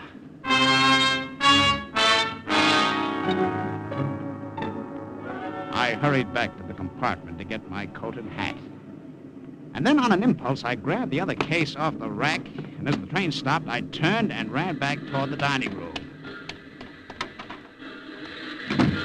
Senor, this is Milan. I know. I'm getting off in a minute. Un momento. Here, Field Marshal. Senor Donato, I did not expect to see you back. Your Excellency, if you will permit me, here is this case of chocolates. Oh, for you. Oh, senor. You see, the lock works now. Thank you. Grazie. Molte grazie. If I pass through Milano, I will look you up. I don't know where I'll be staying, sir. It is not difficult for the police to find a man. Auf Wiedersehen.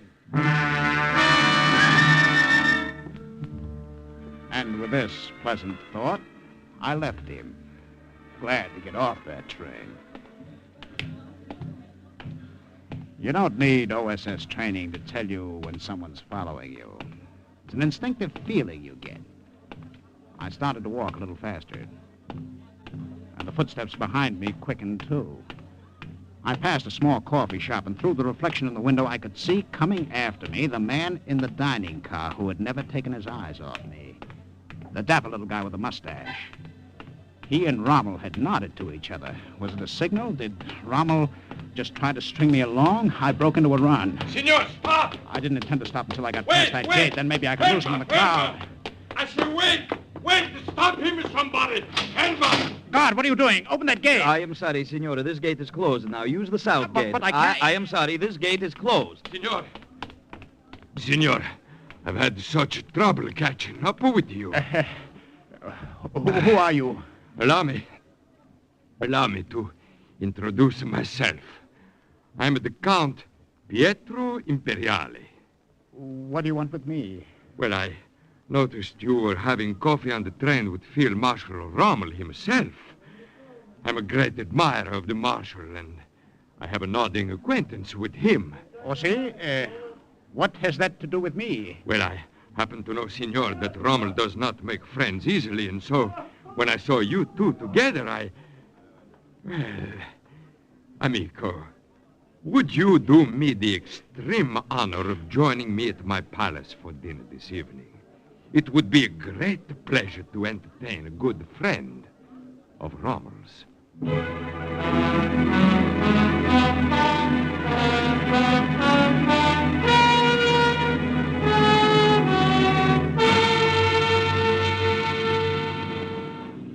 As the long black limousine drove up to the palace, I felt like a visitor of the Middle Ages. The gray stone steps were hollowed with age. This way, Signor. The lower windows were blazing with light, and two torches set in brackets flanked the doors. Quiet, Bobo, quiet. The floors were made of colored marble. On the walls hung ancient tapestries with scenes from the Old Testament. I walked through, past a line of servants.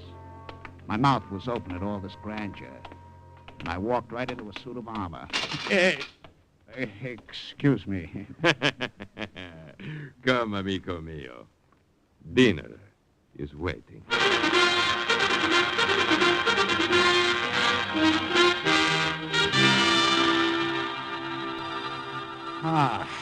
That was a delicious dinner. Grazie, Count Imperiale. Molto bene, molto bene. I'm delighted you enjoyed it. Now, we will sit here in the library and talk of Rommel. Cigaro? Grazie, no. Tell me, what was he like? What did he say? Oh, we merely exchanged pleasantries.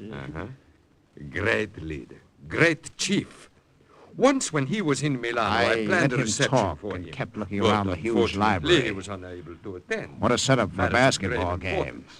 However, well, this was being introduced to Milan in a royal way. What was that? A little brandy? Oh, no, grazie. What is it, Bobo? What's the matter? Good evening, Count Imperiale. They told me you were here. You see, Bobo, it is only Antonia. Come, my dear. I would like you to meet a friend. See? Signor Giuseppe Donato, great friend of Rommel's. My, I am impressed. Piacere. The pleasure is mine. Che bella questa ragazza, no? My secretary is very pretty, non è vero? Your Lordship, there is a call on your private phone in the small library. Oh, see. I will return. It will give you two a chance to get acquainted, huh? Quiet, Bobo. Molto bella, signorina. You are very pretty. Count Imperiale was right. Did you find yourself forced into that compliment, Signor? Oh, no, not at all. We Italians are proud of our beautiful women, and it is impossible not to notice how well you represent them. Where do you live? In Milano? No. I'm here on business. Where are you staying? Oh, I only arrived today. I've made no plans yet. You are the Count's secretary? His personal secretary. Since the Count has passed on, I attend to all arrangements for his banquets and receptions, as well as his personal correspondence. Oh, I see. He is un gran signor. I am very fond of him. I remember how disappointed he was when Field Marshal Rommel failed to attend a reception he planned for him. Oh, I know. He told me that. He is a great admirer of Rommel. So am I. Tell me about him, Signor. Does he intend to come to Milano soon? Perhaps we can plan something else in his honor. I don't know his intentions. Perhaps he is returning to Africa immediately. I don't know that either. Well, I see you two have become acquainted, huh? Molto bene. Your lordship, since the signor is staying in Milano, shall I give him the name of a good hotel? Hotel? With 40 rooms here, most of them empty? I should say not. You will stay here, amico mio, as long as you want. Grazie. Molto gentile. I'm very grateful. They gave me a suite to myself, with a tremendous canopied bed and a sculptured rug on the floor. Through the casement window, I could see the piazza sundial, the narrow streets of Milan, and off in the distance, the church of Santa Maria della Grazia. Who was going to look for an American spy in a setup like that, huh? It was made to order. Every night I patted the radio in the suitcase and hoped I'd have a message to send back soon. A few days later, Count Imperiale asked me to walk to his office with him. This Italian summer makes me feel 10 years younger. You know, if I were 20 years younger, I would be more attentive to that dark-eyed secretary of mine. I don't blame you. She seems to have taken an interest in you. Oh, that's so? Si. She's keep on to ask questions about you. Oh, see. You still have not told me why you want to see me at your office. I refuse to speak business at home. I never do. And your business? I don't know that either. You will. Soon enough. Come. My office is in the municipal building across the square. I followed him across the square, over the fat, pink cobblestones. Everywhere around me were black-shirted fascisti. I wondered if my good luck so far had made me too sure of myself. I followed him up the stairs of the municipal building, down the narrow corridor, and we stopped at a door third from the end. And then I knew what his business was. Superintendent of Police. Prego. I beg of you. Please, go in. Count Imperiale, I don't understand. Now you know my business. I am superintendent of police, often an unpleasant occupation. Come in. I said come in. That's right. I wanted to see you here because it's necessary for us to have a little talk about you and the police. What have I to do with the police? How would you like to work for me? Oh, come. Don't look so startled. Work for you? As a member of the police? But of course. Perhaps this communication from Rommel will explain. Grazie. As you can see, it's a request from him for me to locate you in Milano and offer you this position. He's obviously very fond of you. Great Chief Rommel, and he knows how badly you feel about your medical classification in the army. I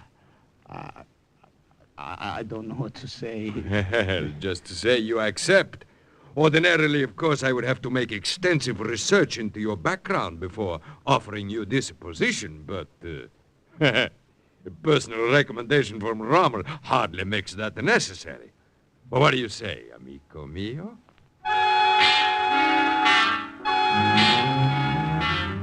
What do you think I said? I said yes in a hurry. And when I left the office later, I had a badge and everything. Ever since I boarded the train at Varese, I had one bad scare after another. But so far, nothing had happened. I was beginning to feel I led a charmed life.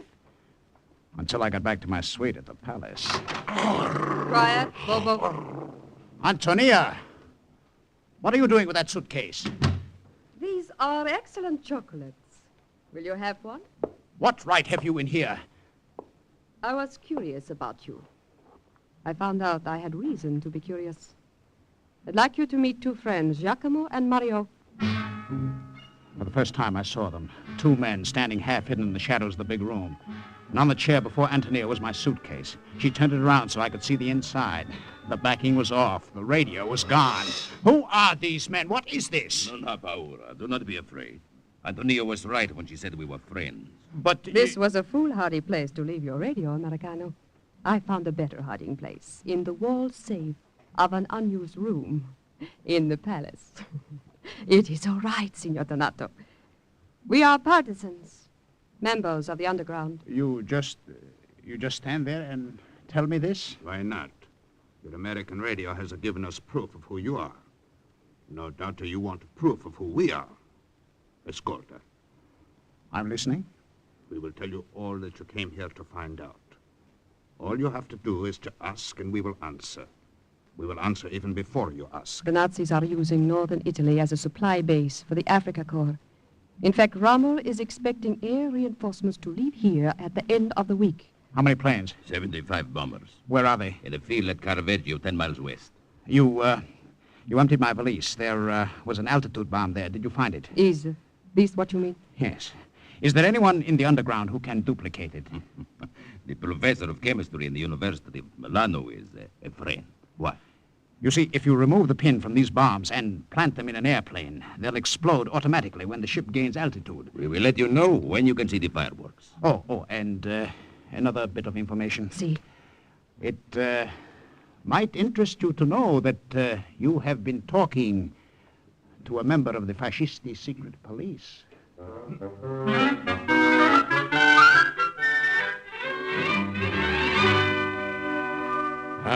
Antonia, you look more lovely than ever this evening. Buonasera, my lord. And grazie. And you, amico, where are you going? For a drive, sir. How wonderful it must be to be young again, especially in the summer. Well, go. Enjoy yourselves. Oh, we will. We are sure we will.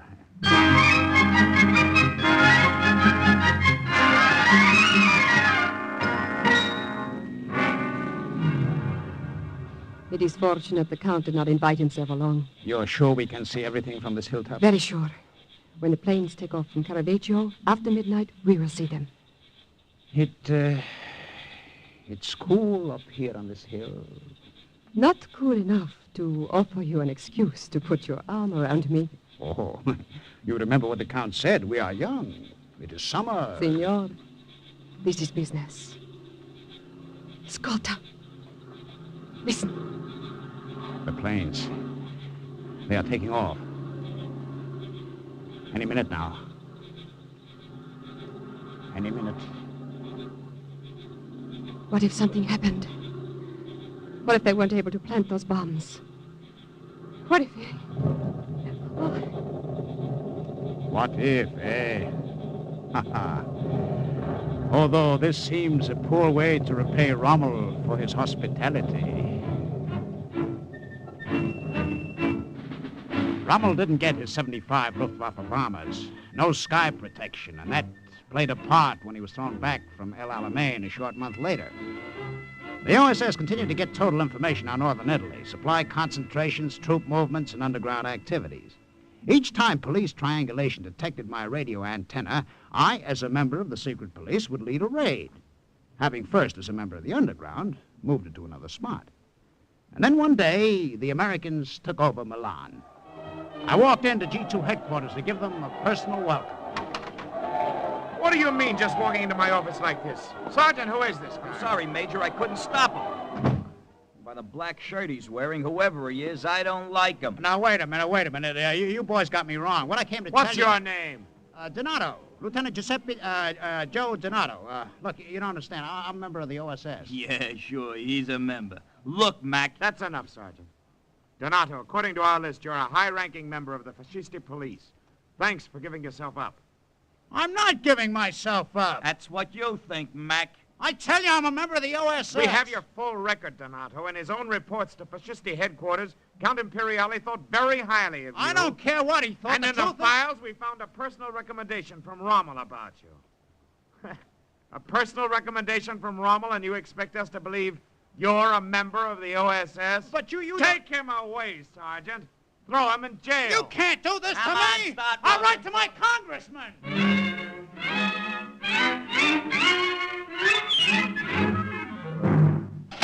Hey, come back. I demand to see someone in authority. Let me out of here. I stand on my constitutional rights. Let me out of here. Shut up.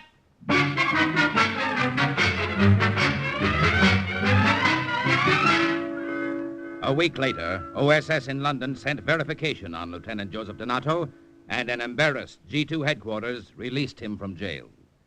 Thus, once again, the report of another agent closed with the words, "Mission accomplished." Listen again next week for another true adventure from the files of OSS on Cloak and Dagger.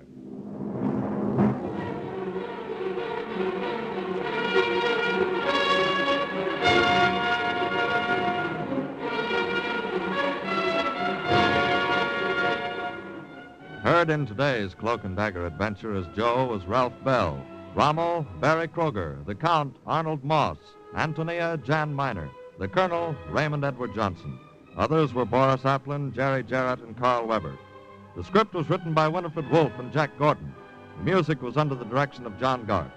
Today's true OSS adventure was based on the book Cloak and Dagger by Corey Ford and Alistair McBain. This program is directed by Louis G. Cowan and Alfred Hollander under the direction and supervision of Sherman Marks. Programs, get your programs here. Action and adventure are yours tonight. $1,000 reward offers a mystery for you to solve at home for a $3,000 cash prize, followed by The Corpse Said Ouch, tonight's case on the Saint, and then Sam Spade solves another exciting caper, searching for the bell King Solomon used to call his wives. That's tonight on NBC. Now stay tuned for High Adventure and The Big Guy on NBC.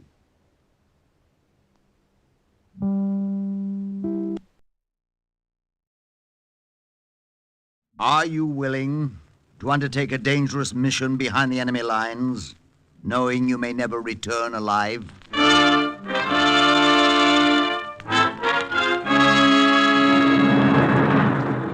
What you have just heard is the question asked during the war to agents of the OSS.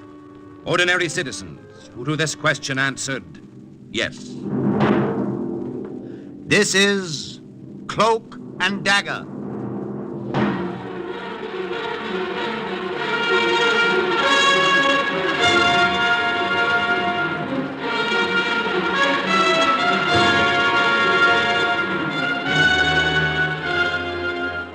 Black warfare, espionage, international intrigue. These are the weapons of the OSS.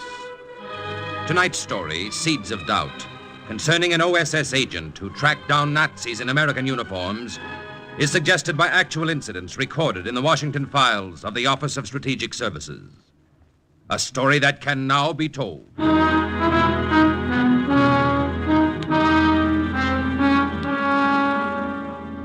I'm glad I wasn't there when Celeste got my message. If I had been, I might have called the whole deal off. Found some other way to carry out my mission. What I did was pretty brutal. I know just how it must have been. I gave the note to the baker's delivery boy, Henri.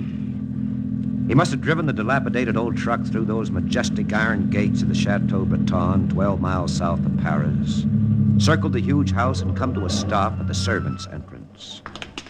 And perhaps it was Muriel herself, Celeste's personal maid, who answered the door. Pour mademoiselle. Merci, monsieur. Pour vous, monsieur. Merci, madame. And then Muriel began that long climb up to Celeste's room. 3 flights of marble stairs and then down the carpeted corridor to the 4th door on the right-hand side. Mademoiselle? Entrez. Entrez, Muriel. Celeste was probably reading. She always was in those days.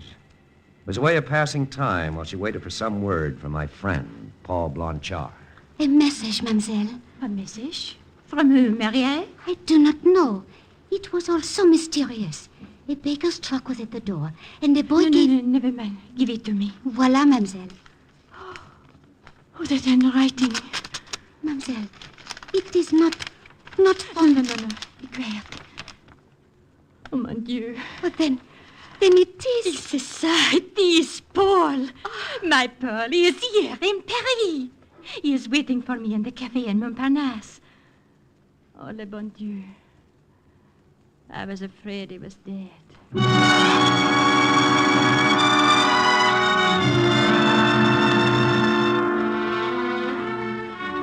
That's how it must have been.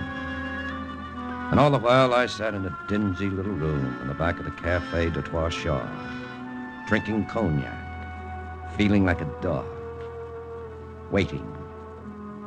I waited about an hour, and then... Paul!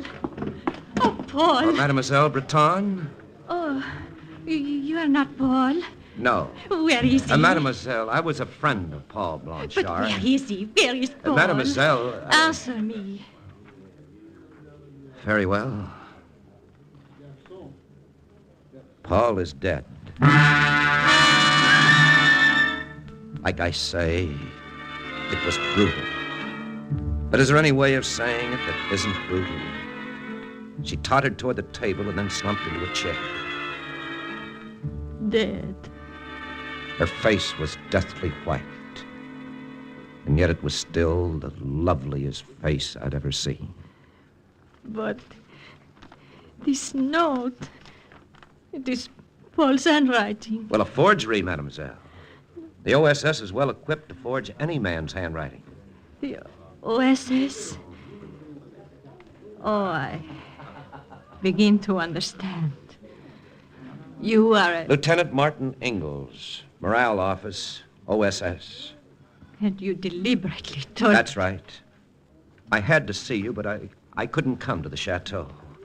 And I knew you wouldn't ignore a note like that. I see.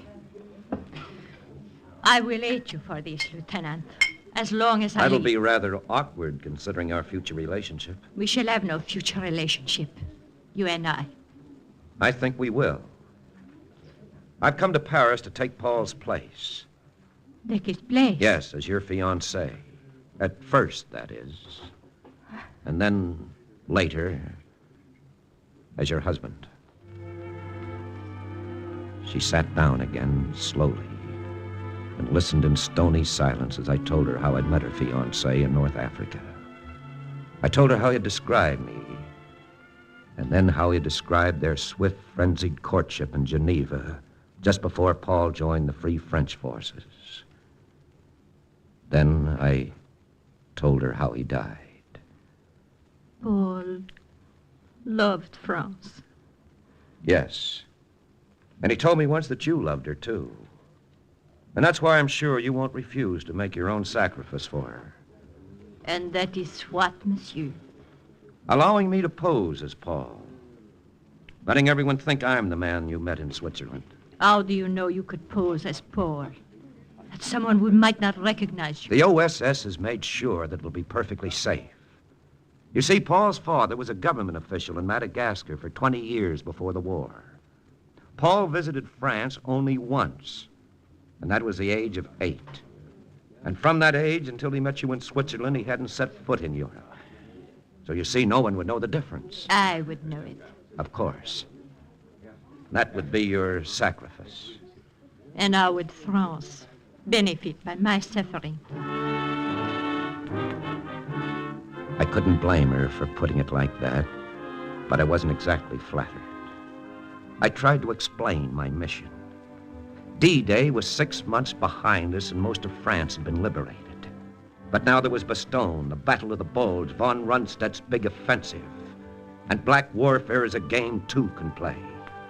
Morale, or the lack of it, can help decide a war. The OSS knew that. And so did the Nazis. And that's why there are German agents floating around Paris, doing their best to plant seeds of doubt and to destroy Allied morale. Nazis here in Paris? But how is it they're not caught? Well, that's my job. It's not going to be easy because most of them are in GI uniforms. Impossible. Why? We send agents behind German lines. They send them behind ours.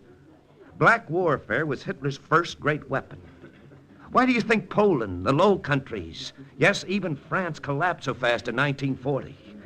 Because the Nazis had agents behind the lines, fifth columnists, doing the same thing then that they're doing now. But that was in 1940. The war isn't over yet, mademoiselle. Far from it. And the longer these Nazi agents operate in Paris, the longer the war is going to last. Now, that's why it's important that the OSS smoke them out, and fast. But I do not see why it should be necessary for you to... To Become your husband? Well, because then I'd be the master of Chateau Breton. And what could be more natural for a wealthy Frenchman and his wife out of gratitude to the Americans than to throw open their home to lonely GIs in Paris? You mean Parties, mademoiselle. Cocktail parties, dinners, dances, whatever might attract the GIs. And the German agents, n'est-ce pas? Right.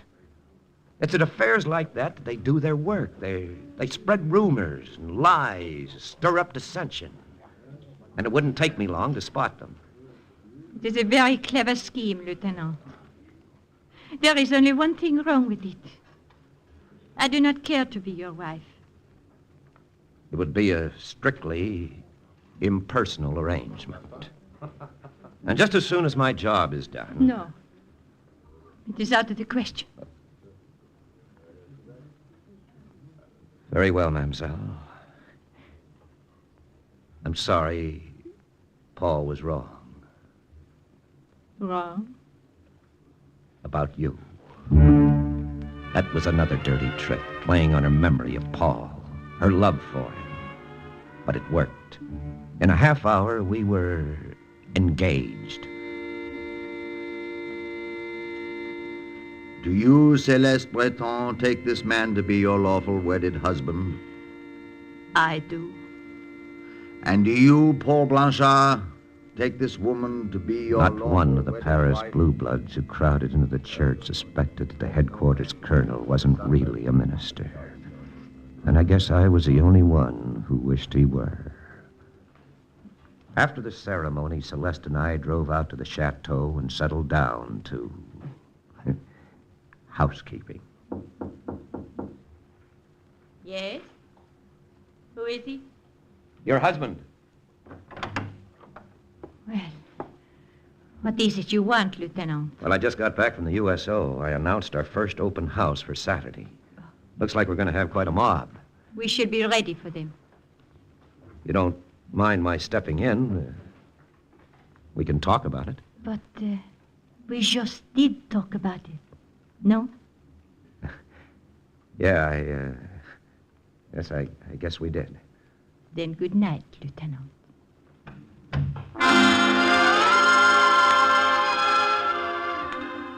And that was married life at the Chateau Breton. It's a good thing our series of parties did start then. Took my mind off other things. It looked like every Joe in the European theater attended those parties. The champagne flowed, the canapes vanished. Each clam bake was a bigger success than the one before it. Except I didn't spot any Nazi agents. Yes, there were plenty of rumors, sure. That's one thing an army always has plenty of. I tell ya, I hear we're getting our brains beat out at Bastogne. This man's war ain't over yet, pal. The guy was telling me the other day how the brass snafu thinks at Cambrai.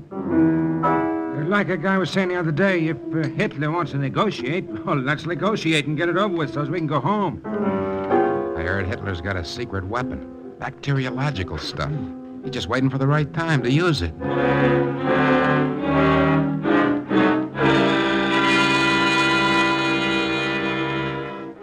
If I'd arrested every guy I heard repeating a rumor, I'd have had half the GIs in Paris in the clink. The guy I was looking for was a guy who did all the talking the other day. I knew he was one of the guys lounging in the living room or sprawled on the patio or loafing in the gardens. Yes, but which one? For several days, I didn't get anywhere. And then I noticed Corporal Alan Chester. I might never have paid any attention to him if he hadn't paid so much attention to Celeste. Every time I looked up, they had their heads together, and Celeste was smiling. And the time I found them sitting on a bench in the garden, she was actually laughing. Oh, hello, Paul. Well, if it was a good story, you're going to have to tell it again, Corporal. It was a very good story. You have met my husband, haven't you, Alain? This is Corporal Chester, Paul. We've met so many times, it's getting embarrassing. I've already apologized to your wife, monsieur, for wearing out my welcome. No apologies necessary. My only excuse is I can't stay away. Your chateau's the first place I felt at ease since I left home. Where is home, Corporal? Lafayette, Indiana. Lafayette? Well, an American town with a great French name. That's right. Maybe that's why I feel like I found a second home right here, 20 kilometers from Paris. It wasn't much to go on. Just a word that didn't ring quite true. I took Celeste aside and asked her about it. Alan Chester? You think he might be... Oh, you are a fool, Lieutenant. Maybe. But I still want to know why he said kilometers. In Indiana, they say miles. Perhaps if I told you he was a Harvard graduate. They say miles at Harvard, too. Only Europeans say kilometers. C'est ça. And because of that, you suspect him of being a Nazi agent. How absurd. He is the most charming of all the men who have come here. I noticed you thought so. Did you, Lieutenant? Then maybe that is the reason you suspect him. I admitted she might have something there. I admitted it to myself, that is. Not to Celeste. An hour later, a jeep with 4 GIs in it rolled through the gates of the chateau, and one of the GIs was Corporal Alan Chester. And 30 seconds later, I was behind the wheel of Celeste's little Jaguar, following the jeep.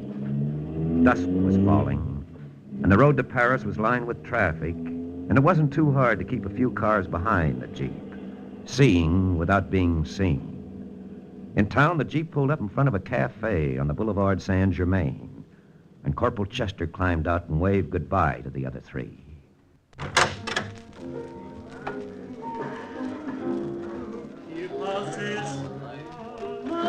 Luckily, it was a gloomy joint. He walked straight across the dance floor. I hugged the walls and moved in the same direction. He didn't stop at the bar. He didn't sit down at a table. He headed straight for a back door. He opened it, and he went out. I gave him 10 seconds. Then I went out the back door, too.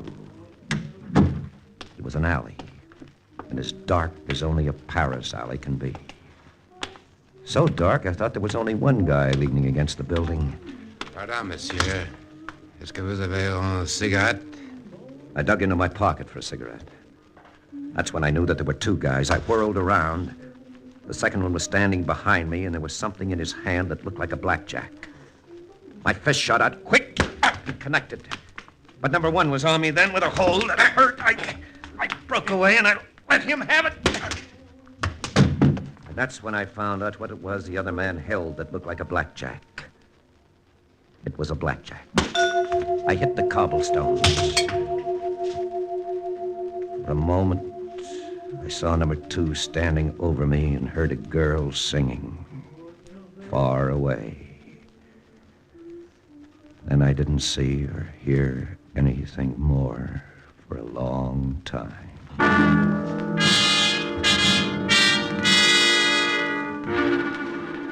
It was dawn when I climbed up to the 3rd floor of the chateau. If Celeste was sleeping, she woke up plenty fast. And if she had to get into that shimmery house coat she wore, she must have done it in record time.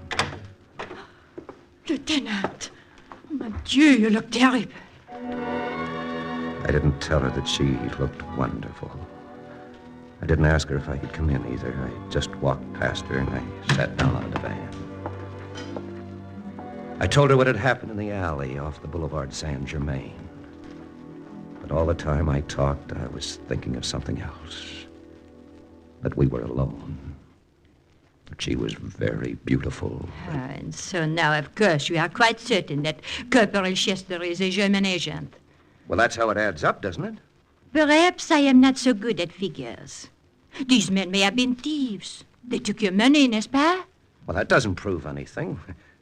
Well, that could have been a cover-up. But why would Corporal Chester have wanted you beaten up? Well, to stop me from tailing him. Now, that cafe may be a regular hangout, and his boys may hang around outside to take care of any shadows who show up. Oh. Then you think he did not know you were following him tonight, huh? Well, his boys may, but Well, they can't be sure who I was, or well, even that I was tailing him. I see. I look that funny? No. I am just thinking what a fool you are, Lieutenant. Strange. I was thinking the same thing myself. What do you mean? A man who has a wife as lovely as you doesn't even kiss her. He is a fool, isn't he? He would be even more of a fool if he tried. Have you forgotten that bargain? A strictly impersonal relationship, you said. I said it when you said you'd be loyal to Paul Blanchard's memory. And am I not being loyal? I don't know. But the way you smiled at Alan Chester wouldn't suggest you are. Oh. You do not like the way I smile at him, huh? I don't like it at all.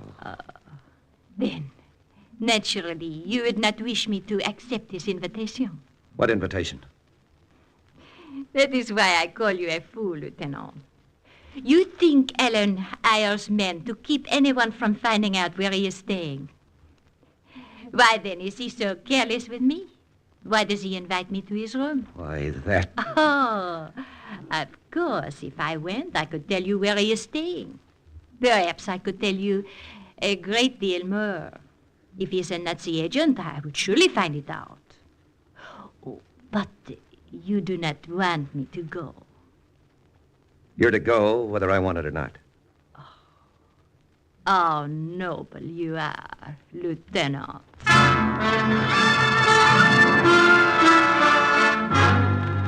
So she kept her date with Corporal Alan Chester, and I paced the rooms of the chateau and waited for her. And suffered. It was dawn when she got back. Well, let's have the report. The personal one, Lieutenant, or the impersonal one? The impersonal one is the only one that concerns me. Maybe. Well, I found out nothing. And I am more certain than ever that there is nothing to find out. Okay. Thank you. Well, maybe you'll try again some other night. Tomorrow night. It is all arranged. I see. And I will give you the personal report too, Lieutenant, even though it does not concern you. I had a lovely time.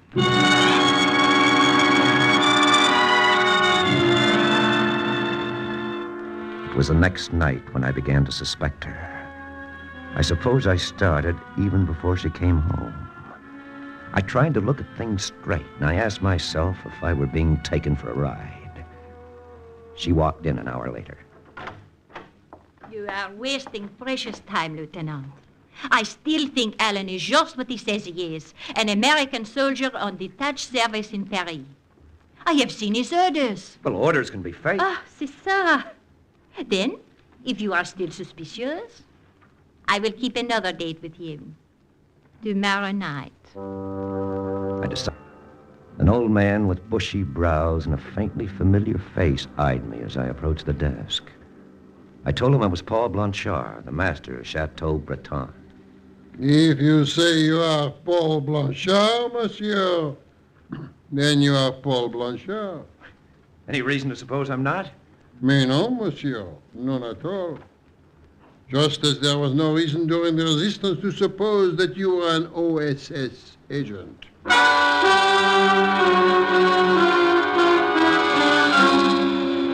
remembered him then. He'd been in the Marquis unit I'd worked with on a mission before D-Day. He was Pierre Salon, a patriot. It was a break, and I knew that I was safe. Safe enough to tell him as much as necessary. It shall be done, Lieutenant. This Corporal Chester is in room 613. Room 612 will be vacant all evening. Here's the key to it, Lieutenant.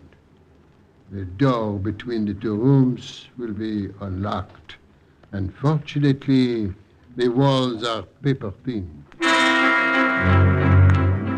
5 minutes after Celeste had left that night, I was on the road to Paris. At the hotel, I went straight to room 612, let myself in. It was empty, pitch black. There was no sound from 613.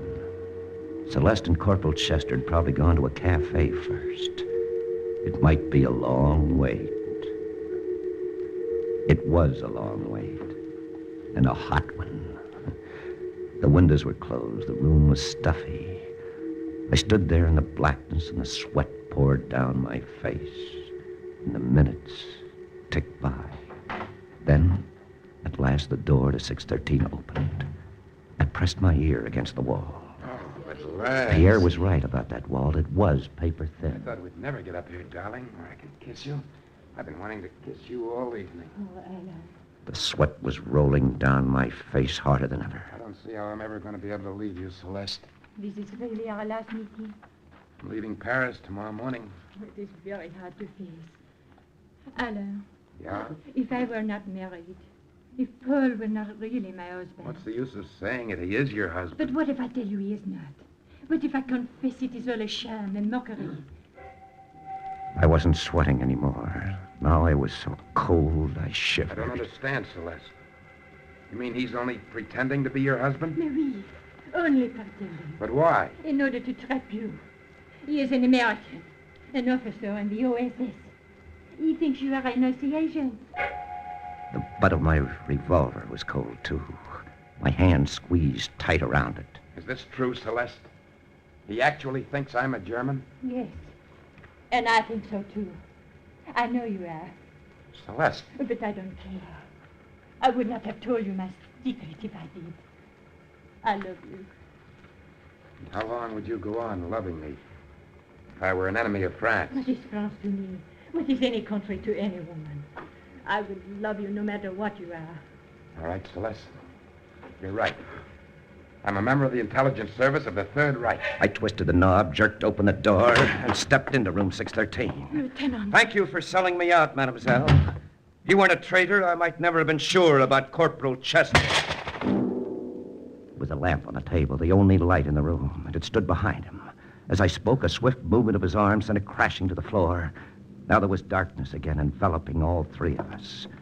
We all moved. We changed our positions swiftly, silently. None of us could speak without tipping off where we were. Neither Chester nor I could fire for fear of missing. So we circled the room. We waited for our eyes to grow accustomed to the dark. And then he must have thought he saw me. He missed me. The bullet struck something near the door. But the flash of his gun was all I needed. I fired. And then on the third shot...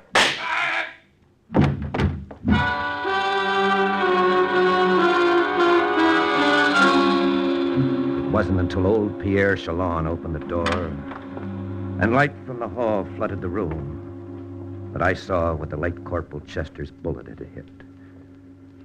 It mistaken Celeste for me. She lay dead where she had dropped. Ah, c'est dommage, Lieutenant. C'est dommage. In this war, even the innocent must die. The innocent? She was a traitor, Pierre. No, Lieutenant, She no. deserved to die just as much as that rat over there. But if that is so, then I should not have told her, Lieutenant. I am sorry. You told her what? She passed by the desk. I thought she was working with you. You did not mention. Yes, but what did you say to her? I said, all is well, mademoiselle. What? The lieutenant has arrived. He is in room 612. Good Lord. Then she knew all the time. Then the only possible reason why she would have told him who I was to persuade him to confess who he was. She'd have been crazy to say what she did otherwise, knowing that I was listening. Then she did not betray you. No, Pierre. No, she didn't betray me. Perhaps it was you she loved then, Lieutenant. No, Pierre. It was France she loved.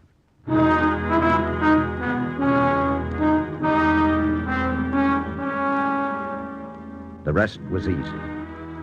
In Corporal Chester's room, we found a list of names and code.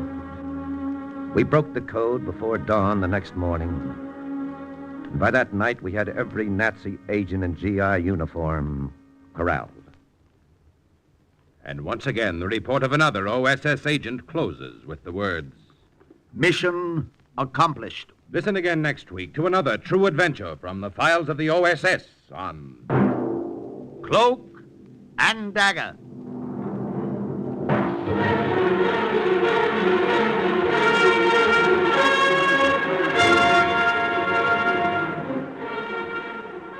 Heard in tonight's Cloak and Dagger adventure as Lieutenant Ingalls was Chuck Webster, Celeste, Alice Frost, Corporal Alan Chester Joseph Julian. Others were Carl Weber, Evelyn Juster, Jerry Jarrett, Louis Soren, Horace Bram, and Anna Karen. The script was written by Ken Field, and music was under the direction of John Gart. Sound effects by Manny Siegel and John Powers. Engineering by Don Abbott. Tonight's OSS adventure was based on the book Cloak and Dagger by Corey Ford and Alistair McBain. This program was produced by Louis G. Cowan and Alfred Hollander under the direction and supervision of Sherman Marks. 3 chimes mean good times on NBC. Are you willing to undertake a dangerous mission behind the enemy lines, knowing you may never return alive?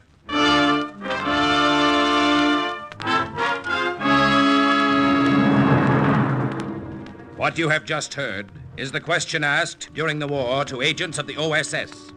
Ordinary citizens who to this question answered, yes.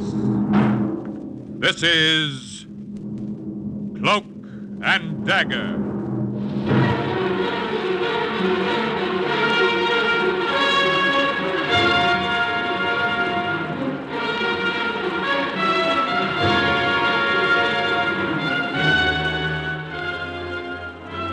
Black warfare, espionage, international intrigue. These are the weapons of the OSS. In tonight's episode, Overground Railroad, the part of Lieutenant Fontaine, OSS agent who helped thousands of American airmen escape to safety, is played by Les Tremaine. The story is suggested by actual incidents recorded in the Washington files of the Office of Strategic Services. A story that can now be told.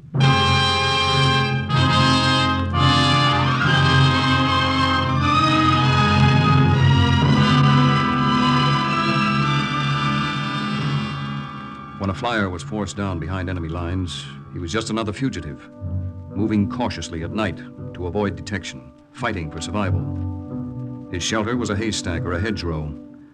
For food, he dug raw potatoes or turnips from the field. And in his panic, he was always just one step ahead of the Gestapo, with no knowledge of the country and no friend to whom he could turn. A few of the lucky ones managed to escape back to England.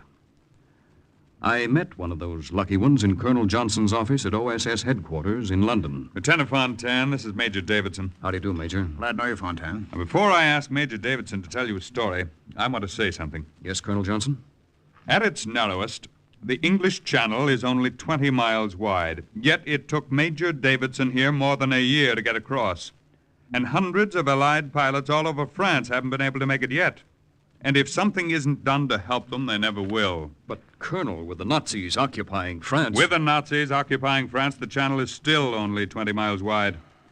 Our trouble has been that up to now we've had no contact with the French underground, no way of helping them smuggle pilots out of France. All right, Major Davidson, go ahead. Tell your story now. Well, I was shot down over the south of France, coming back from a bombing mission. The rest of the crew was killed. It was just my co-pilot, Johnny Porter, and me left. Yes. Go on, Major. We figured our numbers were up.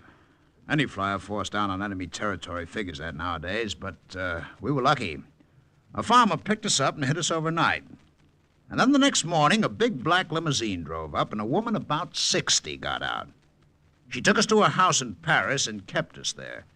She found a way to smuggle us across the channel with a fisherman just a few days ago. Who was this woman, Major? Her name is Madame Annette Joubert. I used to tell her she meant more to the Yankee team than Joe DiMaggio. During the time we were with her, she managed to collect 2 more of our boys, but she has no way of getting them out of France. Well, what do you think, Fontaine? Just what you think, Colonel. For the first time, OSS has a lead, a contact. What'd you say this woman's name was, Major? Joubert, Madame Annette Joubert, and quite a gal, too. Colonel Johnson, with her help, maybe we can set up a chain of way stations.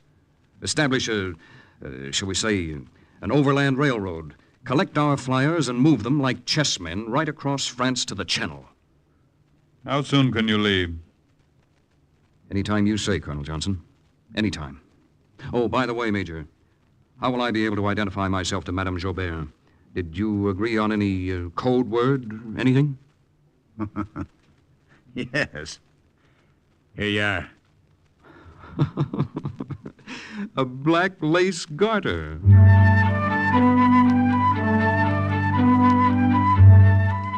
I left London a few days later and landed the next morning on the coast of France. A disguised fishing boat let me off, and I made my way to Paris undetected. It was spring, 1944. I was going to know April in Paris, but not the way any American tourist before the war had known it. The red dawn was touching the roofs of Paris and the golden dome of the Pantheon. Most of the city was still dreaming of other, better springtimes before the Germans came. Then the city started to wake up.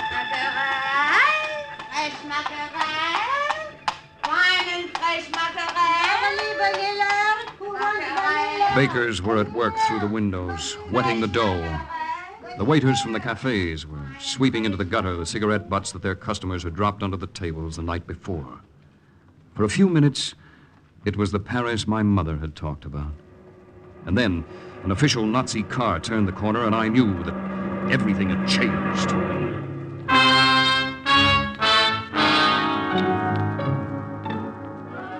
I made my way to 46 Rue d'Ancy, where I'd find Madame Annette Joubert.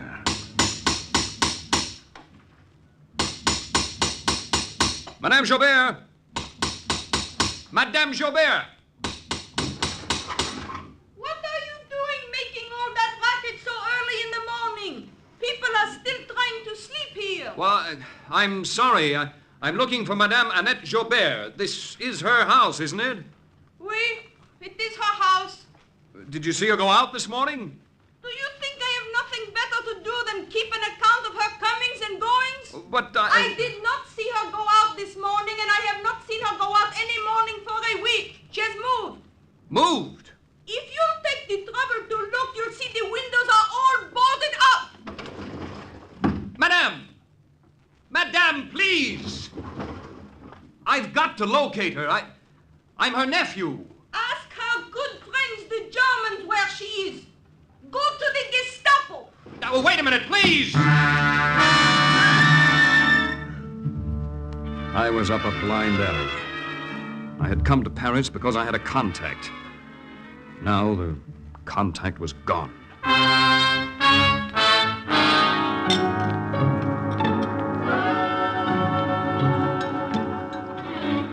There you are, monsieur. More café. Merci.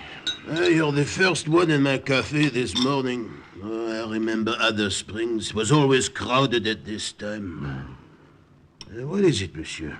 Do you not feel well? Something wrong? Oh, no, not wrong exactly. It's just that I came to Paris to see my aunt. It seems she's moved and left no forwarding address. Oh, what a pity. But there is always one way to find her. A way? What is it? You have only to go to the Gestapo and ask. They will tell you.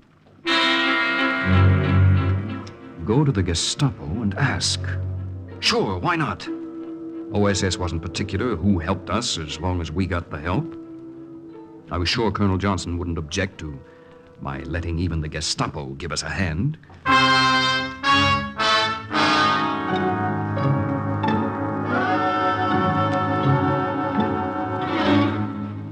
I beg your pardon. Der Countess hier on the phone.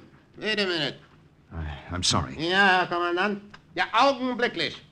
Für augenblicklich, ja, ich werde augenblicklich Herrn Eilboten rüberschicken. Jawohl, Herr Kommandant, jawohl. Now, what is it? What do you want? I would like some information. What kind of information? I arrived from south of France this morning. I came to visit my aunt, only I discovered when I got here that she had moved. Well, what do you want us to do about it? Well, I merely request her change of address. I felt certain it would be in the records of the Gestapo. Natürlich is in our records. The address or change of address of anyone in Paris is listed with us.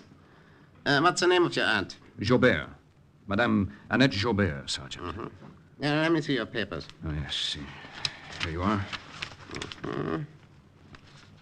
These papers of yours intrigue me. Never seen any like them before. Is something wrong with them? What? No, on the contrary. They are filled out extremely accurately. Usually one thing or another is omitted. I congratulate you on your thoroughness. Thank you, Sergeant. Thank you. Herr Commandant, there is a Frenchman at the front desk who is trying to locate his aunt, Madame Annette Jobert. Yeah, Commandant. Jawohl, I'll send him in. Thank you. Thank you very much, Sergeant. Wait, one other thing. Your suitcase. What? My suitcase? No one is allowed past this desk without having his luggage or packages checked. Put your suitcase up here and open it. Suitcase was filled with clothing, but there was a false bottom to it. And in the false bottom was a shortwave radio. If the sergeant accidentally pushed the button that would reveal the radio... What are you so slow about? Here, give me that suitcase. Oh, yeah. Ach, Donnerwetter, das ist schwer. What do you have in it, rocks? Well, no, it's all right, never mind, just open it. Yes. There, you see? Just personal articles. Yeah. So I see. Now, do you think I expected you to walk into Gestapo headquarters with a time bomb or a shortwave radio in your suitcase, perhaps? That's just routine. I must check up everything. All right, go ahead. Commandant's office is right down the hall. First door you come to on the right.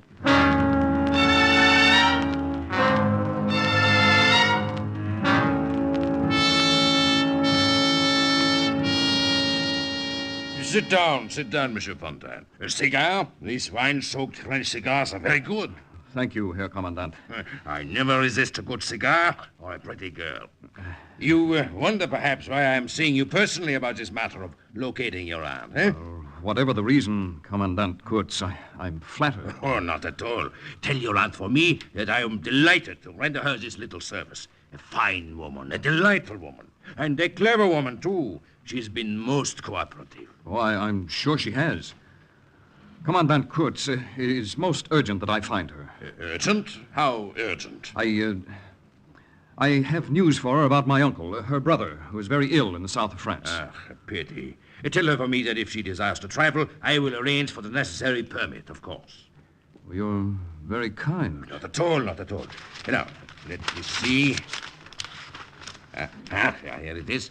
She has boarded up her house at 46 Rue d'Anzig, as you know, and moved to another residence 20 kilometers southwest of Paris, in the village of Toury-Ferraud. Here, I will write out the exact address. Thank you for your help, Herr Commandant. I assure you, I will never forget it.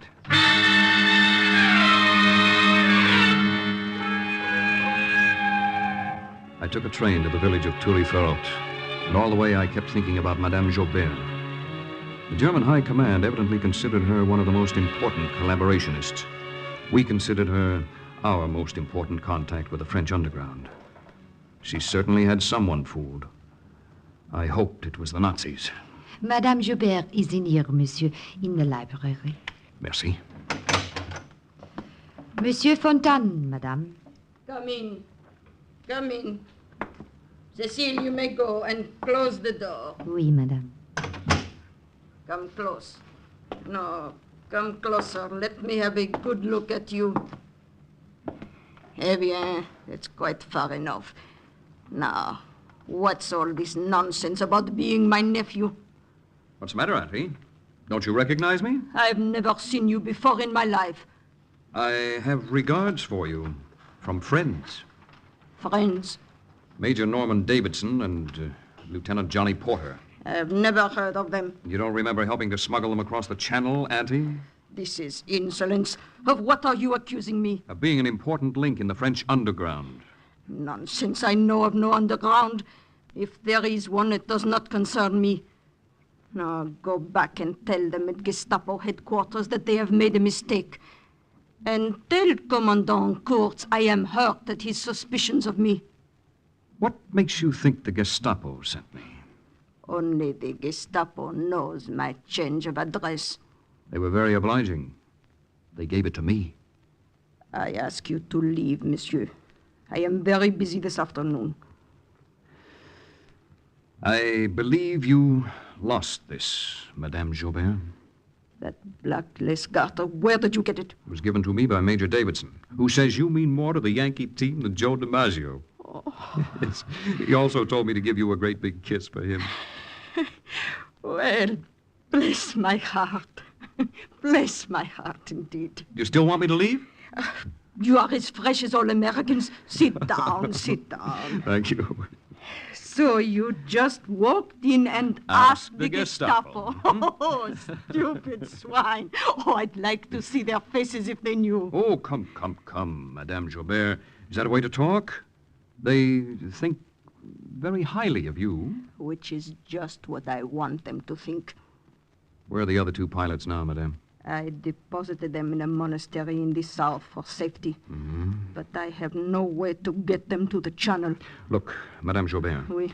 Perhaps you and I can establish a chain of way stations, safe houses across France. Oh. Then the OSS can collect the hundreds of flyers who were shot down and you can send them back to safety. Yes, but how could I do that without help, without a way to contact England? I have a radio in the suitcase. Bon.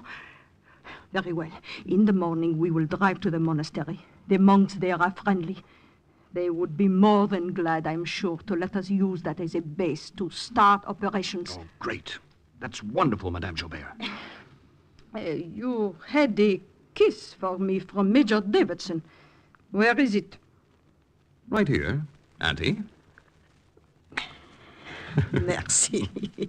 And now, young man, you will oblige me by giving me back my garter.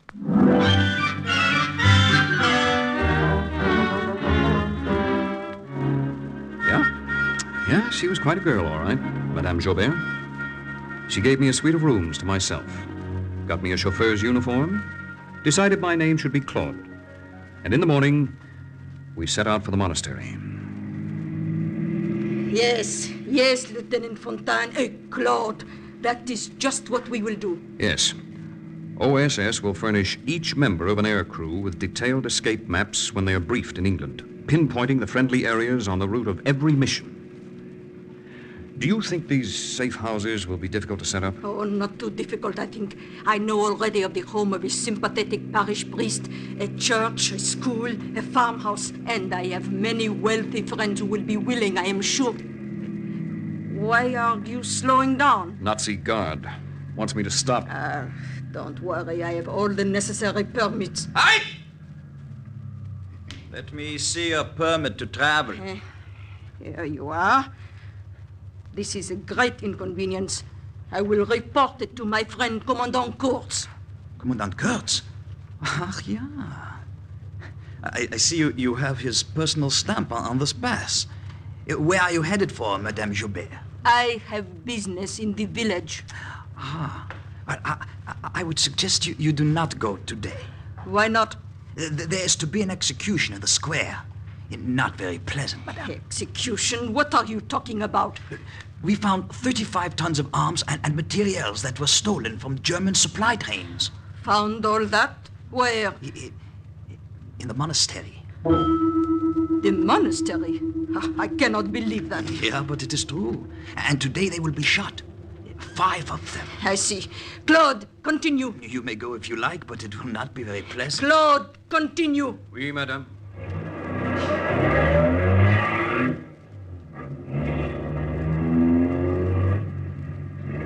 So they discovered the supplies in the monastery. What about the 2 American flyers you had hidden there? Did they discover them too? Are they among the 5? Quickly, drive quickly, Claude.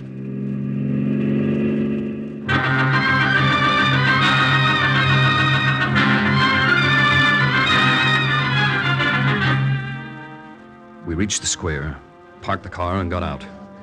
The people were huddled in little whispering groups. At the far end of the square stood the monastery, and lined up at the wall were 5 monks, their heads lowered, their hands fingering the crosses around their necks. Facing them was a Nazi firing squad. Madame Joubert grabbed my arm. What are we to do? I don't think there's anything we can do. Shh! Let this be a lesson to you people of this village. This is what happens to those who fight against us. These 5 will be shot. The other monks from the monastery will be sent to Germany. You understand? Take a good look. Learn your lesson well. Ready? Aim! Fire!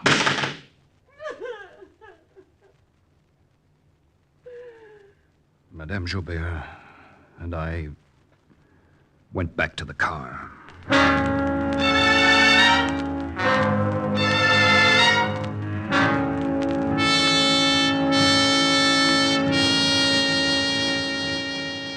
But, Madame Joubert, if you drive back yourself, what'll the guard say who stopped us before? I am an excellent liar. I will simply tell him I went to see a sick relative and left you there to help. But I must drive back immediately.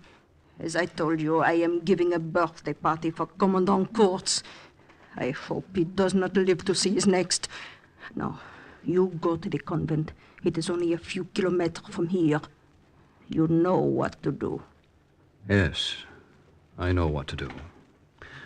Madame Joubert, what do you think happened to those two pilots who were hidden in the monastery? They were probably found and killed. But, Lieutenant Fontaine, we must go on with our plans. Some have been killed, but many can be saved. I said goodbye to her. She drove away. The convent of Our Sacred Lady was within walking distance. When I reached the gate, I saw an avenue of acacia trees leading to the great ornate iron door. The center panel formed the figure of the Virgin Mary. It was really spring in these gardens, a peaceful sanctuary in a war-ridden world.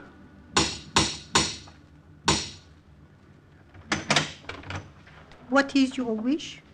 I would like to see the Mother Superior. Follow me.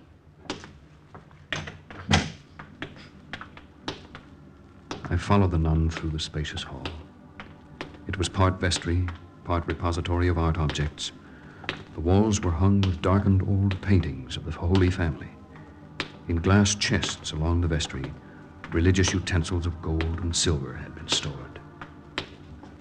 This is the office of Mother Angeline. Come.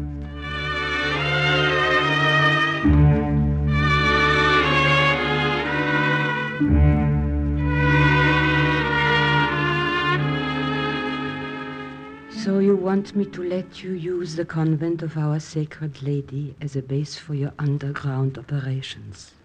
Mother Angeline, if you know the risk yourself and refuse, I can't find it in my heart to blame you. But if you agree, I want you to know first just what those risks are. Tell me, my son. I've just come from the village. The monastery there was raided last night. With my own eyes, I saw 5 of the monks shot. The others were hauled away by the Nazis. Only God knows where. I know about that. I heard this morning. If this convent is used as a hideout and the shortwave radio is hidden here, can you imagine what the Germans would do if they found out? You would expect no better treatment than the monks received. I thank you for telling me this. You are right. It is a great risk. I have many under my care here. They depend on my wisdom to do the right thing. Of course. You have the other sisters to consider. You came here today to convince me of your cause. I'm afraid I must disappoint you. What's that? You see, What's the matter? A German armored car. I can see it from the window. Coming here? I'm afraid so. It is the first time we have been raided. I am not looking forward to their muddy boots in this place of God. They'll find me, Mother Angeline. What can I do? Where can I hide? They are at the door. You rang for me, ma mère. Yes, Sister Therese. Give my friend one of the sisters' robes. One long enough to cover him, and a hood. Oui, ma mère. The other sisters, are they already in the chapel? Oui, ma mère. They have started the afternoon adoration. See that my friend joins them in prayer. Then open the main door. We have visitors.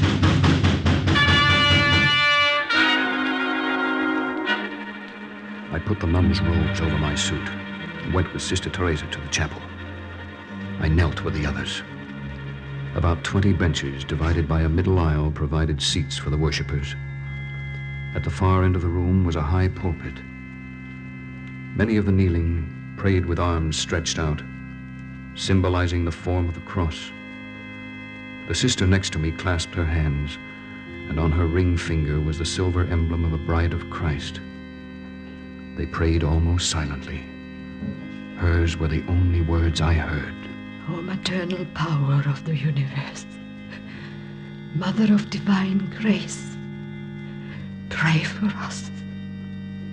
Thou wisest Virgin, thou kindly Virgin, pray for us.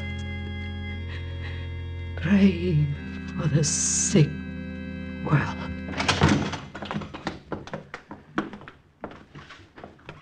Good sisters, these soldiers wish to search the chapel. I must bow to their wishes and ask you to file back to your cells. Leave now quickly and quietly, please.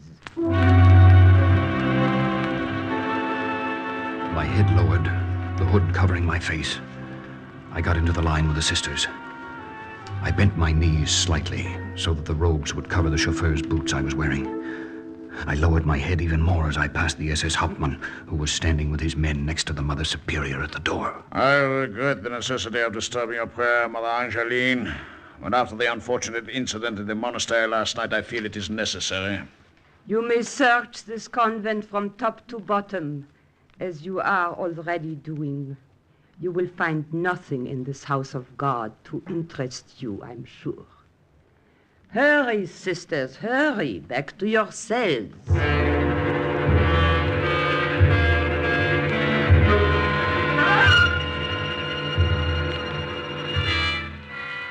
They're really gone, Mother Angeline?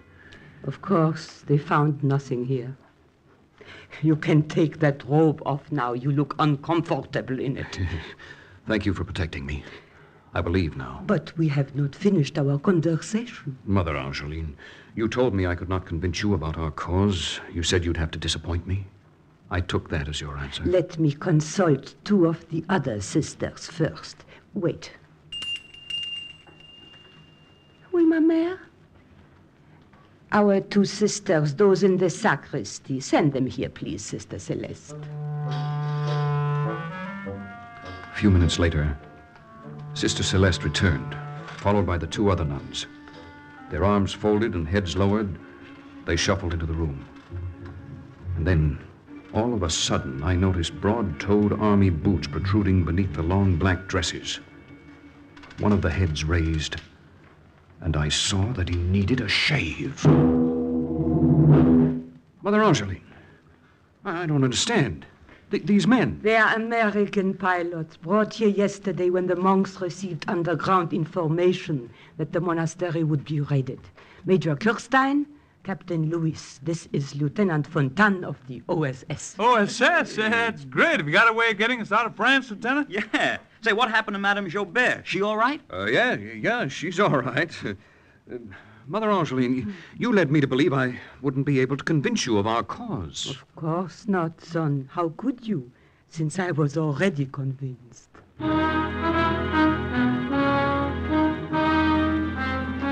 The convent of Our Sacred Lady was the first link in a chain of safe houses that was forged within a couple of months under Madame Jobert's leadership.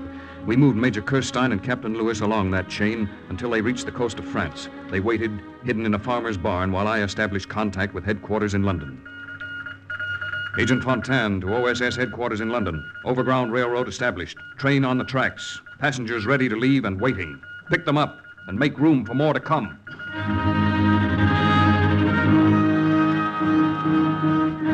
More did come.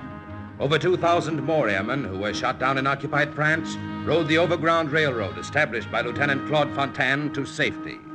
Thus, once again, the report of another OSS agent closed with the words, "Mission accomplished." Listen again next week for another true adventure from the files of the OSS on Cloak and Dagger.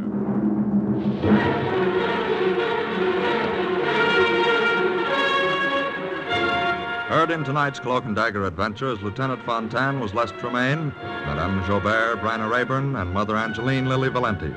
The script was written by Winifred Wolfe and Jack Gordon. The music was under the direction of John Gart. Sound effects by John Powers and Manny Siegel. Today's OSS adventure was based on the book Cloak and Dagger by Corey Ford and Alistair McBain. This program was produced by Louis G. Cowan. The National Broadcasting Company extends its heartiest congratulations to station WBEN, Buffalo. Are you willing to undertake a dangerous mission behind the enemy lines, knowing you may never return alive?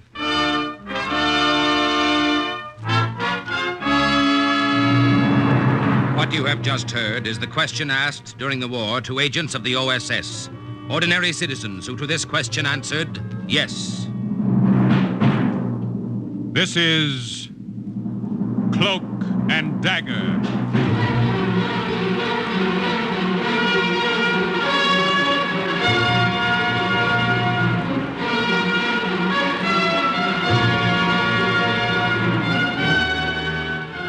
Black warfare, espionage, international intrigue. These are the weapons of the OSS. Today's story, The People in the Forest, is suggested by actual incidents recorded in the Washington files of the Office of Strategic Services. A story that can now be told.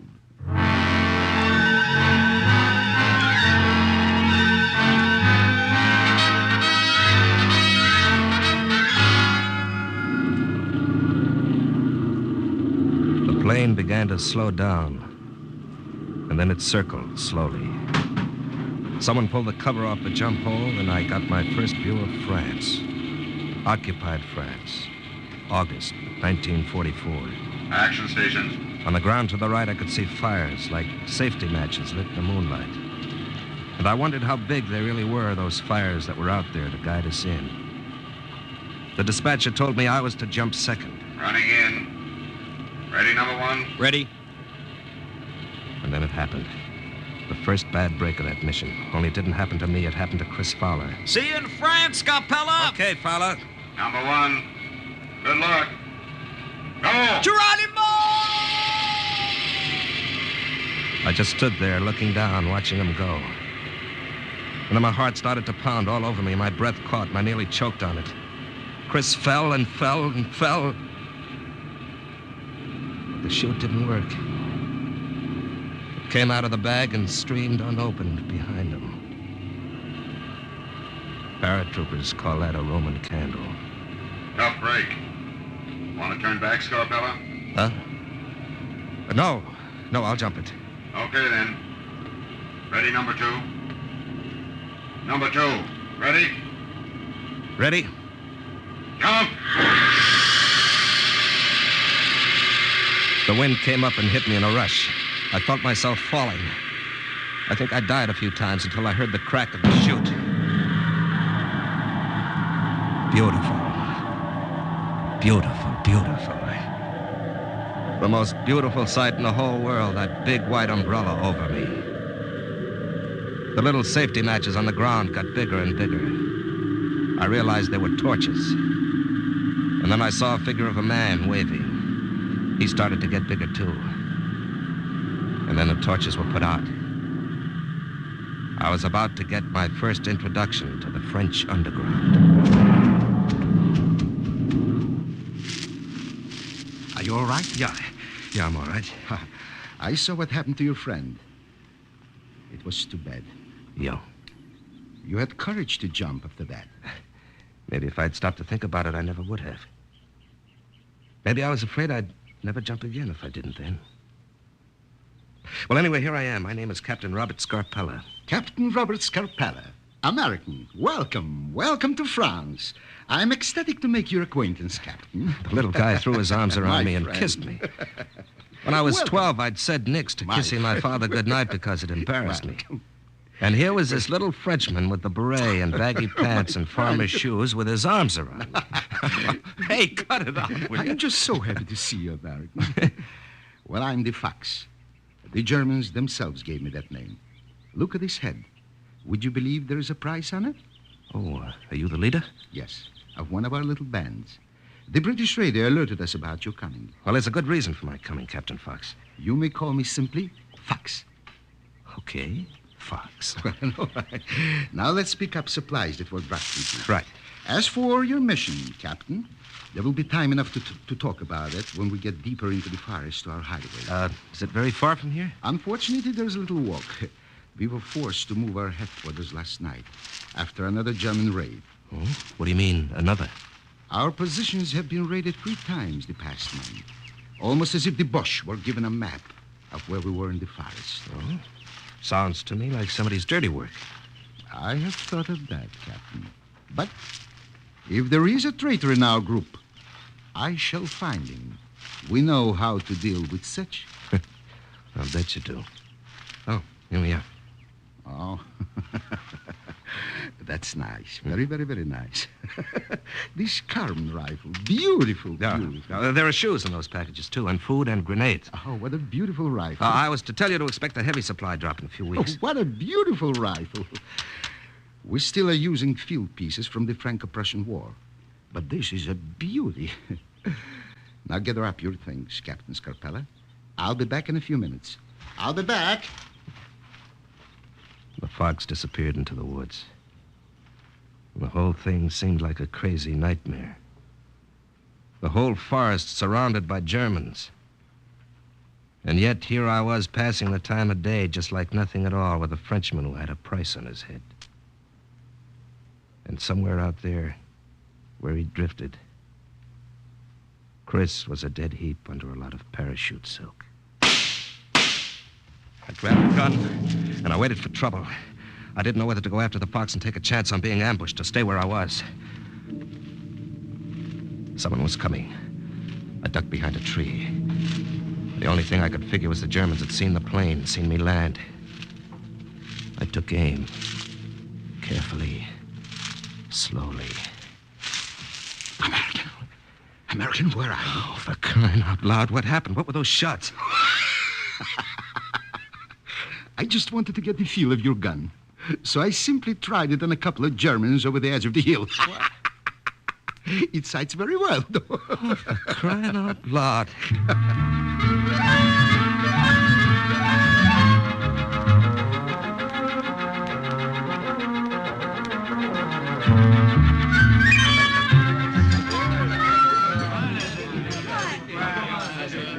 This little dinner party's in your honor, Captain Scarpella. Oh? I regret we have nothing better than wild rabbits to offer you. Well, this is swell. Quite a welcome. Headquarters didn't tell me to expect anything like this. Luzette, more wine for the captain. But of course. Here, I will refill your glass. Oh, thank you. Oh, mais non. In France, we say thank you this way. Hey. You mind my kissing you? No, not at all. I love Americans. Huh? All Americans. Hey. Come help me. I need your help. Luzette, let go. Marie's calling you. Oh, oui, Maman, I am coming. She's a very pretty girl, that, Luzette. Luzette, yes. And very young. Yeah? Only 17. Oh? Already she has seen so much. Hiding like this in the forest, sneaking back into the German-held village. Into the village? Oui, monsieur. Many of our group work in the village, right under the noses of the enemy. And the Germans do not know that they are members of the Maquis. Oh, but they know you're here. Oh, they know that we're here, but they do not dare come near the forest, except in big raiding parties. Uh-huh. They know very well that to one dead of ours, there will be 12 dead of theirs. Well, Captain, now about your mission. Its purpose? Tell me more, please. Well, I was sent here to find out the German defense plans for the port of Saint-Nazaire and the entire coastal area around here. Now, I know those plans are in German headquarters in the village. And you request our help? I've got to have those plans, and in a matter of days. I've got to deliver them personally to 8th Corps headquarters. Now, put your mind at ease, Captain Scarpella. The fox will help you. Now, the first thing I will do is put you in contact with... Attention! Captain Scarpella, I'm Marie. She's the mother cat of that little kitten who kissed you before. Oh, happy to meet you. And we are all enchanted to meet you, American. In your honor, we have a special surprise. Listen. Attention. 1, 2, 3. Take me out to the ball game. Well, for crying out loud. You're pleased, Captain Scarpella? Well, this is something to write home about. Write home about? Yeah. Yeah, nice, cozy evening with friends. Why, you'd never know there was a war going on. Leave us! Leave us! Where is the lookout? There are two German trucks about a kilometer from here, Captain Fox. I see. What else? There are two divisions at least of German soldiers I surrounding see. us. Captain Scarpella, I regret very much to have interrupted your welcome party in this manner. Brenner? Oui, Le Fox. Brenner? Oui. The new machine our American friend brought with him. Oui. Now, what is it called, Captain Scarpella? A bazooka. Oh, yes, this bazooka. Now, take it to an advantageous position. You understand? Oui, Fox. Now, listen. Yes, now, my friend. Now is the best time for him and some of the others to learn how to use it. Oh, for crying out loud.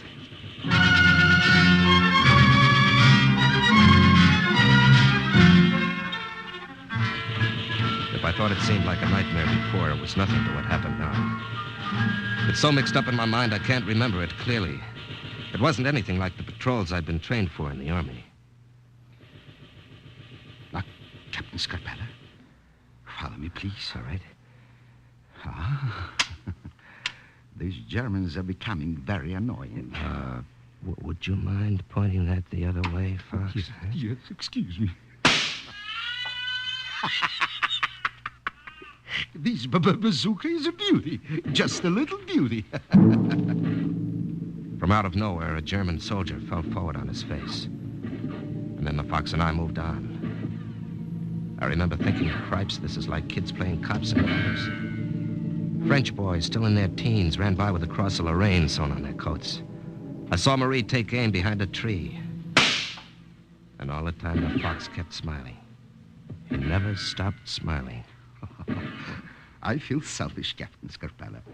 Give me that gun. I will let you borrow yours a while. There, about 50 yards ahead, there is a juicy rabbit in German uniform. Oh? Please, get him.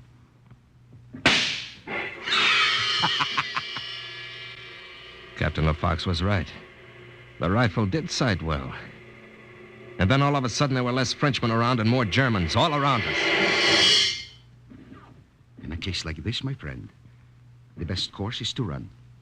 Well, let us run.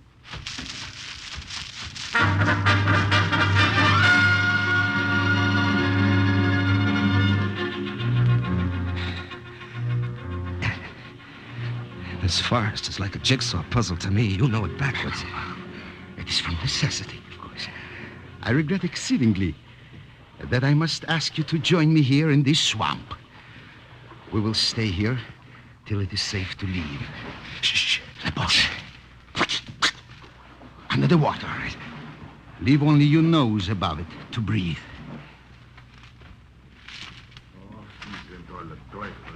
Ghosts. How can one fight what one cannot see? I think we have them this time, Herr Hauptmann. They are scattered and disorganized. Perhaps this is the end of our trouble with them. Relaxed. They have retreated. But those arrogant devils may return again. Well, we'll find out from our informant later how good a job we have done this time. Yeah. I'm going up ahead. Shall I stay here as guard? No. It is not necessary. There's nothing here. Come better with me. Yeah, Herr Hauptmann.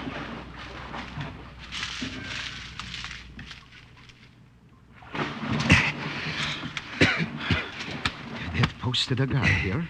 It would have been most inconvenient, Captain Scarpella. Are you very wet? What do you think? Well, there will be clean clothes for you at our hideout. Come. It is time for us to go there. Well, this has been a very annoying evening, Captain. Fox, did you hear what they said about... An informant. I heard.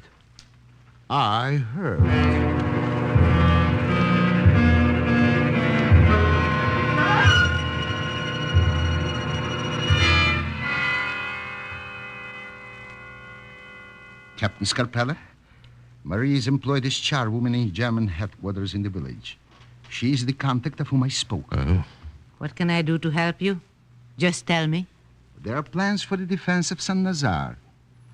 What do you think the chances are that they may be in the files of the office where you work, Marie? Very good, I would say. Marie, tell me, what are my chances of getting into those files? Also very good. Mm-hmm. The door of the Hauptmann's office is left open for me, so I may wash the floors. I see. It will be easy to enter. As for the files, I have a key. A key? Wait, I will give it to you. Well, this is better than I hoped for. When can we go, tomorrow? Tomorrow? Why not now? The Germans are still out searching the forest, and the coast will be clear. Let us leave now. Well, I'll say it for you, Captain Scarpella. For crying out loud.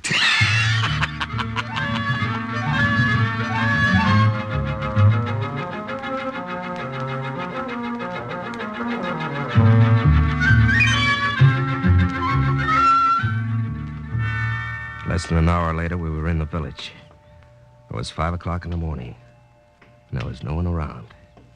The village slept. Captain Scarpella, listen to me. Yeah. There is the German headquarters across the street. Mm-hmm. I will leave you and go inside to get my mop and bucket. You will watch through the window. Right. When I distract the guard, go quickly to the side door. It is open. The Hauptmann's office is the third door from the end. Third, huh? You have the key to the files, eh? Yes, I have it. Bon, I go now. Remember the signal I gave you, in case of danger. I watched her go into the building.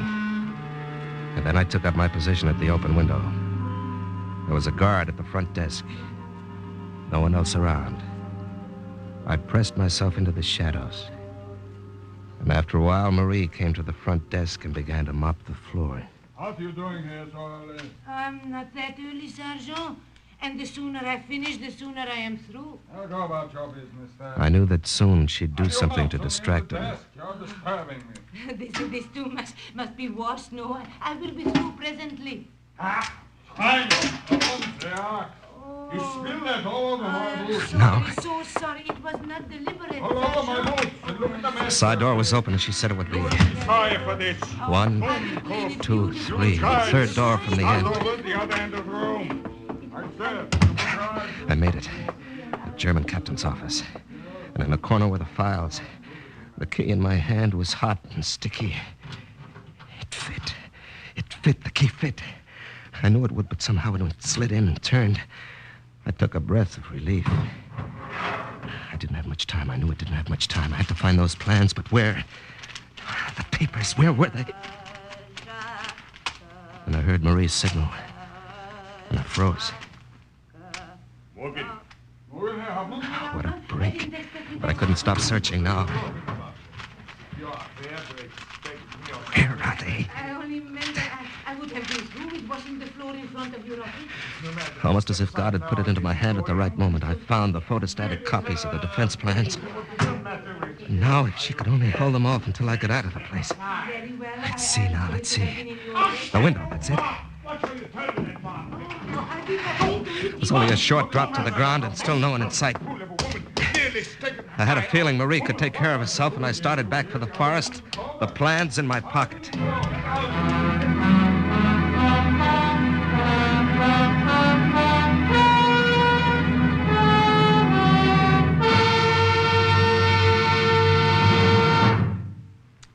Now, see here, Captain Scarpella. I'm the man. You see? You come out of the forest 3 miles north at this point. Right. Is that a clear road, Fox? You will have no difficulty, Captain. There has never been any reason for the Boche to post guards at this exit. Now pay attention, Captain. I must talk to you, both of you. Marie, what are you doing back at the farmhouse? Why are you not in the village? Marie, was there trouble after I left through that window? Do they know about the papers? They know, because they were told by a dirty little spy from our own ranks. What? Now, please, quiet. This is my business, Captain. Speak, Marie. I overheard the spy. One of us. I blush with shame to think of it. The spy was telling the Boche captain about the papers and the Americans' mission. Fortunately for you, Captain Scarpella, the spy was not able to warn him early enough. Go on, Marie, go on. And the road is blocked, however. You are trapped here, American. You may have the plans, but there is no way for you to leave and deliver them. The road north is swarming with red ants of Germans. The traitor. His name. Give me his name, Marie. I will do better. I will give you The traitor. Renee, bring her in here. No, please. Throw her on the floor. Take me with her once. I said throw her on the floor. No. Listen to her sob, my own daughter, torn from my own flesh. Cry, daughter, not for what is going to be done to you, but for what you have done. Spy, traitor. This girl, my daughter. I spit on her. I did not know. I waited for her outside. What I was doing. After I heard her with her captain, her German captain. I waited for her and dragged her back here. Fox, do what you want with her. No. Losette. No. Losette, look at me. No. Was it you? You who gave away our positions each time? Answer. Yes, I told them. It has been so hard. I have known war for so long now. All my life, it seems. I have known 2 wars. Would I turn on my own? I'm glad your father is dead, so he does not see this. They promised me so much. I did not think it so bad. I only gave them small bits of information. Small bits of information? Except for this last about the American. You call giving away our hideout small, Losette? We are so much smarter than they. and it always gave us a chance to kill so many of them. Your excuses disgust me. Say the word, Fox. Let me throw her to the rest. No, Mama. Pity. I am your mother no longer. Do not call me that. Now, wait a minute. Listen to me. Fox, this may be your affair, but I've got a stake in it. Now, what do you wish to say, Captain? There's only one way out of this forest. It's blocked right now. Thanks to her. Now, let's forget that. All that matters to me is that I get through with these plans. Now, Lizette,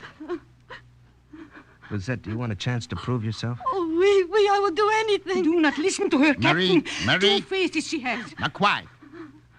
Go on, Captain. Now, at German headquarters before, Marie distracted the guard because she knew him. Now, who knows the Germans at the exit to the forest to distract them? I do. I will. Let me, please. They trust me. I will give you a chance to slip by. It is too great a risk, my friend. I have no choice. I can't stay trapped here. The plans are no good in my pocket. Very well. On one condition. I will go alone. And if she does not do as she says, that Fox will shoot her through the heart. You have my permission.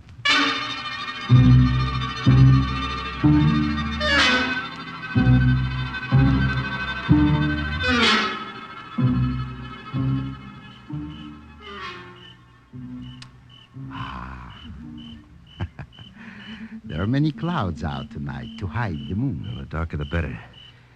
Lizette, there are your friends at the foot of the hill. Go to them.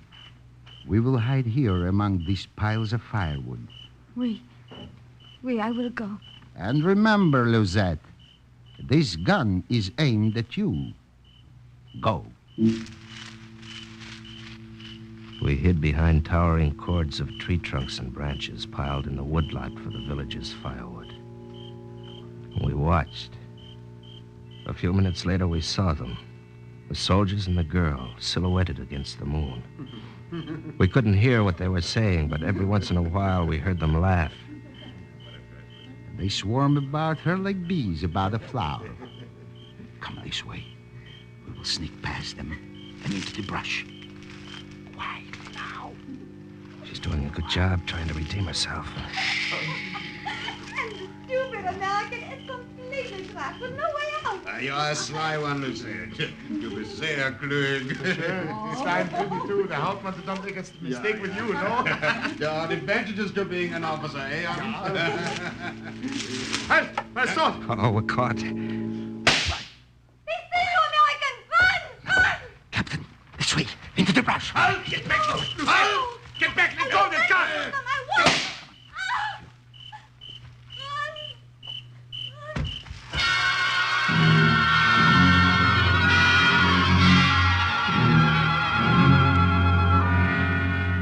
I looked back over my shoulder and saw Lizette crumple into a heap on the road. I knew she was dead. Do not grieve for her, my friend. It is best this way. It is easier than living with herself. How do we get out of this? We're surrounded. You're surrounded, American. Surrender. Surrender. What means that word? We know you're in Deadwood, not. We have you cornered. Come out. Perhaps this will help Kelvin Joe. Hopper, over there. Step out of the bush. Jump on. You do the same. Trying to burn us out. If we come out, we'll be shot down by the machine guns. American, I have an idea. Yeah. Stand here. When you hear a loud crash and I call out, you run through the fire. It is not bad yet, my friend. He ran, like the fox of his nickname, to the tallest pile of firewood. In the dark night, I saw him struggle with a log at the base of the pile, and then the huge tower of wood came tumbling down and he screamed. I plunged through the fire and found the path. And a few minutes later, the sly fox miraculously joined me. You can make it from here alone to the American lines, Captain Scarpella. What about you, Fox? Don't worry about it, Fox. I'll get back all right. Perhaps we shall meet again one day, Captain. Who knows? Well, au revoir, then. Goodbye.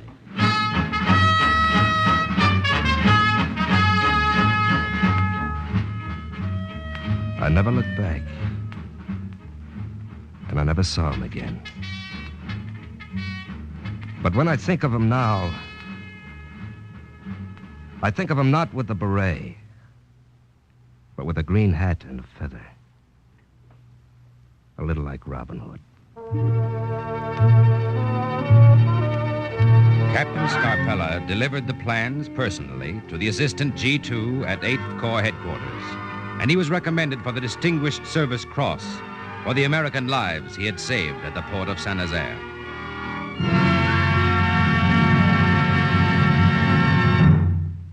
Thus, the exploits of another OSS agent closes with the words, "Mission accomplished."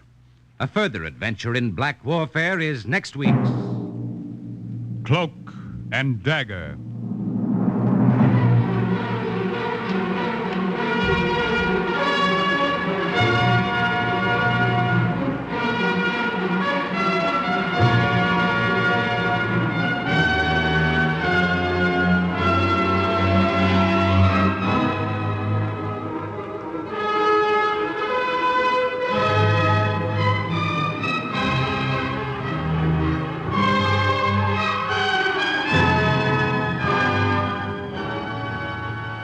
Heard in today's Cloak and Dagger adventure were Joseph Buloff, Lily Darvas, Larry Haynes, Nancy Franklin, Barry Kroger, Raymond Edward Johnson, Carl Weber, Boris Applin, and Jerry Jarrett. Script for Cloak and Dagger was written by Winifred Wolfe, and the music was under the direction of John Gart. Today's true OSS adventure was based on the book Cloak and Dagger by Corey Ford and Alistair McBain. This has been a Louis G. Cowan production in association with Alfred Hollander. It was under the direction and supervision of Sherman Marks. Robert Warren speaking.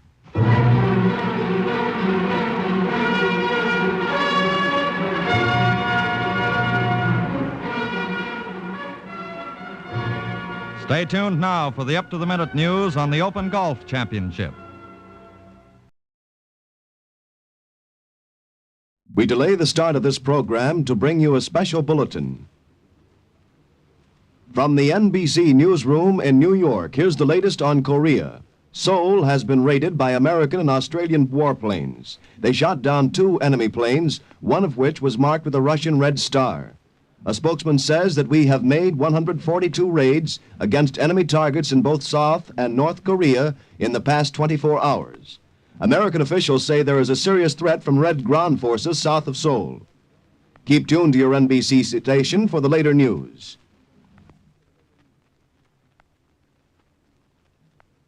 Are you willing to undertake a dangerous mission behind the enemy lines, knowing you may never return alive?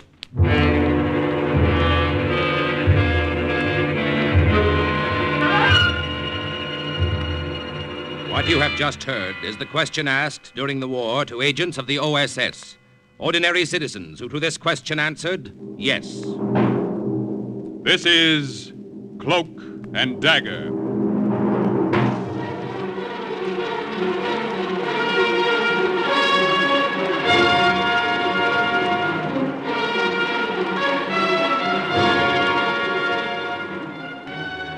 warfare, espionage, international intrigue.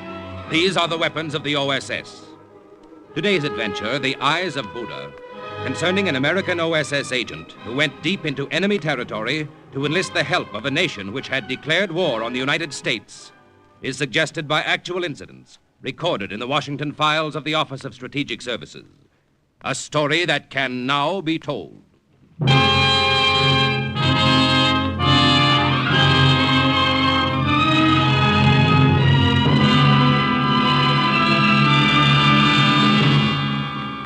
In 1944, the tiny kingdom of Siam was officially at war with the United States.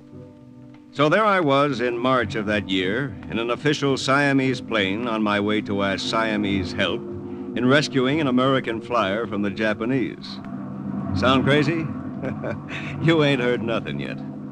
The Siamese character beside me had received his master's degree at Yale and his PhD at Harvard. Major Laudol Prayadipak.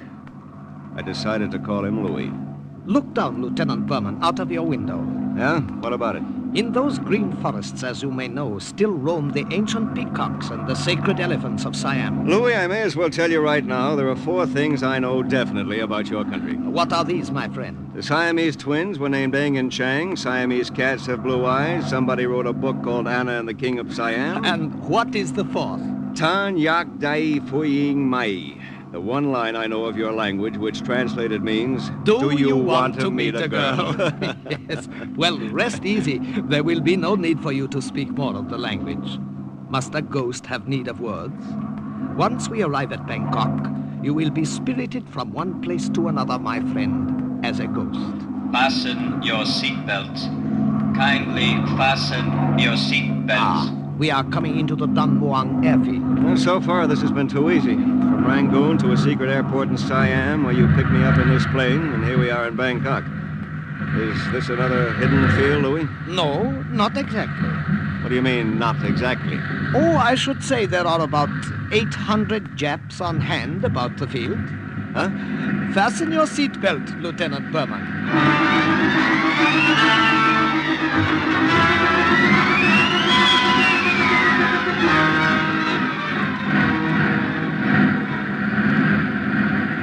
The official Siamese plane with the sacred white elephant painted on the side slid right across the field and taxied past hundreds of Jap soldiers guarding the runway. The hangar door at the west side of the field opened. The ground crew rolled the plane in. Then the door slid closed again, as if we had been swallowed up. Louis and I climbed out of the plane. Lieutenant Berman, this is Lum. He will drive us to the OSS hideout in Bangkok, where you will meet the Regent of Siam, the leader of the underground here. How do you do, Lum? I do very well. Lum suggests we wait a few minutes before leaving. Oh, is anything wrong? I suggest you wait here. I will return, tell you when it is safe to leave. The 2 Japanese officials in car right outside. We waited. It was sweltering hot in there. And by the time Lum came back a few minutes later, my shirt was ready for the wringer. Officers gone now is safe. We will leave by side door. Come quickly, car is outside. You see, Lieutenant Berman, thus far your mission is proceeding successfully. Better not talk too soon, Louis. We haven't reached the hideout yet. Perhaps you are right. Proceed, Lum.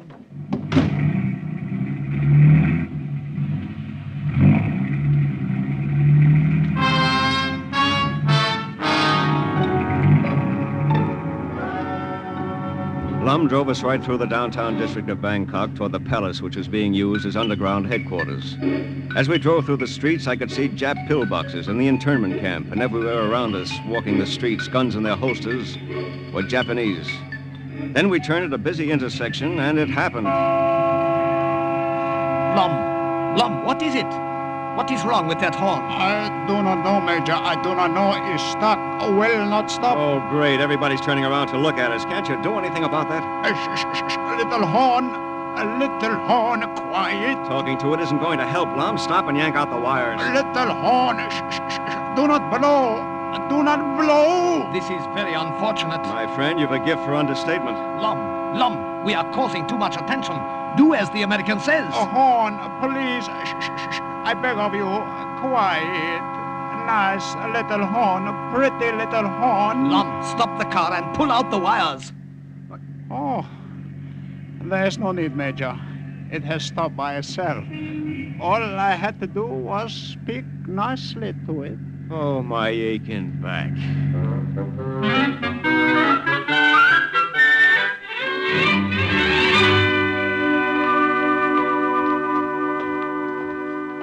Hey, this is quite a place. Marble floors, winding staircase, just like the movies. Wait till I tell my wife about this. The palace, set back only a little way from the street, has been underground headquarters for 2 years. Huh? At all hours of the day, Japanese soldiers march up and down in front of it. Yet none of them know what is going on inside. Well, you can be sure of one thing, Louis. What is that, Lieutenant? I won't tell them. After you, my friend. The servants have prepared dinner for us. You must be hungry. We will eat now. Only a couple of miles away were camps where Allied prisoners lived on little more than bread and water. Yet here I was, an American, right under the noses of the Nips, consuming a dinner that began and ended with iced beer and included roast duck and freshwater prawns, salad, curried beef, dried fish, topped off with large bowls of fresh bananas and pieces of sumo, the Siamese improvement on grapefruit.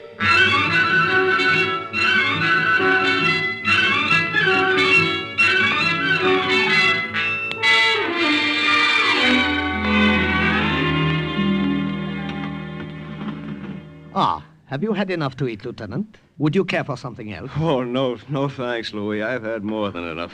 Bai! Coffee! Coffee! Hey, what's his name, Bai? He isn't very talkative, is he? A good choice, we feel, for a servant in underground headquarters. He hears nothing and repeats less. Bai is a deaf-mute. Tell me, Lieutenant Berman, what did you do before the war? Me? Oh, I was a stunt pilot. I barnstormed all over the country in old crates and jennies, anything that had wings. I got a trunk full of tin medals for almost getting my neck busted. Oh, I see. Now, look, Louis, I admire good pilots. And one of General Chennault's hot flyers is a prisoner of the Japs. Somewhere around here. If anybody's going to get him out, I'd like to be the one to try it. We will see to it that you get your chance, then. When is the Regent coming? I'm anxious to meet him.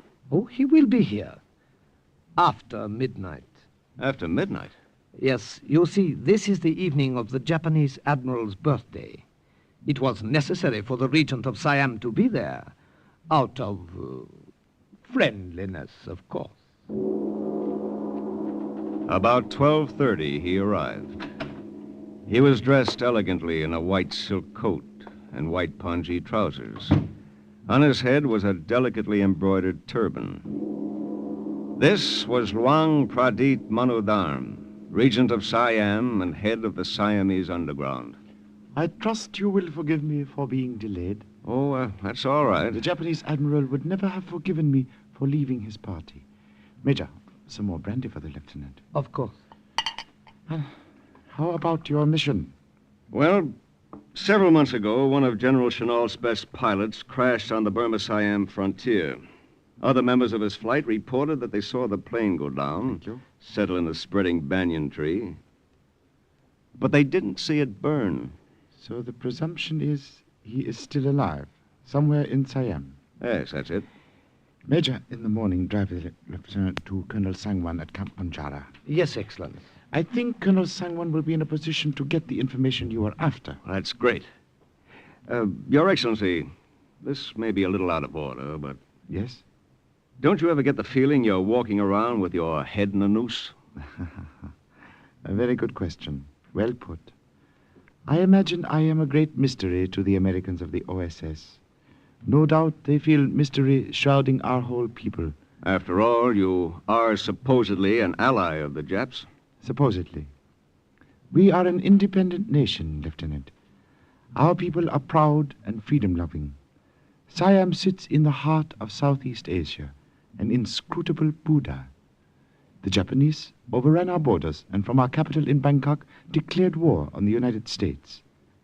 The green flames of the jungle consumed us. So the Buddha sits, arms folded on its bronze breast, its face expressionless. But the eyes of the Buddha wink. Is that it? The eyes wink, Lieutenant. Its ears are tuned to the enemy, and the jeweled lips whisper. There are 50,000 Japanese here in Siam, my friend.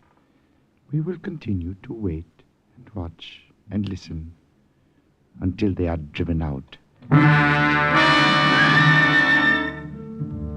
The next morning, Louis and I, with Lum driving, set out for Camp Punjara. Ever since my arrival in Bangkok, I had the feeling I was sitting on a powder keg that was liable to go off any minute. Driving through the streets in broad daylight didn't make me feel any better. But I figured the Siamese knew what they were doing. This time, nothing went wrong with the horn, but something else happened that gave me quite a turn. It sounds fantastic, and it was, but it really happened. A Jap MP directing traffic held up his hand, and the official car we were riding in stopped. I didn't like stopping. I felt better while we were on the move. Then, all of a sudden, I saw a Jap soldier looking curiously in the window, staring at my Occidental face. We looked at each other for a few seconds. Neither of us said a word. Then the car moved on. Louis, that Jap soldier, he saw me. I know. Even with his civilian hat and his shirt over my uniform, he couldn't have mistaken me for a Siamese. No doubt. But if he saw me, Louis... Put your mind at ease, my friend. I'm sure he doesn't believe what he thought he saw. And if later he convinces himself it was true and goes to his commanding officer, he will lose face for telling so ludicrous a tale. You mean they won't believe him? Oh, come now, Lieutenant Berman. What would an American be doing in Japanese-occupied Siam, driving along the streets in full daylight? Ridiculous, don't you think?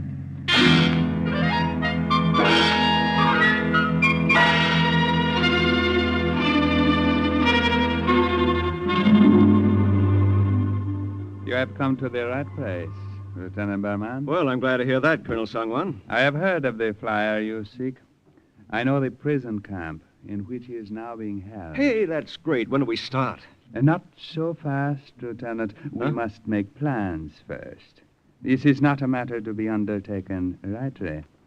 Come, we will have dinner first, and then we will discuss the problem. Dinner? Colonel Sangwan, I've been wined and dined ever since I got to Bangkok, but I haven't done a thing. Ah, my wife Tara.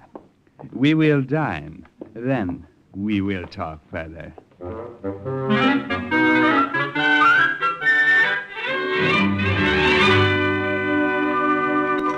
Does my English surprise you, Lieutenant Berman? I was educated in America. I am a graduate of Wellesley College. It was not your English which made the lieutenant observe you with such interest, my dear. It is your appearance. Am I not correct, Lieutenant? You're very correct, Colonel. You have an extremely attractive wife. Thank you both. My husband's lavish compliments embarrass me occasionally.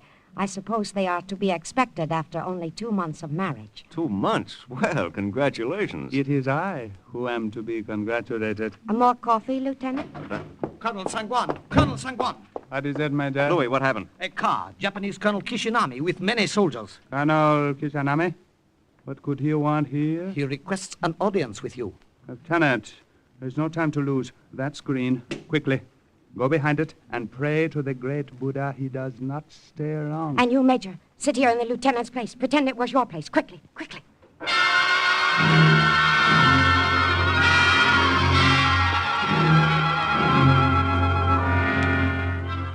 Nobody had to tell me to be quick. I got behind the bamboo screen, and Louis slid into my chair at the table. Then he stood up immediately with Sangwan as Kishinami came in, a great ornate sword swinging from his side. He stood so close to me, I could have reached out and touched that sword. Would you care for some coffee, Colonel Kishinami? No, thank you. Colonel Sangwan, I am here on official business. Ah, yes, Colonel Kishinami.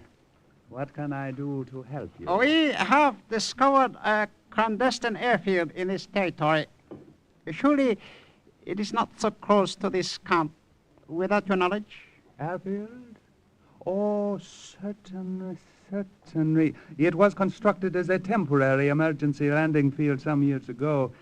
It has been infrequently used. Our observation shows it to be in excellent condition and indicates constant activity. I cannot believe this. Let me accompany you and see this airfield. Tava, my dear, you will forgive me? Of course. I will be here. It happened so fast I couldn't believe my eyes. As the Siamese colonel turned to say goodbye to his wife, that treacherous Jap sword was whipped out, and Sangwan was very neatly decapitated. Beheading Sangwan must have been the signal for the Jap soldiers in the room to take out their guns. But before they could do anything with them, Tava sprung at Kishinami and with a meat knife from the table stabbed him through the heart. The Nip soldier tried to get at her, but Louis got him first. Then that powder keg I'd been sitting on really went off.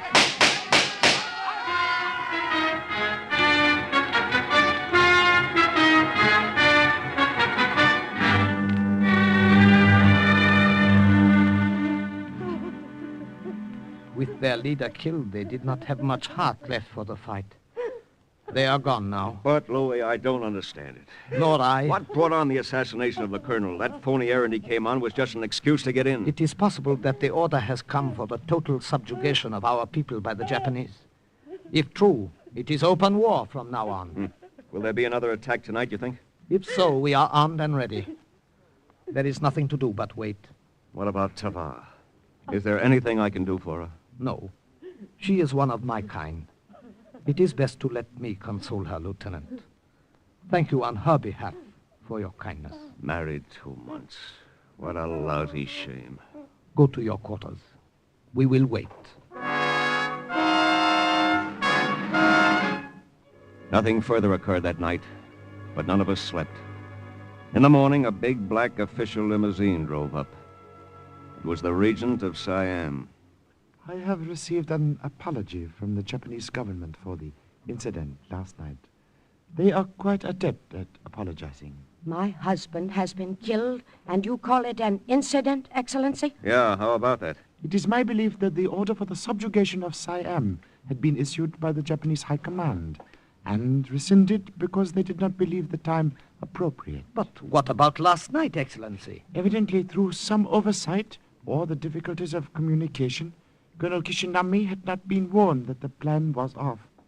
It is my belief that all will be quiet now for a while. Shall we sit quietly once more and wait for them to attack us again while our backs are turned? There are many of us in the underground. Tava is right. Let us attack them. Let me avenge my husband. Now listen, wait a minute. You've played a waiting game so far. Wait a while longer.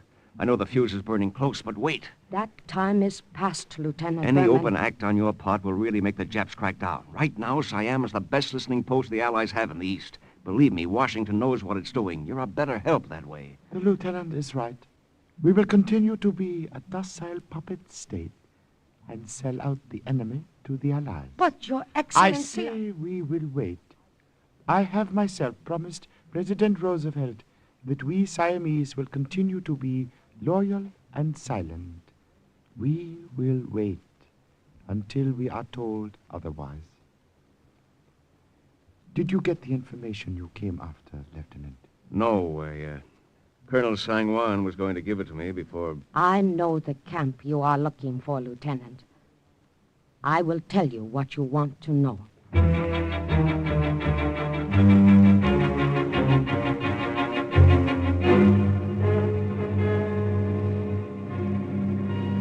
The Japanese prison camp at Korat is only about 5 minutes' drive now, Lieutenant. The object of your mission ends there. We're taking a long chance, Louis. You are the one who is taking the long chance. You think it'll work, though, don't you? I can only say I hope. When I turn you over to the Japanese commander as a prisoner, there is a strong possibility you will be thrown into the same stockade as the American flyer for whom you are looking. And if I'm not, just being inside those gates will give me an opportunity to find out exactly where he is in that camp. You find him. We will attend to the rest. I hope I can count on that. Trust us. Oh! Look out there! Major Prayadipak from the Regent. I have a prisoner for Colonel Inotu. Very well. Pass.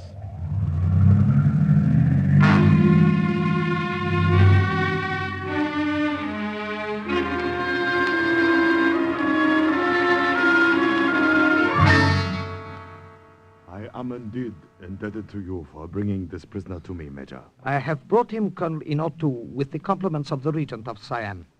Is it not to be expected, since we Siamese are the allies and the friends of the Japanese? Of course, of course. You will be cooperative and answer my questions. You understand? I don't know any answers. How did you get here? He just told you my plane crashed near the border. What was your mission? How many were with you? Were you headed for a secret airport in Siam? Which one? Where is it? Who is your contact? You're crazy. I haven't any contact. I tell you, I just crashed. This American is going to be stubborn, I fear, Major. Give him time. He will break down. They all do. Unfortunately, they do not. The American flyer we have had interned here for some months has resisted all our efforts to obtain the truth. Is it not possible he has told you all he knows? Oh, come, Major. You Siamese are too trusting. Perhaps, Colonel Inotu. Perhaps you are right. American, I will have you taken to the stockade, where I ask you, take good look at the other flyer. Look well at him. Know that our worst fate awaits you if you do not cooperate. Sergeant. Yes, Colonel Inotu. Throw this prisoner in the stockade on the west side of the camp. I will deal with him later.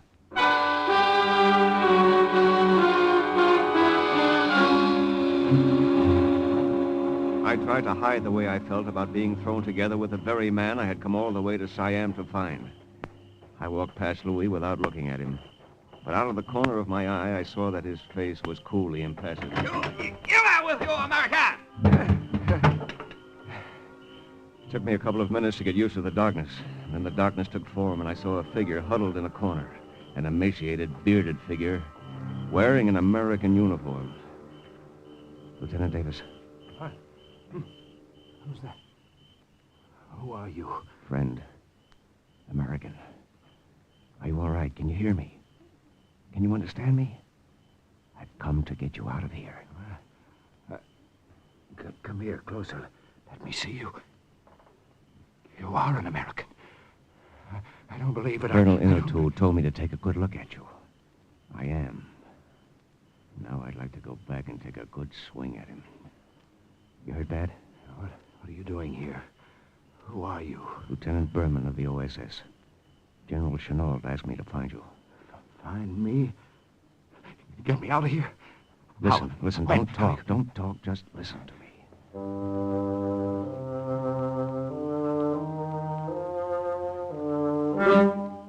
He listened all right. And even in the semi-darkness, I could see the light come back into his eyes at the idea of getting out of that place. At about 7 o'clock in the evening, the Jap guard outside the stockade was changed. The new sentry brought us in some food. Here, eat this. It is the best I could do. Lum, is it really you?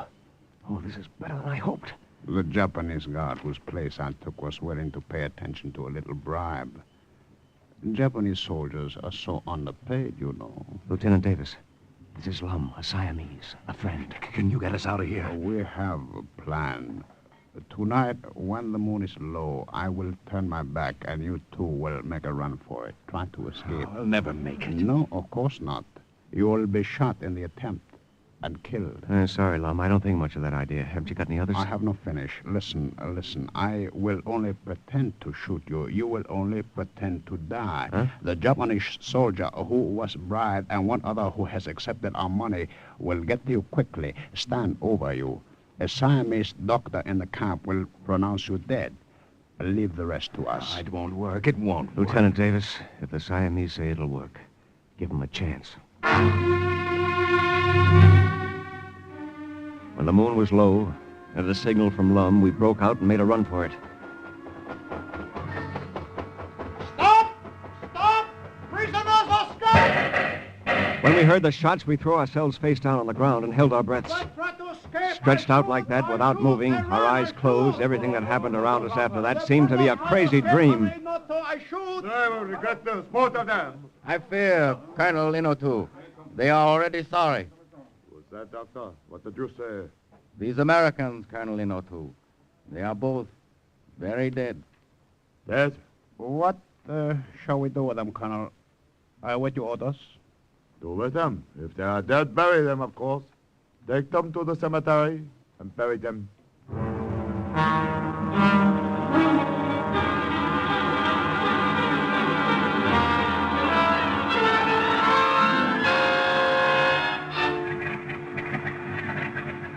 Now that our plan has worked, Lieutenant Berman, I may as well tell you I was never sure it would turn out this successfully.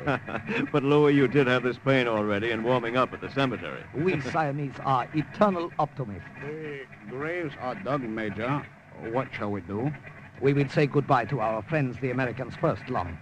Then we will go back and throw the dirt over the empty graves in case Colonel Inotu comes to inspect them. A plane. To get on the plane again. Out of this place.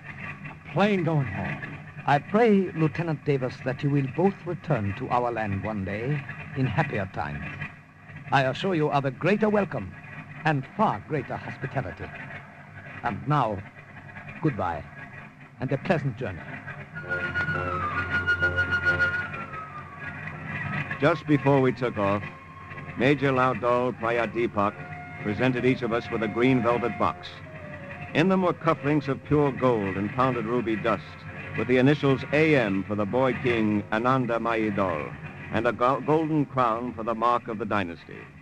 A royal present from the king of Siam.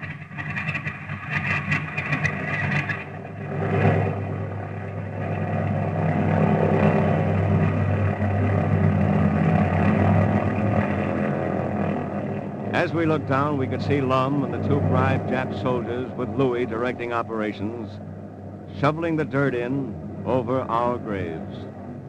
Thus, on April 18th, 1944, Lieutenant Davis, the missing pilot of the Flying Tigers, was rescued from the Japanese prison camp and rejoined his unit. And once again, the report of another OSS agent closed with the words, "Mission accomplished." Listen again next week for another true adventure from the files of the OSS on Cloak and Dagger.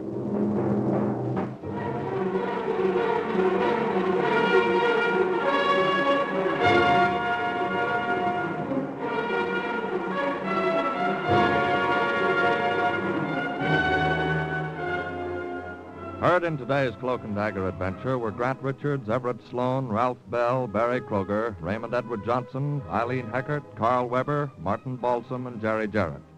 Script was written by Winifred Wolfe and Jack Gordon. Music was under the direction of John Gart. Today's true OSS adventure was based on the book Cloak and Dagger by Corey Ford and Alistair McBain. This has been a Louis G. Cowan production in association with Alfred Hollander and was under the direction and supervision of Sherman Marks. Next, hear High Adventure, then The Big Guy on... Are you willing to undertake a dangerous mission behind the enemy lines, knowing you may never return alive?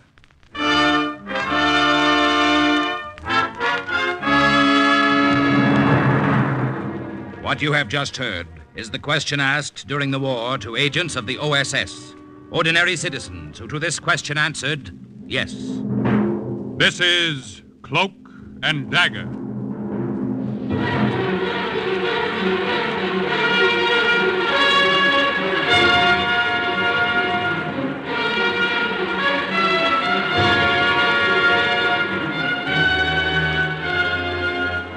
Black warfare, espionage, international intrigue. These are the weapons of the OSS. Today's adventure, Norwegian incident, is suggested by an actual incident recorded in the Washington files of the Office of Strategic Services. A story that can now be told.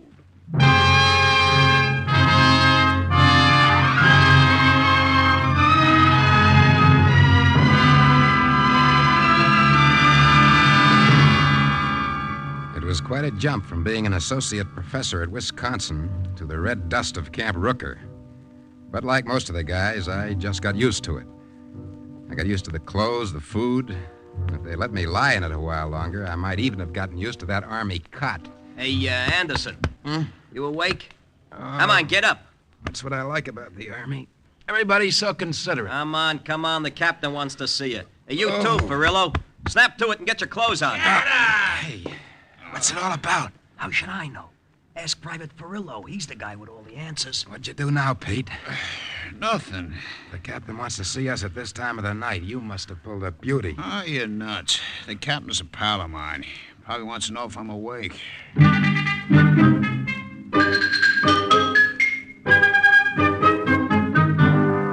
Gentlemen, what I'm about to say is confidential, just between the three of us. If you refuse my offer, it will not be counted against you, nor will it go onto your record. I understand, sir. The Office of Strategic Services has requested both of you. Well, I accept. I've always dreamt of having an office job with a pretty whack for a secretary. I'm afraid you don't understand. Have a cigarette? Huh? Oh, thanks. You see, the job of the OSS is to disrupt enemy activity in every way possible. And one of their most effective methods is to drop men behind enemy lines. Oh, me? May I ask why I've been requested, sir? Well, I understand, Corporal Anderson, your parents come from Norway, and that you speak the language. Yes, sir. I've spent most of my last 10 summers in Norway. But, why me? I have a tough time with English. Well, according to your record, Furillo, you were a sandhog. Well, yes, sir. In civvies, I was a demolition expert. So naturally, the Army put me in the infantry. Sir? Yes. Now, this job is strictly volunteer. If you want me to leave you alone for a few minutes... I won't be necessary, Captain. I should have wised up when you give me the cigarette, Captain. Every time I get something for nothing from an officer, I end up in trouble.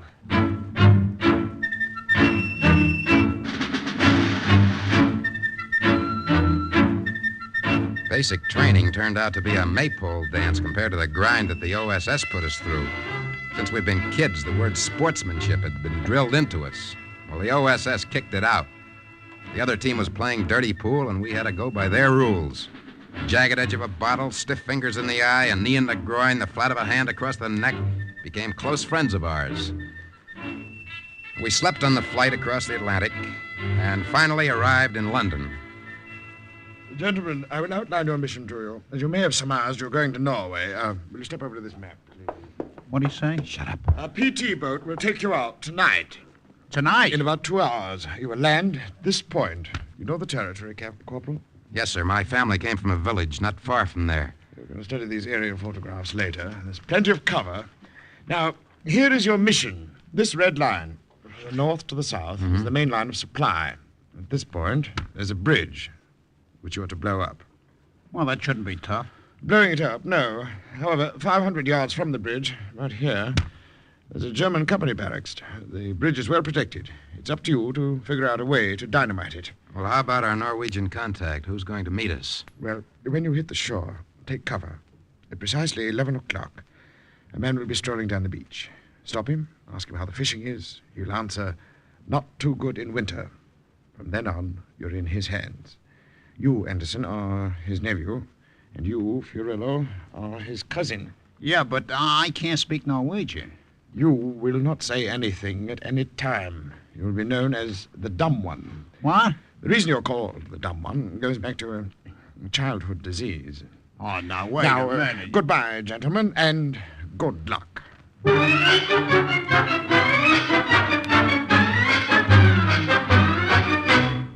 They flew us to the north of England, hustled us on a boat, and tore off for the coast of Norway. I briefed Pete on the terrain, everything I knew about the bridge. We studied the photographs and rehearsed the parts we were to play. The clothes we were given smelled of fish. They'd been made in Oslo, worn by a Norwegian, and probably picked up in a hock shop in the Bowery. Well, we felt the boat slow down, and Pete and I went topside to get our first glimpse of Norway. Well, this is as close as we can get, gentlemen. Now, one of my men will row you the rest of the way and return with the boat. That's just dandy. How do we get back? According to my orders, you have 5 days to do your job. On the 5th and 6th nights, we will return at 0200. 5th and 6th nights? You will signal us from the beach with a flashlight. You know the signal. We can stay no longer than 10 minutes. Well, supposing we can't make it on time. What then? I hope you can. Where's the dynamite? You're standing right next to it. Those barrels are full of fish. Yes, the top 2 layers. The rest of the fish have been gutted and filled with plastic containers of dynamite. In case you are stopped, don't worry about the fish. They were caught here last night. packed in ice and flown to England. And they're still nice and fresh. Well, if we don't blow up the bridge, we can at least open up a fish store. Let's go.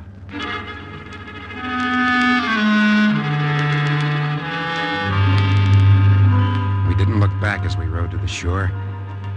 We listened to the waves hitting the beach.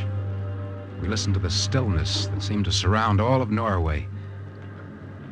We beached the boat, piled our dynamite behind some bushes, and waited. What time is it, Andy? It's about 5 minutes past 11. That Joe was supposed to be here at 11. He'll get here. Supposing he don't make it. Then what? I've got enough rations for 5 days. We'll figure out something. You know, they shoot guys who don't wear a uniform behind the enemy lines. What's the matter? You scared? Yeah. So what? So am I. What time is it now? Can't be more than 10 after. You ought to... Hold it a minute. Coming down the shore. Yeah, I see him. You stay back in these bushes and keep me covered. I'll work his back toward you. If I get in any trouble, you know what to do. Yeah, I studied real hard, Luck. Thanks.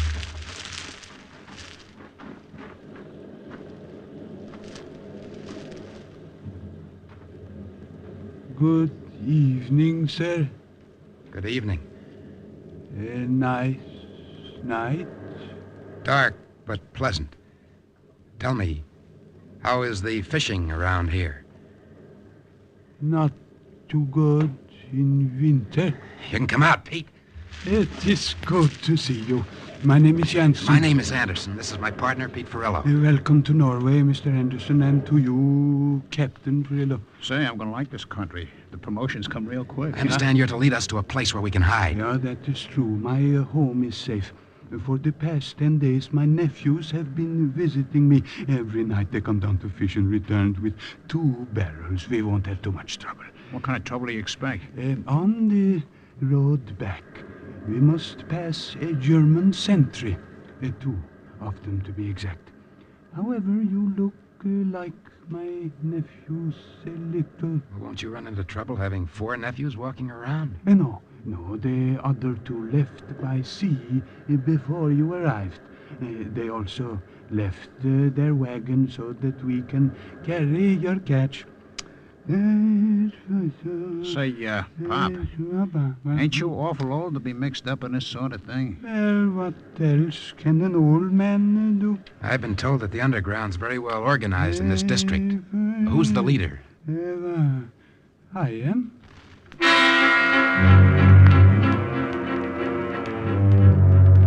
There were no lights in the houses we passed. There were no people on the roads. This was occupied territory. Fear and hate filled the air. This was Norway with no songs, unless you can make music out of the heavy tread of a German soldier. We pulled the wagon up the road for about 4 miles without saying a word. Then we saw the roadblock. Up ahead, the German sentry. Does he understand Norwegian? Yeah. We took him in after the last war. We brought him up and he promised to come back. They all kept their promise. Nice guys to have around. Pete? Yeah. Your friend plays his part well. Remember, you have traveled this road for over a week. If the sentry is familiar, don't be surprised. Hold your breath, Pete. And remember which fish swallowed the 45. Halt! Ah, it is you, Herr Jansen. Yeah. Dark night tonight. Yeah, mein Herr. How was the catch? We had a good catch. Well, here, let me take a look. I'd like to know what they'll be serving us tomorrow. Out of my way, dumb one. I wouldn't mess with the fish. And why not? The smell. It will stick to your uniform, and then the girls will object. You are smart for a Norwegian. Jansen, when am I going to get another bottle of that brandy? Tomorrow night I will bring it myself. Dumb one, why aren't you wearing the pants with the patch? Where did you get the new sweater? Oh, I am having them cleaned for him.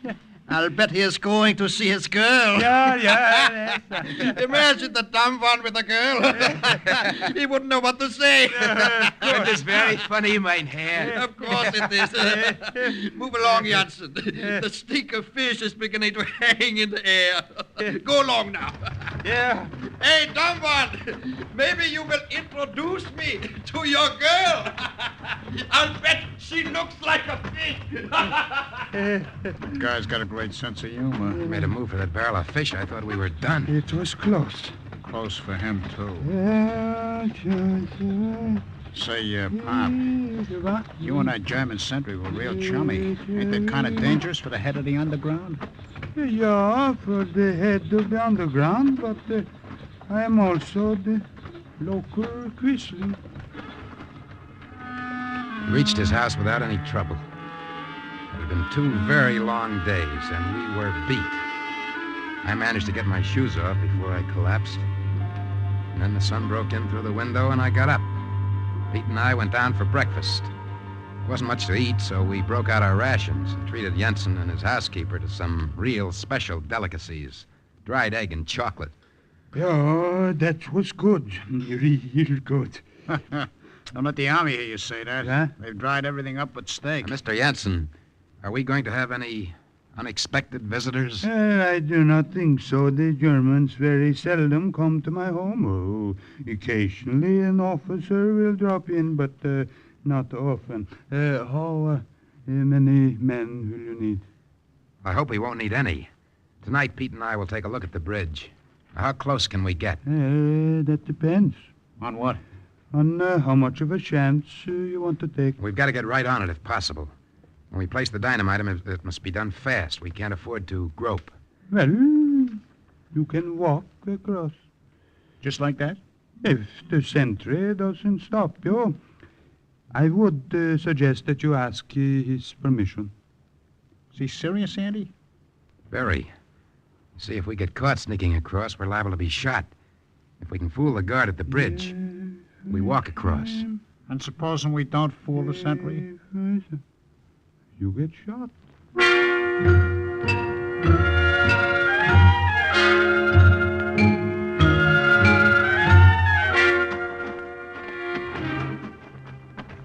There it is, up ahead. Yeah.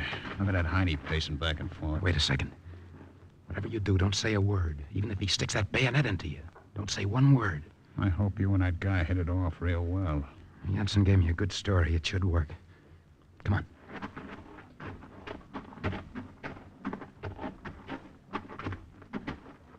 Halt! Good evening, Lieutenant. I am a corporal. Not that I wouldn't make a better officer than most of them. What do you want? We would like to cross the bridge. Why? Mr. Jansen is our uncle. We have a message to deliver. What kind of a message? About a party for the Germans who are barracked here. For the officers, I suppose. Let me see your papers. You too. He is dumb. He cannot speak. He can hear, can't he? Papers.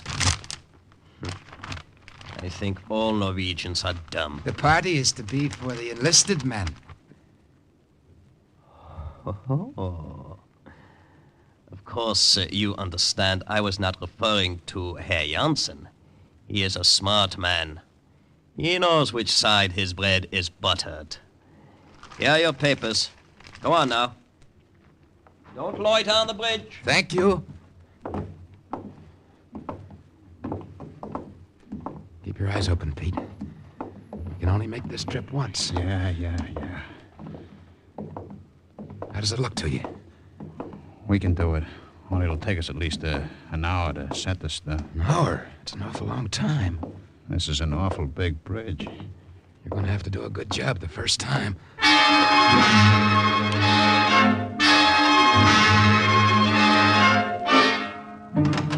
I see you got back.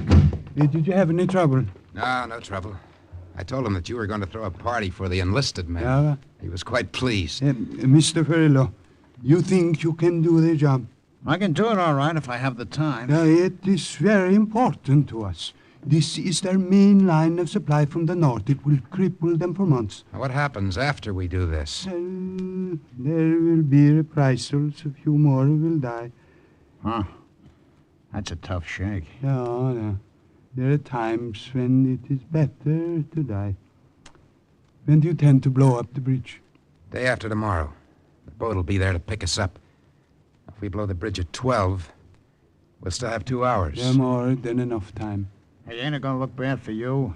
Your nephew's disappearing the night the bridge goes? My real nephews will come back on time. We better get some sleep. Now, look, I'd appreciate if you'd have the underground give me a timesheet on the German guards. Yes, sir, yeah. How many, when they change, where everybody is within a mile. I will have everything tomorrow afternoon. Well, come on, Andy. Let's turn in. If I knew that being a spy was going to be so easy, I'd have bucked for it long ago. Yeah, things are going easy, all right. Too easy.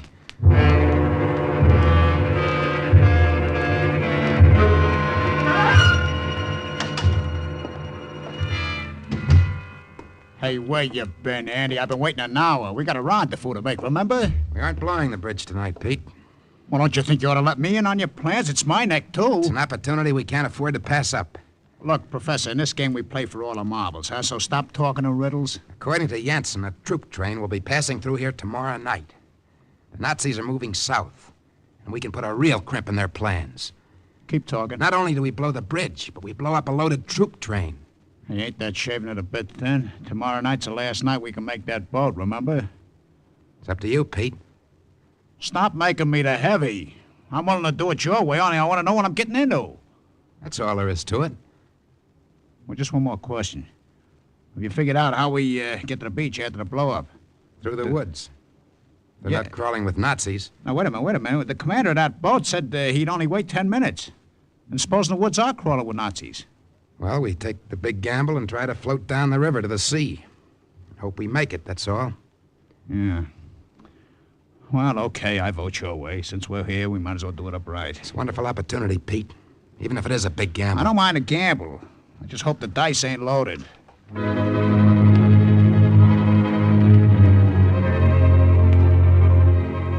We sat for hours and watched the darkness.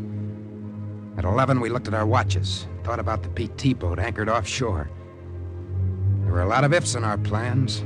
If the moon didn't shine, if the Germans didn't wise up, if the train wasn't late, if the guards weren't doubled. We spent a long night and a long, long day waiting for it to get dark again, when Jensen burst into the room. You will have to change your plans. We can't. We're set to leave in 30 minutes. Downstairs, a Gestapo major. What? Somebody talked. I don't know. He says he's looking for someone. That's just dandy. He was here some weeks ago. He met both of you. I mean my real nephews. Come on, start thinking, Andy. We can't walk past him with our arms full of dynamite. Can't you get rid of him? No.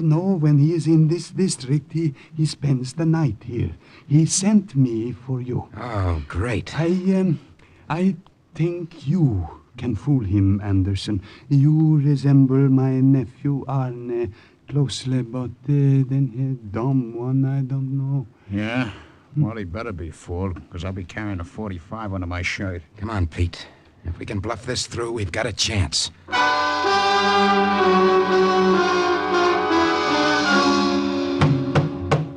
Jansen, bottle of brandy. Oh, there you are. Didn't see you standing in the doorway. But I can see the bottle. Bring it here. Right away, Major. And Anna, come in. I want to talk to you. Ja, mein Herr. I understand Norway is playing host to a couple of American spies. What? That is impossible, mein Herr. Impossible, but true. However, I shall catch them and teach them a lesson. Do you know what they look like, mein Herr? Of course I do not know what they look like, you stupid lout. Do you think they go around singing Yankee Doodle Dandy? Oh, no, mein Herr. More brandy. This bottle's empty. Yes. I will get some. No. Send the dumb one. Go ahead, go. That's odd. I could have sworn last time I was here he was stoop-shouldered. Hey, dumb one! First the brandy. Well, of course, the brandy. That's what brings me back to this miserable place. Well, I am glad something brings you back. Yeah, I'm sure you are. You probably hate me. No, mein Herr, you do me an injustice. Oh, of course. You are one of our dear quislings. How about you, Arne? How much do you hate me? No, mein Herr. No, mein Herr. Yes. You were almost as dumb as the other one. Where is he? He's right here with the brandy. Oh. Give it to me, dumb one. Oh. Oh. He opened it for me. Oh, nice. Thank you, dumb one. Anna, come here. Take off my boots. Ja, mein Herr. You ought to lick them. I could send you to it. What's happened to your hair? Jansen, I thought your nephew had... What was that? Oh, the dumb one, he dropped the tray. Clumsy fool. Ah, brandy should be drunk from a bottle.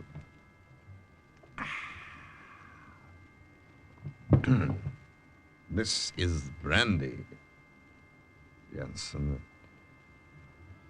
It has been a long... Yeah. Huh? I don't understand it. He could drink 2 gallons and not even get a little drunk. Well, he's good and plastered now. He'll be out for at least 10 hours. I don't understand it. Well, I don't know what the Norwegian word is, but in Brooklyn we call it a Mickey.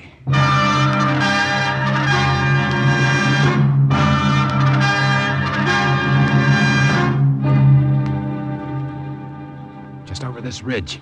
We're late, Andy. That train is due in less than an hour. Well, you'll just have to work faster, that's all. Hold it. What now?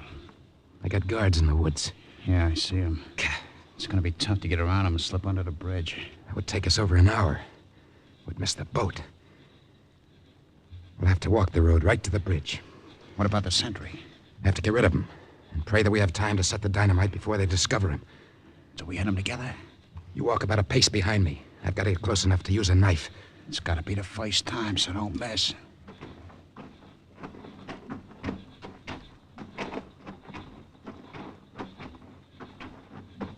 Halt!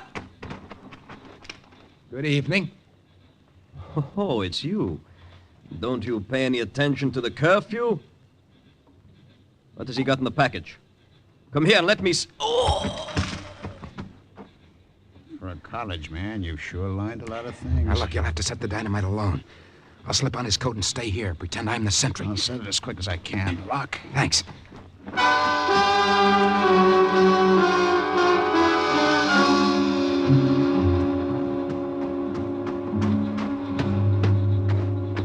Andy? You finished? Yeah.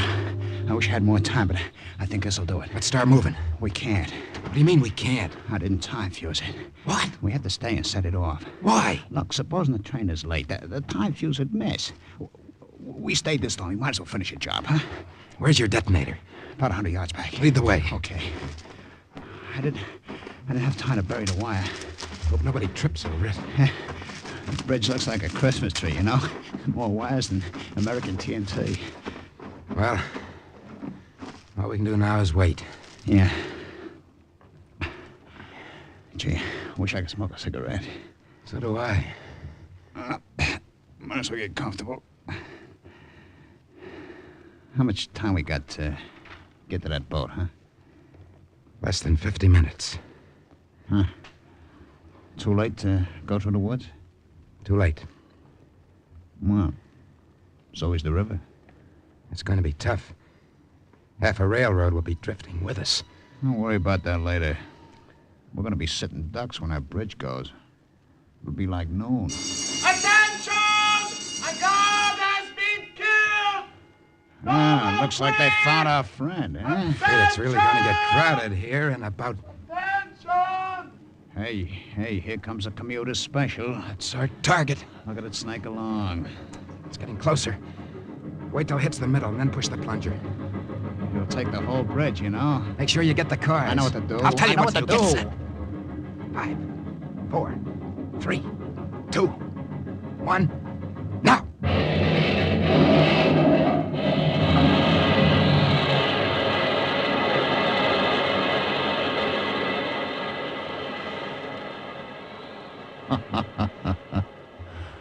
Pretty, ain't it? For a hurry-up job, you did fine. You should have seen what I did for graduation. Down the slope and into the river. Yeah, right behind you, pal. Here's our private car. Grab a hold of that beam. Got it. Why, those fires make a beautiful sight. I'm too busy to be a nature lover. Well, don't let go. The current will drag you right down. I'm holding. Hey, the water's cold. This'll take us close to the rendezvous. It's real cold. Hey, Andy. Yeah? When we get back to camp, remind me to tell you about a dame I know in Brooklyn. What about her? She gave me the air for a lifeguard, 'cause I couldn't swim.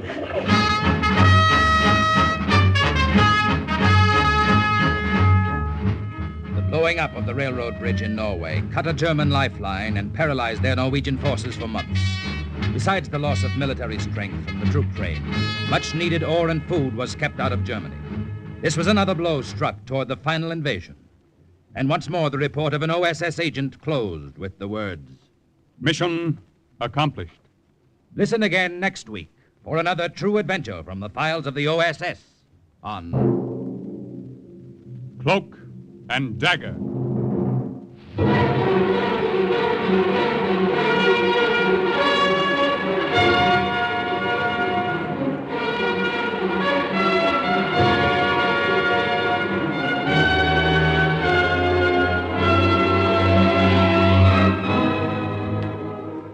Heard in today's Cloak and Dagger adventure as Andy was Joseph Julian. Pete was played by Ralph Bell. Jansen, Raymond Edward Johnson. The German major was Barry Kroger. The guard, Jerry Jarrett. The sentry, Frank Behrens. The American captain was played by Carl Weber. The script for today's Cloak and Dagger adventure was written by David Harmon. The music was under the direction of John Gart. Sound effects by Chet Hill and Dick Gillespie. Today's OSS adventure was based on the book Cloak and Dagger by Corey Ford and Alistair McBain. This program is produced by Louis G. Cowan and Alfred Hollander under the direction and supervision of Sherman Marks. Programs. Get your programs here. The American album of familiar music returns over most of these NBC stations next Sunday, August 27th. Designed, as always, to bring you the best in Sunday evening musical listening, the American album of familiar music will be back next Sunday. And on Sunday, September 10th, Theater Guild on the Air returns with dramatizations featuring top performers from Broadway and Hollywood. This is NBC, the national broadcasting company.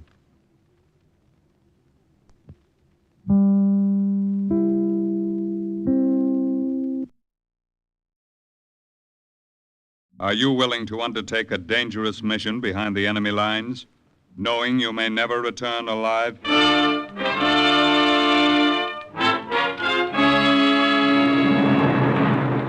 What you have just heard is the question asked during the war to agents of the OSS. Ordinary citizens who to this question answered, yes. This is Cloak and Dagger.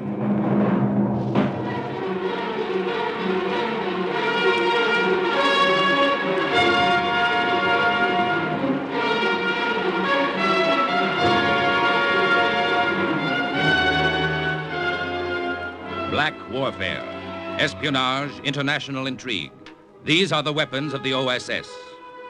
Today's adventure, Direct Line to Bombers, the story of an American OSS agent who, during the height of the war, directed from the streets of Berlin an American attack, is suggested by actual incidents recorded in the Washington files of the Office of Strategic Services. A story that can now be told.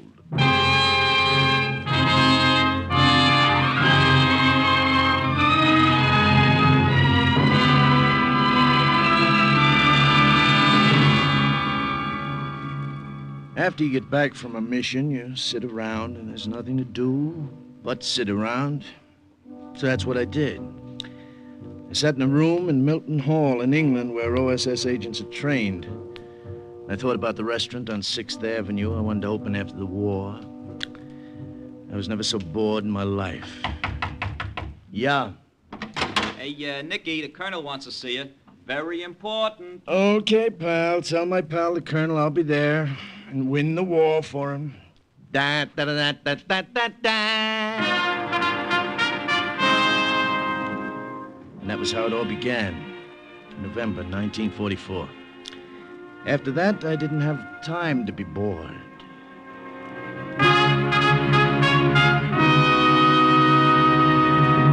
I know you've just come back from a mission in France, Lieutenant, so it's strictly up to you if you want to go out again immediately. Oh, now listen, Colonel. If I have to sit around here and do nothing, I'll blow my top. You speak German, don't you?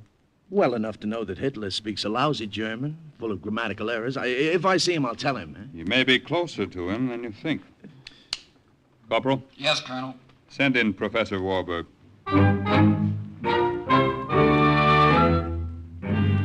That's how I met the professor. He was a little guy with a beard. He weighed about as much as 10 cents worth of liver. And he reminded me of my chemistry teacher back in Lincoln Junior High School. Professor, tell Lieutenant Olesnikos just what you told me. With the greatest of pleasure, Colonel. Lieutenant, I am an escaped political prisoner of the Nazis, and I am here in England illegally. And you just walked into headquarters and told that to the colonel, huh? Don't you know you can be interned? I know that very well. But I can no longer sit by and be idle while I have a plan that I know can help the Allies. What Professor Warburg suggests, Lieutenant, is that he be parachuted into Germany with another agent, make his way to Berlin. I assure you I can move about Berlin blindfolded. I know it well. Berlin? This could be interesting. What then? Then, with a radio transmitter, we could pinpoint military targets to American planes overhead. We could direct bombs from the streets of Berlin itself. Now, wait a minute. Walk around with a walkie-talkie in the middle of a raid carrying on conversation with bombers? When do we leave, pal? I am ready any time. Today, tomorrow, yesterday. The professor may have been ready yesterday, but the OSS wasn't.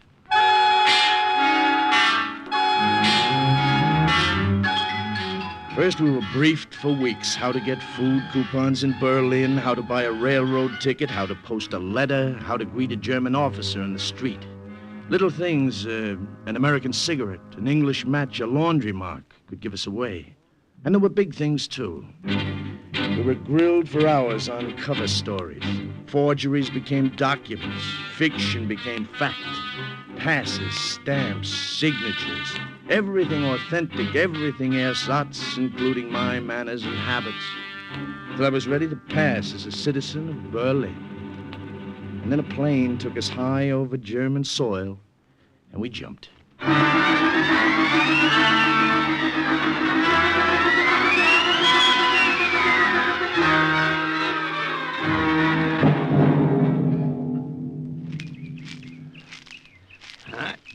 We made it, Nicky. Yeah?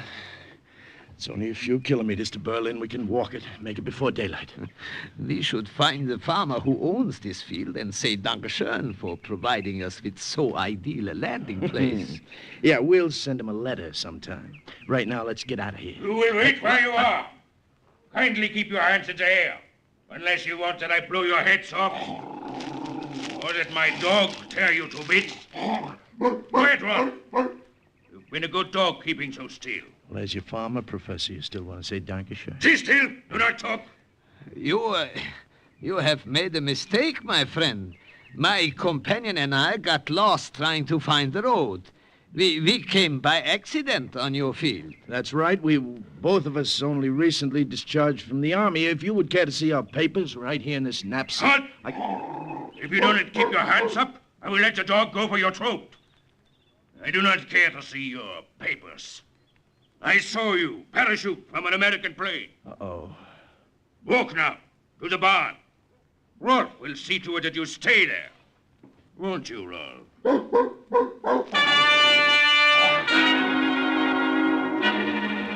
The German farmer left us in the barn, and he didn't have to lock the door.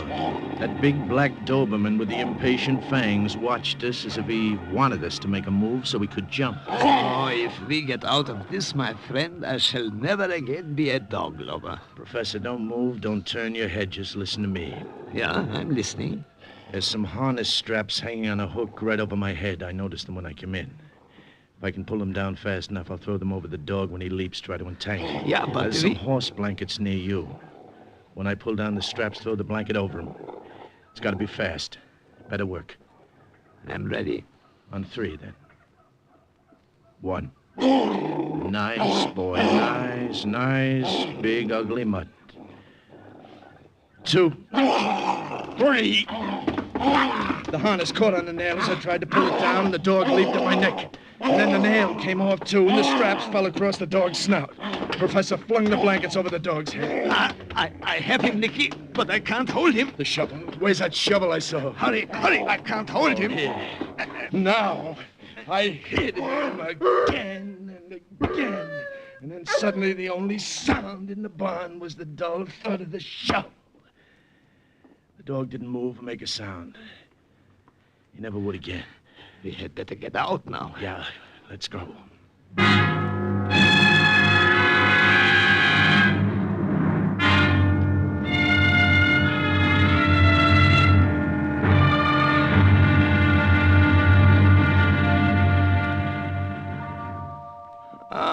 The smell of a bakery is always good. How fortunate it is I have only this morning made Pfefferkuchen, Joseph. Just the way you always liked it. How good to see you again, Anna. I told my friend Nicky that you would take us in, help us. Natürlich, Nicky. I will do anything I can. We may stay here then, huh, Anna? Oh. If all goes well, we will leave right after the raid tomorrow night. Yeah, 24 hours, all we need. Of course you may stay. I still live above the bakery. There is an extra room. My grandson Emil will not be home from the youth camp for a week. Youth camp? What could I do, Nicky? What could anyone do in these days in Berlin but ride with the wind? Until there is a chance to fight against it. Helping you and your mission will give me my chance. Little Emil. 8 years ago seemed like only yesterday. I used to sit with him on my lap here in this bakery and twirl my gold watch on the chain for him. Remember, Anna, how he laughed? Yeah, I remember. He has forgotten you by now. And you would not know him. He's 13 years old. Oh, 13 years old. Already they have poisoned his mind. I cannot get to him. I do not dare. He's a little parrot speaking only what is taught him. Nicky, some more coffee? No, thank you, Frau Leitner. More Pfefferkuchen or Apfelstrudel. A specialty of my shop. Apfelstrudel. No, thanks. 6 years ago, at this very table, I had Emil on my lap when the Gestapo walked in and arrested me. Yeah. They did not like what I taught in their school. What's that? Someone's coming. I don't know who it can be. Customers never come by this late. Grandmother, surprise, I'm home. Emil! What are these men? Emil, your manners. These are friends, just passing through Berlin. They are just staying the night. This is Herr Neudeck and Herr Josef. Wie geht's? Heil Hitler. Oh, yes, of course. Heil Hitler. I did not expect you until next week, Emil. How is it you are here so early? I won a great honor, which I want to tell you about. I did not know I'd have to share it with strangers. Shame, Emil. These men were soldiers of the fatherland. Yeah? Yes, Emil, we were both with the elite guard of one of Rommel's Panzer divisions. Rommel? Yes, that is before we received our medical discharges. Oh, Rommel. Sit down, my boy. I will bring you something to eat, yeah? Don't you want to hear about the honor I received? Look, Grandmother, on my sleeve. A red swastika. Yeah, red for the youth movement, and a swastika because I learned my lessons faster than the others. The commander-in-chief of the whole youth movement awarded me my swastika, and he told me I could take my vacation a week early. Are you proud of me, Grandmother? Yeah, my boy, yeah. Let me get you something to eat. Oh, no, I'm too tired. Going up to bed. Grandmother said you're staying here. Will I see you in the morning, gentlemen? Well, I'm not sure. Oh, they will be here. Now that you are home, Emil, I will sleep on the couch and give them my room. No, please. Oh, it is all right. It is settled. Good. Perhaps then, Herr Josef, you will tell me about Rommel. A great leader. Yes, perhaps. We will see you in the morning, Emil. Why do you stare at me?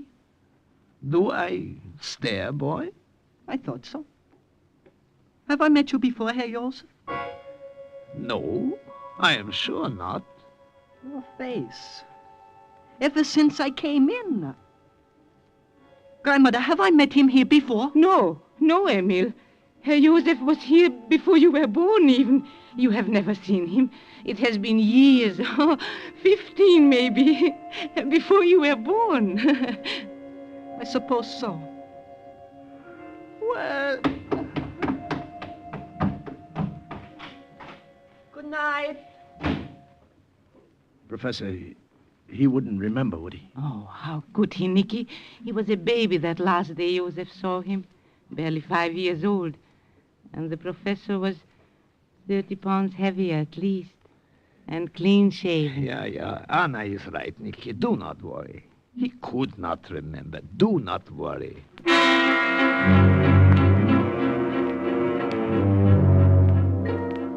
But I couldn't help worrying. I lay awake half the night thinking about that kid in the room next door. The 13-year-old puppet with the new red swastika. It was just a feeling I had, a funny kind of feeling at the pit of my stomach that made me wish they'd kept him in that youth camp until after we were gone.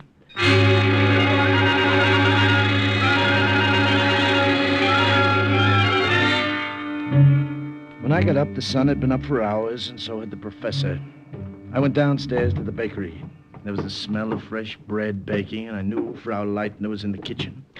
But the professor was sitting at the table, swinging his watch on the gold chain and talking to that German quiz what kid. else have you learned, Emil? But why do you want to know? Oh, I'm just interested. I want to see how well you have earned that swastika. I stood at the bottom of the stairs and We listened. have a leader who has They didn't see revolutionized me. Germany. He is the greatest man who ever was or will be. When I joined the Führer's organization, the man in charge said, join no other organization but this. Forward, forward, the banner leads us to eternity. You have learned your lesson well. Herr Joseph, are you sure I have never seen you before? Of course not, my boy. I seem to remember. Herr Joseph. Good morning, Herr Neudeck. Since we're just passing through Berlin, don't you think we ought to see a few of the sights before we leave? Yeah, you are right. We will leave now. Perhaps later, Emil, we will talk more.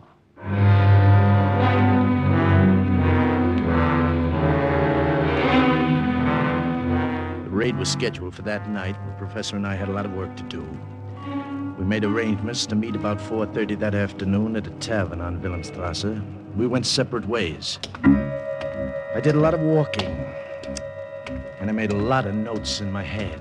The Klingenberg power plant was still functioning. The Ostkreuz junction of the city railroad had been repaired. There was an ammunition dump on the north side that our bombers couldn't see from the air.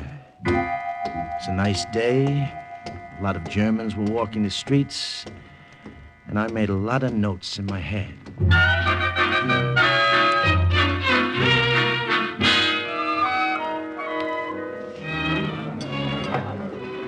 You wish to order now, mein Herr? Nine, later. I am waiting for a friend. The professor was 15 minutes late, and I started getting nervous. Maybe somebody had recognized him. I sat there and sweated it out. 15 minutes, 20 minutes, half hour. And then he finally came. But he wasn't alone. Herr Neudeck, this is Hauptmann Müller. Hi.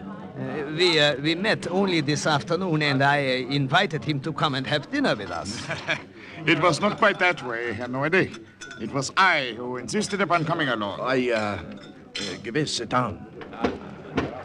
You were with one of Rommel's panzer divisions, I understand. Yes, we were only recently discharged from the army. Myself, I am just back. We will have much to talk about. Where is that stupid waiter? They're never around when you need them. He will be here presently. Presently is not soon enough. I will go to see him myself. I'll be right back. Where did you pick him up? He found me, my friend. There is a reservoir near the rail line. I was looking around. I think he was a little suspicious at first, but when I told him I was with Rommel, he became more friendly. I am beginning to believe I was in Africa myself. Just the same, I wish you could have shaken him. What did you find out? It was a profitable afternoon. And you? A profitable afternoon. Good. Shh, here comes Beck.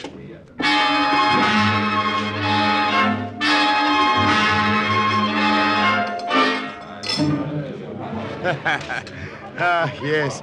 At first, it seems strange to me that Herr Joseph here should show so much interest in the reservoir. Well, I was merely taking a stroll, getting reacquainted with Berlin.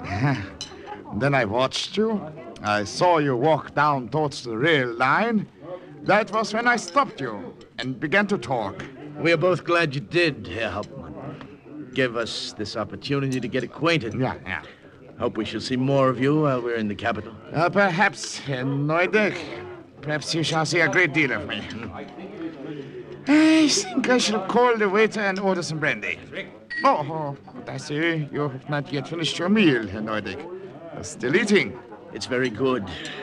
Our diet at the hospital was not so varied. No doubt, no doubt. Everything I ate stuck in my throat. I know what wouldn't go down. I knew that German officer was watching me as he talked. Yes. Watching me strangely, and I didn't know why. I knew that something was wrong, and I didn't know what. The professor felt it too. Her name is Gertrude, this little Fräulein I tell you about. And she has friends. Oh, some very pretty friends. You would like to meet them, perhaps? Yes, we would like to very much, Herr Hauptmann. How you would have enjoyed them. We might have had great fun together. All of us. Unfortunately, you may be otherwise engaged with the Gestapo. What did you say, Herr Hauptmann? I have been watching you all through dinner, Herr Neudeck. You are an American. Do not move, either of you. I have my hand on my gun. Well, surely you're joking. No European eats the way you do. To change the fork from the left hand to the right after the knife is used. At first, it escaped me. I just knew something bothered me. Then I realized what it was. There it was. The little thing that could put a rope around my neck. Americans hold the fork sideways in the right hand. In my nervousness, I'd forgotten a little thing like that European manner of The eating. Gestapo will be very pleased. The sharp knife I'd been eating with was still in my hand. Very pleased. Almost as if it Both moved by now get itself, up. it Very disappeared quiet. under the table Keep your and hands in halfway the into air. the German office. Good work, Nicky. Good. I was stupid to get myself into that jam in the first place. We're not out of this yet. Waiter! Ja, mein Herr. Check, please. A friend has had a little too much to drink. We will take him home. Ja, right away.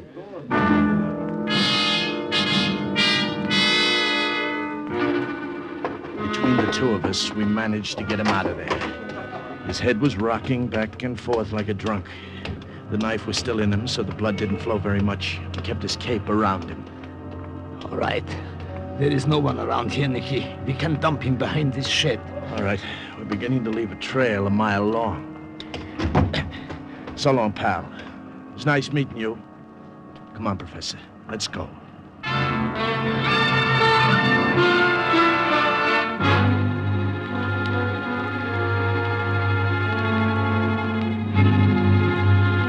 When we got back to the bakery, there was more trouble waiting for us. Trouble 61 inches high, weighing about 110 pounds, wearing a new red swastika on his arm. It is no mistake. They're in the kitchen. Something is wrong. I don't like the sound of that. Come on. You are confusing with someone else, Amy. No. Why are you so stubborn? This morning when we were that watch on the chain, I thought I remembered something, and just now how I did. Oh, you have never seen Herr Joseph before, Amy. I have. When I was very little, the Gestapo came. They arrested a man with a gold watch on a chain. I tell you, he is the same one. Emil, they do not even look alike. What about this broadcast radio I found hidden in your bedroom in a hat box? It's called a walkie-talkie, Emil. What? Give it back to me. Nicky! Joseph! Come back. You see, we've wasted time. I should have gone to the authorities right away. They have tricked you, grandmother. He knows, Anna. I am afraid so. I've been holding him here, hoping you would return. What did you say? You knew grandmother, didn't you? They didn't trick you at all. Traitor! You're a traitor too! Get away from me! I hate you! I hate you! Nicky, get him! He's trying to run! I got him! Let me go! Let me go! I report you to the Gestapo! They kill you! They have you You're shot! not going to report anyone. What'll I do with him? Upstairs, his bedroom. Lock him there until after you have gone. Right. Let go of me! Get your hands off me! I hate you! I hate you all! Let me go!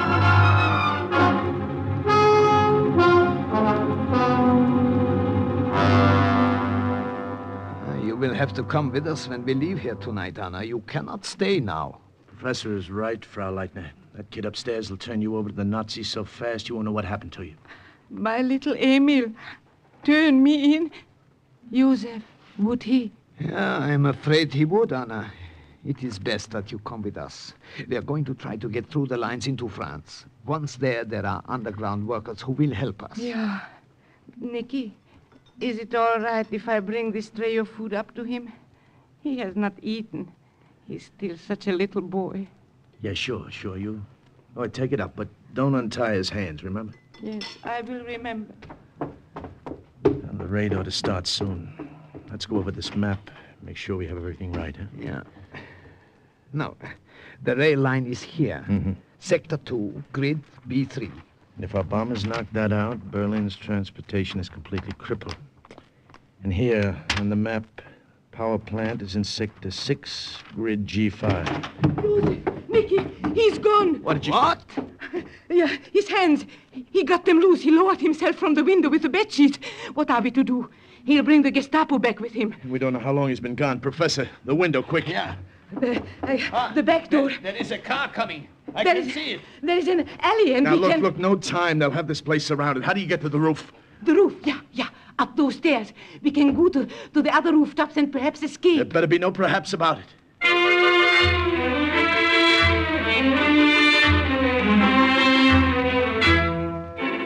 We went up to the attic stairs and onto the roof. You could see the Germans from there. 4 of them in black shirts spilled out of an armored car. 2 of them broke in through the front door. 2 of them started around to the rear. And then we heard Amy. There they are up there! On the roof! Emil, my boy, don't... Anna! Nicky, she's dead. Well, it won't do her any good if we stay here. Come on, across the parapet. Air raid. Oh, that's music to my ears. At least it'll keep them from getting more help right now. Stay where you are! Surrender now and it will go easier with you! Come and get us, pal! One of them did try to come and get us, and he got it first. Right between the eyes. He swayed for a few seconds back and forth, and then he fell off the roof onto the street. That's one of them, Nicky. There are only 2 left. 2? Well, what happened to the third? Nicky, behind you! 4th Nazi had come up the other way, through somebody else's attic and onto the roof behind. Get your hands up! And now there are just 2 left, Professor. Hey, Professor, what is it? My leg. I can't move it. I can't go any further, Nicky.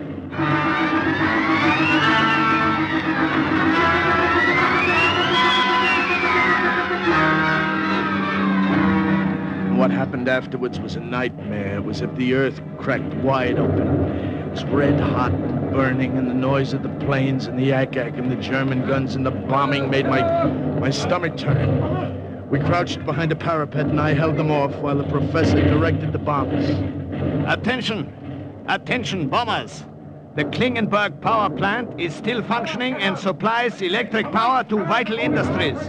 Bomb Sector 6, grid G5. The Ostkreuz junction of the city railroad has been repaired. Knock it out and all traffic in Berlin will be stopped. Sector 2, grid B3.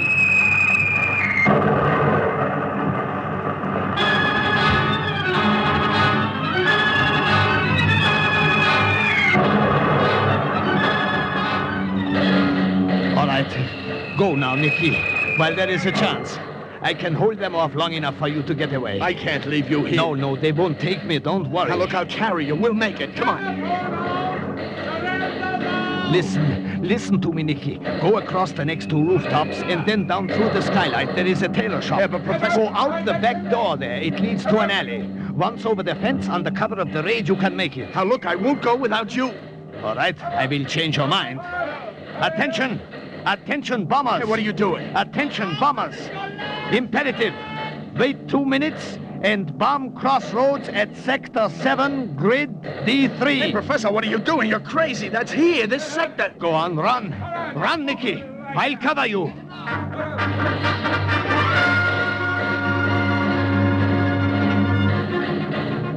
I ran. I stumbled and fell and got up and ran again. When I got down in the alley through the tailor shop, I kept on running. And then the bomb fell and the concussion rocked the ground and I went flat on my face.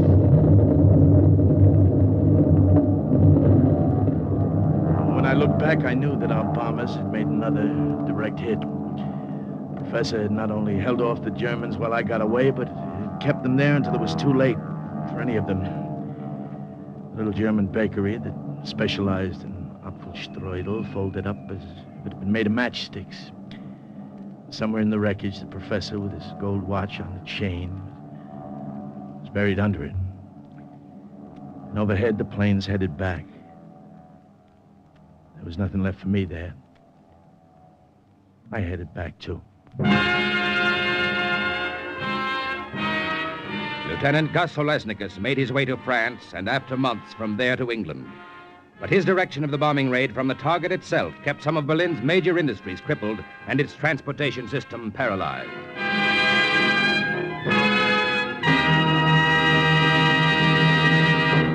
And once again, the report of an OSS agent closes with the words, "Mission accomplished." Listen next week when we again present Cloak and Dagger.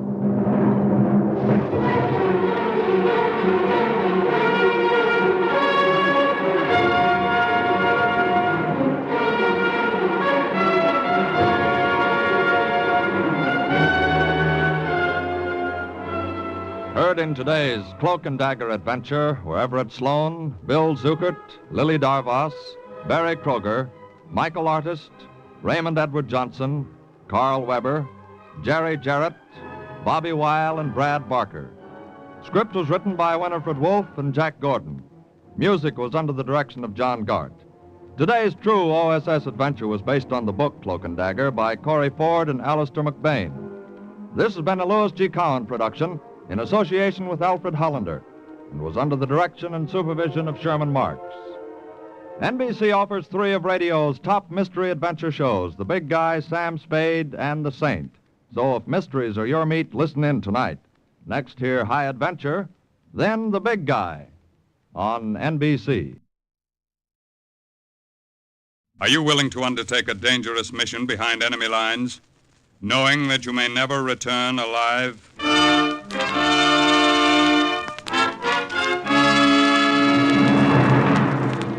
What you have just heard is the question asked during the war of agents of the OSS.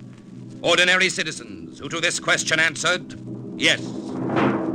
This is Cloak and Dagger.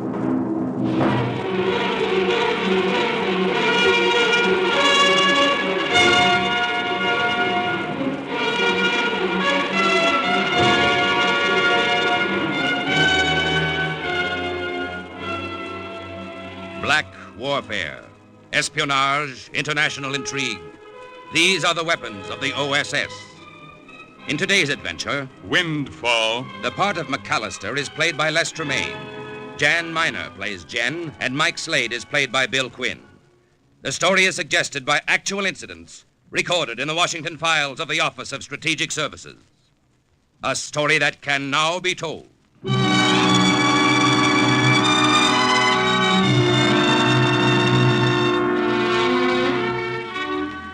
We had 3 new guests at the lodge at Noirmont that day.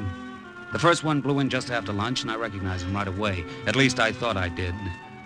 I didn't know who he was, you understand, but I thought I knew what he was. A fellow American, for one thing, and probably a member of the diplomatic mission at Bern. I wish now that that was all he had been. Do you have a reservation for me? The name, monsieur? Haywood. Frederick Haywood. One moment, monsieur. I made a mental note of that name as I shuffled my cards and dealt myself another hand of solitaire. I was sitting in the lobby close to the desk, and not by accident either. I made it my business to catch the names of new arrivals. If you know a man's name, he's usually more willing to sit down at a card table with you. And if the guests at Noirmont didn't play cards with me, how could I eat? Well, clerk, Do you have the reservation or not? Yes, here it is, monsieur. It was phoned in yesterday from Bern. Your room is being prepared now, sir. Let me know when it's ready. I'll be in the bar. I went to work then. I followed him into the bar. I was sure by then that I'd size him up right. A secretary or a file clerk who'd come to the lodge to ski and relax. He was ripe for picking, I figured. I found him at a table by the window, looking out over the mountains of snow and ice and down into the green valley where Switzerland became France. Nazi-occupied France. Welcome to Normand, Mr. Haywood. Huh? Who are you? The name's Slade, Mike Slade. I heard you ask for your reservation. I couldn't help overhearing your name. You're an American? That's right. You mind if I sit down? Thanks. Up here to do a little skiing, I suppose. Perhaps. Planning to stay long? That depends. Oh, on what? On a number of things, none of which are your business. Relax, Mr. Haywood. You don't have to be afraid to talk to me. I'm not on the enemy's side. In fact, I'm not on anybody's side. I'm just a plain, ordinary private citizen. Oh? And what are you doing in Switzerland?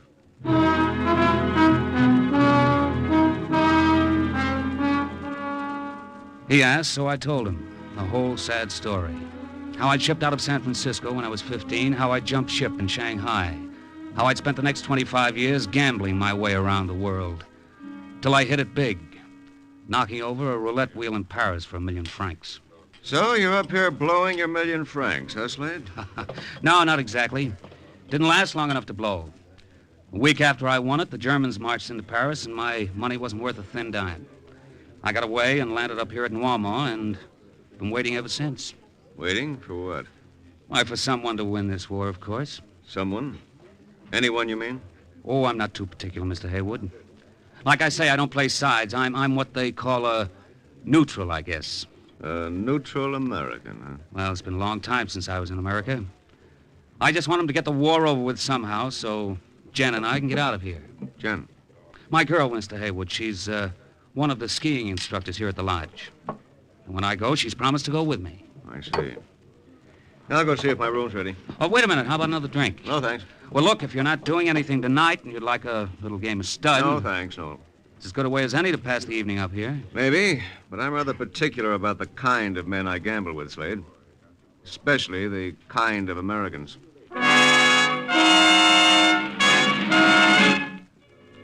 Oh, well. I figured some guys couldn't help being patriots. Me, I had other things to worry about. Not enough money in my jeans to pay for my room at the end of the week and no stud game in sight. Hello, Mike. Jen, how are you, baby? Well, I came into the bar a few minutes ago, but you were talking to somebody here. Who was he? Oh, a guy named Haywood, an American. Just checked in from Bern. From Bern? But Mike, he couldn't have. What do you mean? Well, after that heavy snow last night, he couldn't have come by automobile. And you know perfectly well the train from Bern doesn't arrive for another 3 hours. Hey, I forgot about that. Then how the devil did he get here? There's only one way. He must have walked. Walked all the way from Bern? Of course not. He walked from down there, in the valley. He came across the French border. Baby, you're forgetting there's a war on. There aren't any Americans touring France these days. No, but there are some fighting for France. Fighting with the French Marquis. I don't know what you're talking... American intelligence agents, Mike. Hey, wait a minute. Maybe you've got something there. That would explain why Haywood brushed me off that way. He must be one of those OSS guys we heard about.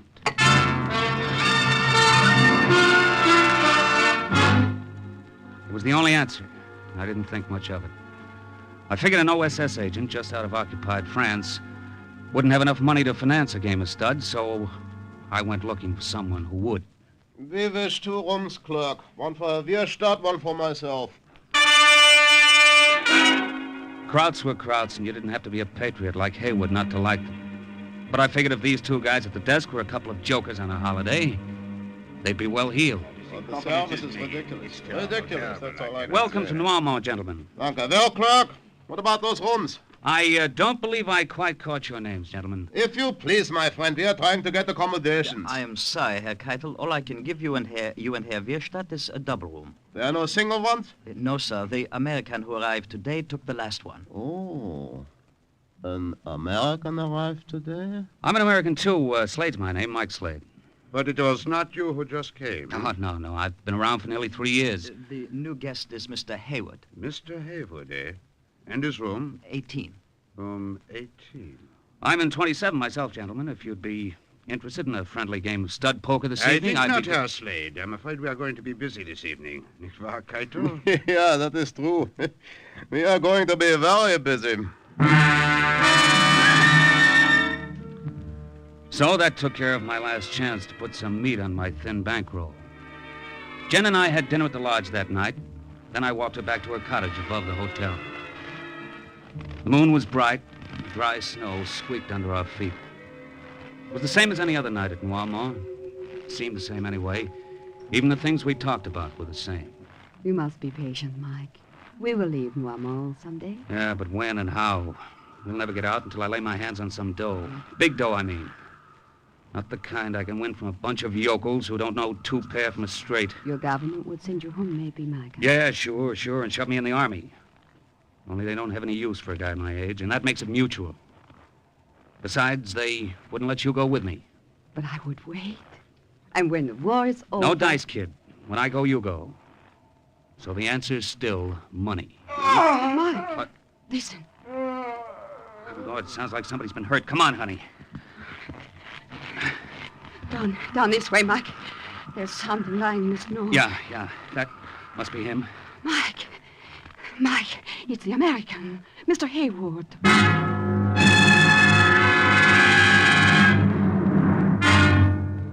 It was Hayward, all right, but it didn't look much like him anymore.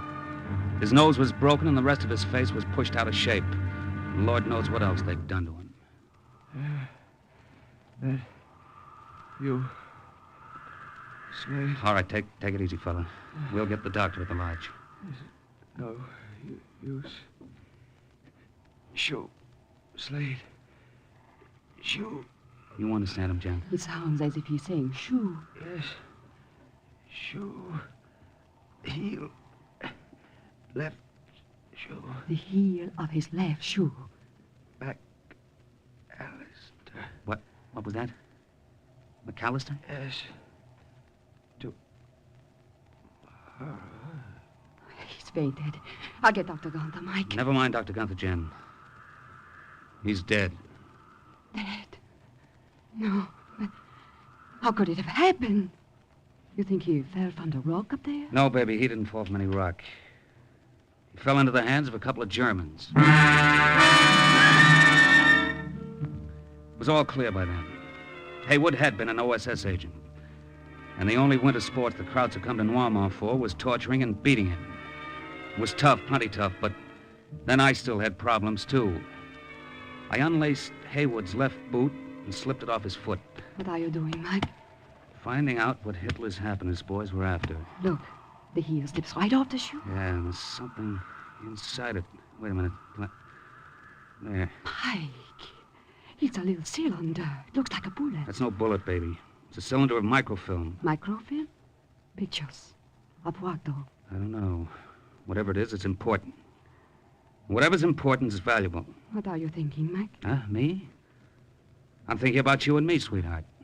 You mean? Never mind. Now, look, you take this film and get back to your cottage and hide it. As far as anybody's concerned, you weren't with me when I found Hayward's body. But I don't understand. You will. Get going, baby. But what are you going to do? Not a thing. Just sit around and cool my heels and wait for a guy named McAllister.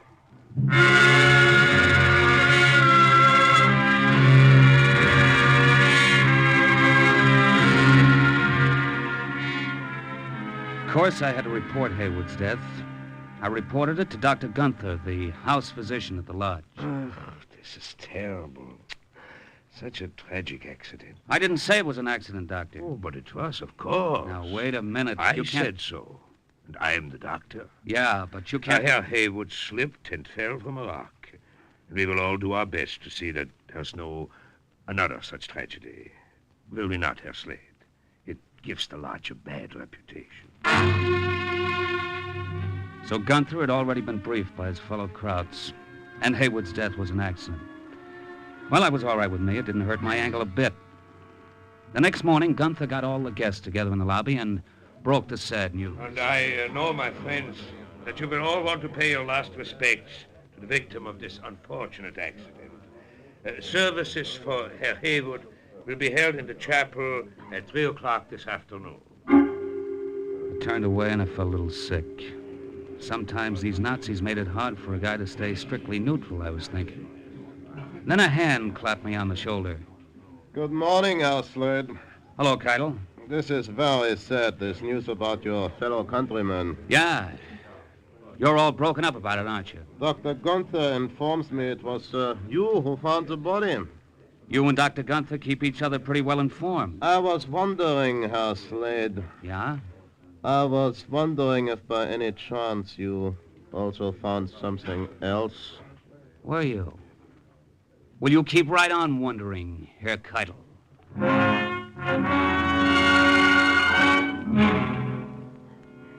I spent most of that day playing solitaire at my favorite table near the desk. I wasn't listening for the names of poker prospects anymore. I was listening for another name, McAllister, but I didn't hear it. At 3 o'clock, I went down to the chapel. I figured I ought to pay my last respects to Haywood, too. It was the least I could do, considering how much I was going to owe him. Life is so cheap. The accidental death of a passing stranger may seem like a trivial thing. Believe me, my friend. It was almost over when a big blonde guy sat down next to me in the pew. You're Mike Slade? Yes, that's right. You found Haywood's body last night. But a few short hours ago, What was left of him? he was here with us. He was still alive, wasn't he? His spirit moving Slightly. lightly through Did the he say anything? Not much. wings of a dove. Mention a name. McAllister. Maybe. I'm McAllister. Now he is gone, Okay. and we are left here alone. He gave you something for me? And Yeah. we know this Good. to be tragedy. When can I get it? When can you pay for it? Tragedy. Pay for it? That's what I said. Why, you dirty... Easy, pal. I want And into the 25,000 valley of the shadow Francs? as the dollars. Of all the filthy double-crossing... I'll watch it. Is that a way to act at your buddy's funeral? And now, dear friends, let us all bow our heads in prayer.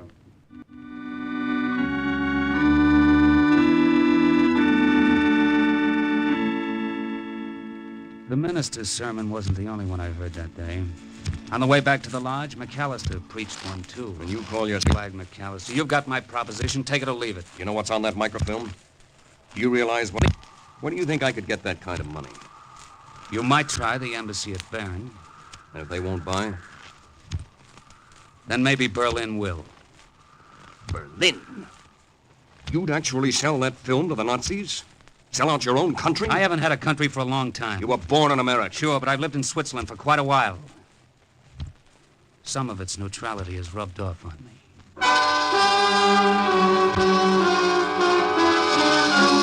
I stayed away from Jen all that day because I didn't want to attract any attention to her, but as soon as it was dark, I started out for her cottage. I didn't get very far. Good evening, Herr Slade. Wirstadt and I wish to talk to you. You guys pick funny places for conversation. On the contrary, this fits our needs admirably. Three of us are alone. We had another conversation last night in a similar place. We would regret to have this one end in the same way that one did. Okay, what are you after? The microfilm, of course. Please give it to us, Herr Slade. I don't know what you're talking about. Then I suppose we will have to instruct you. His arms, Wirstadt. Wirstadt pinned my arms behind me. Keitel let me have it square in the face with a fist as hard as a sledgehammer. Where's the microfilm, Slade? You'll never get it this way. You think not? You didn't get it away from Haywood this way, did you?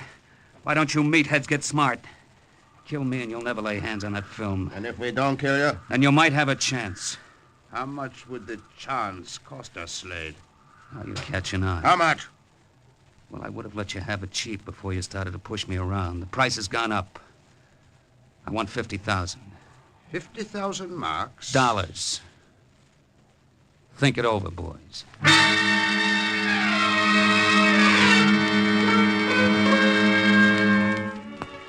They must have seen some logic in it because they stopped slugging me and went away to talk it over.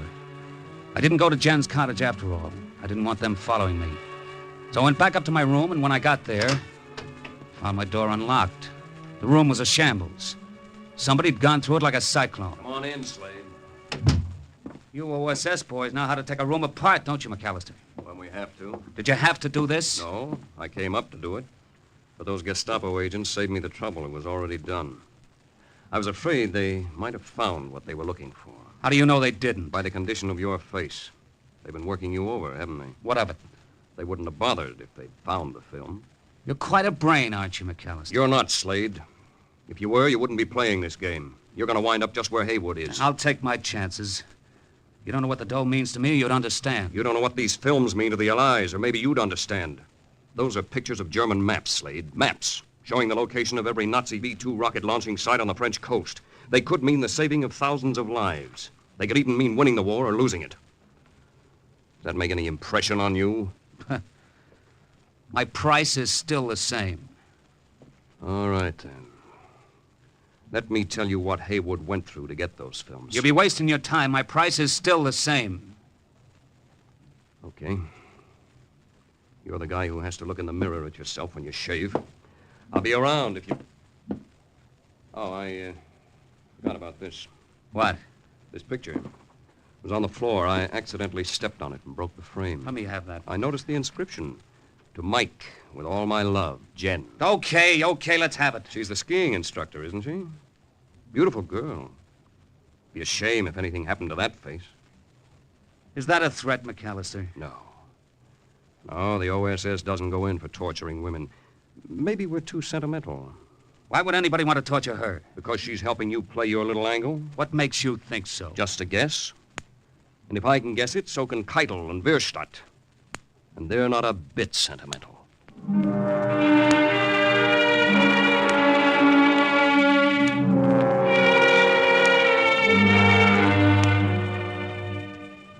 Took me a while to fall asleep after that, but I managed it finally. Couldn't have been much later when the phone beside my bed woke me up. Yeah? Mike? Jen. Baby, what's the matter? I've got to talk to you, Mike. Come to the cottage right away.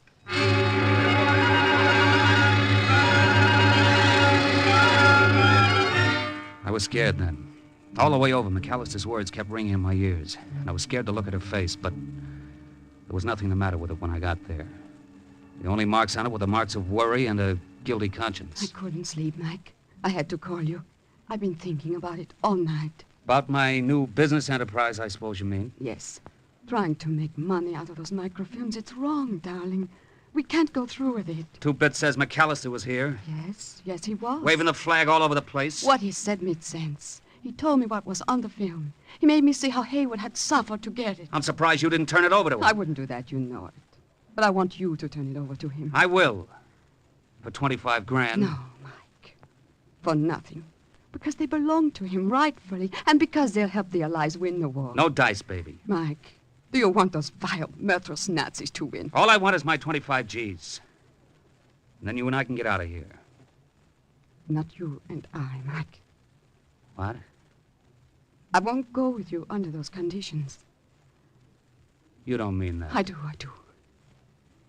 I love you, Mike.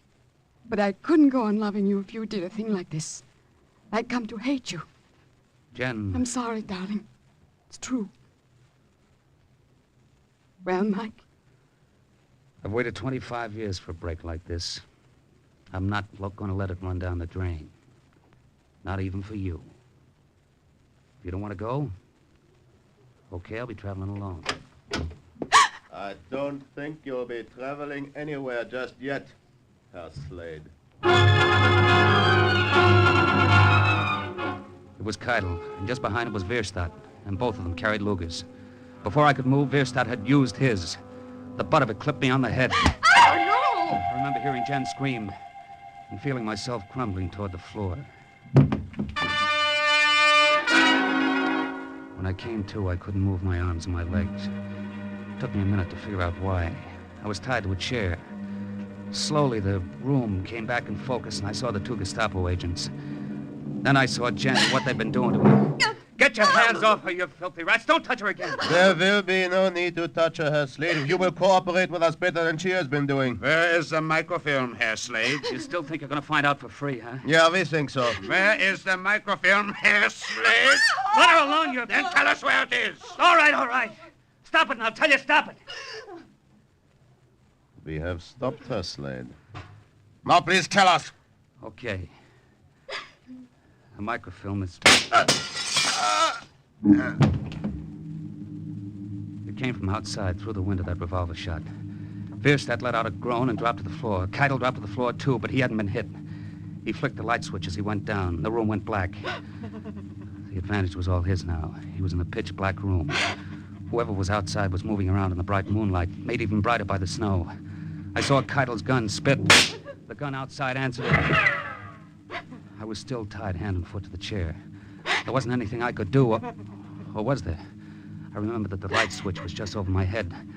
I worked until I got my chair turned around so I was facing the wall. I started butting upward at the switch with my head. 3 times I missed it. 4th time it clicked. The room was flooded with light. Keitel was outlined at the window like a sitting duck.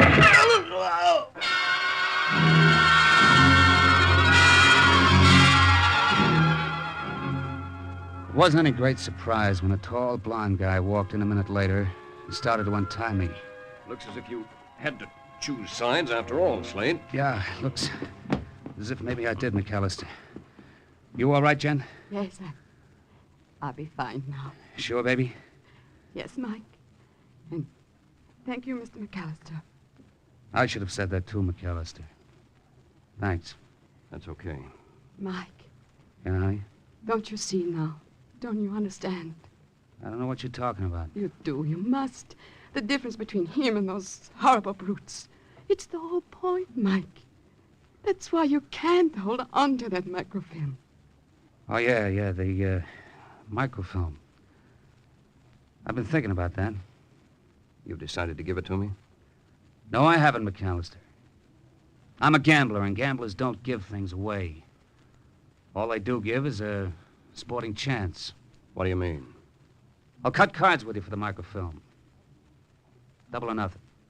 If I get the high card, you'll give me the film. Right. And if I get high card, you pay me $50,000. It's a deal, Slade. Okay.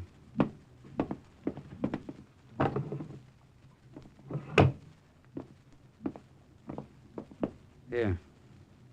Shuffle, McAllister.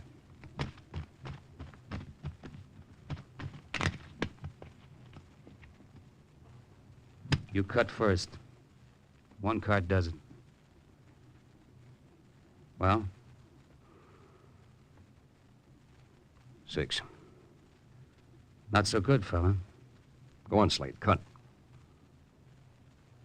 Well? 4. I win. Yeah, you win. Get him the film, Jen. All right, Mike. Now, both sides in this war have cost me money. Here. Here it is, Mr. McAllister. Thanks. And good luck to you. With his luck, he'll win the war single-handed. These microfilms will help.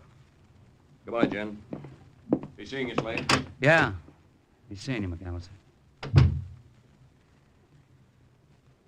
Mike. Why did you do it? Do what? Here's your card. The one you cut. It wasn't a 4. It was a 10. Yeah, I know. You had him beaten. He would have paid the 50,000. That's right. Mike. Why did you do it? I don't know, baby. I guess some guys just can't help being suckers.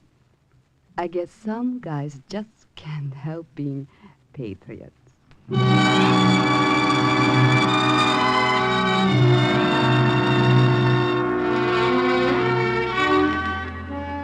So we were stuck in Switzerland for a couple of more years, Jen and I. There were times when I could have kicked myself for being a sentimental chump. Lots of times. Until a day came after the war when I ran into McAllister again. I felt better about it then. I guess you know what the Allied air forces did to those Nazi rocket launching sites along the French coast. Couldn't have been done without the microfilm, Slade. So you can take some credit for it. You were the toughest ally the OSS ever had, brother. But you did the job. And once again, the report of another OSS agent closes with the words, "Mission accomplished." Today's story was based on actual incidents recorded in the Washington files of the OSS and was brought to you on Cloak and Dagger.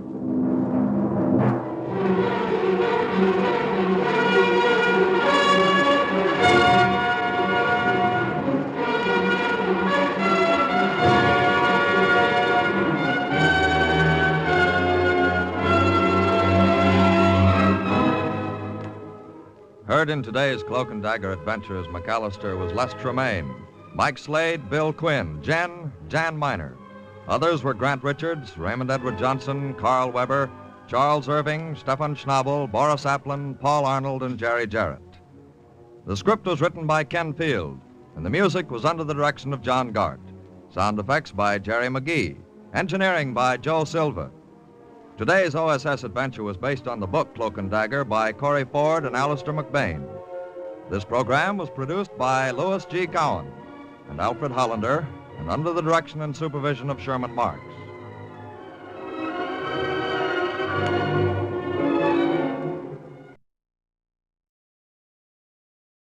Are you willing to undertake a dangerous mission behind the enemy lines, knowing you may never return alive?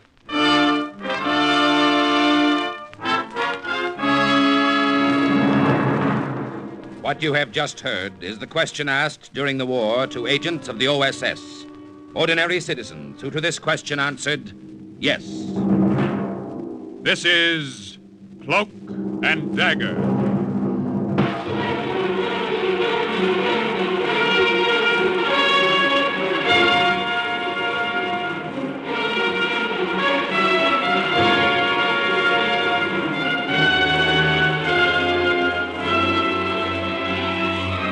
Black warfare, espionage, international intrigue.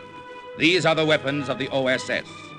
Today's adventure, Operation Sellout, is the story of an American OSS agent who went into German-occupied France to locate Nazi submarine bases, and is suggested by actual incidents recorded in the Washington files of the Office of Strategic Services. A story that can now be told.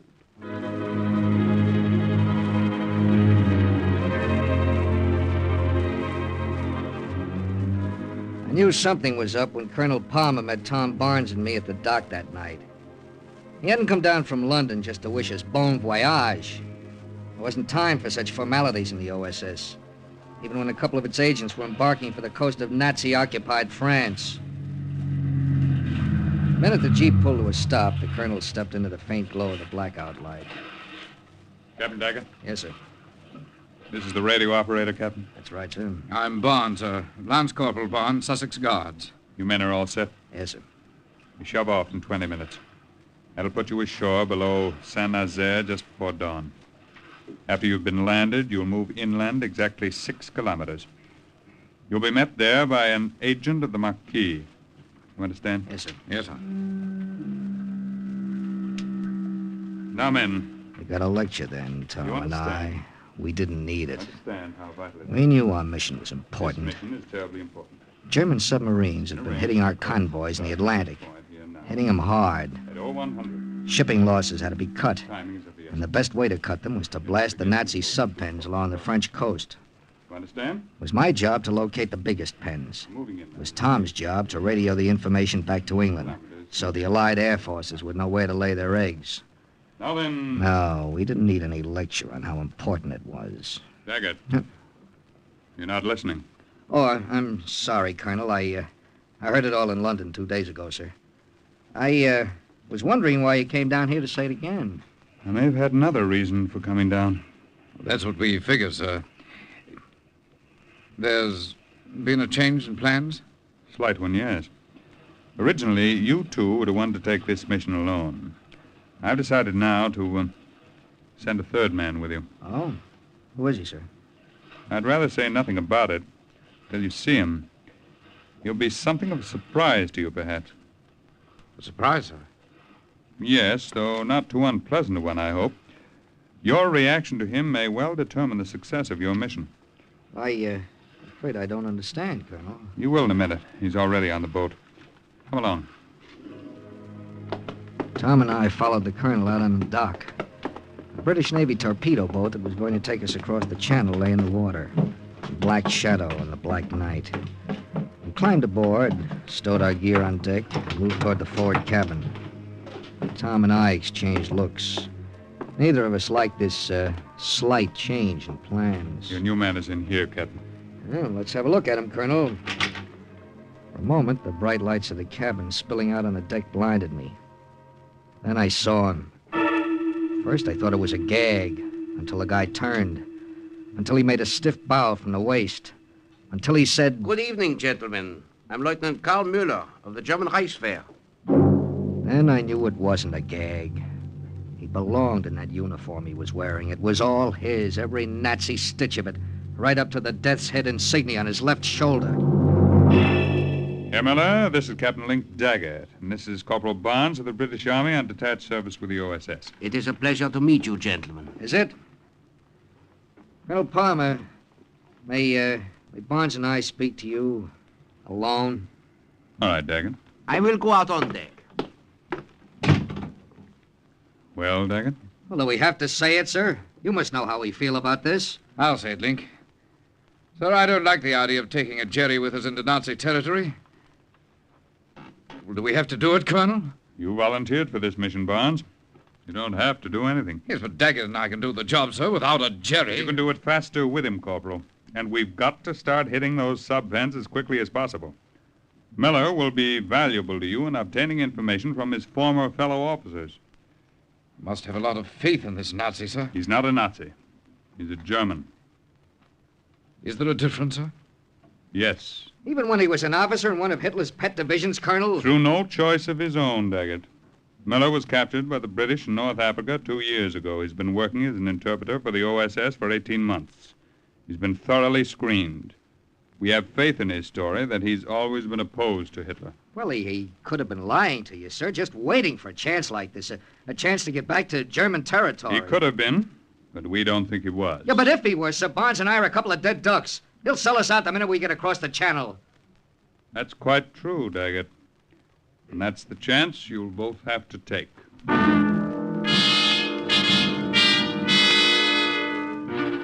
Well, we could have backed out, but we didn't. You never do. So we headed across the channel. One Englishman, one American, and one German. I don't know what the German was thinking. He didn't say much. But the Englishman and the American were thinking it was going to be a one-way trip.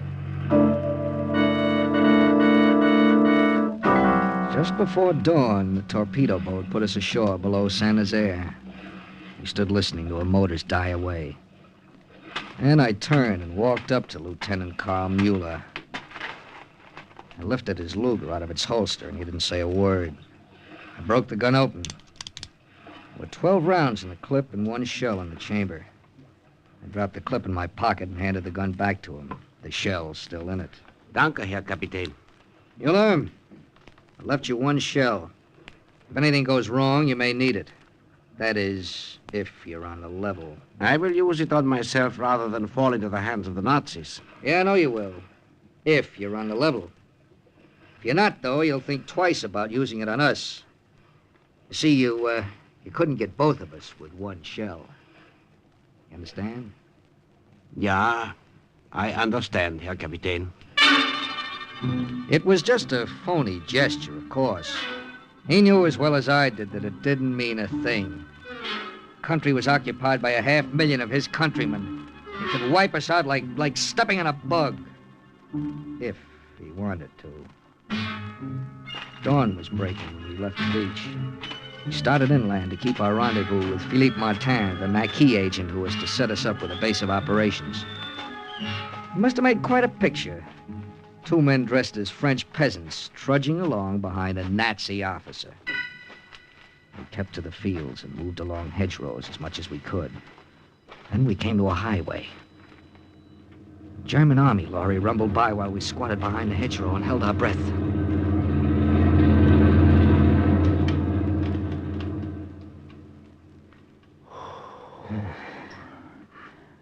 looks all clear now, Link.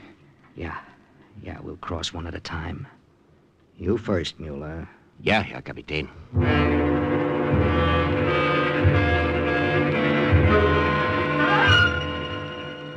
He got over the hedgerow and out onto the highway. It was halfway across. Tom and I straightened up to follow him, and we saw it. We dropped down again. A German reconnaissance car swinging around the bend in the road. It stopped a few feet from Mueller. He looked at the Nazis.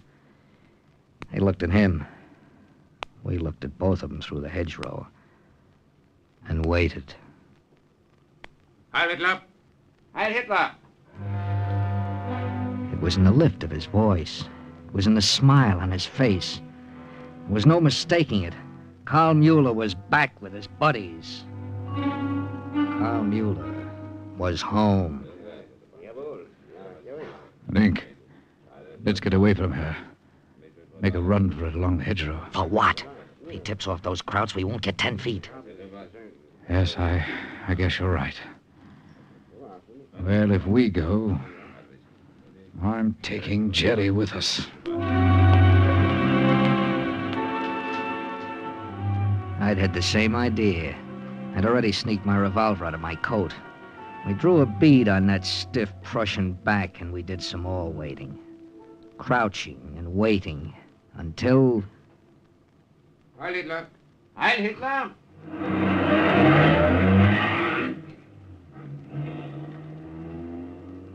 All right, Herr Kapitän. It is safe for you to come out now. We went out, but not before we'd exchanged another whisper. Not before Barnes said what we were both thinking. Maybe the Colonel was right, Link. Maybe the Jerry's on the square. Or maybe he's just smarter than we thought. What do you mean? Smart enough to use us for bait. That was it, bait. Why get rid of us so fast? We weren't that important. He could get rid of us whenever he wanted to. And he'd only want to after we'd served his purpose. After we'd jeopardized the French Maquis by exposing them to him. Yes. And after we'd sent a lot of Yankee and British flyers to their death.